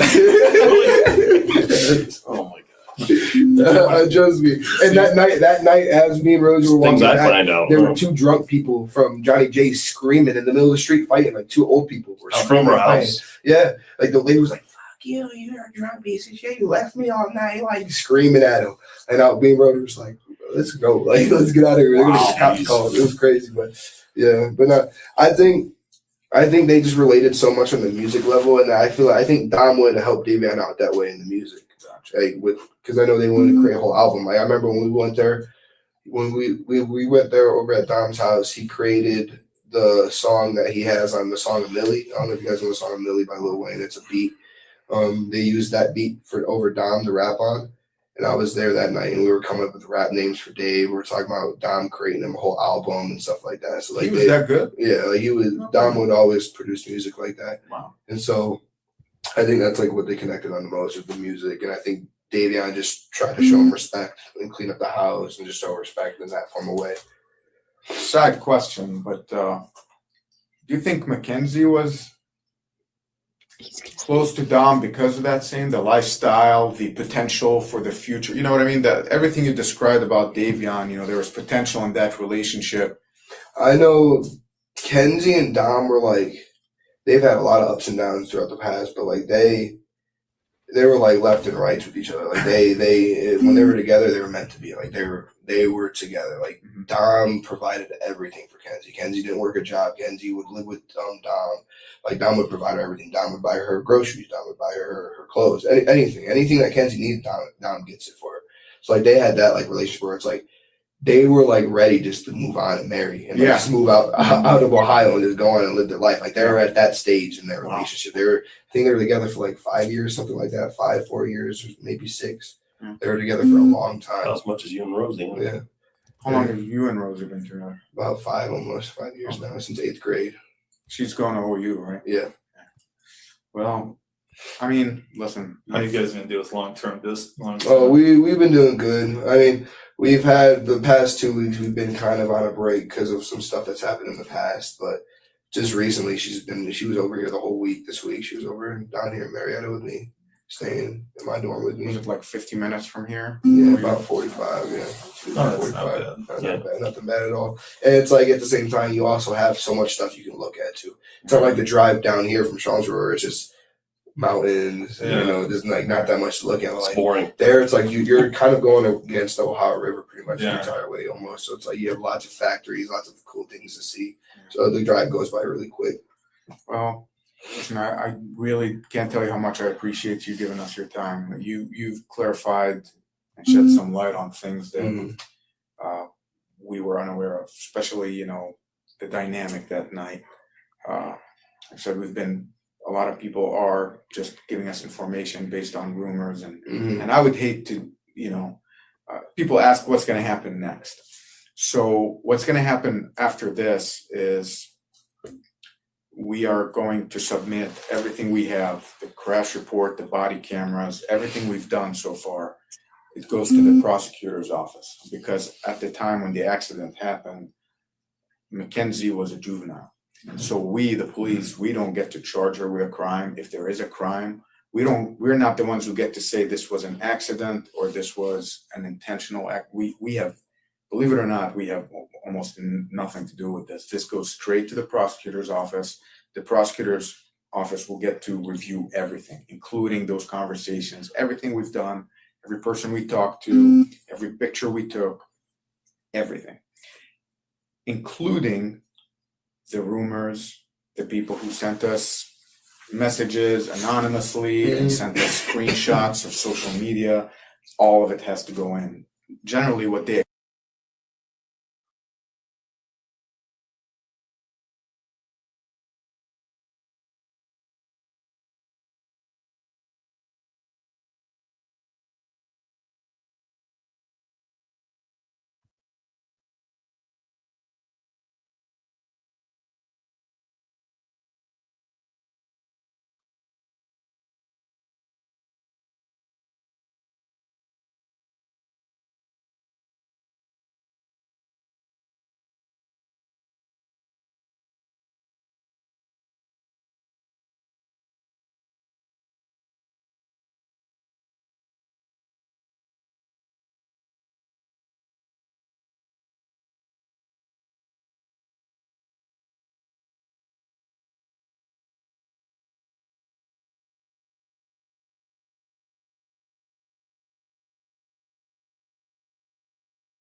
Oh my God, stop talking over each other.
Sure.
Can you guys hear me?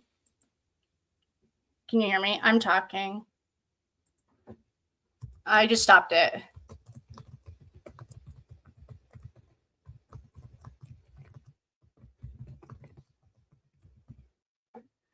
Can you guys hear me? Anyone? Anyone? Hello? Bueller? Bueller? Can anyone hear me?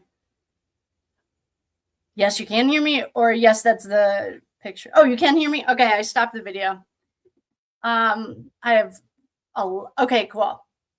So hopefully you guys heard most of that. They were like all talking over each other and it was infuriating. Well, I guess it wasn't infuriating. What it was though, whatever. I don't like Bubba, but you know what I did do? I just went and got a pendulum because I was like, oh, you want to play this game? And then I was like, what are your intentions? It was like basically like spite. Like, I don't like that Bubba is using all of the same lines that Rosie used in the Netflix documentary. And she has a grand jury subpoena. I wonder if she went. All right, let's get back to our man. This is our main squeeze right here. Best. Okay. All right, where are we? Oh, wait. Before we go over to that, I wanted to talk a little bit more about these cars.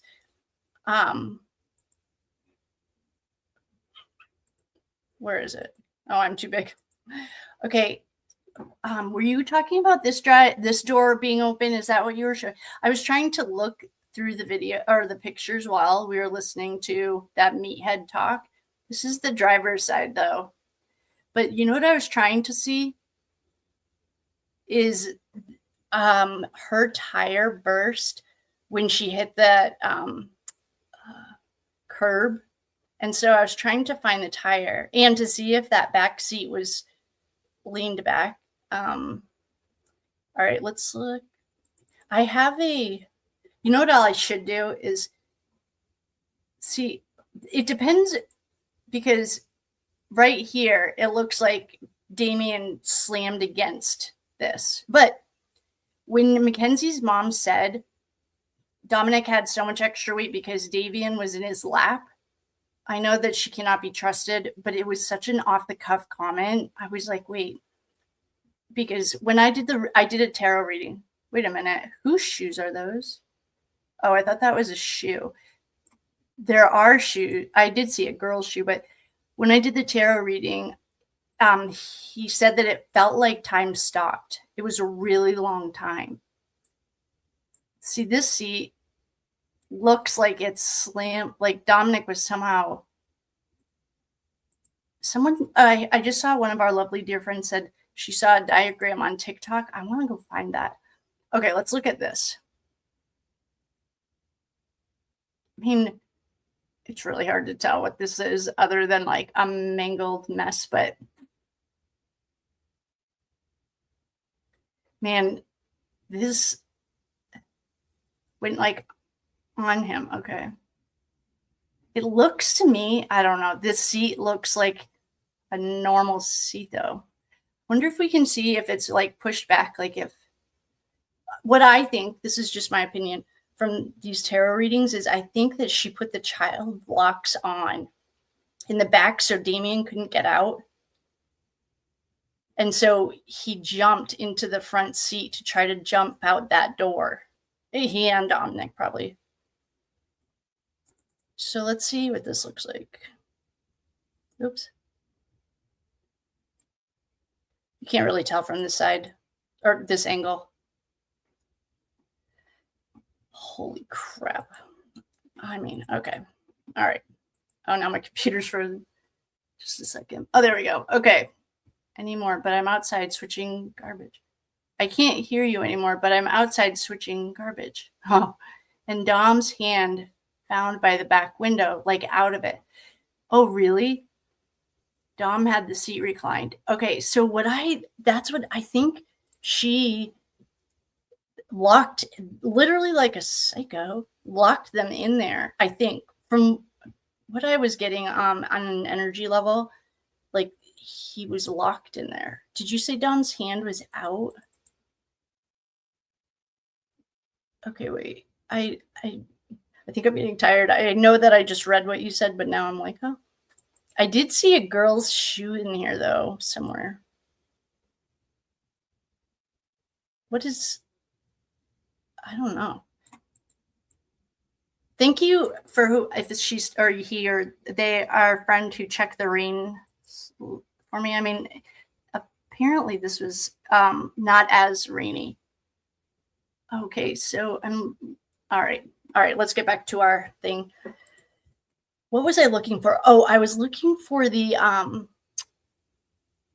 body cam of the guys running up to the running up to the here's the I made this diagram again. Let me see.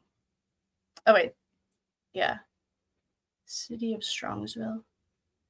No, this isn't the one. I'll just share it with you so you can see what I'm looking at. This isn't the one I made. But this is kind of interesting. I was looking for the police report. I'm sorry, the responding officers. So she took this turn right here. I think she started accelerating right here. She took this turn at 80 or 90. And the detective said that her phone pinged at this location like 7 times. Okay. Oh, please tell me you guys could just see those. I don't think you could. Great. Okay. We're going to get back to our report because go to the crash before the fire department was pulling people out. She was going too fast for them to do anything. Didn't the black box say 5 seconds to impact? Yeah. Yes, it did. But inside the car, the time like stopped. They like had time to like figure out what was happening. Are you guys seeing any of this stuff with me? No. Mm-hmm. I'm going to go back to the Mackenzie Shirilla document dump. Okay. If you guys see anything that you think, hopefully you can see this. Okay. This is the Mackenzie Shirilla document dump. This is all of the documents. If you were, oh, you know what? Oh, this is the thing I remade. And by remaking it, this. So, see, okay. I should just get the one I made. It's made for people that need a little more color. So she's coming down here. I'm going to back this out. I should just show you the one I made. She's coming straight here and she turns and goes, this is where she pops her tires. There's a stop sign right here. Goes straight across this, straight into the corner. Oh boy. Okay. I'll show you the one I made. But right now, I wanted to find the report. Maybe it would be under I just saw reports. Maybe it's under here. Witnesses, Toyota, supplemental, sketches of car. Ooh, let's see what this says. Oh my gosh. Here's a sketch of the car. Okay. Just a second. Are you guys seeing this with me? No. She was going. Yeah, she was going. I mean, literally. Okay. So you can see this. On this day, 1/25/23, I made this sketch of the Toyota Camry from the police report. Okay. So this, I don't know who this is. Caitlin Smead, detective. Oh, this is our main squeeze, Zaki, I think is how you pronounce it. Okay. So this is okay. Dominic technically would be, can you guys see this? I just want to make sure. All right. I'm going to hide myself so that there's more room for it. Okay. So, all right. Passenger side. Oh, you were right. Okay. Arm outside of back window. Front passenger seat was broken upon our arrival. Driver's side. Oh, this is what they mean by Mackenzie. My phone or my computer crashed. Oh, great. What are you guys looking? Oh, my computer's like, come on. We're at 8:35. All right. Let's see. I just have to give my computer a second. All right. Is it working? Okay. All right. So on this day, okay, I made the sketch of the Toyota Camry from this police report. This is the front of the vehicle. This is what Mackenzie was. His hand was outside the back window. Apparently. And Davion is like, back window? That doesn't even make sense. Front passenger seat was broken. Yes. See, I think Davion was maybe they were trying to break it. I don't know. What do you guys think? I just want to look at this other sketch. All right, I think my computer is trying to tell me that it is time to call it a day. All right, oh boy. Where's our main man? It is kind of weird talking about him like I know him. All right. I'm not even up there. Okay. We're going to share.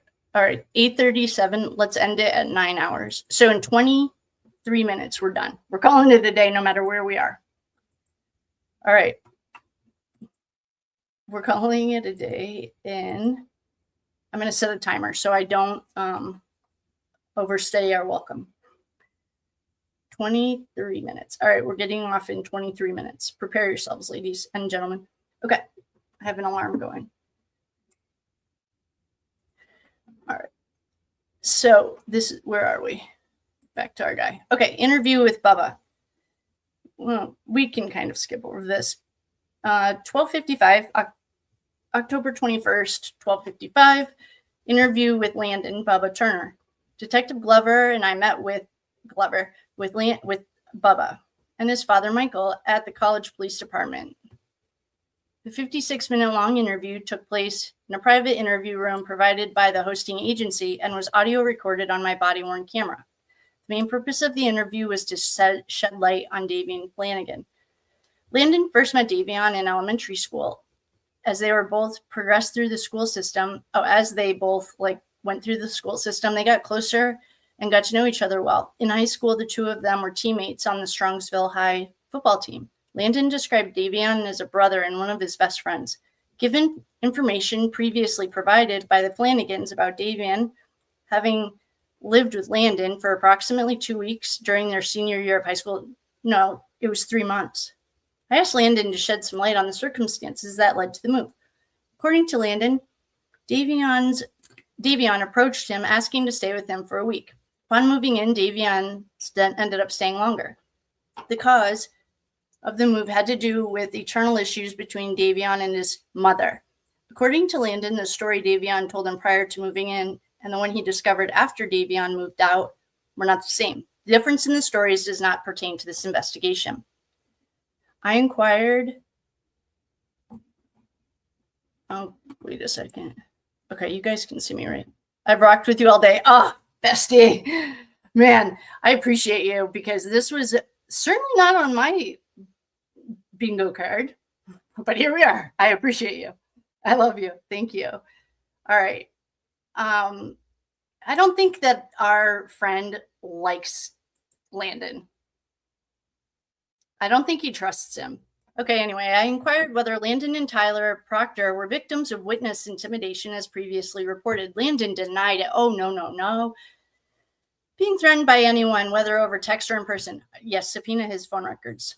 According to him, Tyler Proctor and the other kid who literally, I don't know, were likely the ones who were threatening and intimidating Mackenzie. Oh, right. Mackenzie's the victim. Right. And the others because of messages they sent using social media platforms and unsubstantiated allegations of tampering with Mackenzie's vehicle. Spare me. Landon confirmed that Tyler Proctor had been trying to reach out to him, but Landon refused to communicate with him. God, I feel like Mackenzie really is like a girl. I didn't know anyone like this in high school. Thank God. Next, I asked about how Davion ended up at Paul's house on the eve of the crash. Landon explained that Davion had spent all day with Mackenzie and Dominic. See, according to him, I have not heard anything about the Cleveland Zoo at all. Even in her pictures, there's no pictures of them at the zoo. Okay. During the day, they ended up together at Paul's house. Landon described Davion that night as positive and happy. He further added that Dominic and Mackenzie were cuddling on the couch and he was rubbing her head. That's what Rosie said in the documentary. He did not believe the couple were, I can't with Bubba right now. It's like, I can't. It sounds like Mackenzie is talking. Okay, we're skipping Bubba. If you feel interested in reading it, please do. The links are in the description. October 25th, 7:58, EDR analysis. I thought he fired Sergeant Fox, the Ohio State Patrol. Ohio State Patrol Sergeant Ryan Fox emailed me his analysis of the EDR data. The 5-page document was shared. The following point stood out to me. It's in the documents. On page 4, Fox explained, prior to the Camry entering the intersection, a loud screeching sound can be heard from the business surveillance system. Hold up, really? We have those pictures. If we want to watch it, it's only 30 seconds.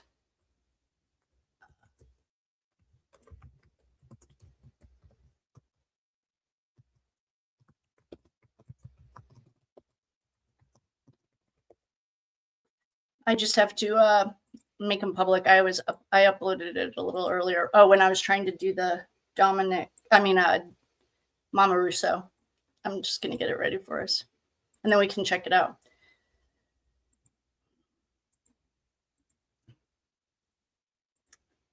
I feel like disproving Bubba is like, my intentions are not pure. Like, Bubba, why are you lying? Because you're drinking the Kool-Aid. Okay, this is.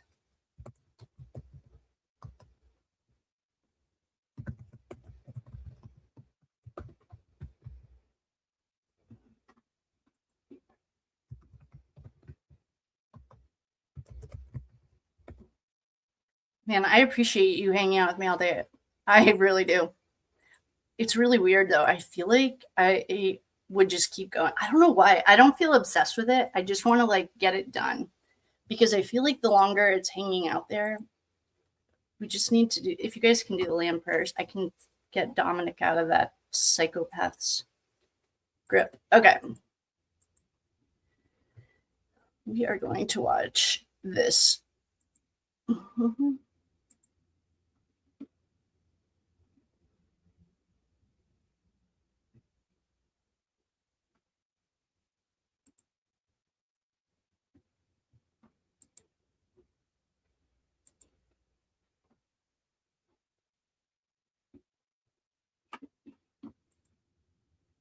Okay, I want to slow this way down. I'll get rid of here.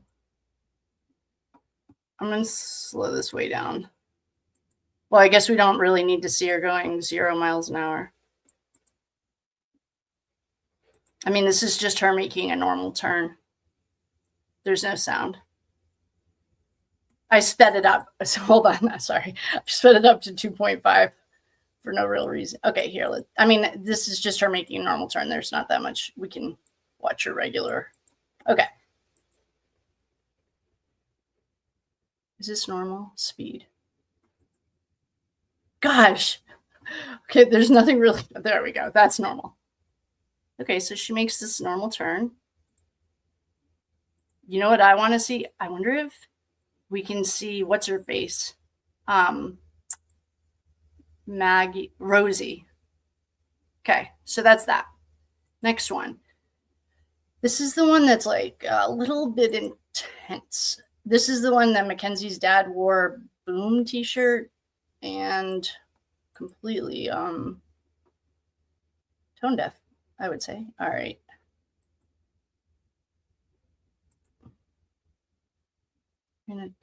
This is the one he said that there's sound, so I'm going to slow this way down.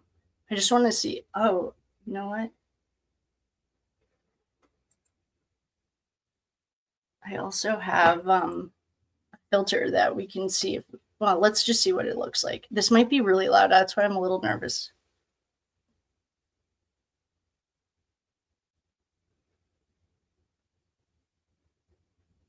This is slowed down to 25%.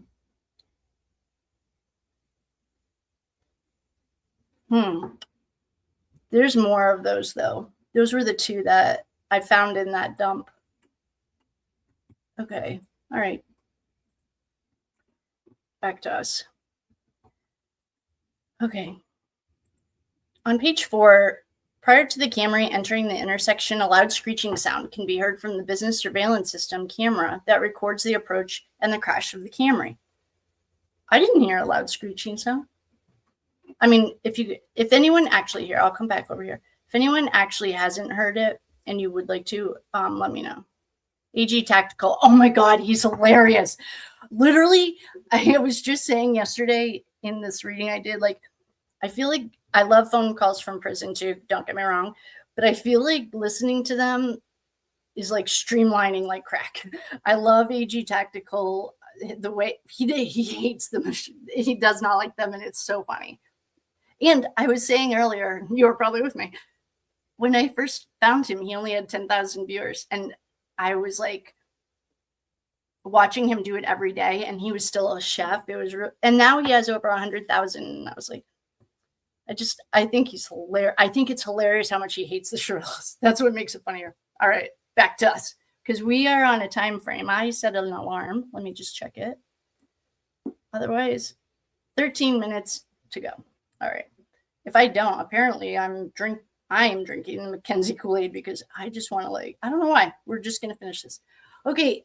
If anyone would like to watch that surveillance thing, I can redo it and figure out why we couldn't hear the tire scratching. But the point is, Mackenzie Shirilla's dad wore a t-shirt that says boom. Then he tried to like talk it off that it was, what is the kid with the clown?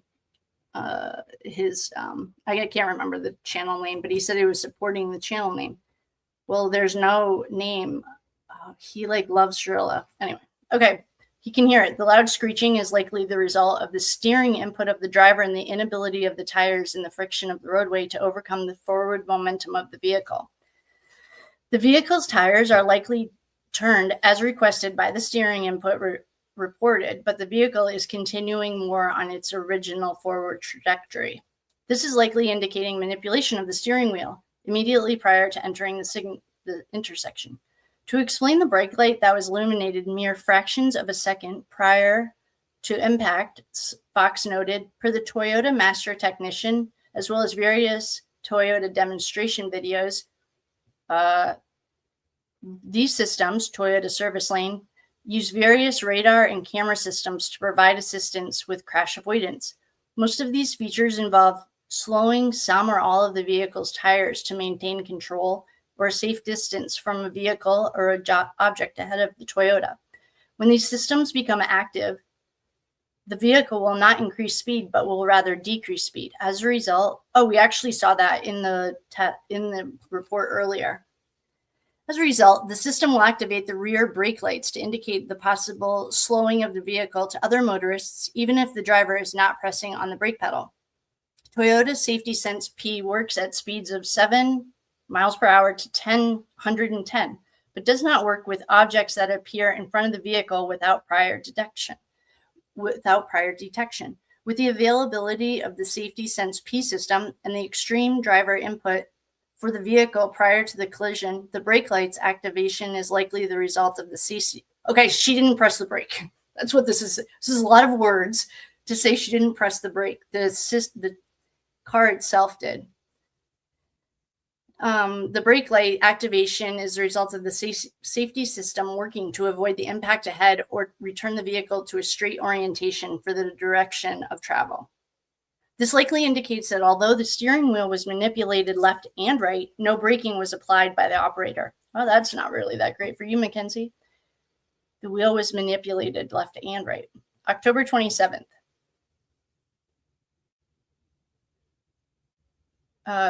County Clerk of Court, Criminal Division, Manager Crystal Lawyer, emailed me the new search warrant return form that will be used to return all the search warrants pertaining to this case. Oh, this poor guy, he has to refill out all of those search warrants. October 31st at 1:30, Detective Glover informed me that the DEA technician was unable to access data on Dominic's cell phone. You guys, you need to call the private detective in Corey Richings' case. He can get into broken cell phones. This information, the DEA can't. I don't believe it. I don't buy it. There's something else. Something's going on here. I wonder if the mom made a phone call. I just don't believe it. The DEA, come on. Anyway, this information was conveyed to both Mama Russo and the DAs.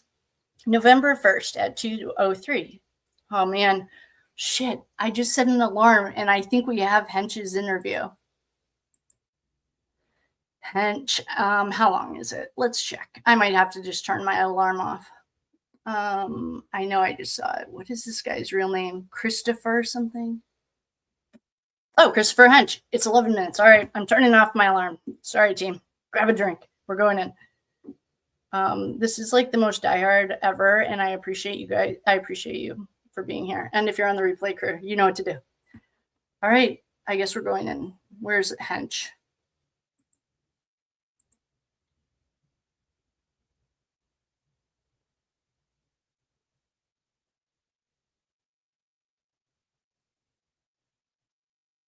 It's already 12:09. Hopefully we can just get this done. Oh, we're already on page 73 of 94. Oh, we're so close. All right. Well, Hench is loading. Oh, here he is. If you guys can't hear it, just let me know. I'm going to...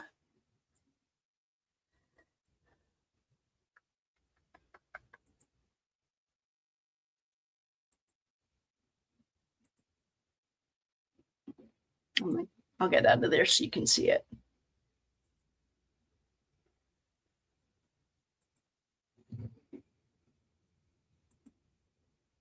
You can't.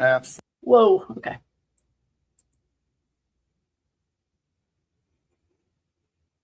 There's no sound yet. Recording. It is November 1, 2022 at 14:03. I'm here with Christopher Martin, who goes by Hinch. Okay, beautiful. So, Chris, thanks for coming down. No problem. I just couple of things. Primarily, I want to ask you about the incident that happened a week before the fatal crash when you were sent down to the highway. But before we get there, I just want to ask you, where do you know Dominic? How long have you known him?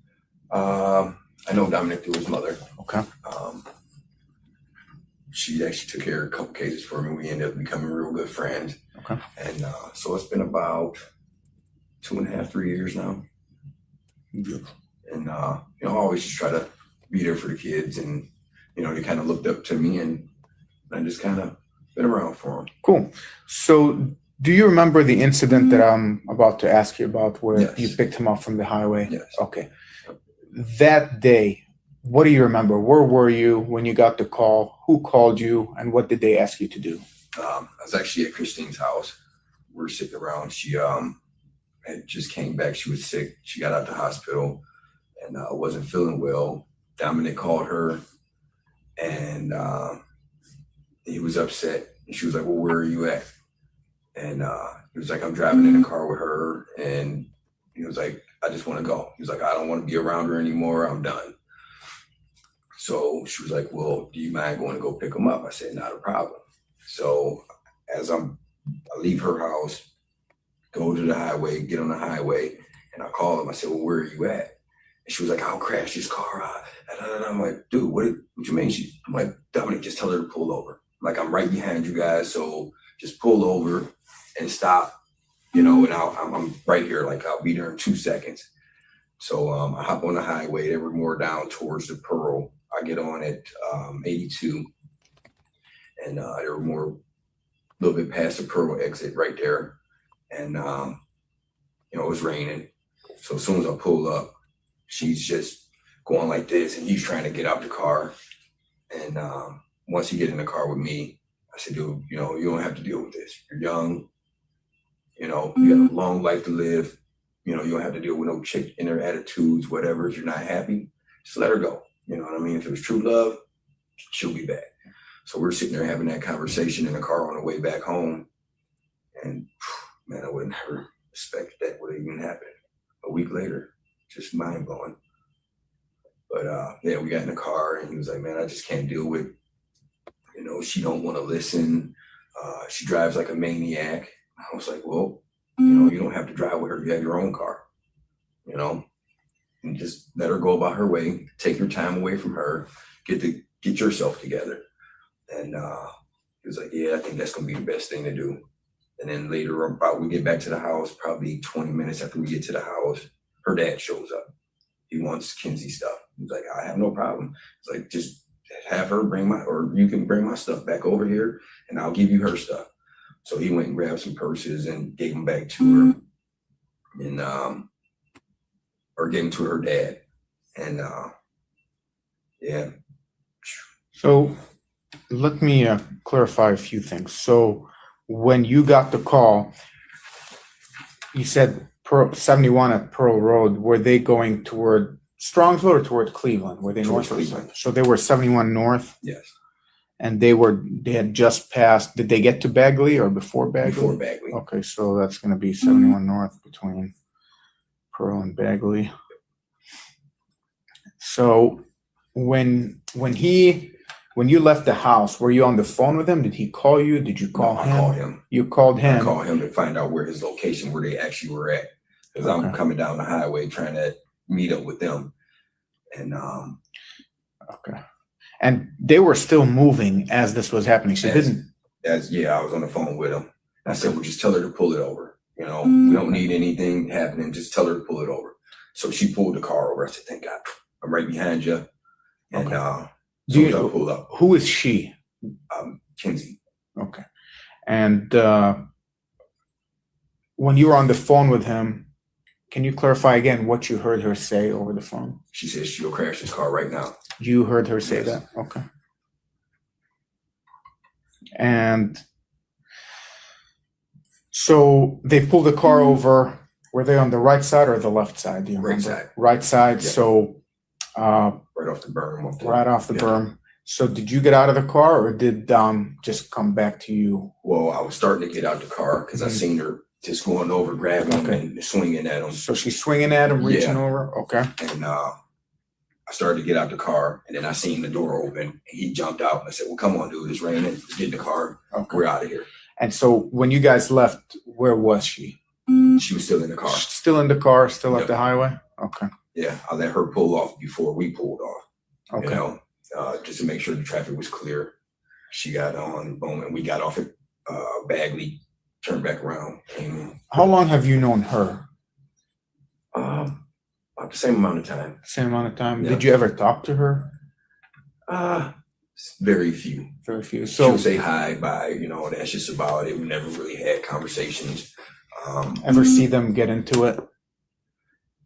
A few times they argued, Argue. you know. Yeah. And what was that like? You would just tell her to go, grab your stuff and go. You don't want her around, you know. Like, well, that's the best thing for her to do. Mm-hmm. You know, separate yourself from that situation. On the way back from that incident, how did Dominic feel to you? How did he seem? How would you describe him? He was upset. Upset. Yeah. Like because they broke up at that point. Okay. Then they ended up back together 2 days later. Okay. Was he angry? No. He was like, he just couldn't deal with it no more. What exactly did he describe as far as what she had done? Did he tell you, I mean, can you believe she did this or did that? Well, he was saying that it was over something stupid. Like he asked her to do something and she didn't want to do it. And he was like, well, look, you know, all I'm just asking is you keep stuff clean and this, that, and the other. And he didn't want to chill with one of her friends. And I guess that's where she was trying to go to. Okay. And it's like, I don't even like them people. So why would I even put myself around them? I said, I get you. Did he ever confide in you, Dominic? Yeah, a little bit. A little bit. Yeah. Did he ever express concern for his safety around her? Like, hey man, this woman is No. okay. No. Did he feel like she tried to kill him that day? Like she intentionally was trying to drive the car into a wall, or was that just a threat? Or I think it was just a threat. Mhm. I don't think he took it real serious because if that was the case, he would have never got back in the car with her. okay. And do you know how they got back together 2 days later? Did she just showed up? Or Actually, any idea? the day they got back together, I ended up flying out or driving out to Omaha, Nebraska. Okay. So the day that he passed away, I got the phone call early in the morning, and I drove all the way back that day. I'm sorry for your loss, man.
He just knew she drove crazy. You know, she had that left foot. You know, a lot of these teens do. Sucks, but that's why I won't give my daughter a car now. Yeah. So you've seen her drive, never been in the car with her. Dominic never kind of expressed any concern getting in the car. No, I mean, he would tell her to slow it down. You know what I mean? If he Yeah. felt like he was, Okay. Well, if you can think of anything else at a later time, like I said, I just wanted to focus in on this particular incident, just because you picked him up. Yeah. Did he mention anything about him maybe trying to grab the steering wheel? Did he say like I He tried didn't to say- stop the car, maybe try to put it in neutral, anything? No, he didn't say nothing about none of that. Okay, all right. Do you have any questions for me? Okay. Okay. I was just looking for, I remembered that there was like sexual offenses and I was looking for it. And that's why I went back and forth. Okay, let's get back to this. Where's Hench? Sorry, I know some people, oh, you can't see it. I'm just looking for where we were. Oh, here we go. All right. Oh, geez. We don't need you to, okay. All right. So this is just a recap. At 1403, oh, you can't see it, can you? Okay. At 1403, at 203, this is just a recap of that interview. Hench came to the police station accompanied by his mama bear, I don't know, girlfriend, but a lawyer. I interviewed him in a private room so he was alone while Mama Bear waited in the lobby. I requested to interview Hench to document the incident on the highway that occurred approximately 1 week before the crash on July 17th. Hench began by explaining that he had known Dominic through his mother for the past 3 years. On the day of the incident, Hench was at her house when Dominic called her wanting to be picked up from Mackenzie's vehicle. According to Hench, Dominic was upset with her. The exact reason is unknown, although Hench speculated it might have been something to do with Mackenzie wanting to visit a friend of hers. Wait, why would Dominic get mad about that? Okay, I think we're going to have to ask about, or we might find it in the texts. Christine asked Hench, Mama Bear asked Hench if he would pick up Dominic because she was sick. I also feel like just sending him was smarter because these two might have, I might have killed, it's your brother, whatever, or your son. When Hench got into the vehicle, he called Dominic's cell phone, and while he was on the phone with Dominic trying to figure out where he was, he overheard Mackenzie tell Dominic that she will crash the car. Hench caught up to them on I-71 northbound between Pearl Road exit and the Bagley Road exit. Upon pulling up behind the vehicle Mackenzie was operating, Hench stated that he observed her, Mackenzie, who was in the driver's seat, strike Dominic. On the right side, on the ride back from the interstate to the Russo residence, Dominic complained to Hench about Mackenzie. Dominic reportedly said Mackenzie drives like a maniac. Hench further explained that approximately 20 minutes after arriving at the Russo residence, Mackenzie's father showed up wanting to collect Mackenzie's belongings from Dominic's house. I double-checked with Hench to confirm what he overheard Mackenzie tell Dominic while they were on the highway, and Hench said he heard her say that she'll crash this car right now. Hench picked up Dominic, and when they left the area, Mackenzie was still in her vehicle, stopped on the highway. That's dangerous. Hench described Dominic as being upset after the incident, but not angry. He confirmed that Dominic and Mackenzie broke up during the incident, but got back together 2 days later. Hench speculated that Dominic perceived Mackenzie's threats only as threats. When I asked Hench if he was ever a passenger in a vehicle operated by Mackenzie, he said no. The inflection of his voice led me to believe that he had more to say about her driving. When asked to explain, he said, "I've seen her drive down the street by herself, so I'm not getting in a car with her." He added that she drove 100 miles an hour left foot. He recalled observing her leaving the parking lot of Dunkin' Donuts one day and heard the tires squeal as she turned on the roadway.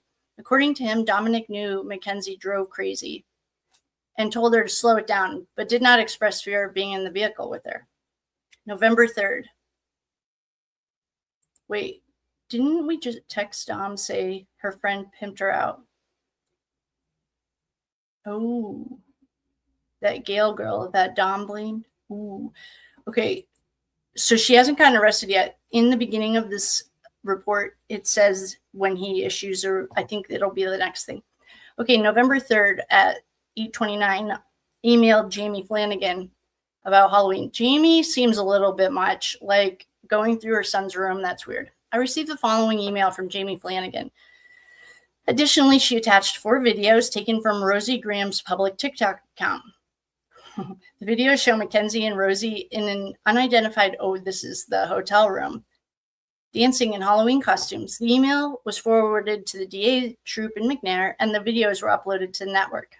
And this is the email. My daughter's friend shared a TikTok post with us from Rosie's account that included Kenzie. These were posted on Sunday, October 30th, and appear to be taken in a hotel room. I believe the third girl is Rosie's college roommate, so I would assume the location is somewhere near the university. Our family was so upset to see these.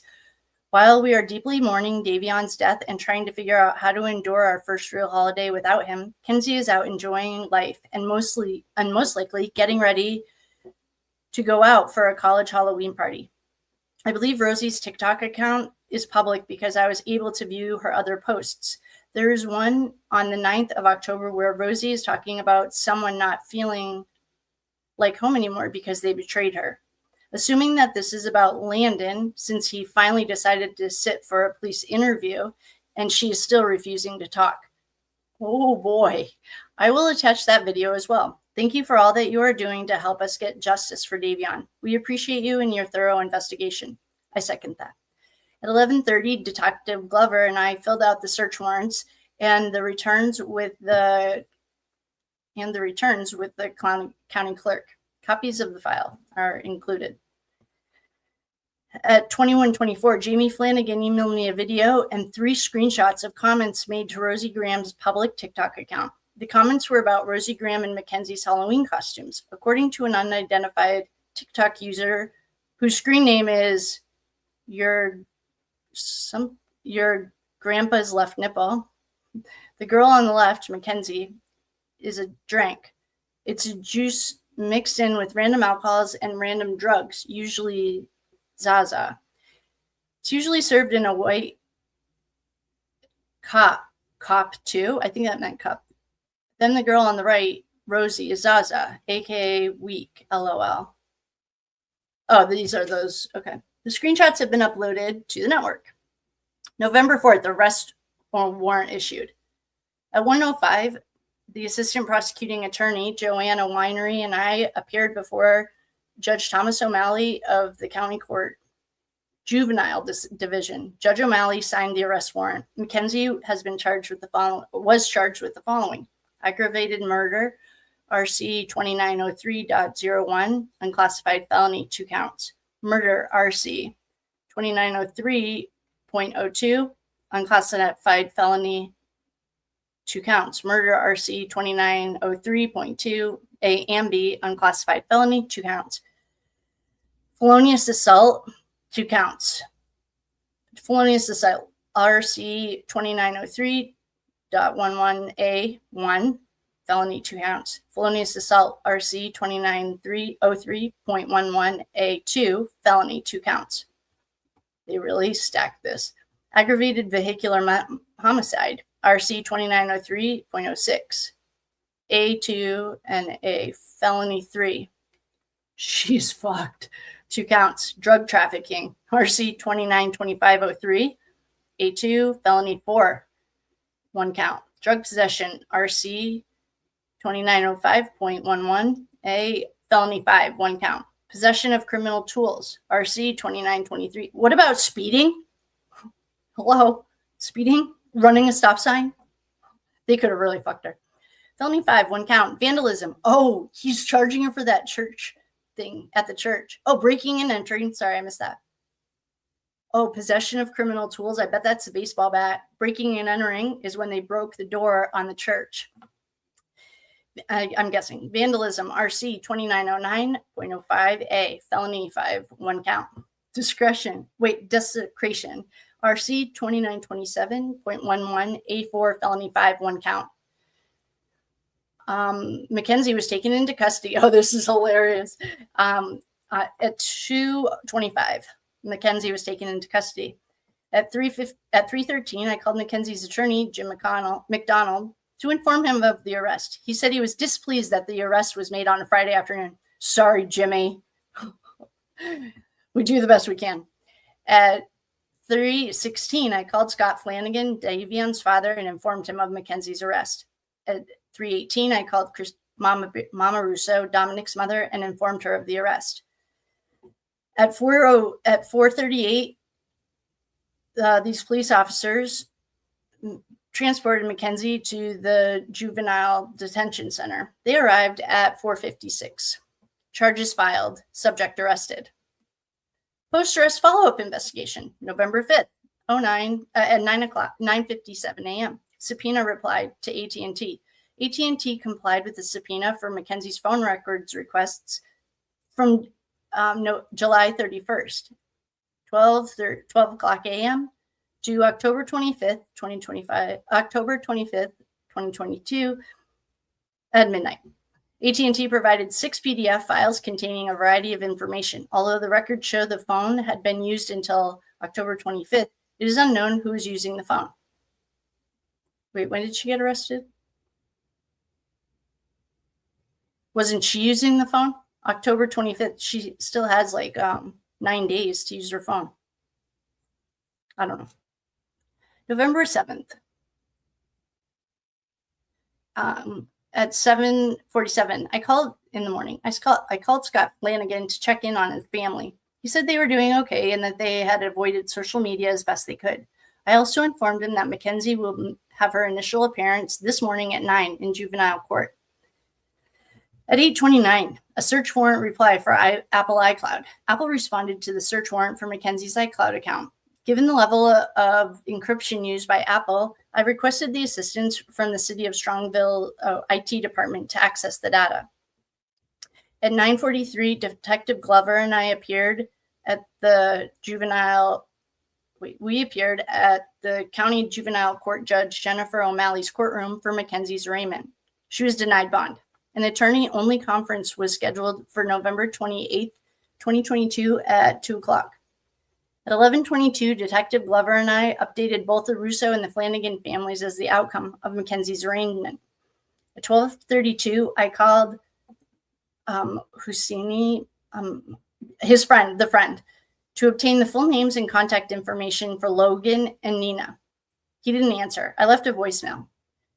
At 12:38, I called Tyler Patrick Croy. This is the kid that cracked the case. To obtain the same information I wanted from Husani. Tyler did not answer and his mailbox was full. At 2:50, Detective Glover and I called Daniel Graham, Rosie's father. Although Rosie is an adult, we wanted to ensure she planned on contacting the DA prior to her scheduled grand jury on November 10th.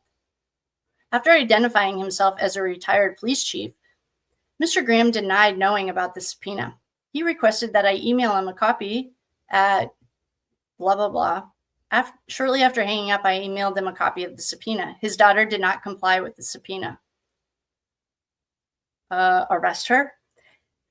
At 3:19, I called Kyle Harper to inquire about the phone call from Dominic on July 30th. Kyle did not answer. I left him a voicemail. At 5:33, Detective Glover informed me that he found messages on Mackenzie's Snapchat account pointing to suspected S-related offenses.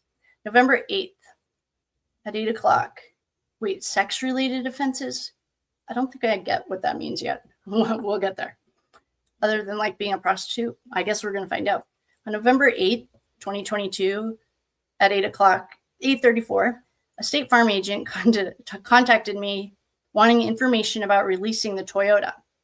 Releasing it to who? According to him, Natalie Shirilla contacted his agency.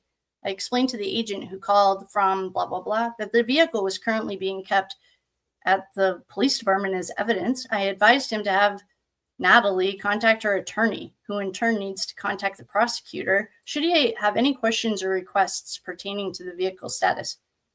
It's a crime scene. It's like a weapon.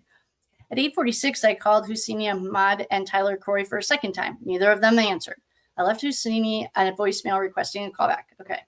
I couldn't leave a message. Suspected sex offenses. At 9:03, Detective Glover shared with me a string of Snapchat messages he found on Mackenzie's account. The messages were exchanged with 7 different users and seemed to pertain to a suspended sex-related offense. After consulting with the DA, the decision was made to further investigate the suspected sex crimes to ensure, Mackenzie was not being victimized. Oh boy, this has been all over TikTok, or all over. This is something like, for you can have 4 straps. This is like her and the sex stuff. Whoa. Oh my gosh. I can't even read this out loud. I wouldn't call these. I feel like this is like I don't know. I guess why don't we see what the detective says? Oh boy. Sex crimes. What's the crime? Someone checked last night, and 16 is the age of consent in that state. So this is like basically saying for $2,500 you can get whatever you want. Okay, I contacted the Ohio Crimes Against Children's text. Oh, now, okay, so she's a child for this, and I guess they did prosecute her, or they pressed charges as a juvenile. Okay, I need a drink of water. Things got weird. Okay. The prosecutor's office. Okay, wait. I contacted the Ohio Internet Crimes Against Children's Task Force at the county prosecutor's office and spoke with criminal analyst Carolyn something. After explaining to her what I was investigating, I asked her for their assistance in checking the usernames in their system. None of the usernames were flagged by her various databases. At 10:41, Hunter Vela, the client relations specialist at the Fire and Explosions Consultants LLC, emailed me a link to download the photos and video captured by the forensic examiner Mark Sargent. The 1 video recording and 100 still photos were uploaded. Those were the photos we just looked at. And apparently there's a video too. I didn't see that, but at 12:41, I called Tyler Croy again to follow up. Come on, Tyler. I inquired whether he had access to Davion's Life 360 and whether he had screenshots of the speed at which Mackenzie, he already gave them to you, at which Mackenzie's vehicle was traveling after they left Brushwood Lane, but before turning onto Progress Drive. Croy explained that the application only displays the top speed. I then asked him about Nina. He was able to identify her as Nina Inani. At 11:20, I obtained 7 subpoenas from the court for the Snapchat accounts listed in the above posted string of messages. 12:06, subpoenaed Snapchat. I served Snapchat subpoenas for the following Snapchat users. Later, okay, the only one, they're all redacted except for Nina. So far, this does not have anything to do with Dominic pimping her out. This looks like Mackenzie's pimping herself out, or Nina might be, I don't know. That's an assumption. At 13:44, I returned a voicemail from Kyle Harper. He stated that he was not the person who received a goodbye message from Dominic on the eve of the crash. He said the person's name was Kyle Smith. Oh boy. They're outside of a Super 8. That is telling. November 9th, 2022. At 8:45, I received multiple emails from Jamie Flanigan containing screenshots from social media accounts belonging to Rosie Graham and Mackenzie. Why isn't Rosie? Rosie's grand jury is coming up. She has it tomorrow, according on this timeline. Okay, the photos show Mackenzie, her friends Rosie Graham and Nina Anani in Halloween costumes. The photo videos were recorded during Halloween. They were uploaded to the network. Okay. Get ready because, the next day is when I think Rosie goes to court on the 10th. At 10:02, Jamie Flanigan emailed me screenshots from Strongville Police Facebook page in which a user identified as Alana Perez wrote about being bullied by Mackenzie. At 1:14, I had an interview with Kyle Smith. I called Kyle Smith after obtaining his phone number from Mama Russo, and Kyle confirmed receiving a text message from Dominic on July 31st at approximately 2:53 in the morning saying, "I love you, Kyle." Upon further questioning, Kyle explained he befriended Dominic in 2018, and the two of them became close friends. Kyle confirmed having not seen Dominic within the month leading up to his death. According to him, Dominic and Mackenzie's relationship was rocky. When asked if Dominic ever expressed concerns about his safety around Mackenzie, Kyle said no. He further added, okay, I wanted to make sure you guys could see this. Yeah, that's the part I don't really know. I don't get that. I mean, to me, it's like intuition. But his sister has denied that. Like, no, he always did that. To me, it's like an intuitive thing. I don't know. Okay, he further added that the only concern Dominic ever expressed about Mackenzie was that she would act crazy. Although Kyle was never a passenger in a vehicle operated by her, he said he did not feel safe being in a car with her. He did not elaborate any further. Okay, this is the TikTok complied with the search warrants at 1825 for Mackenzie's 3 accounts. This was the Facebook page that Scott Flanigan, Davion's dad, sent to the police. Oh, it says, "This is the girl who told me to kill myself. Oh, geez, and to throw up over a toilet in high school. If you knew her, you wouldn't feel sorry for her. She took Dom and Davion's life. They'll never be able to have kids. They'll never be able to get married or follow their dreams. She should have something about that before she got behind the wheel." And then it's like, "Thank you. I'm so sorry. Being bullied sucks." Okay, November 10th. This is supposedly Rosie's day to go to grand jury. November 10th, 9:39. Broadview Heights Lieutenant Tim Scarborough emailed Detective Glover's Okay, wait, hold on.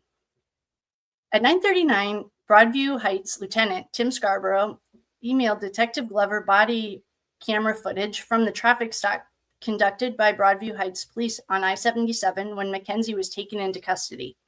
The videos were uploaded to the network. Ooh, that means we'll have them.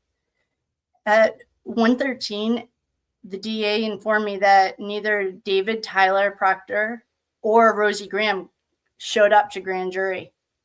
Hello, warrant. They better arrest her. I bet they don't. At 2:11, that's what happens when you don't comply with grand juries. They put a warrant out. At 2:11, the Northeast Ohio Regional Fusion Center emailed me information they were able to collect on the following Snapchat users. All redacted. At 2:55, Proctor came to the police station. He agreed to be interviewed on Friday, November 11th at 1 in lieu of appearing before the grand jury. That's not how this works. Okay, the DA was made aware. 23:02, Samantha Durkin emailed me screenshots of TikTok accounts. Labradorite Bay, believed to be Mackenzie's. The messages were harassing in nature. The screenshots and her email were added to the network folder. God, this girl cannot stop getting herself in trouble.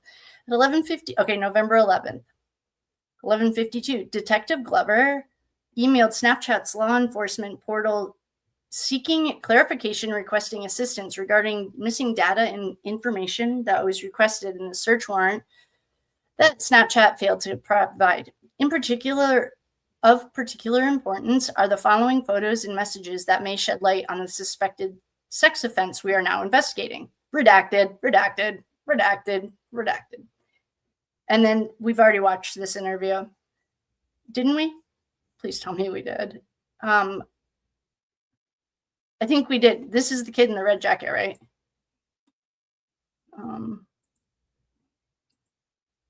Courtney Clenny is guilty, though. Oh, yeah. Okay, good. Okay, phew. I was like, shit. We are not, okay. All right, sweet. So we don't need to regroup this, do we? Tyler arrived and agreed to be interviewed, except technically, well, I guess he had a subpoena. It sounds like he made, I don't know. Anyway, Proctor had known Mackenzie. I don't care. We've already watched this. This is just a recap. Okay, Mackenzie was also described by Proctor as being a bully who made fun of people. According to him, she was disliked by many of her peers. I happen to agree with him. Only Bubba doesn't, and he's banging her best friend.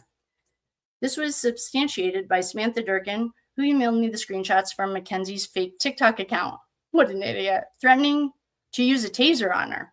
Another incident that was posted on the Strongsville police face report. Oh, and then this is that Alana Perez after Mackenzie's arrest on 11/4. So November 4th, recalling her, telling her to unalive herself. More evidence of Mackenzie's bullying can be found in her school records. I don't think our detective likes her. Next, I inquired about Mackenzie's state of mental health based on what Proctor knew from the time they dated. Proctor said he believed she had mental health issues based on the statements that she was unable to get high from smoking marijuana and that she had a lot going for her. Tyler, no, she didn't. Proctor confirmed that Mackenzie's parents knew she used to smoke marijuana. He recalled having smoked marijuana in the backyard of her residence. Well, and her parents followed her on social media. There are thousands of texts with her doing that. He described both her parents as nice. Okay, yada, yada, yada.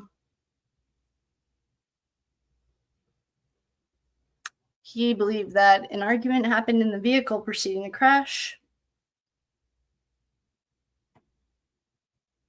Okay, this is the part. Upon inquiring whether he believed an argument happened in the vehicle preceding the crash, Proctor answered in the affirmative based on how he had seen Mackenzie and Dominic argue. According to Proctor, immediately after the crash, Landon Turner told Proctor that Mackenzie and Dominic were arguing when they left Paul's house. Proctor added that the day after the crash, Landon then changed his story. He further stated that Landon had mentioned the story about the argument to other people who were present at the memorial. He denied being threatened by anyone. We don't buy it. November 4th. Okay, that's the rest of that recap is just saying that it was recorded and we watched it. November 14th, 2022 at 10:04, Snap Inc. complied with the subpoena for the subscribers suspected of having communication with Mackenzie that was S in nature. November 15th at 9:26, I requested the official measurements for Progress Drive from the Strongsville Engineering Department. November 16th, 8:34, City of Strongsville design engineer Jim emailed me the dedication plat for Progress Drive. It was uploaded to our folder. At 1:30, Judge John Russo signed a search warrant for Mackenzie's CashApp account. Oh, dude, she is so fucked. The judge also signed the returns for 3 previous warrants. At 1:47, I filed the search warrant returns for iCloud, TikTok, and Pinterest with the Clerk of Courts. At 2:55, search warrant service on Mackenzie's CashApp. She's so fucked. I served CashApp the warrant by submitting it electronically via Block Inc.'s law enforcement portal. I was provided the following confirmation number. November 17th at 4:30, I received a reply from Block Inc. indicating that the search resulted in 0 accounts for the username only identifier. There's so many other ways. They requested Mackenzie's email address to be included as an identifier. The email from Block Inc. has been uploaded to the folder. November 18th, 2022. At 9:30, I appeared before Judge William McGinty with an updated search warrant for Mackenzie's CashApp account. This warrant included her email address as the identifier. At 12:13, I served Block Inc. a second search warrant for Mackenzie's CashApp account, confirmation number, blah, blah, blah. November 21st. At 8:44, I called the Foreign Language Department at Baldwin Wallace University in an attempt to identify the language spoken by Mackenzie and her mother on the recorded jail call. No one answered. I left a voicemail requesting, man, all I had to do was check TikTok. Remember when if you were around when this broke, there were people breaking it down on TikTok. You don't have to call any university. Just call TikTok U. A short time later, I received a call from Dr. Nadia, the chair of the Department of World Languages. She asked me to email her the audio clip. Sorry, Nadia. You just have to check TikTok. November 23rd, 2022 at 7 o'clock. Results from the TikTok search warrant. Does this guy ever sleep? TikTok responded to the search warrant by providing data from 3 accounts associated with Mackenzie. Baby Cushy, and Ken's Baby or something. Upon reviewing contents from the accounts provided, 24 total video clips stood out. They are added to the subfolder TikTok evidence. Nothing in TikTok was directly related to the crash. The video showed Mackenzie smoking marijuana and displaying her collection of sneakers. November 25th, 10:01. Email. Oh boy. Jail call. Dr. Nadia something emailed me the following. Oh boy, this is kind of funny that he got I do appreciate his thoroughness. I had 2 other language instructors listen, and we were all on the same page. We all don't think that what we are hearing is a natural spoken language. It's most likely seems to be digitally scrambled. I thought of your suggestion about it being Pig Latin or ergot, and think you are right, but given the speed at which it is spoken, it is unlikely to be natural. The cadence and the phonics of speaker 1 are clearly American English. The 2-syllable rhythm we are hearing seems to be the effect of some digital intervention. Well, that's nice. That's giving her a little more credit than she needed. December 6th at 8:04, I called somebody and spoke with the President Kim Smith. I wanted to know the estimate. Oh, this is the building. I have these invoices. The invoices are in this document dump. I wanted to know the estimated damage to her building. She estimated that the repairs are still being conducted, and she believes the work will be completed in the spring of 2023. As of the time of this writing, she estimates her loss at $85,000. Oh, it goes up. At 12:13, I called Mark Sargent to update him on the status of the investigation. I was like, wait a second, where's Mark Sargent? I thought he was with, anyway. I inquired about the possibility of determining the speeds prior to the 5 seconds provided in the EDR. Sargent said he will communicate with the captain and make the necessary arrangements. December 7th. At 8:10, I emailed Ohio State Patrol, Fox, requesting assistance. Ryan Fox requesting assistance in reconstructing the crash. He called me shortly after and stated he will likely assign the case to a reconstructionist from Central Ohio. He further requested all video surveillance and the additional measurements of OH-2 we took. All requested information was emailed to him within 2 hours. Our man does not fuck around. December 12th at 2:20, Mama Russo contacted Detective Glover wanting access to her son's cell phone. She suggested bringing a new phone to the police station and transferring data pertaining to his online investments using Wi-Fi. I conveyed her request to the DA. He said, to fuck off. No, I'm just kidding. He said he will contact her directly. December 16th, 3:36. The language spoken by Mackenzie and her mother was tentatively identified as Carney Talk. See the following video on YouTube titled Carney Talk, a Unique Language. 2009. Oh, I'm sorry. 2009. I received an email attachment from Block Inc. informing me that 0 CashApp accounts were associated with Kenzie's email address. Were found in their system. A digital copy of the reply was put in the folder. January 5th, 2023, at 2:40. The DA informed me that Mackenzie was denied bail. She will remain in jail until the probable cause hearing, which is yet to be determined. 2:43, I called Scott Flanigan and updated him while Detective Glover updated Mama Russo.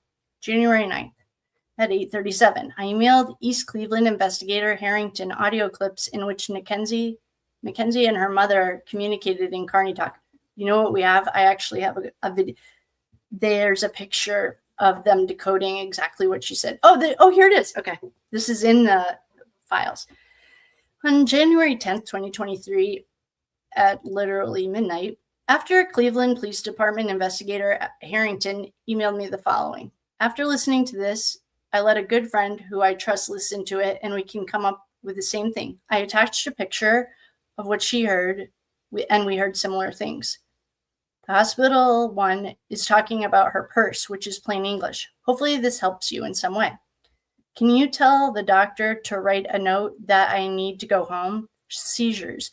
I don't think I can do this. I'm scared. Mom, I don't think so because I'm in so much pain.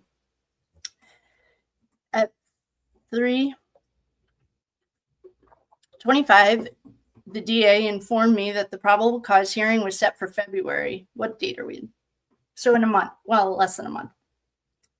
February 2nd and 3rd. Oh, this ends up being a 3-day probable cause hearing. Right now it's only set for 2 days, but they end up having 3. February 2nd and 3rd at 9. After hanging up, I called Scott Flanigan and Mama Russo to make them aware. I don't think he likes Jamie Flanigan. He always calls Scott.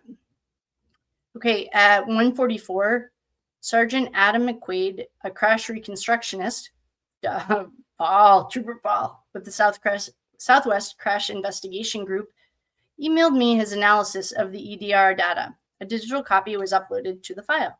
EDR analysis by the Southwest Crash Investigation Group. The 9-page report was completed by Brooklyn, Ohio Police Sergeant Adam McQuaid. Sergeant McQuaid is an accident reconstructionist and an EDR analyst, level 1. His report was reviewed and approved by Captain Tanya Zach of the Parma Heights Police Department. Sergeant McQuaid relied on the same data extracted and used by Sergeant Fox. The findings in both reports were consistent. Oh, that was smart. He got a second opinion. Okay. The following points stood out to me. Section 3, the overview of the EDR, the black box. A black box inside of a vehicle is not always recording. It is a system that is woken up by a change in delta V, which is the change in velocity over time. Section 4, the black box specific to Toyota. Toyota records in real time as the event is occurring. This means that as the crash is occurring, there are forces acting on the vehicle. Every time the force is strong enough to trigger an event, a new trigger event, TRG, is created in the Toyota report. Toyota's black box also is activated in other events such as a rollover. The car does not need to completely roll over to trigger a rollover event.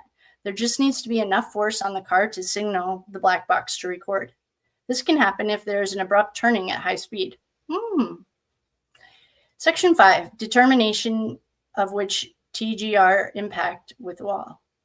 Okay, Section 5, determination of which the black box impacted the wall. There are three types of events. There are three types of event types listed in the report: frontal crash, side crash, and a rollover.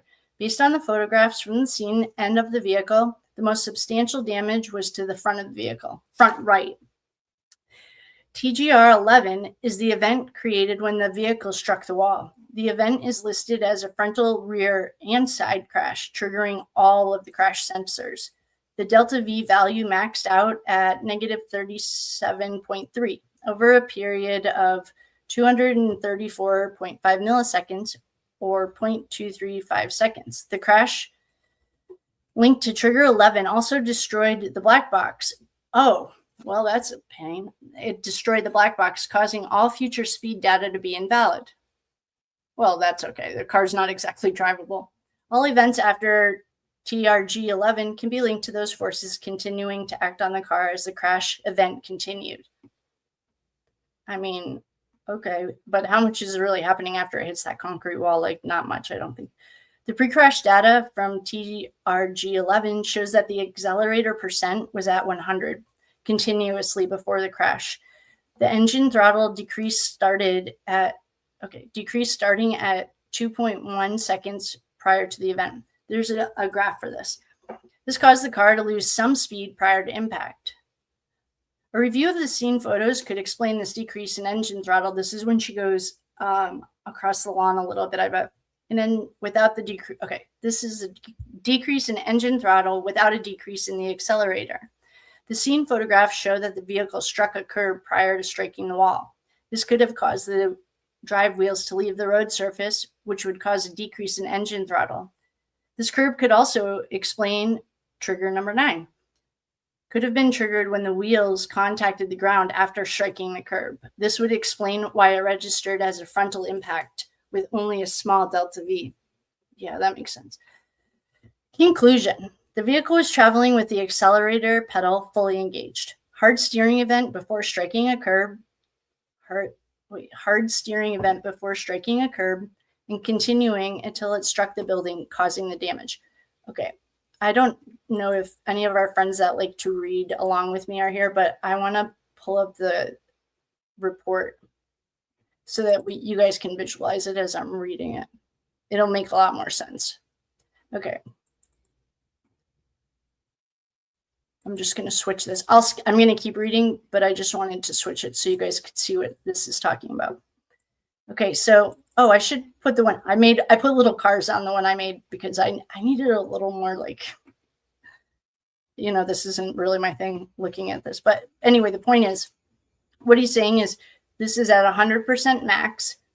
She goes onto the lawn right here, and this is when it lost speed, but it kept the pedal down. And then she goes, okay, she could have got a ticket for running a stop sign. That's what the report is explaining. I'll leave this up. Oh, maybe I'll find the one I made because it's much easier on the eyes. And it should be right here.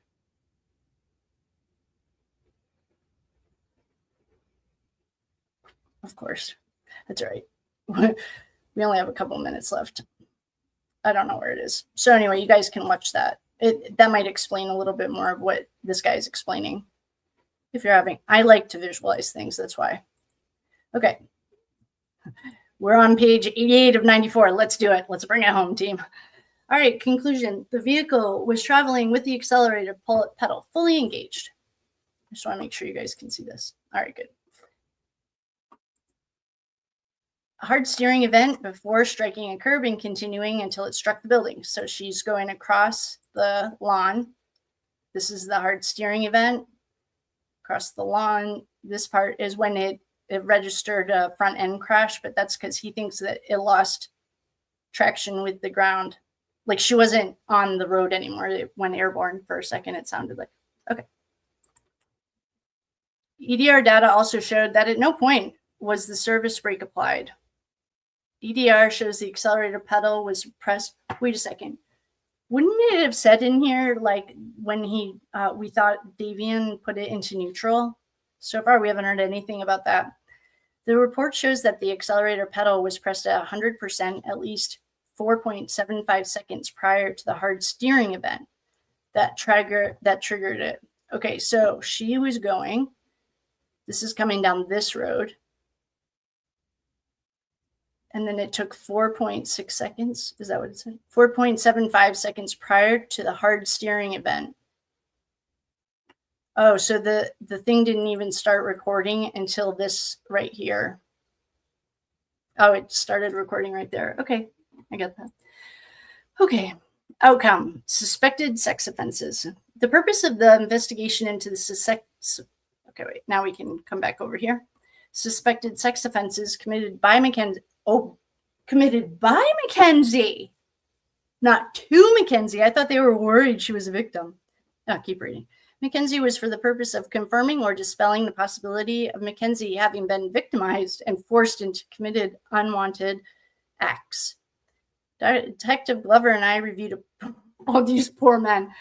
Reviewed approximately 31,000 pages of material containing 92,000 text messages exchanged between Dominic and Mackenzie beginning on January 2020 till July 30th of 2022. The messages were obtained pursuant the search warrant for Mackenzie's cell phone. In summary, messages indicate that Mackenzie voluntarily engaged in suspected acts with other people, likely in exchange for monetary value without being forced to commit those acts. Evidence on January 25th, 2022 at 2:39:47 pages. Oh, we should probably write this down, but because once we get to our text message chain, page 25,092. Okay. Mackenzie wrote, you realize I'm just going to go get a sugar daddy and start selling feet pics, and I'm going to be doing just fine. So this is really a last chance to handwrite me an apology or fix this, or we're really done. March 5th. At 6:24 p.m., pages 27,152, Dominic wrote, okay, you let a dude have fun with your feet for money like 6 months ago. She's like, we were broken up. And it was feet, laughing my ass off. Once again, then leave. June 8th at 4:22. Dominic wrote, yeah, I love you, but last time you started hanging out with her, you literally let her sell your body to that random dude. Nina, is that you, Nina? Dominic added, and she hooked you up with the dude. Mackenzie, we were broken up and it was just my feet. Do you think about it more than I think about it? Dominic, you ran off and became a prostitute. Well, Mackenzie, because I don't personally think it's bad, but if you do and we are together, then I'm not going to do it. Dominic wrote, You could never tell your family you were a prostitute, Mackenzie wrote, because it's only my business and it's not prostitution. Okay. June 25th, 2022 at 12:01. Dominic wrote, Kenzie, there's always going to be problems if you hanging out with someone who got a dude to have fun with your feet for money. January 16th, 2020. Oh, here's Nina the pimp. For real, I think Nina's the pimp because she's the only one that wasn't redacted on this on the chat stuff. At 2:46, I called Nina the pimp. That's me. She was one of the people present at, oh, I do have Nina on that list. She was also present at Paul's house on the eve of the crash. I wanted to hear from her whether an altercation between, of course, Nina's going to say no, happened between Dominic and Mackenzie. Although Bubba had said there was no altercation, Tyler Proctor said he overheard Landon at the memorial indicate that when Mackenzie and Dominic left Paul's house, they were arguing. Nina's mother, Rachel, answered. After explaining to her the reason for my call, she said Nina was not going to talk because she has nothing to say. I informed her of my intent to convey her message to the DA. Where is Rosie's arrest? She should have a warrant out. January 17th, text between Mackenzie and the therapist, Carrie Giancar. While reviewing contents of Mackenzie's text messages from her phone, this is on January 17th. I noticed the following text messages between her and the Strongsville High therapist, Carrie. On May 10th, 2021, at 1:22 p.m., Giancar stated, hey, so I have to write a diagnostic summary to try and get this expulsion lifted. Are you okay with me talking about your anxiety and how you sometimes react with a fight, flight, or freeze response due to past traumatic experiences? Is that what they are basically? It's what they are basically saying we need to prove to get you out of this situation. This was regarding a road rage incident at Polaris Career Center. Well, she was going to get expelled for that. Middleborough Heights police did not have a record of this incident. September 17th, 2021, Mackenzie texted, like, I literally don't even live in my house. I'm not even around my sister. I just moved in with Dom. This was regarding proof of vaccination at the high school. February 16th, by 9:58, Giancar texts Mackenzie stating, make sure you're taking care of your mental health and your physical health. You know that's my job to stay on you about that. Mackenzie replied, it's going down.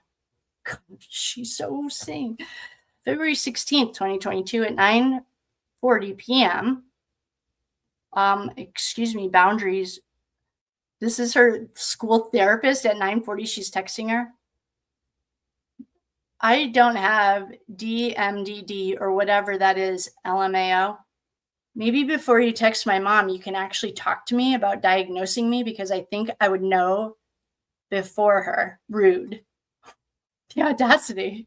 Imagine texting the school therapist at 9:40.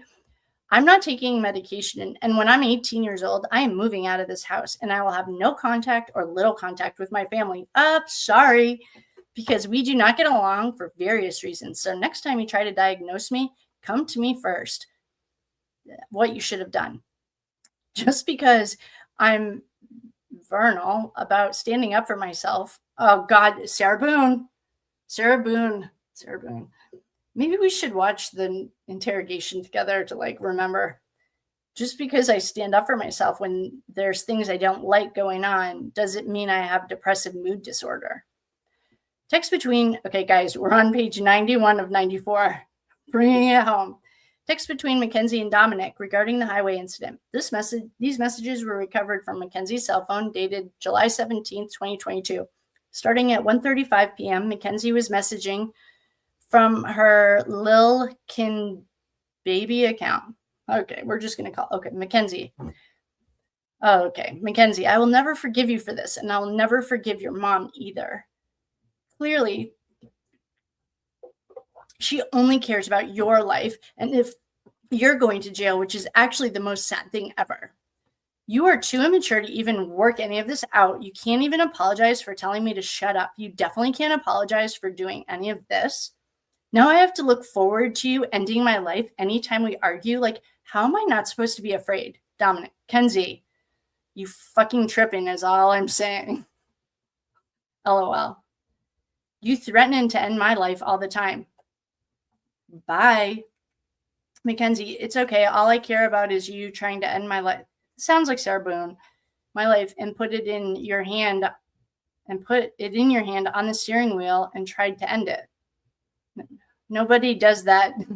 Nobody puts baby in the corner. Nobody does that to someone they love. Summary: notable messages between Mackenzie and Mama Russo.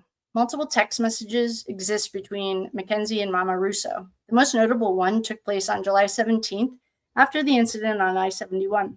This was the incident in which both Mackenzie and Dominic accused each other of trying to intentionally crash the vehicle that Mackenzie was driving. In short, Mackenzie tells Christine to come get Dominic because he reportedly grabbed the steering wheel on the highway trying to spin out the car and hurt her. Mackenzie further stated that she was scared because it was raining and she needed Christine to pick her up. This poor mom. January 20th. Psychological assessment of Dominic Russo. 10:47. I received a copy of Dominic Russo's psychological assessment. The 19-page PDF document was dated September 21st, 2021, and was signed by Crosby, a licensed social worker at Community Assisted Restoration Services. The assessment was ordered by the municipal court relating to an assault incident unrelated to this investigation. I think it's been scrubbed. If anyone can find it, I wanted to see it, but I didn't see anything because I thought it was going to be like Sarah Boone. She's like calling and, saying he assaulted her. The document was digitally uploaded to the network folder under Dominic Russo tab. Oh, okay. A hard copy was enclosed in the case jacket. No psychological issues were reported. January 25th, 2023, medical records certificate. At 9 o'clock, I emailed Debbie at the medical records office requesting the certificate of accuracy and authenticity for the 2 PDF documents containing Mackenzie's medical records. Later that day, Debbie emailed me a PDF. I put it in the folder. January 26th, or we're on page 92. January 26th, BMV 2002 records and certificate. Wait a second. I think he's missing a 2. I think it's supposed to be 2022, not 02. Okay, 11:28. BMV investigator Michelle Rumsky hand-delivered 5 printouts of Mackenzie's application for a driver's license form with certificates of authenticity and accuracy for each document. The 10 pages were scanned and uploaded to the network. Wait, why did she apply for 5? I don't know. Okay, come on, we're pushing through. All right, we got the Dominic Russo medical records, BMV. Okay. All right. The documents are September 18th, 2019. Mackenzie was issued a permanent ID card, Class 1. October 7th, 2020, Mackenzie was issued a temporary permit, Class D. Natalie Shirilla was her cosigner. There we go. This is how she got her license. On April 22nd, 2021, Mackenzie was issued an original driver's license, Class D. Natalie Shirilla was her cosigner. How many driver's licenses? Oh, okay. She had a permit. Got it. Permit and then a driver's license. And then she needed a duplicate driver's license on October 21st. No cosigner since she was 18. October 21st, she was issued a duplicate driver's license. Oh, that's a duplicate line. All 5 documents, Mackenzie responded to in the negative when asked if she suffered from a condition that resulted. This guy was smart. In an episode impairment of a consciousness or loss of muscular control. Suffered from a physical or a mental condition that prevented her from exercising reasonable and ordinary control of a motor vehicle, or was chemically, she said no to this too, was chemically dependent on drugs or alcohol, or currently using drugs or drug abuse, like if she was an addict or not. End of report. Any further amendments, I can't even say that word, it's 1:15 in the morning, will be on separate supplemental reports. Good night, Zach. That's it. That's our man. Whew, thank you guys for hanging out. Holy smokes. Oh, we did it. We finished it. Did you guys learn anything? This is when she starts the whole plan in effect. All right, I gotta go back up. All right. Oh, I'm so glad you guys are there. Okay, I'm going back up.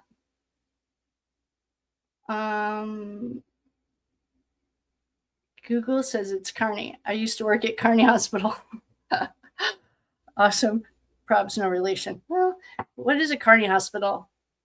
I don't know. Just Dorchester. Oh. I support Big Sis and her law for Dom and Davion. Oh, me too. I emailed the big sister last night, because I did a reading and I got that Dom's sister, Davion's sister, was really, really hurting. And I emailed her and I was like, I'm really sorry to reach out to you. This is probably awkward. I support her too. I think it's awesome. Good for her. Well, I don't know. It's infuriating. Once you read that report, I feel like once you read that report, I think he did such a good job of separating the bullshit from what happened by like, I want to know why Rosie doesn't have a warrant or arrested yet, though. Like, Rosie shows up on Netflix. I mean, arrest her just for being impeding an investigation. All right, I'm sorry. So many hospitals are closing. Oh, sorry. I was reading you guys like I was just reading that 94-page number. Oh, there's a law for sugar daddies. Isn't that only if you commit a crime? There are some text messages, I did read some of them, that reminded me so much of Sarah Boone and George Torres that it was like really hard to read. That was amazing. You guys, we are rock stars. How long have we? 10 hours? Oh my gosh. This was intense. Nothing healthy. I don't think I understand. Oh yeah, there was no mention of pots before she crashed. No, thank you guys so much for coming. Thank you guys for hanging out with me all day. That was I do feel. What do you guys think? And then we're going. This was fun, but it is at 10 hours and literally 10 hours not even. Thank you guys so much for hanging out and holy smokes, I literally have 6 pages of questions though. Like, I have questions. Oh, you can't really see it. Like, look how many questions I wrote. I have so many questions. I'll organize them. I don't know what I'm going to do because I have a drop off with the children in about 4 hours. Okay. I love you guys. You are all the best. I appreciate you so much for hanging out. That was an awesomely long day. It was an unexpectedly long day, and I am so glad we did it.